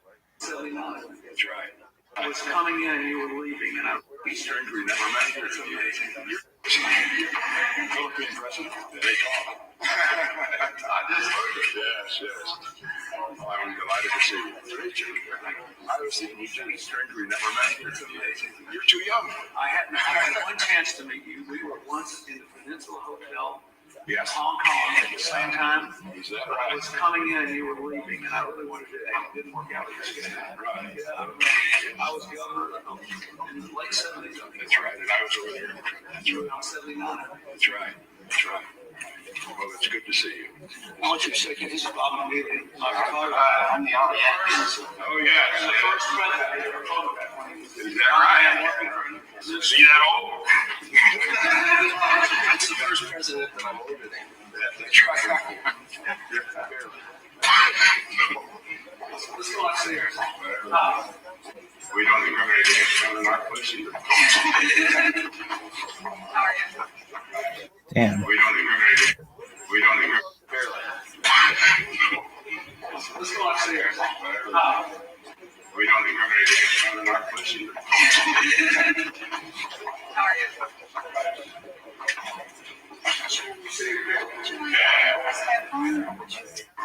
So I'm going to run up here again, and then we're going to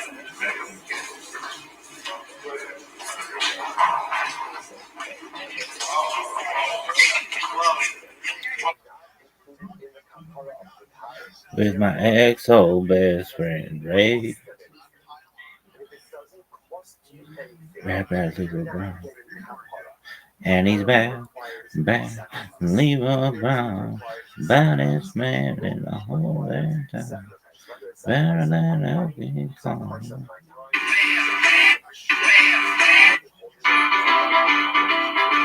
You've got to do the other part.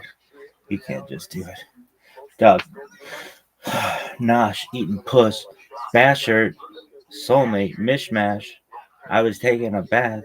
All about was on and night. Good young to L'chaim. Oh, but I'm just a man in a time. Living everything was around.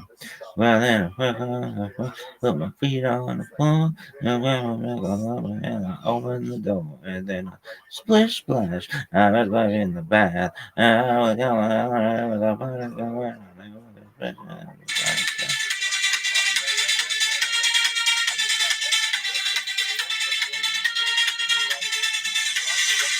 8 a.m. PST, though. You gotta get your shit together. I jumped back in the bath. How was I to know there was a party going on? It was a pushing in the passion. Moving in the music. Making the passion. Yeah.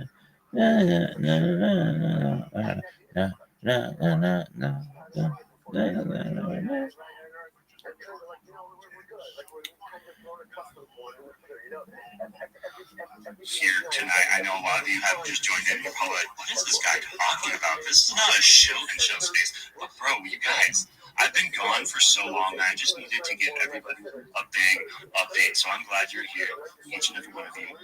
It couldn't be done without you guys showing up and just being yourselves. Bro, Khalib, how have you been doing, bro? You've been like one of the first listeners in here, and we've been chilling. So, how's it going, man? It's going good. I'm just trying to mint out my collection. Oh, nice. What do you got? What's this NFT? Is this a nifty? I'm on XRP Cafe. XRP Cafe. Yeah, I put it in the purple pill. I pretty much was a studio painter, and I'm using what I created for master keys to create my NFTs, and it has gold textures inside of it. Bro, I remember you, actually. It's been a long time. Yeah.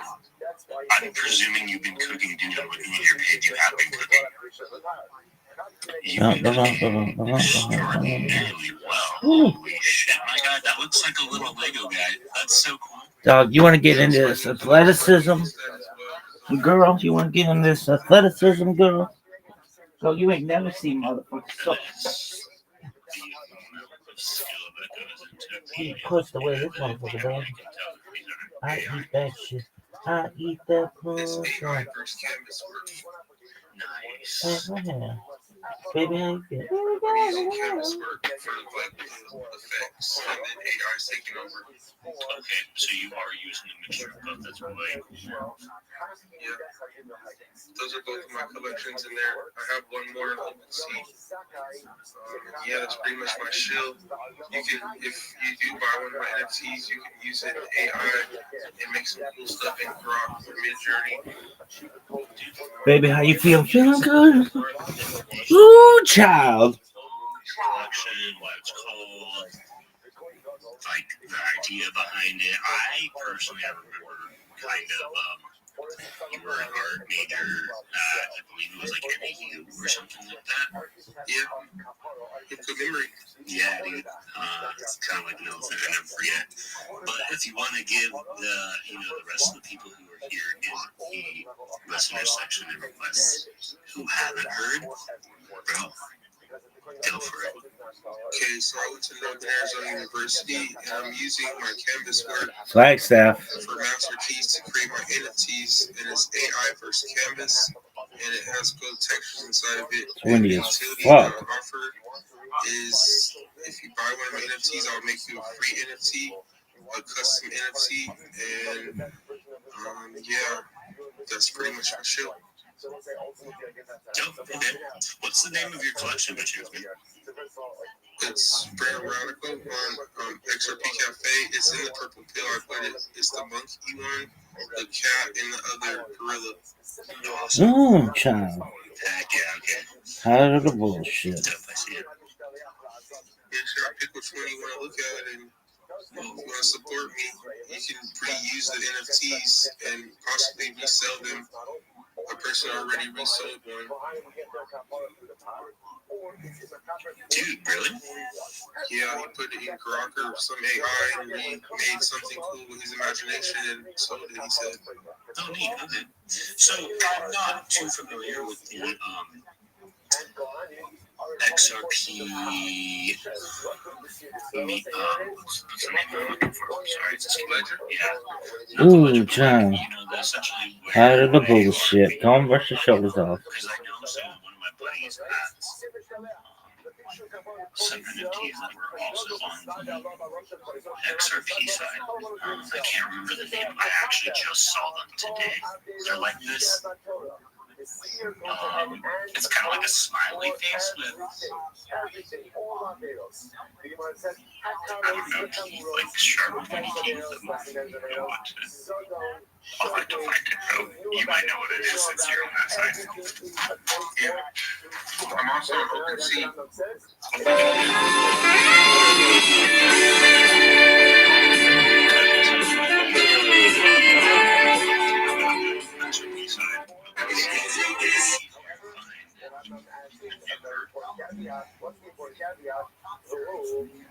Yeah, check me out. Should I post it to the top of the collections? Here, yeah, bro, I'll grab that and post it up to the top. For a few minutes, let's go with... Oh, look, here we're going to go with this one just because everybody should love cats. Oh, that's being attacked. Come on, girl. Come on. It's a diamond space cat. It's for Lady Rocket, too. And I've got to take a shit, allegedly. Lady Rocket Space, the Space Defender, Copernic Space. She wants to put my stuff to the moon. Yo, I've actually spoke with this lady before. She is a very, very intelligent. Wow, that's been a long time. Dog, what a poo. But I'm about to drop. That is so cool, dude. Are you looking at my diamond collection? Yeah, I was looking at the diamond collection and Lady Rocket. Yeah. I totally forgot about her. Wow, that's interesting. I got you. Yo, you guys, make sure you go and check out Cleve's antique collection. It's actually cooking. It sucks. It's the worst thing ever. Especially with the Clinton style to it. We got, my God, we got party of the show. We come along. This is Pump Up Video coming from you live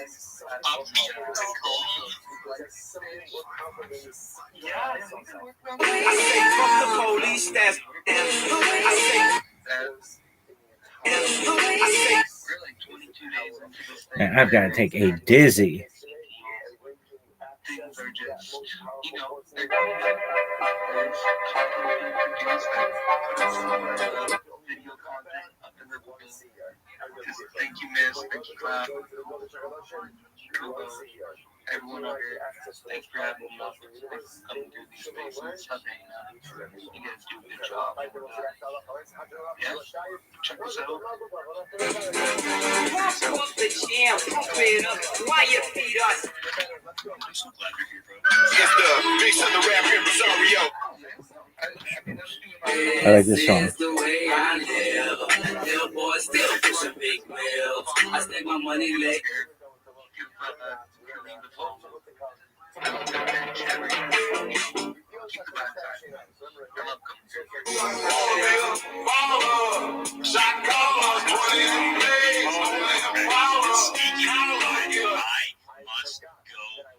Stoned because you guys are not here. Really late today. Well, I was up, but thank you.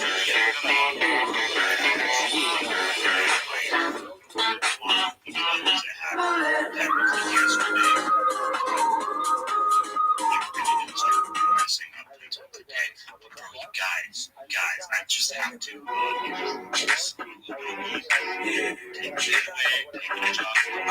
That doesn't mean I'm not going to be locked in. That makes sense.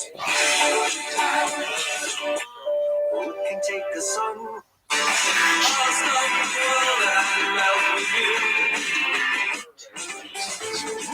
Ring the roses, whoever gets the closest, she comes in.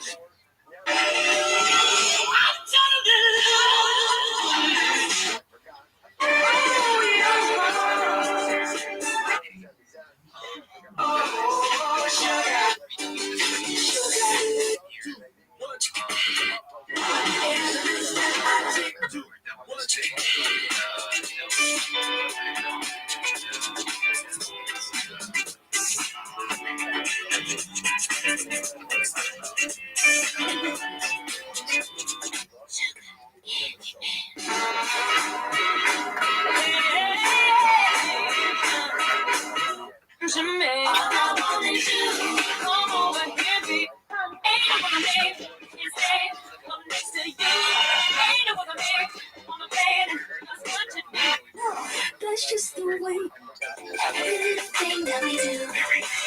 Should be between me and you. Things that we do. Between me and you. 'Cause everything, I wanna thank you for giving me.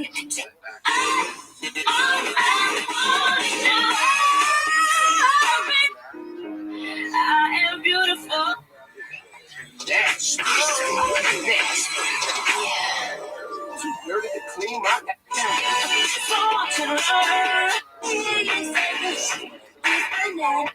Some days I'm when I talk to you. Treats on platforms and Follow me. Just keep coming. They're always just so. I mean, everyone I've talked to in the community, they can't stop making like strong.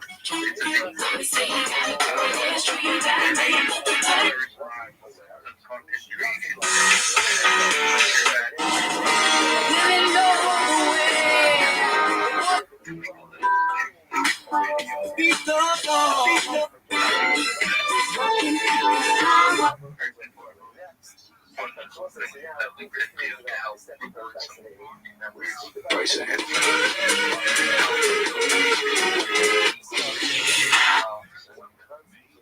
just give back to people who support us. Truly. Enough time for us to get his thing going. Anyone else coming up to show some alpha?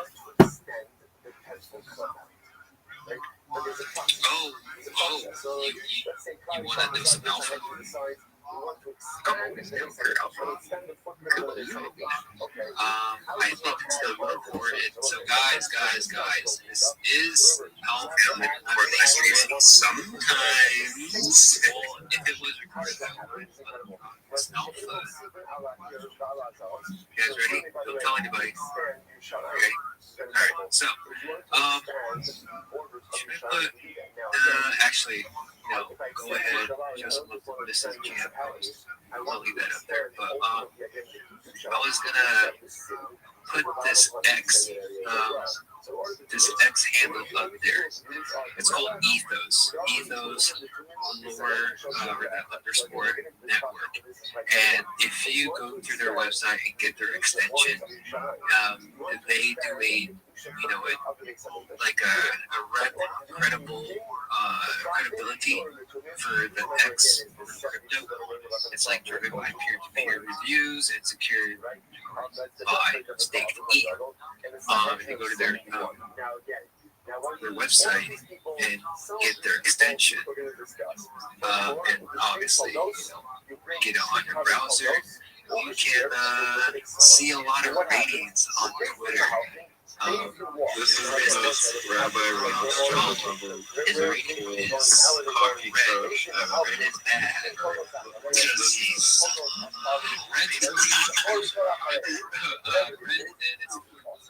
This is awesome. Pioneering use of game film, the Approval book had a list of suggestions rather than rigid rules. One of his most famous exploits came when he discovered the rulebook didn't explicitly state that a goalie had to defend a penalty shot. He also theorized that defensemen with better skating agility than heavily padded goalie would rush the shooter as soon as they crossed the blue line to perform. He used Ron Stackhouse in this role.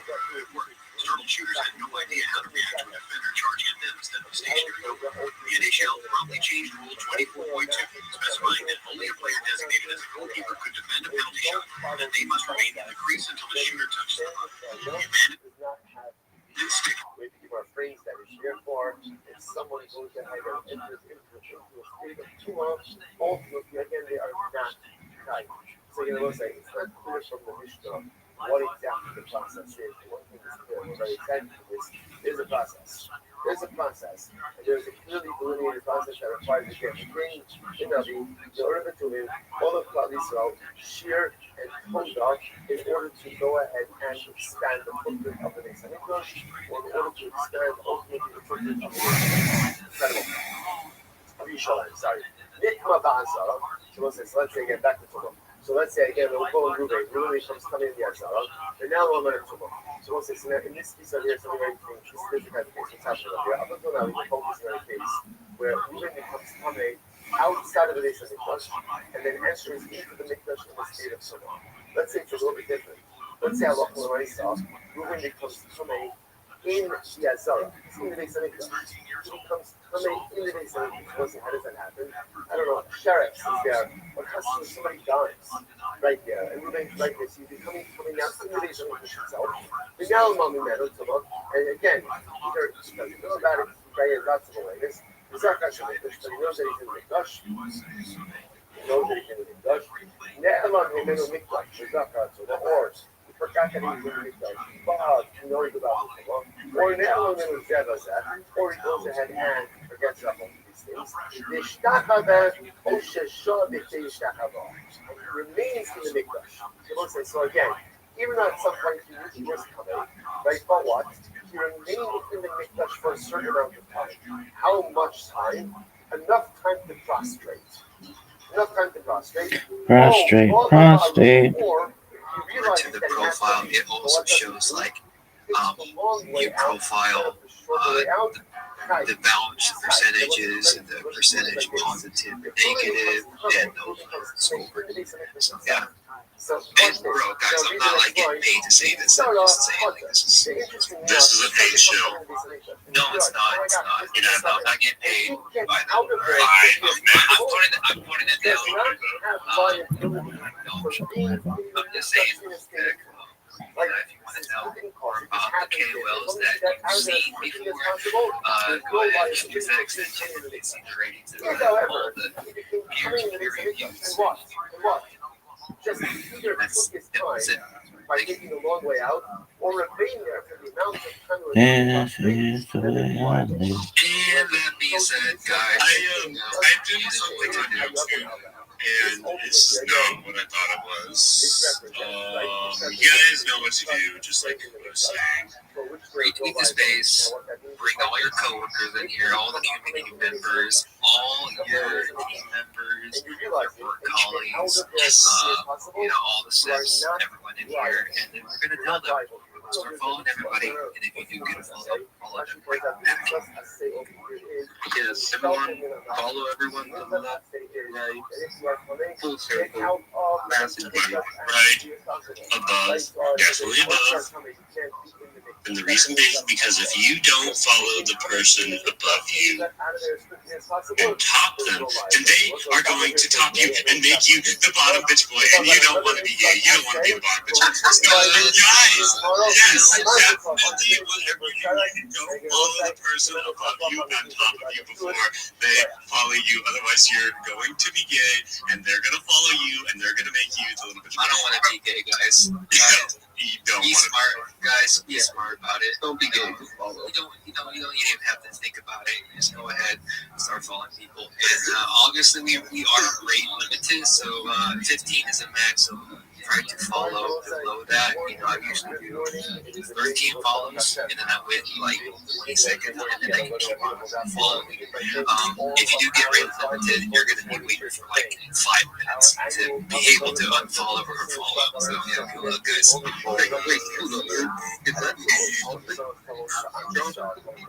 Guys, I'm not a paid actor. I wish I was. I'm not even being paid to say this. Yeah. Yeah, double the alpha, it's going to turn to sigma, so, start 670.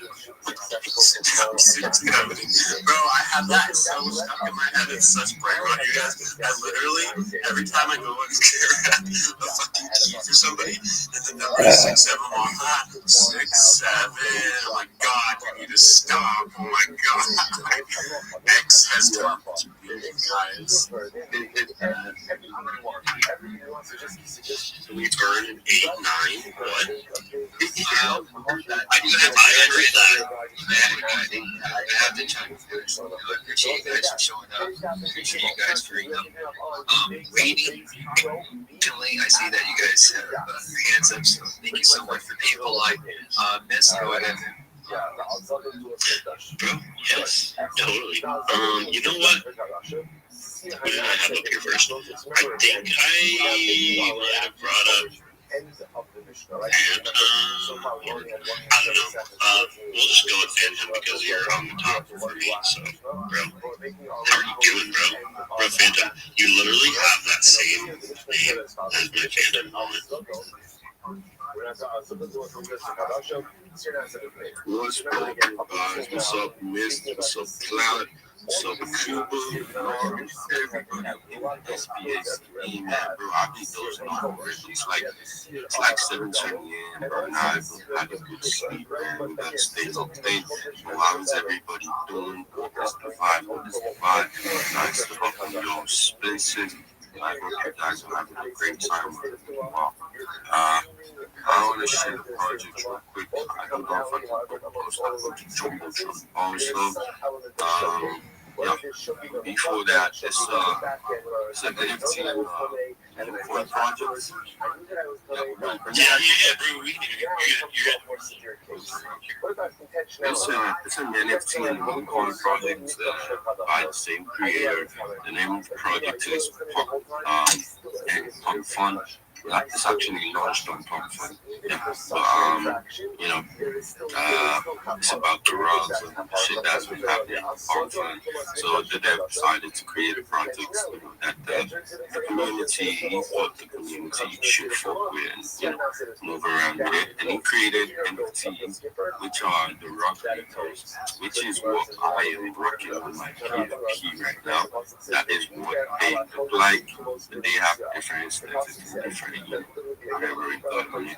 And, they go for 0.1 Solana each. And, the interesting part of this, when the NFT mints out, we're going to be putting back 50% into the room token. We got a game, trying to bring more games, and, also planning to list on a couple of platforms in the coming days, because, we want our holders to get the best. Also, there's a Discord only for the holders of the tokens and the NFTs, right? All you just gotta do is go to launch my NFT, get yourself a rock record, get a couple of bucks in the pump that token. You begin to get sometimes. Is that what your PFP is, by chance, bro? Oh, yeah, okay. That's how the project is. It's been here for a long time. But on the low market now, because apparently people don't really go with the project. But man, we still here, we still grinding, we're still pushing it, we're still locked in. Greatness cannot be achieved in a day, so we gotta push it to the moon. Appreciate you letting me share. I put up a comment about it and jump up in the public here and go check it out. And you can check the link to make the NFT and the CA to buy the token. Appreciate you guys. Big ups Mist, big ups Cloud, and W Phantom, and big ups to you and the Rug Reapers. Yo, I actually really like that name. I don't know why. I fuck with it. We just have that's pretty good. It's catchy. There's a little it rolls off the tongue right now. Rug Reapers. Yeah, just a little R&R. A little R&R. Sometimes you see a little R&R after you get right. Sometimes you just have to go a little harder and, curl up in the corner and cry like a little bitch. It's all right, you guys, bro. We're absolutely and low-key. I am so excited, bro, you guys. The Rock Reapers from Loki content. I was trying to find, there it is. That's the word. Hey, yo, Phantom, can you tell me how much the price is for this collection? And now we're all here. We've moved to New York.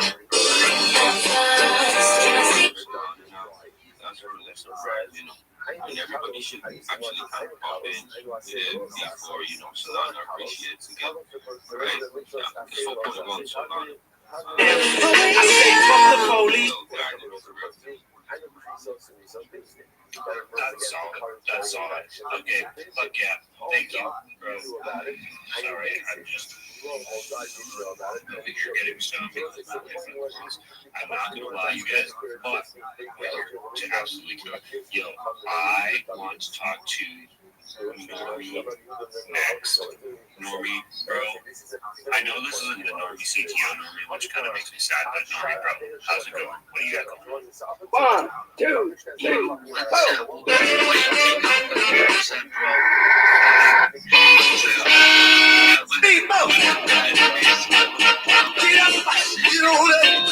Get up!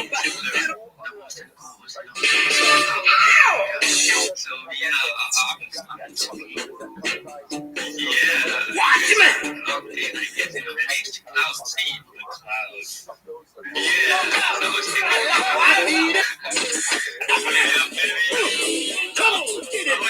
I was gonna hit up you guys, on the timeline. Baby, call to be the boss.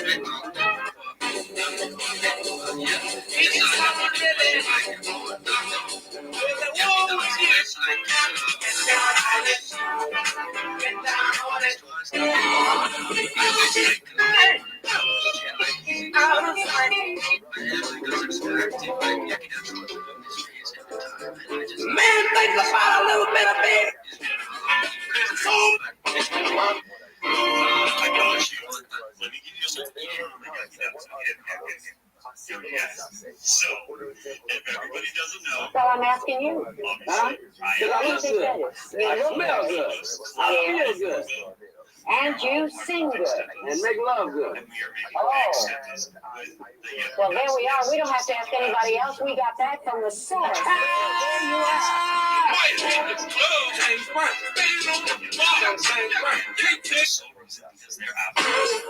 This is my person, but what they have coming out is not just little NFTs from other cooking, like I would dare say, like the whole ecosystem within the Ethereum blockchain.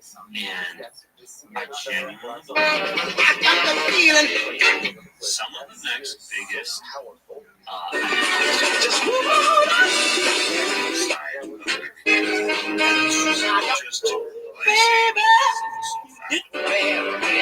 Let me get riding along an automobile. We've all seen it where people just okay, we've all seen it where people just create shit to create shit, right? And it doesn't go anywhere. They are Go, Johnny, go, go. Go, Johnny, go, go.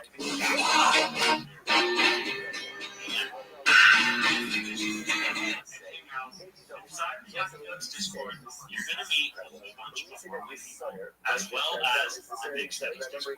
And you can get into either of those profiles. And the easiest way to find the Big Studies Discord is, I'm just going to put it up there. Give a Jumbotron. It's me. Everybody right now. Bring it. What?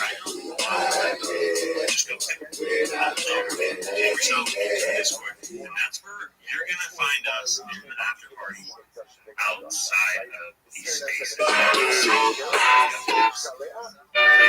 Welcome to morning and up.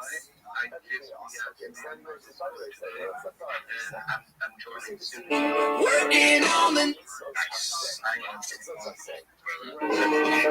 well, I'm around.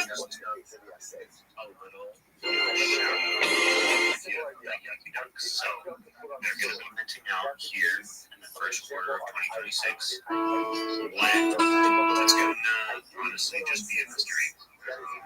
I'm sure there's a few people who do know, but I don't even know. And I cooked up something super special with Mr. Yucky Duck himself. And I've been on showing it to the world. I know maybe nobody really knows what it is. So next time I come on to Spaces, you guys might see me. You know, now you see me, now you know. I can't see you, you have to see me. You guys, bro, I'm just going to give you all on February season because I want it to be a big surprise to you. So that's how it's going to be. It's not working. Shut up, Kubo. Oh my god. No one cares.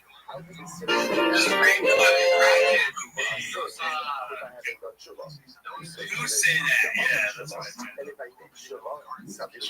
Yeah, I care about you. Yes, give me all your hate. Give me all your attention. I'm sexy and I know it. Go ahead, put noties on this. Go ahead and follow Cloud. Put noties for I'm sexy. She's nothing like the girl you've ever seen before. I don't think you just like dance. somebody definitely was clown. He is here. I smell sex in the 100 emoji earlier, and that is why I said, oh my god, I'm not gonna lie. But that is neither here nor there. Since we found out.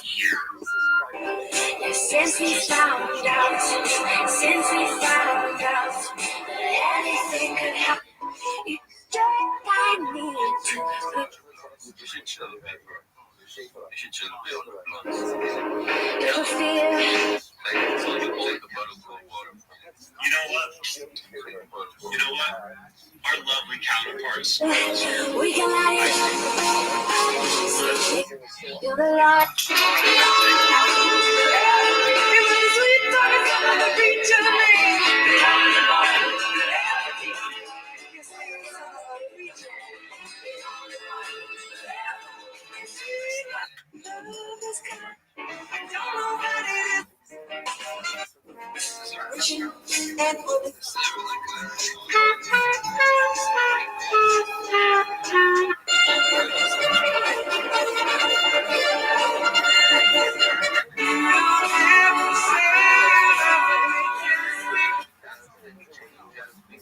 Yesterday, when I was young, Trying to push the limits of what we can do. call me high and I'm stopped. Hey, please just stop. Yo, guys, check out this video. Checking out video.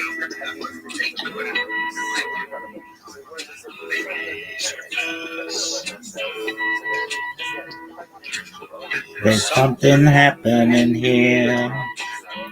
What it is ain't exactly clear. There's a man with a gun over there. They're telling me I've got to beware. Yeah, Dude 9000. This man is a damn legend. He is putting out absolute fire content for our community. He is a Chad. He's a core team member. You know, when we actually took the CTO over for the second time, there was about 4 of us who were just like, we can't let this community die. And he was the one doing the work with us, and he's been a blessing to me. Big shout out to Dude. Go give him a follow. Please, this man's a gem.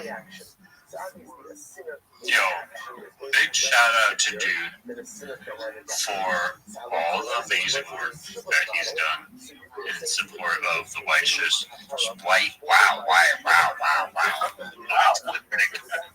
Whitefish. Okay, we're gonna have to never Alright, so General, the blunt is I don't know what you're talking about. I wanted to say one more thing. And now I just fucking remember. It was more so along the lines of I remember. I wanted to give a shout out to Pumpkinito and Whitefish. Bro, there's something to be said about people that don't connect with basic diversity. Like, for people to be able to, I don't know if it has something like marrying people, I don't fucking know, but generally it goes to show like when somebody, and not just somebody, but a group of people, you know, genuinely stick to something even when it's like maybe not doing the best, or you know, that is the time, in my opinion, where it shows like the strength of the community, and it shows the strength of just you know, the leaders in general, as if in the face of adversity they're able to withstand it, and like, yeah, things are gonna get hard, but you just persevere.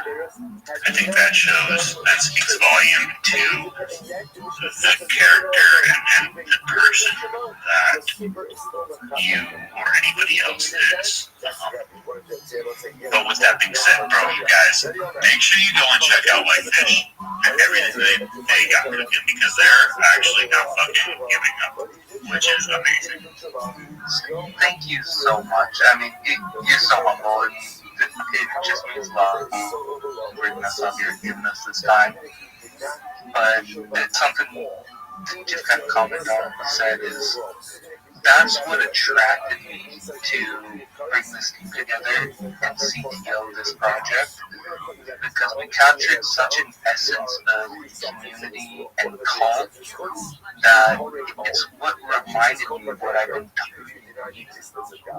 about the glory times of the Bitcoin trenches.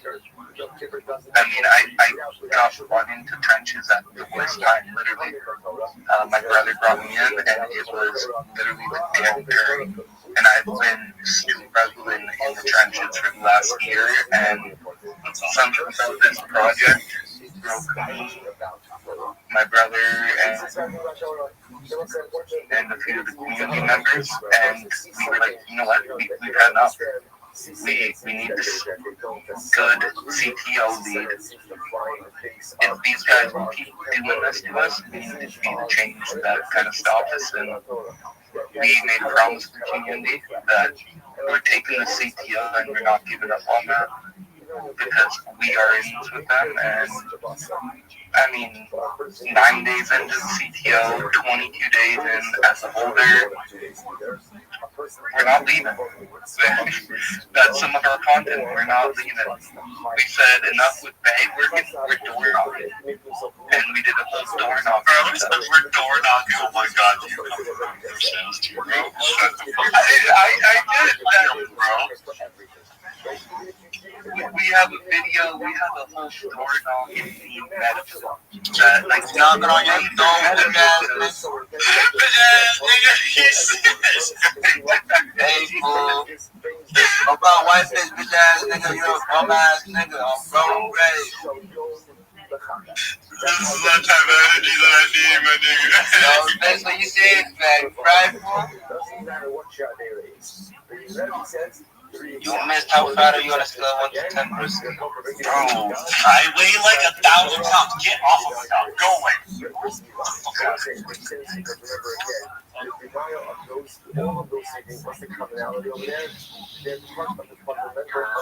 Right.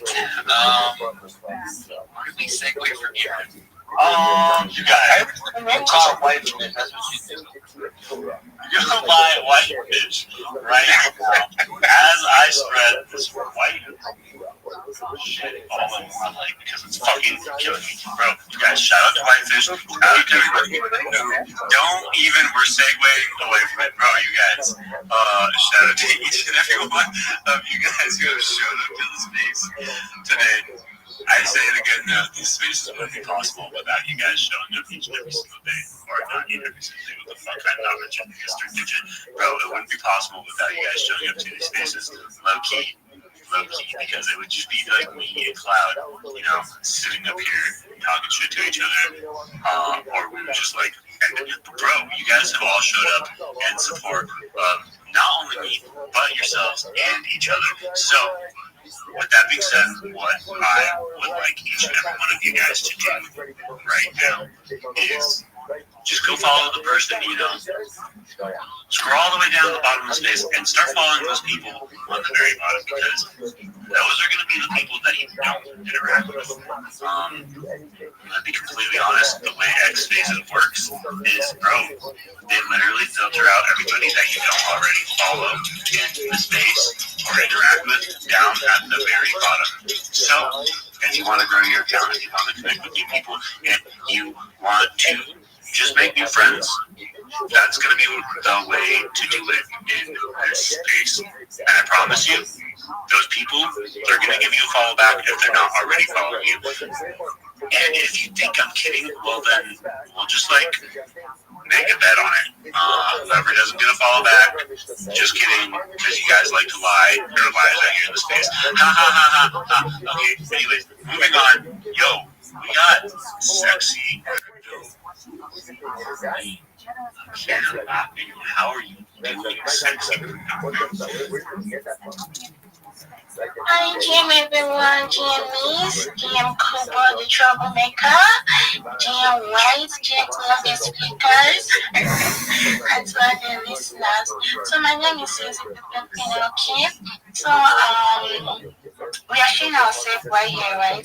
Okay, I just got a new ambassador gig with what BTC and currently they carry out for Aave AI, a trading platform for meme coins. So I'm just here. Me too, why are you laughing? Hope it's not my brain.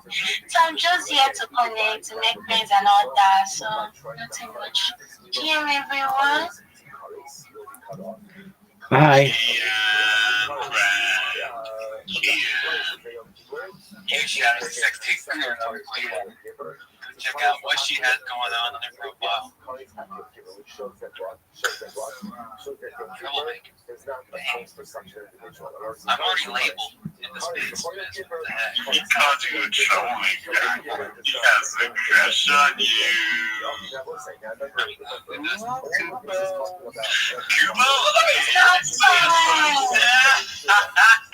It's not fun. I don't have any crush on Kubo. God forbid, yuck.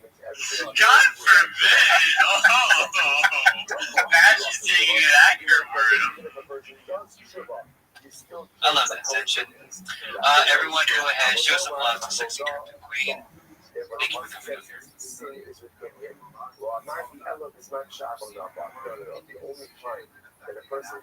Kubo, you're just everywhere, bro. You know, you just gotta take time. You know, you gotta put it to work. You gotta let everyone know that, you know, what we're doing here in the spaces. And cool, calm voice that you got. I think that's it. Something like that. It's definitely something like that for sure. Yeah, wink. You know, guys, go ahead, retweet the purple pill. Bring all your coworkers, all your team members. You know, bring them in here because we're just gonna tell them to go start following everyone. And I know you love followers, so don't be a little cheat. Follow them right back. Come on, guys. It's literally like a digital handshake when you follow them right back. So,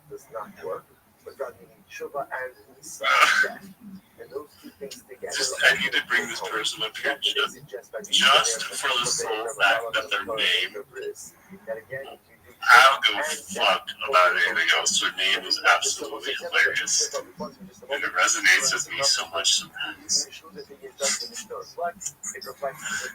you ready to bring it up? Hey, no. Exit liquidity, are you there? Yes, sorry. I didn't realize you picked me because I'm driving right now. I'm doing this loudspeaker, and then why I should make a song and anything.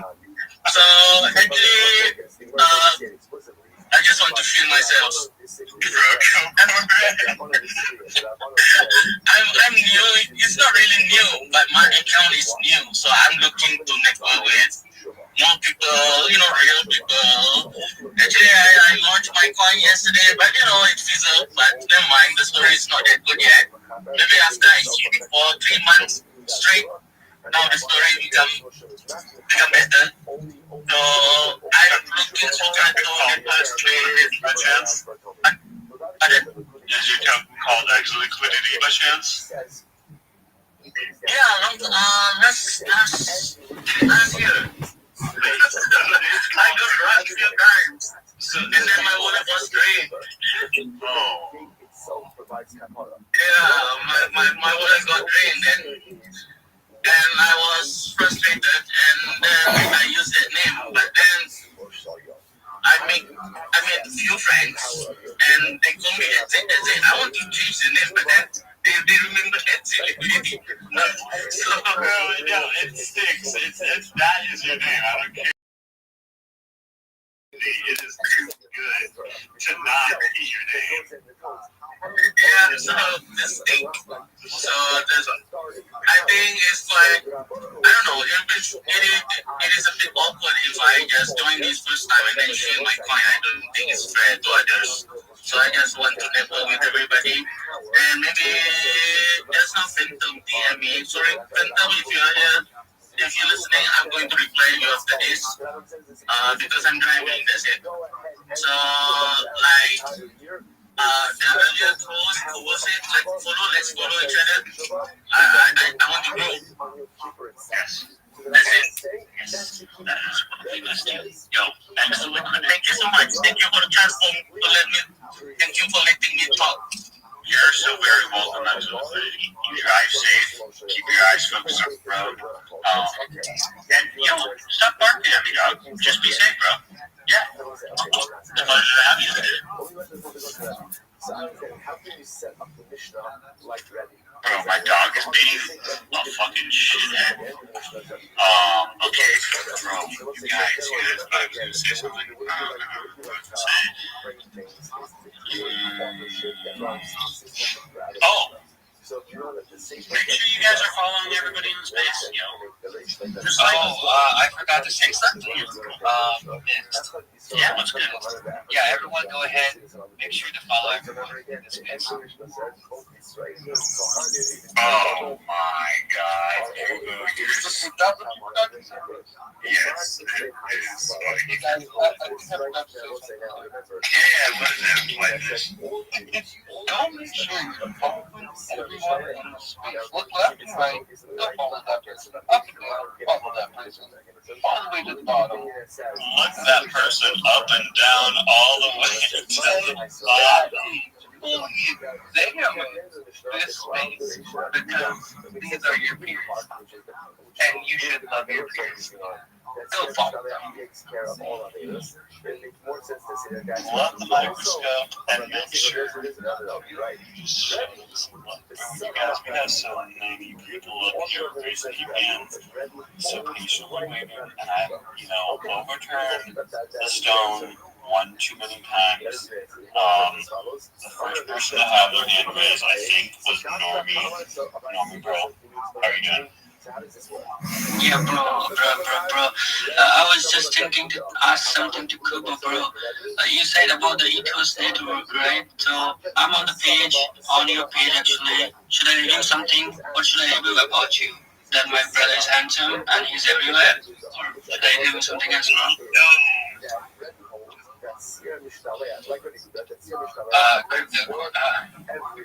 Sexy crypto queen. What's that deal? I can't talk anymore. I'm done. You are not going to nowhere. Yeah, bro. Like seriously, I'm gonna review bro on there. I'm on the Ethos already. I'm seeing the rating of people, and yeah, if you guys wanna join, also you need the invite code maybe. Google can give you. I don't have. So yeah. So by saying that, I just wanna say something. If you are okay about not shilling, it's just about information. I can say. There's a memes going on OpenSea is free. It's because Inchen having a partnership with OpenSea. So you guys can go to the OpenSea page in the homepage. You can just go and mint it free. You just need the gas fee, So yeah, you guys can do that. And I did that yesterday, and I thought I should share with my friends over here. So thank you, everyone. Yeah, nice. So therefore, again, just the way it's appropriate to say it is that the student you are so very welcome.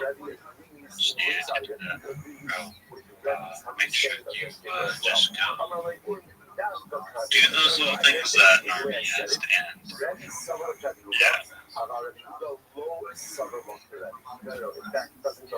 Yeah, what was that? What do you say? Oh, okay. It was like the amends going on OpenSea. It's like because the OpenSea and the Inchen, maybe the Kirkin exchange, they're having the partnership. So they're giving NFT. It's like a minting from yesterday, and it will be maybe from it will last from tomorrow. Maybe it will be ended, and so you guys can go and just mint it free. You just need the gas fee. That's a small one. It's on the homepage on the OpenSea. If you click on the OpenSea X page, you will get it. I guess, yeah. You have it there on your. Yeah, I put it up on that Jumbotron. So, yeah. Okay, thank you, bro. Yeah. I can have a look, guys, and yeah, and I just want to ask something to Whitefish again. Sorry, is it like you're talking on Solana, bro? And what's the market cap of it? I need to check. Maybe it's a foolish question, but yeah. Fine fish, bro. I think. Am I ready? No, you're not ready. I think Whitefish is making a lap. I don't know. Yeah, in the bathroom? What the heck? I'm swimming in the fish bowl, or some would say the toilet. And maybe he got flushed. I don't know. Yeah, they might have just been flushed straight down the toilet. You guys, but that's okay. Sometimes fish pass away, and as we know, a lot of people take their little passed away fish and they just put it so sadly down the toilet. Bro, I mean, you know, I don't know why I'm talking. It's probably connected to the ocean, you know. So Whitefish, Whitefish is back. I think Whitefish, are you here? I'm here. Alright, well, we had a bit of pasture from Puerto Rico. See, you know, he was busy with IRL. Bro, are you swimming, bro? What the heck? In the bathroom? They were saying about that. I typed in whitefish and I typed in HIT because I totally forgot the W, and the first thing that pops up was, oh god, no, let's go back. Alright, anyways, that's a whitefish.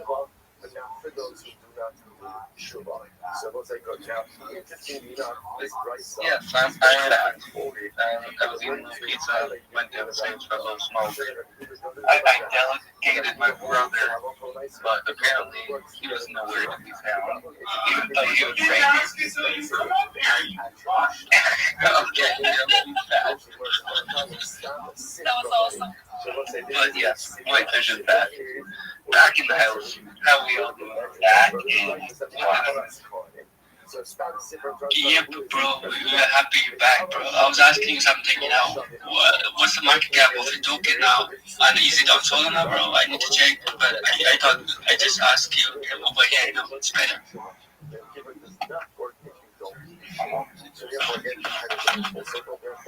What the heck? Wow, here you go. I think we're being smug. I think so too, bro. You just got. Bro, I think you just got ridiculous. Alright, if you hear, bro, you guys have definitely got abducted with karate this week. You guys need to send out smoke signals to the whitefish so that they can be found. Bro, I found out. So whitefish, yes, they are on Solana. And their current market cap is sitting at 29.1K. They have been overcoming hurdles after hurdles, and they have a full grasp on a full CTO of it. And bro, it sounds like, honestly, they're just not going anywhere. The guys fully committed him and brother and the community over there. I personally, I'm just waiting for my opportune moment to buy it, bro. So you guys, if you want to run me, you just, you know, might need to do that.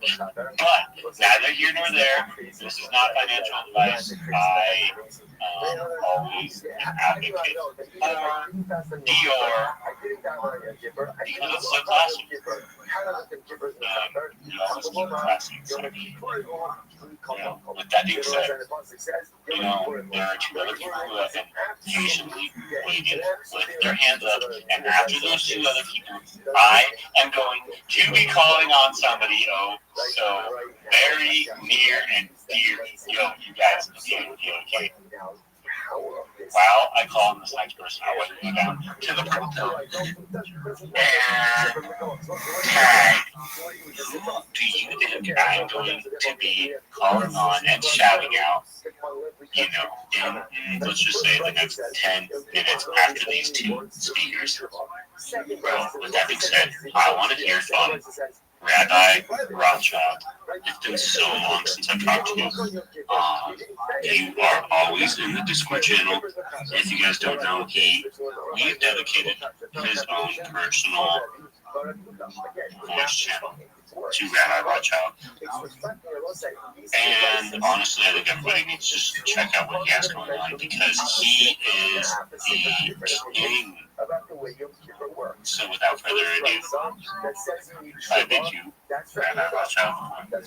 Thank you so much for the opportunity. Reunited, and it feels so good.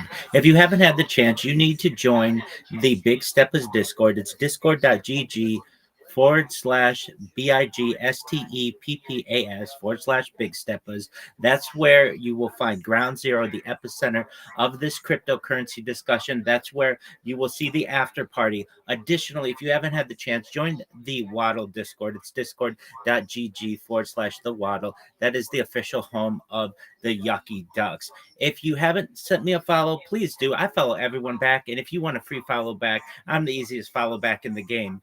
Additionally, you guys may not be aware of this, but you can watch me live share my shill with all of you in the embedded video in my timeline. So if you go into my timeline, scroll down a little bit, you can actually see me live as I'm going to give you the best shill in the game. And one other thing, I'm very proud to say that I have been in an X space for more than 333 straight days. And not just any X space, but a video X space. So I have every 24 hours I've been restarting in X space. So I have about an entire year of my life on video on X. And if you want to check that out, the most recent post that I retweeted of another account that I have is the one that does the streaming on X. So with that being said, it's absolutely true. I am the king of data. I'm the king of video. I'm Rabbi Rothschild. If you don't know who I am, you will. I stream my life 24 hours a day, 7 days a week, 365 days a year for world peace. I've been doing so for more than 4 years. My streams go back to the pandemic. We've seen the death of a queen, the birth of AI, the coronation of a king, and everything in between. This is a real life Truman Show, a real life Big Brother. This is a timeline and a time capsule of human achievement. In the 1990s, Bill Gates coined the phrase content is king, and I'm making it true today. I'm king of the internet. This is the biggest event in global history, and here's why. In 2018, The Economist magazine stated that data had overtaken petroleum as Earth's #1 resource, and I have more data archived on the internet than any person ever, which is making me very influential. I'm going viral, and when I do, I want to make you, your friends, your family, all financially independent if you're not already. I want to ensure that you have generational wealth if you don't already, and I want you to be able to start charities and philanthropic organizations of your own. I'm unlike any influencer you're ever going to meet. I'm not live on one YouTube stream nor 2 YouTube streams. I'm live on over 20 simultaneous YouTube streams 24 hours a day. You can view my life in 360 degrees. I even have a ceiling cam. If you want to view my YouTube streams, the link's available in my profile. Additionally, you'll find it in my pinned post. You'll also find in my pinned post a link to my link tree. I dare you to look at my link tree. Nobody dares you to look at their link tree, but I do, because I have more social media than any person ever. I have more content than any person ever. You also find a link to my Discord, discord.me/rabbi. I'm proud to say that we recently surpassed 2,800 people in the community and continue to grow each day. In addition to making you all extremely wealthy and wanting to promote world peace, I want you to know that I want to help end world hunger through the use of technology, such as agricultural drones, floating greenhouses, saltwater greenhouses, hydroponics, vertical farming, cloud seeding. I want to help end world thirst. I'm sponsored by a cryptocurrency that's worth about $100 million. And one of the things that we do is we build wells and water towers in developing nations for the benefit of the less fortunate. Additionally, I'm an advocate for the LifeStraw program, and most importantly, desalination technology, where we pump Earth's seawater onto land to make it drinkable. If you are a reply guy, if you're a Web3 marketer, if you're a raider or a shiller, and you want a free mentor, coach, and friend, send me a follow. I will follow you back. Send me a DM. I will respond. I want you all to know that I'm here to support you both personally and professionally. I'm here to be a positive person in your lives. I'm here to have an optimistic view on the future. And most importantly, I want to give people hope. And with that, I sincerely appreciate the opportunity to share. Bingo.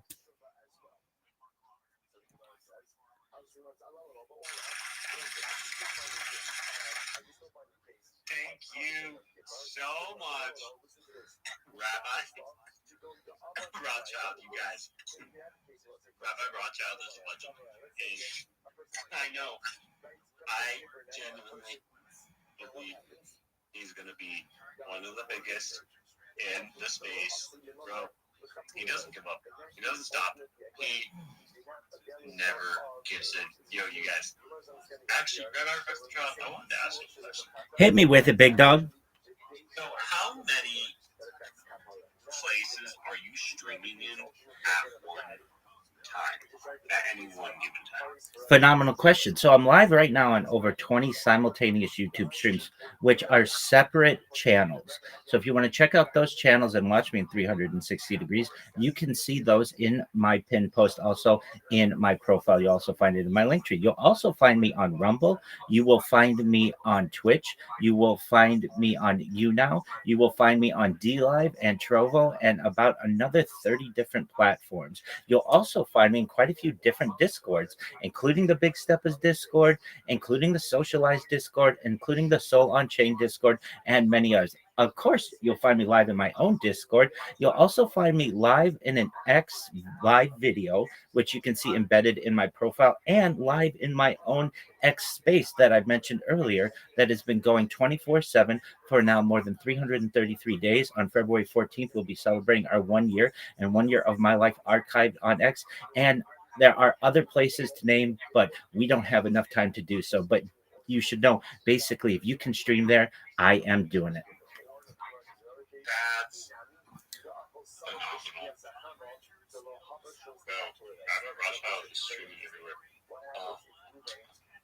And I give him props because most people can't even stream in one place. Come on, Ace. My knee really hurts, but I can kind of bend it. Just kidding, I'm holding like a little good. Yo, you guys, bro. Okay, Rabbi Rothschild, thank you guys. Thank you for showing up, and I need every single one of you people in this space right now just to go show that love to Rabbi Rothschild, because he will also show that love back to you, and he will engage with you. That is, what he does, and that is why we are all here in this space. I mean, I would like to think that's why you guys are here. Maybe you just like hearing me talk. Maybe you like hearing these other people talk. Whatever the case may be, bro, it's just a simple follow. It can't hurt you. Actually, it will help you. Yo, with that being said, I want to call on Axis. You've had your hand raised so long, you can put your arm down, because I know it is so very tired. Bro, Axis is totally just aura farming us, I think.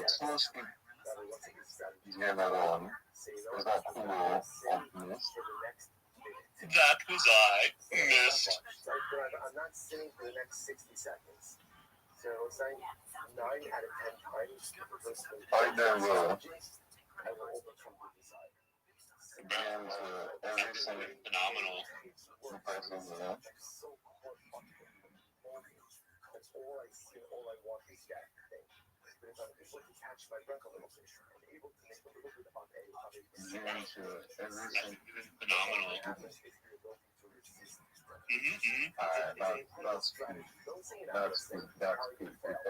Because, first of all, I know your energy in this space because I've been following you on my other account, my own. Sneaky. Awesome. I appreciate it, bro. How are you doing? I'm just preparing, just doing a little more activity before I head down. I don't know, we're shooting ourselves, right? Shout out to him.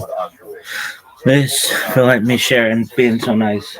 Oh, we have somebody in here. Welcome, Thanos. How you living, pimp? What's good? Can you hear me? Thanos. I see you remember the Yucky Ducks. What's good, son? Thanos, big dog. Can you hear me? Thanos, you just muted your microphone. Unmute, baby. I want to hear you. Thanos, let's go, baby. There you are. How are you?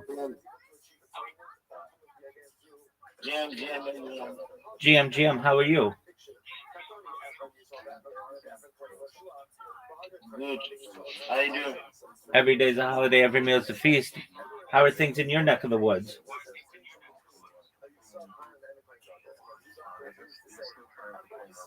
So good to be on your live show. Oh, 100%. You're famous, baby.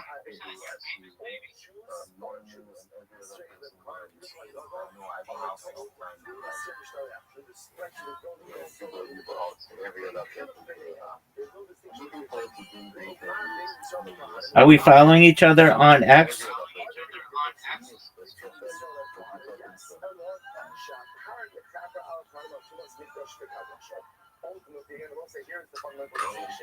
Thank you so much for coming to Access. We will be talking soon. Bro, you guys, the person I was going to call on next literally left the space. Okay, that's okay.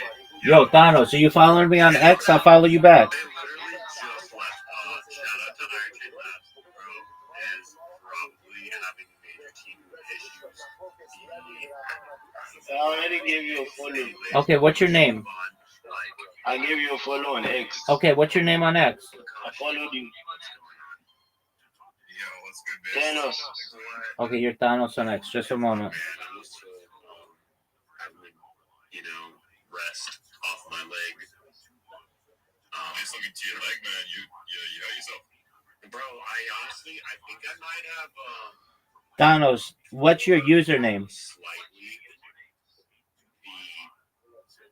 the ligament on the outside of my knee. But I can't tell. It's a very similar pain to what I've had before. Or Thanos, send me a message on X, and I'll send you my free social media guide. I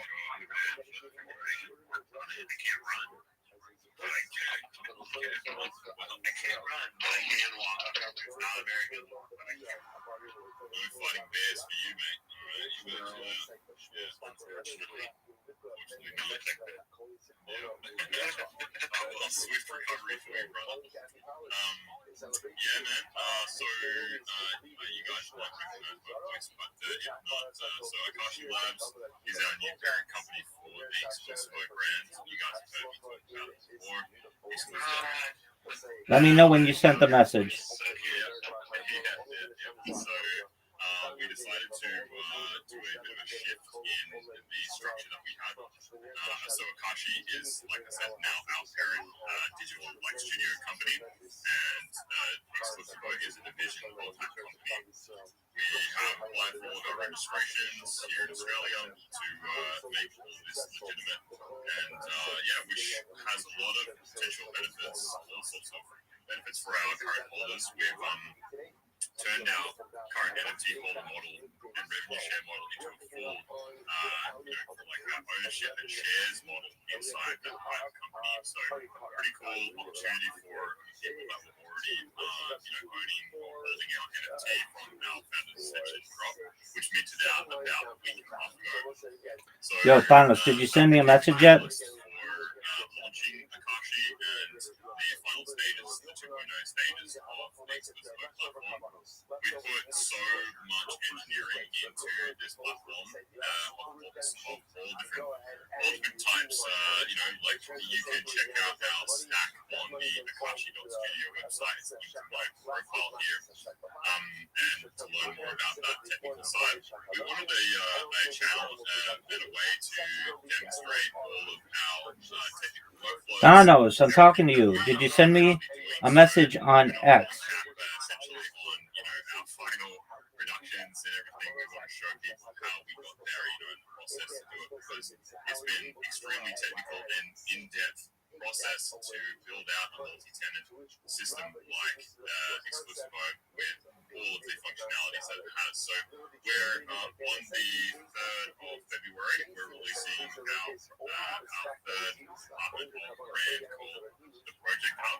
And the Project Hub is meant to replace websites for Web3 projects. So it's a way that you can, for the same cost as a Linktree Pro, you can list NFT collections. You have amazing filters and browsers. You've got lots of informational sections that you can put up all your call to action, all your links, all of your campaigns for your projects, this sort of stuff, guys. So yeah, we've unified the e-commerce space by providing storefronts which you can upgrade to from the dashboards.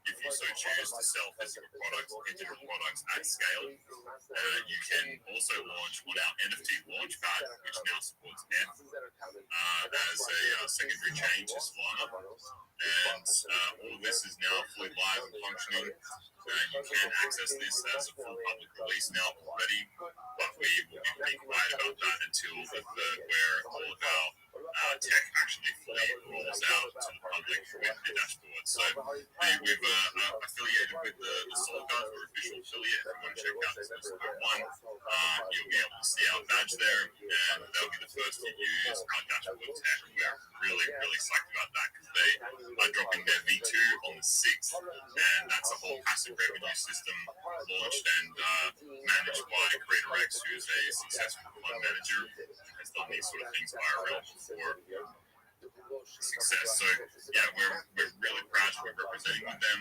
and long-term investments, stable investments, this sort of thing. If there was any time for a passive income stable investment, then it's certainly now, with the world moving its blind, going on with precious metals and all that sort of stuff. So yeah, let's look at with the real stuff, guys, like for sure, because there is not enough of that. So it's going space, right? Going off of that really quick. Wait, no, continue on. Continue on. Gotcha. Yeah, it's a whole thing. Yeah, no, I got you, man. No, for sure it is. So to celebrate it, we've already done a couple of giveaways. We've already dropped close to $600 or $700 worth of giveaways in NFTs, Solanas, and different things, Solanis. And we want to keep doing it. So we just hit a post about our drop like pin post. So if you guys want to win 0.2 Solana from us, plus a whitelist to our next drop and everything, which will be very valuable up to. Yes, it's fucking absurd.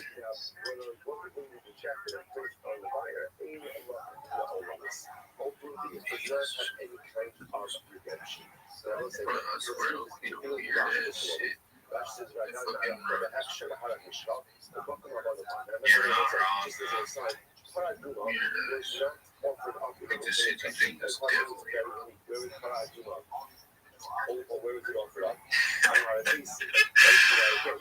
Shit, man. You guys, you are gonna have a great day. Stack like 10x, 100x, whatever comes your way, right? For a lot of profits for everyone. It's time to get the work here. I need to get out. Wish me luck. 10x my day there. Absolutely. I'm over cold and snow, you guys. Let's just try and skip and go to somewhere. I'll see you on the timeline. I'll do one. Yeah, I'll do one. Yeah, CJ. I just missed the 5 teams to 16. Which one? Monster General Intelligence. Is it going to continue running, you think? Holy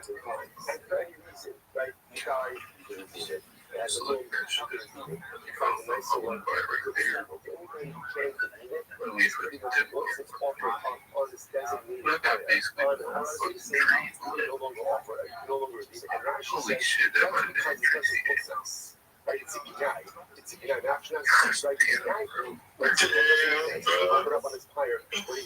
Oh, shit. That's why we honestly, whatever is fucking. Because I wanted to do it for what? Is it's still moving hella fast. Yeah, but that's 2.9. You should have bought it. Crust? Yeah, right back to before yesterday. Oh my god. Look at how quick it's candling, dude. Oh my god, it's going. You might want to get in right now on this red candle. Bro, this is the type of shit that runs to 10 mil though. That's the thing. Like, you know what I mean? Like, you never know. You see if you're it's fascinating. Shiny power up, the country that they can buy is. Wow, that's quite fascinating. You might as well get it wrong. Parajuma is not Kedusha Sagor. It's Bedek Habayis. And once Bedek Habayis is a sanctity that is associated with things that are there for temple upkeep. Temple upkeep, super soldiers and utility Rashi, the Kedusha is Bedek Habayis. Any other country is there, they cut it. Oh, that's tight. I love when that ship crashes. It's like one of my favorite things in the world. Really? Fuck no. It's worse. Yeah, by the way, it makes a lot of sense. It can't have physical sanctity. Why? Well, it's going to be where if you have physical sanctity, then why? It would have to be offered up in the Beis Hamikdash. But the fact that it's offered up outside of the temple seems to indicate that it's more financial sanctity, monetary sanctity, what we'll call Kedushas Lavik or Kedushas Bedek Habayis, but not actual physical sanctity. So the arts is civil, once they get that, remember, they did Masna Aleah, that concept is only necessary for items that possess Kedusha Sagor. Items that possess monetary sanctity, like that's a lower form of Kedusha. So therefore it makes sense that those can just be redeemed, just for whatever the reason. So if that's the case, that Paraduma is Kachibet the Kabayis, then based on the Shmita Tifkat, then how could it be that it's the paradise, right? Or the parashef, let's say, outside of the prescribed area, that it can be the general halacha is like this. Anything that is touching the kabayis, right? That was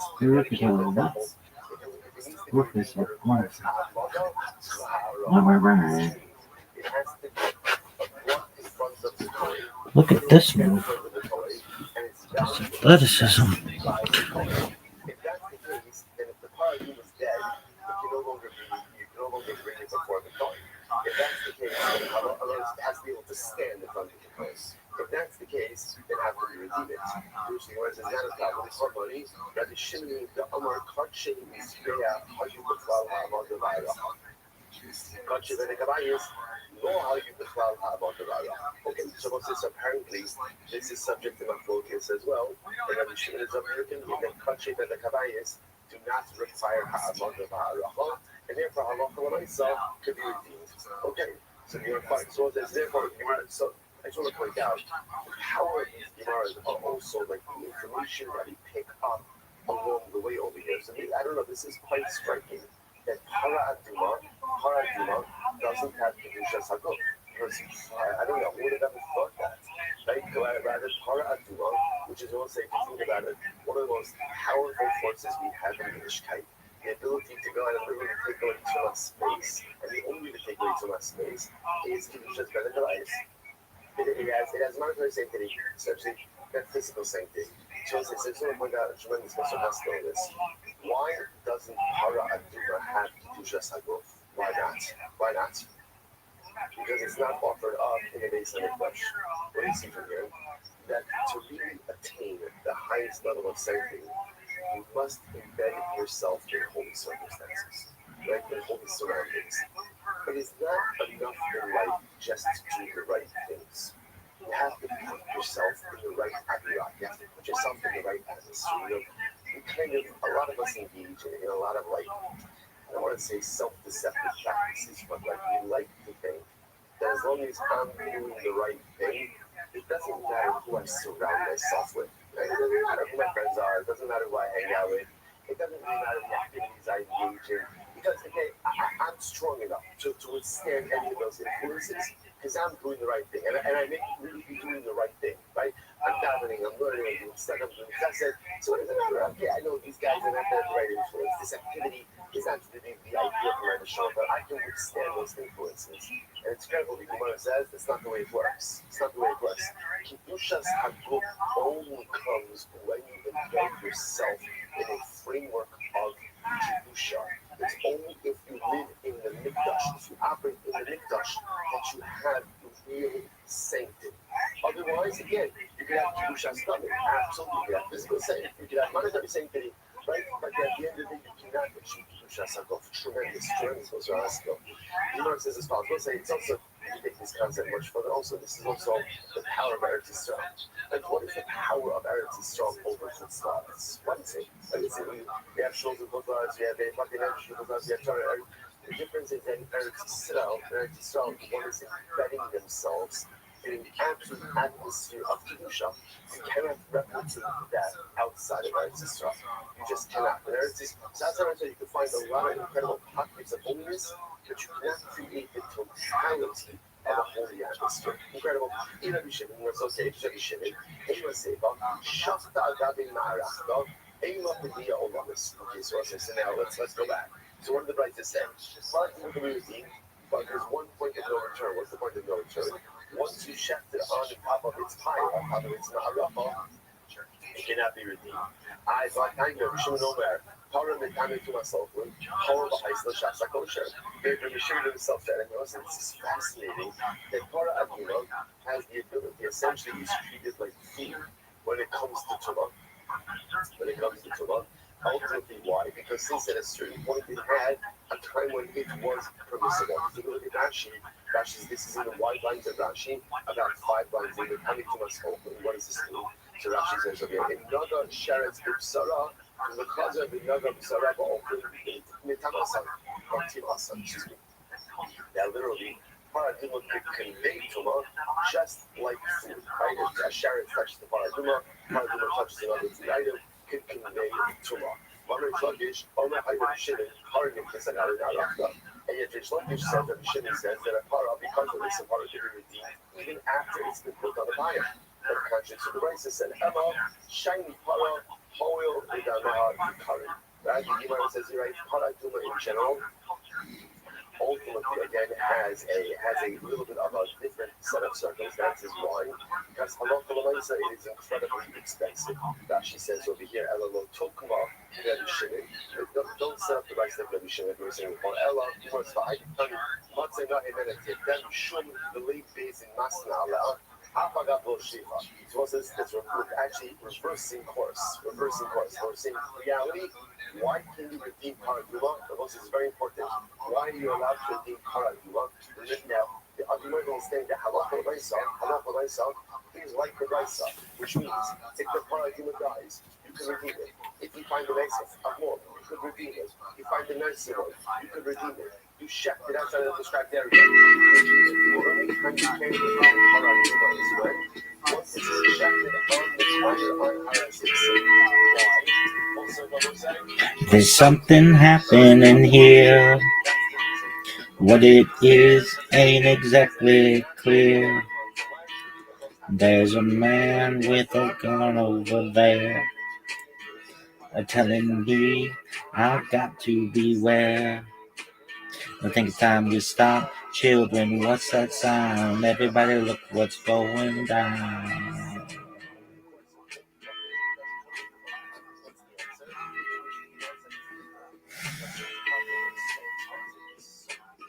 There's battle lines being drawn. Nobody's right if everybody's wrong. Young people speaking their minds, getting so much resistance, far behind. The thing only stop. Hey, what's that sound? Everybody look what's going down.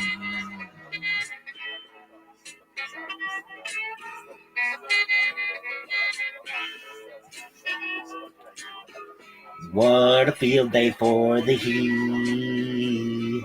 1,000 people in the street, singing songs and a carrying signs.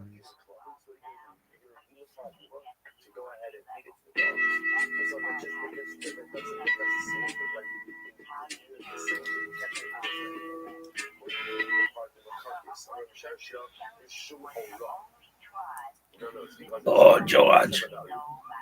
This bitch gotta be 1,000 years old.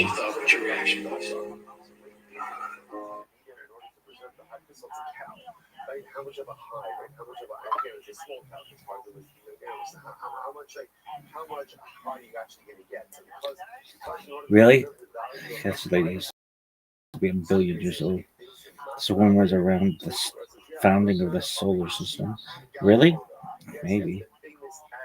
Ladies are so old. I mean, that's cool. I'd probably fuck her. I'm not, but I'm not dumb.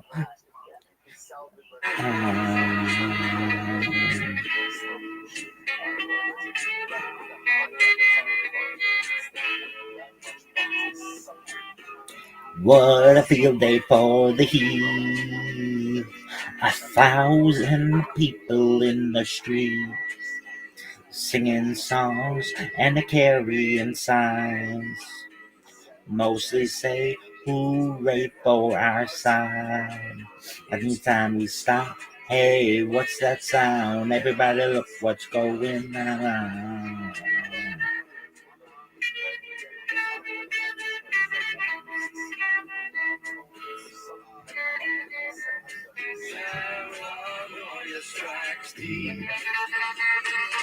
Into your heart it will creep. It stops when you're always afraid. Step out of line, the man come, man take you away. They gotta stop.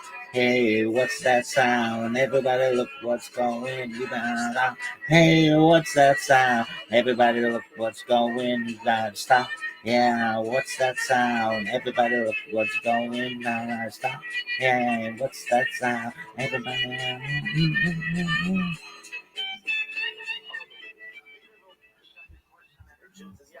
it's not a problem. You can offer up the zero one on the occasion of another. Upper the whole eight caparats of Shava, hey, credit. After we say for different things. How can you call it all for one?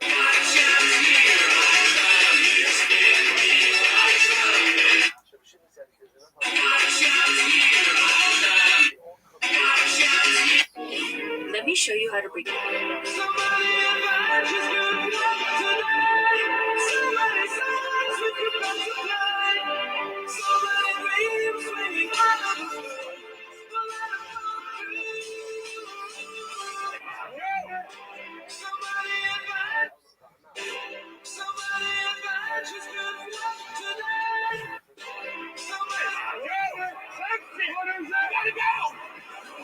And they snapped it, and now here comes a double reverse, and they throw it down to Brady.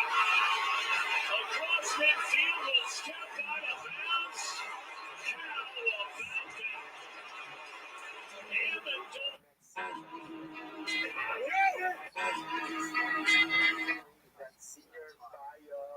By Pesach. So now, of course, I can offer up on Pesach. Why? Because when I saw, we don't look at that as Pesach, but rather than there's people see a Kodesh, why not? Because they must not live. So why not just give that answer? His answer. Which the rest is going to go. Shekam, oh, bring up the Shekam. And read them. So now it turns out,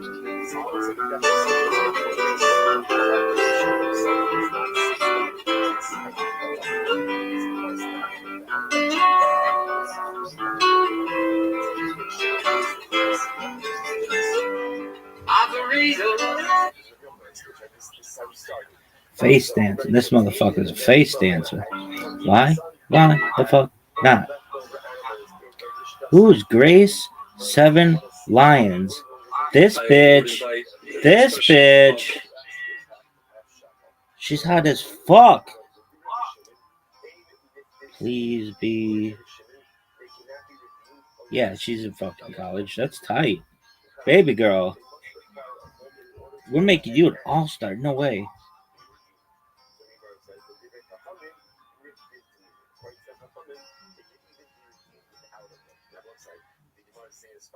Why the fuck would it be pink?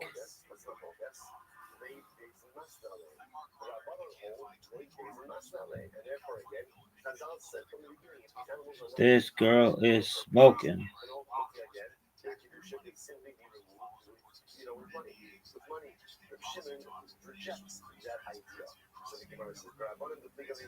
Is she? Dude, she likes me? Absolutely. She likes my shit.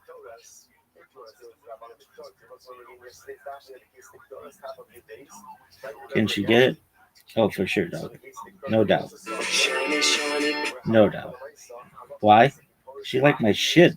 And I'll fucking munch your box if you like my shit.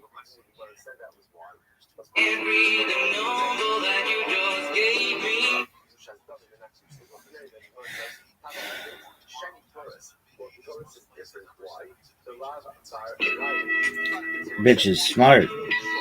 Really? Word. Yo, Donos, how you living, pimp? Can you hear me, big man? Donos. Yo, big dog, did you send me a message? Big dog.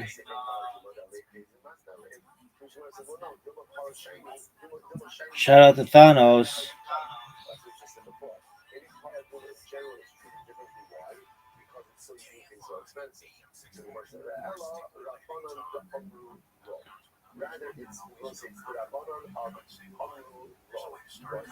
Yo, Thanos, dog, can you hear me, man?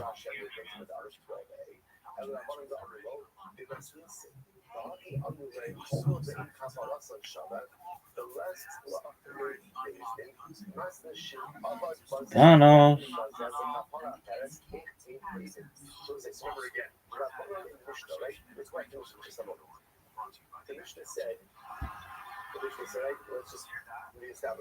Thanos.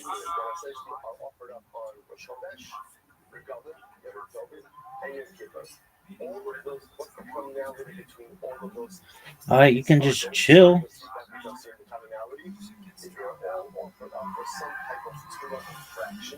Regarding entry into the base of English or consumption of kachim. They vary, but that's what they all focus on. What happens if I have my seer designated for a chodesh? It runs away, it escapes. I end up offering another one, and then I find it. So Rabbi Shimon says, no problem. Just use it for the next 90. So the rabbis, the rabbanos, the Rabbi Shimon, how can you do that? They're designated for different things. In which Rabbi Shimon said, since they all share the commonality of Tumas Mikdash, the Kadash, that's enough. Now, the rabbanon agree that it can be offered up, but for a different reason. The rabbanon say it can be offered up. Why? Because leave things they must know. That's why it works.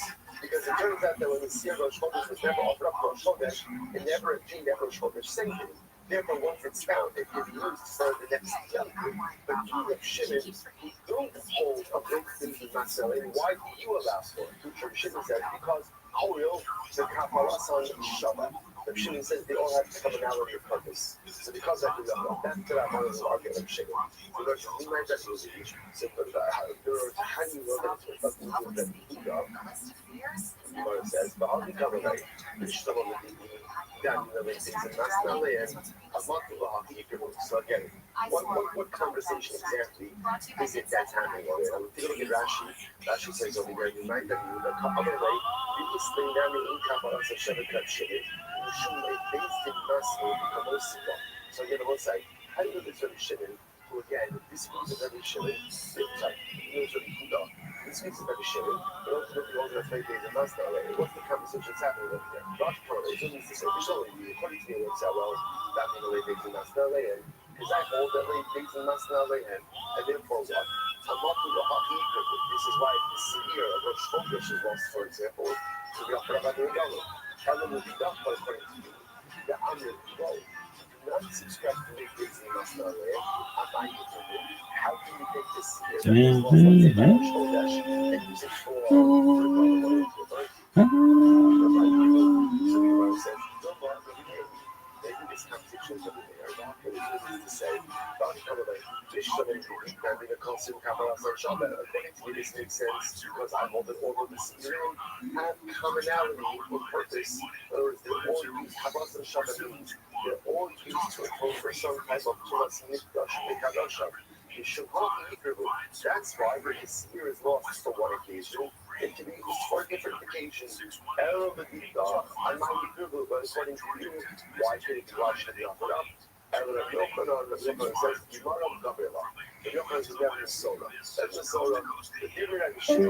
Yo, dog.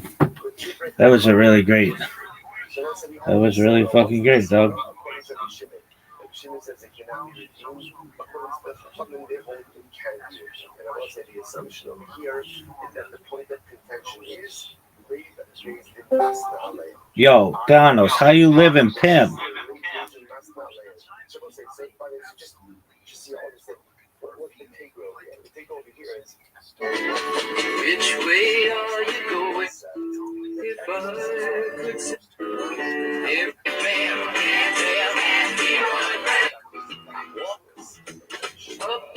I'm walking back to Georgia. Well, I'm sorry, but we sure had a good time when we started way back when. That's the reason that I gotta get out. Well, that's the reason that I gotta get out of here. I'm so alone. Don't you know that? Well, I had just got out on the county prison doing 90 days for non-support. Tried to find me an executive position, but no matter how smooth. Oh, baby, some mountain music, like grandma and grandpa used to play.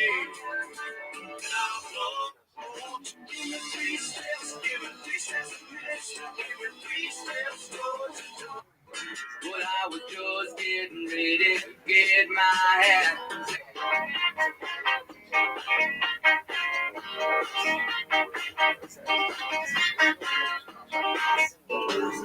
Never gonna fall in love again, you know I learned. See, and ye shall know that you are. You always won every time you played. Either day, in the morning when I rise, bring a tear and joy to my eyes and tell me everything is gonna be alright. Everybody knows your name, and they're always glad you came. if I could say.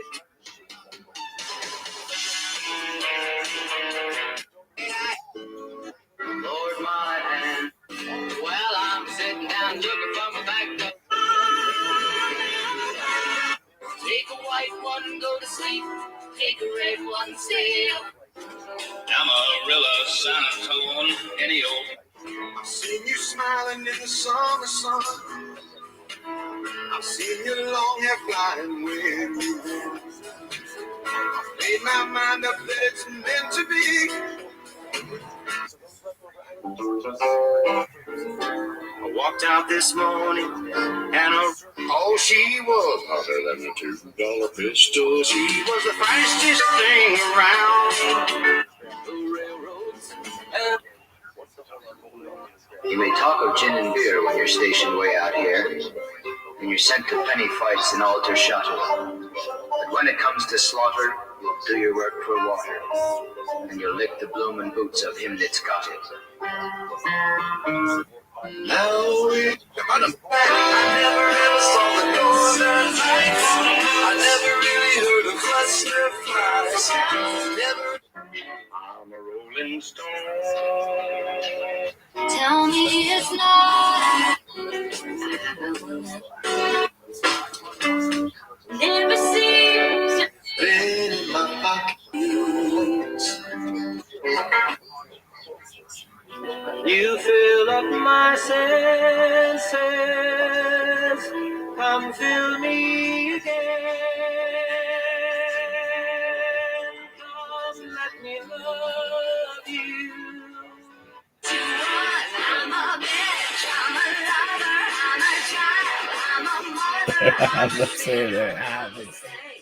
I do not feel ashamed. I'm your help. I'm your dream. I'm nothing in between. You know I wouldn't want it any other way. Yes, I am. I'm everything. All of it to what? I'm a bitch. I'm a lover. I'm a child. I'm a mother. I'm a sinner. I'm a saint. I do not feel ashamed. I'm your help. I'm your dream. I'm nothing in between. I love this song. Yeah, it's amazing. Boom, boom, boom, boom, boom. Don't hate the world today. And then me, I know that I can change. When you did there, you thought to be, I'm an angel underneath. I'm a little person in the sleep. Yesterday I cried. Yes, but be to see the softer side of Sears, baby. That was a big deal. You can come into. I'm gonna be you. I'm a little bit of everything. I'm rolled into one. I'm a bitch. I'm a lover. I'm a child. I'm a mother. I'm a sinner. I'm a saint. I do not feel ashamed. I'm your help. I'm your dream. I'm nothing in between. You know you wouldn't want it any other way. So take me as I am. Oh, what a great song. I'm a little bit of everything. I'm in the world.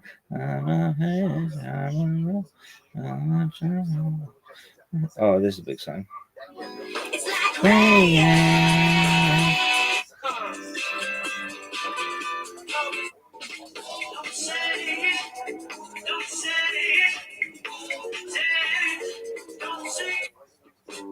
You think that people would have had enough stuck inside me?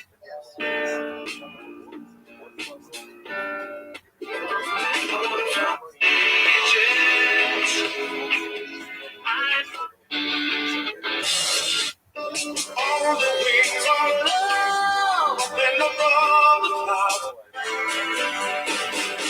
I can take These broken wings.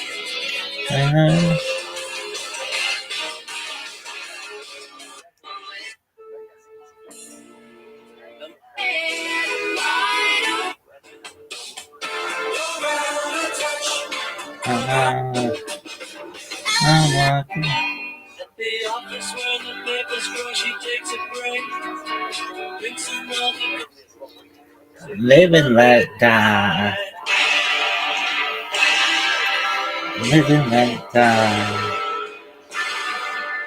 Live and let die.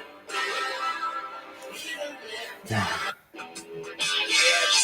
Cool out, lay yourself low. You know I'm back, like I never left. I never spread.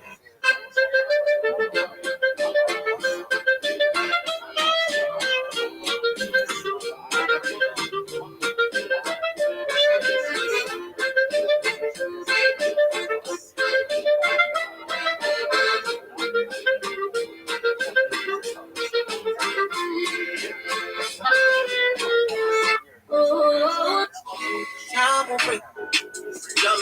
Jumpin', them boys up to something.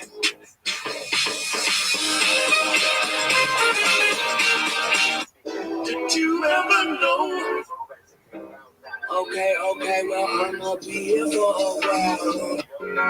Gotta be but till the day I die, I will dream of you in a million lives. You're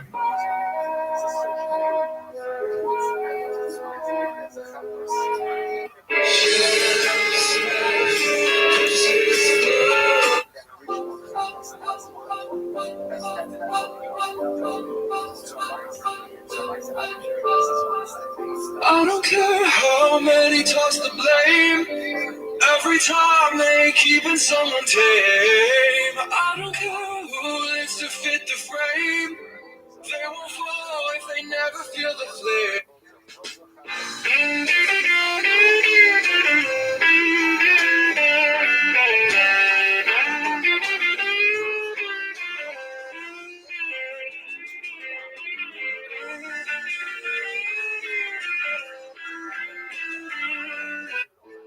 Your real place. Walking on sunshine. No walking the dog. I'm just walking the dog. Ain't slowing my stride. Nobody goes slow. I sat one night right. Hurry up and wait. So close. I got to see a weeping willow right in my.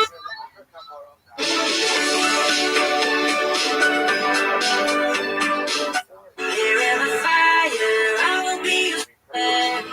Here in replacement was offered, and then you subsequently find the katas, you really should be able to repurpose that katas as an ola. Really, you should be able to, either because of late dates in Masnalayan, right?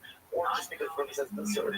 But the nice that we don't let you why, because we're concerned if we let you do it after the katas has been offered, you may come to what? Repurposing even before. So therefore, essentially, there's a button about no repurposing of the katas for an ola. Rabbi says, I also agree with this. I've been around telling you that you're actually studying. So what said is interesting. This is by receiving two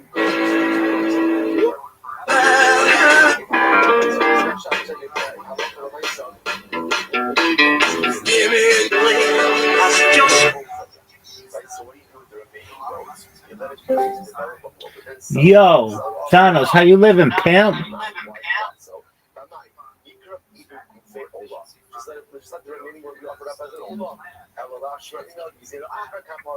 Yo, Thanos, I can't hear you if you're talking, big man.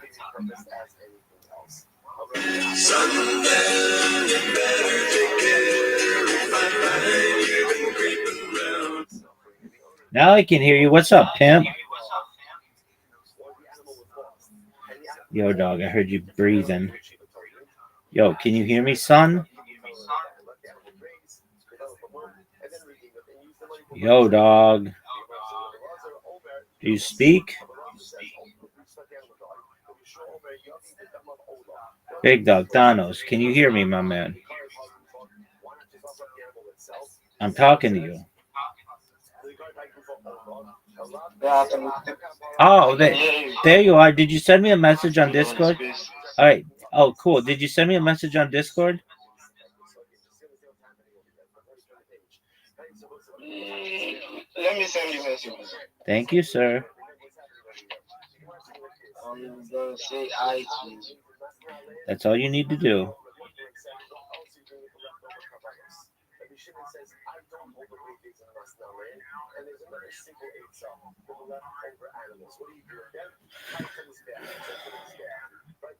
Since originally they were dedicated, they were designated for animal offerings. These are for communal offerings. But even our shimmer means that only works with animals that were designated for all purposes. But if you have an animal that was designated for a chatos purpose, you can never repurpose a chatos or an ola.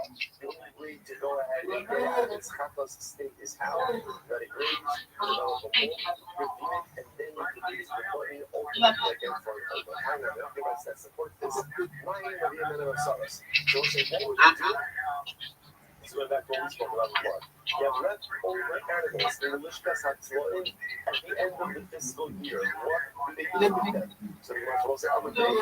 Kayitz Kibnos Shua Mizbeach.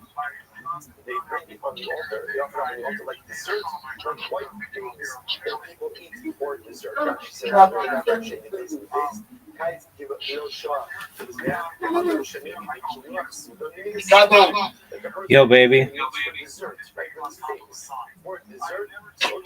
the animals understand as this or what it is. One second. You're not going to take this frog understand what it takes to stay quite literally. Obviously, he goes are the whole device looks like you. You never like to bring honey. He'll say you can't bring lemon, and you can't bring honey on the thing, which for conscious means you can't bring fruit to those there. There's going to come down, but keeping those trouble, it's an expression. Literally, right? Again, it's just an expression, right? The same way that people come in and eat things for dessert. So again, what do you do with leftover? Young Miss Landry Kiffin and LSU linebacker Whit Weeks. What she may not know about her boyfriend is that he gobbles down 2 cups of coffee immediately before every game. This is the result when he has too much coffee pregame.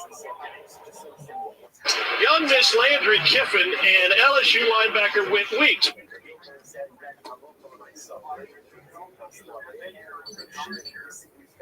9:15. Let's have a great day, everybody.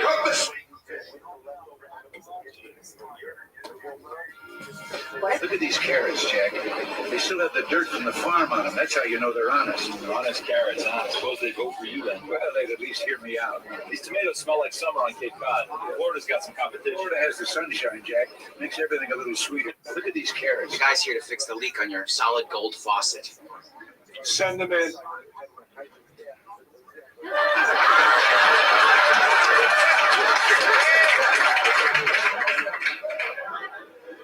This place looks like the Liberace Museum. Hey, I'm the prince of this city. When you're in my office, you treat me with respect. Who did your decorating? Saddam Hussein?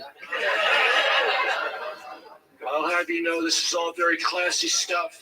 And that painting the tiger and the woman has got me laid on numerous occasions. I didn't know gay dudes liked tiger paintings. Hey, you've crossed the line. I've killed people for less. Looks like you killed a squirrel to me and put it right on top of your head.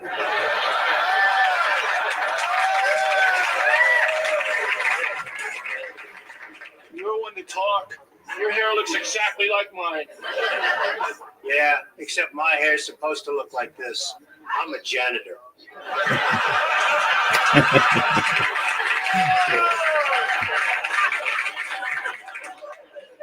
Normally, I had you dragged into the swamp and shot.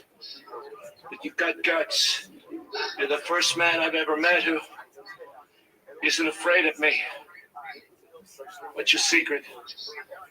Well, my real secret is that I live a simple life. I may not be a billionaire like you, but this job gives me enough money to have a pretty kick-ass sword collection. Plus, my brother rigged my cable so that I get all the nudie channels for free. It sounds like you're happy. Darn tootin'. Aren't you happy? What with all your money, your clothes, and your gay decorations? Let's do that. The guy's here to fix the leak on your solid. But this job gives me enough money to have a pretty kick-ass sword collection. Plus, my brother rigged my cable so that I get all the nudie channels for free. It sounds like you're happy. Darn tootin'. Aren't you happy? What with all your money, your clothes, and your gay decorations? The guy's here to fix the leak on your solid gold faucet. Send them in.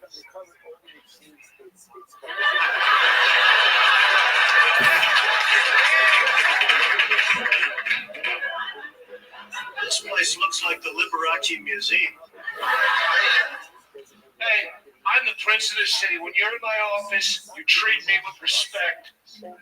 Who did your decorating? Saddam Hussein? I'll have you know this is all very classy stuff. And that painting the tiger and the woman has got me laid on numerous occasions. I didn't know gay dudes liked tiger paintings. Hey, you've crossed the line. I've killed people for less. Looks like you killed a squirrel to me and put it right on top of your head.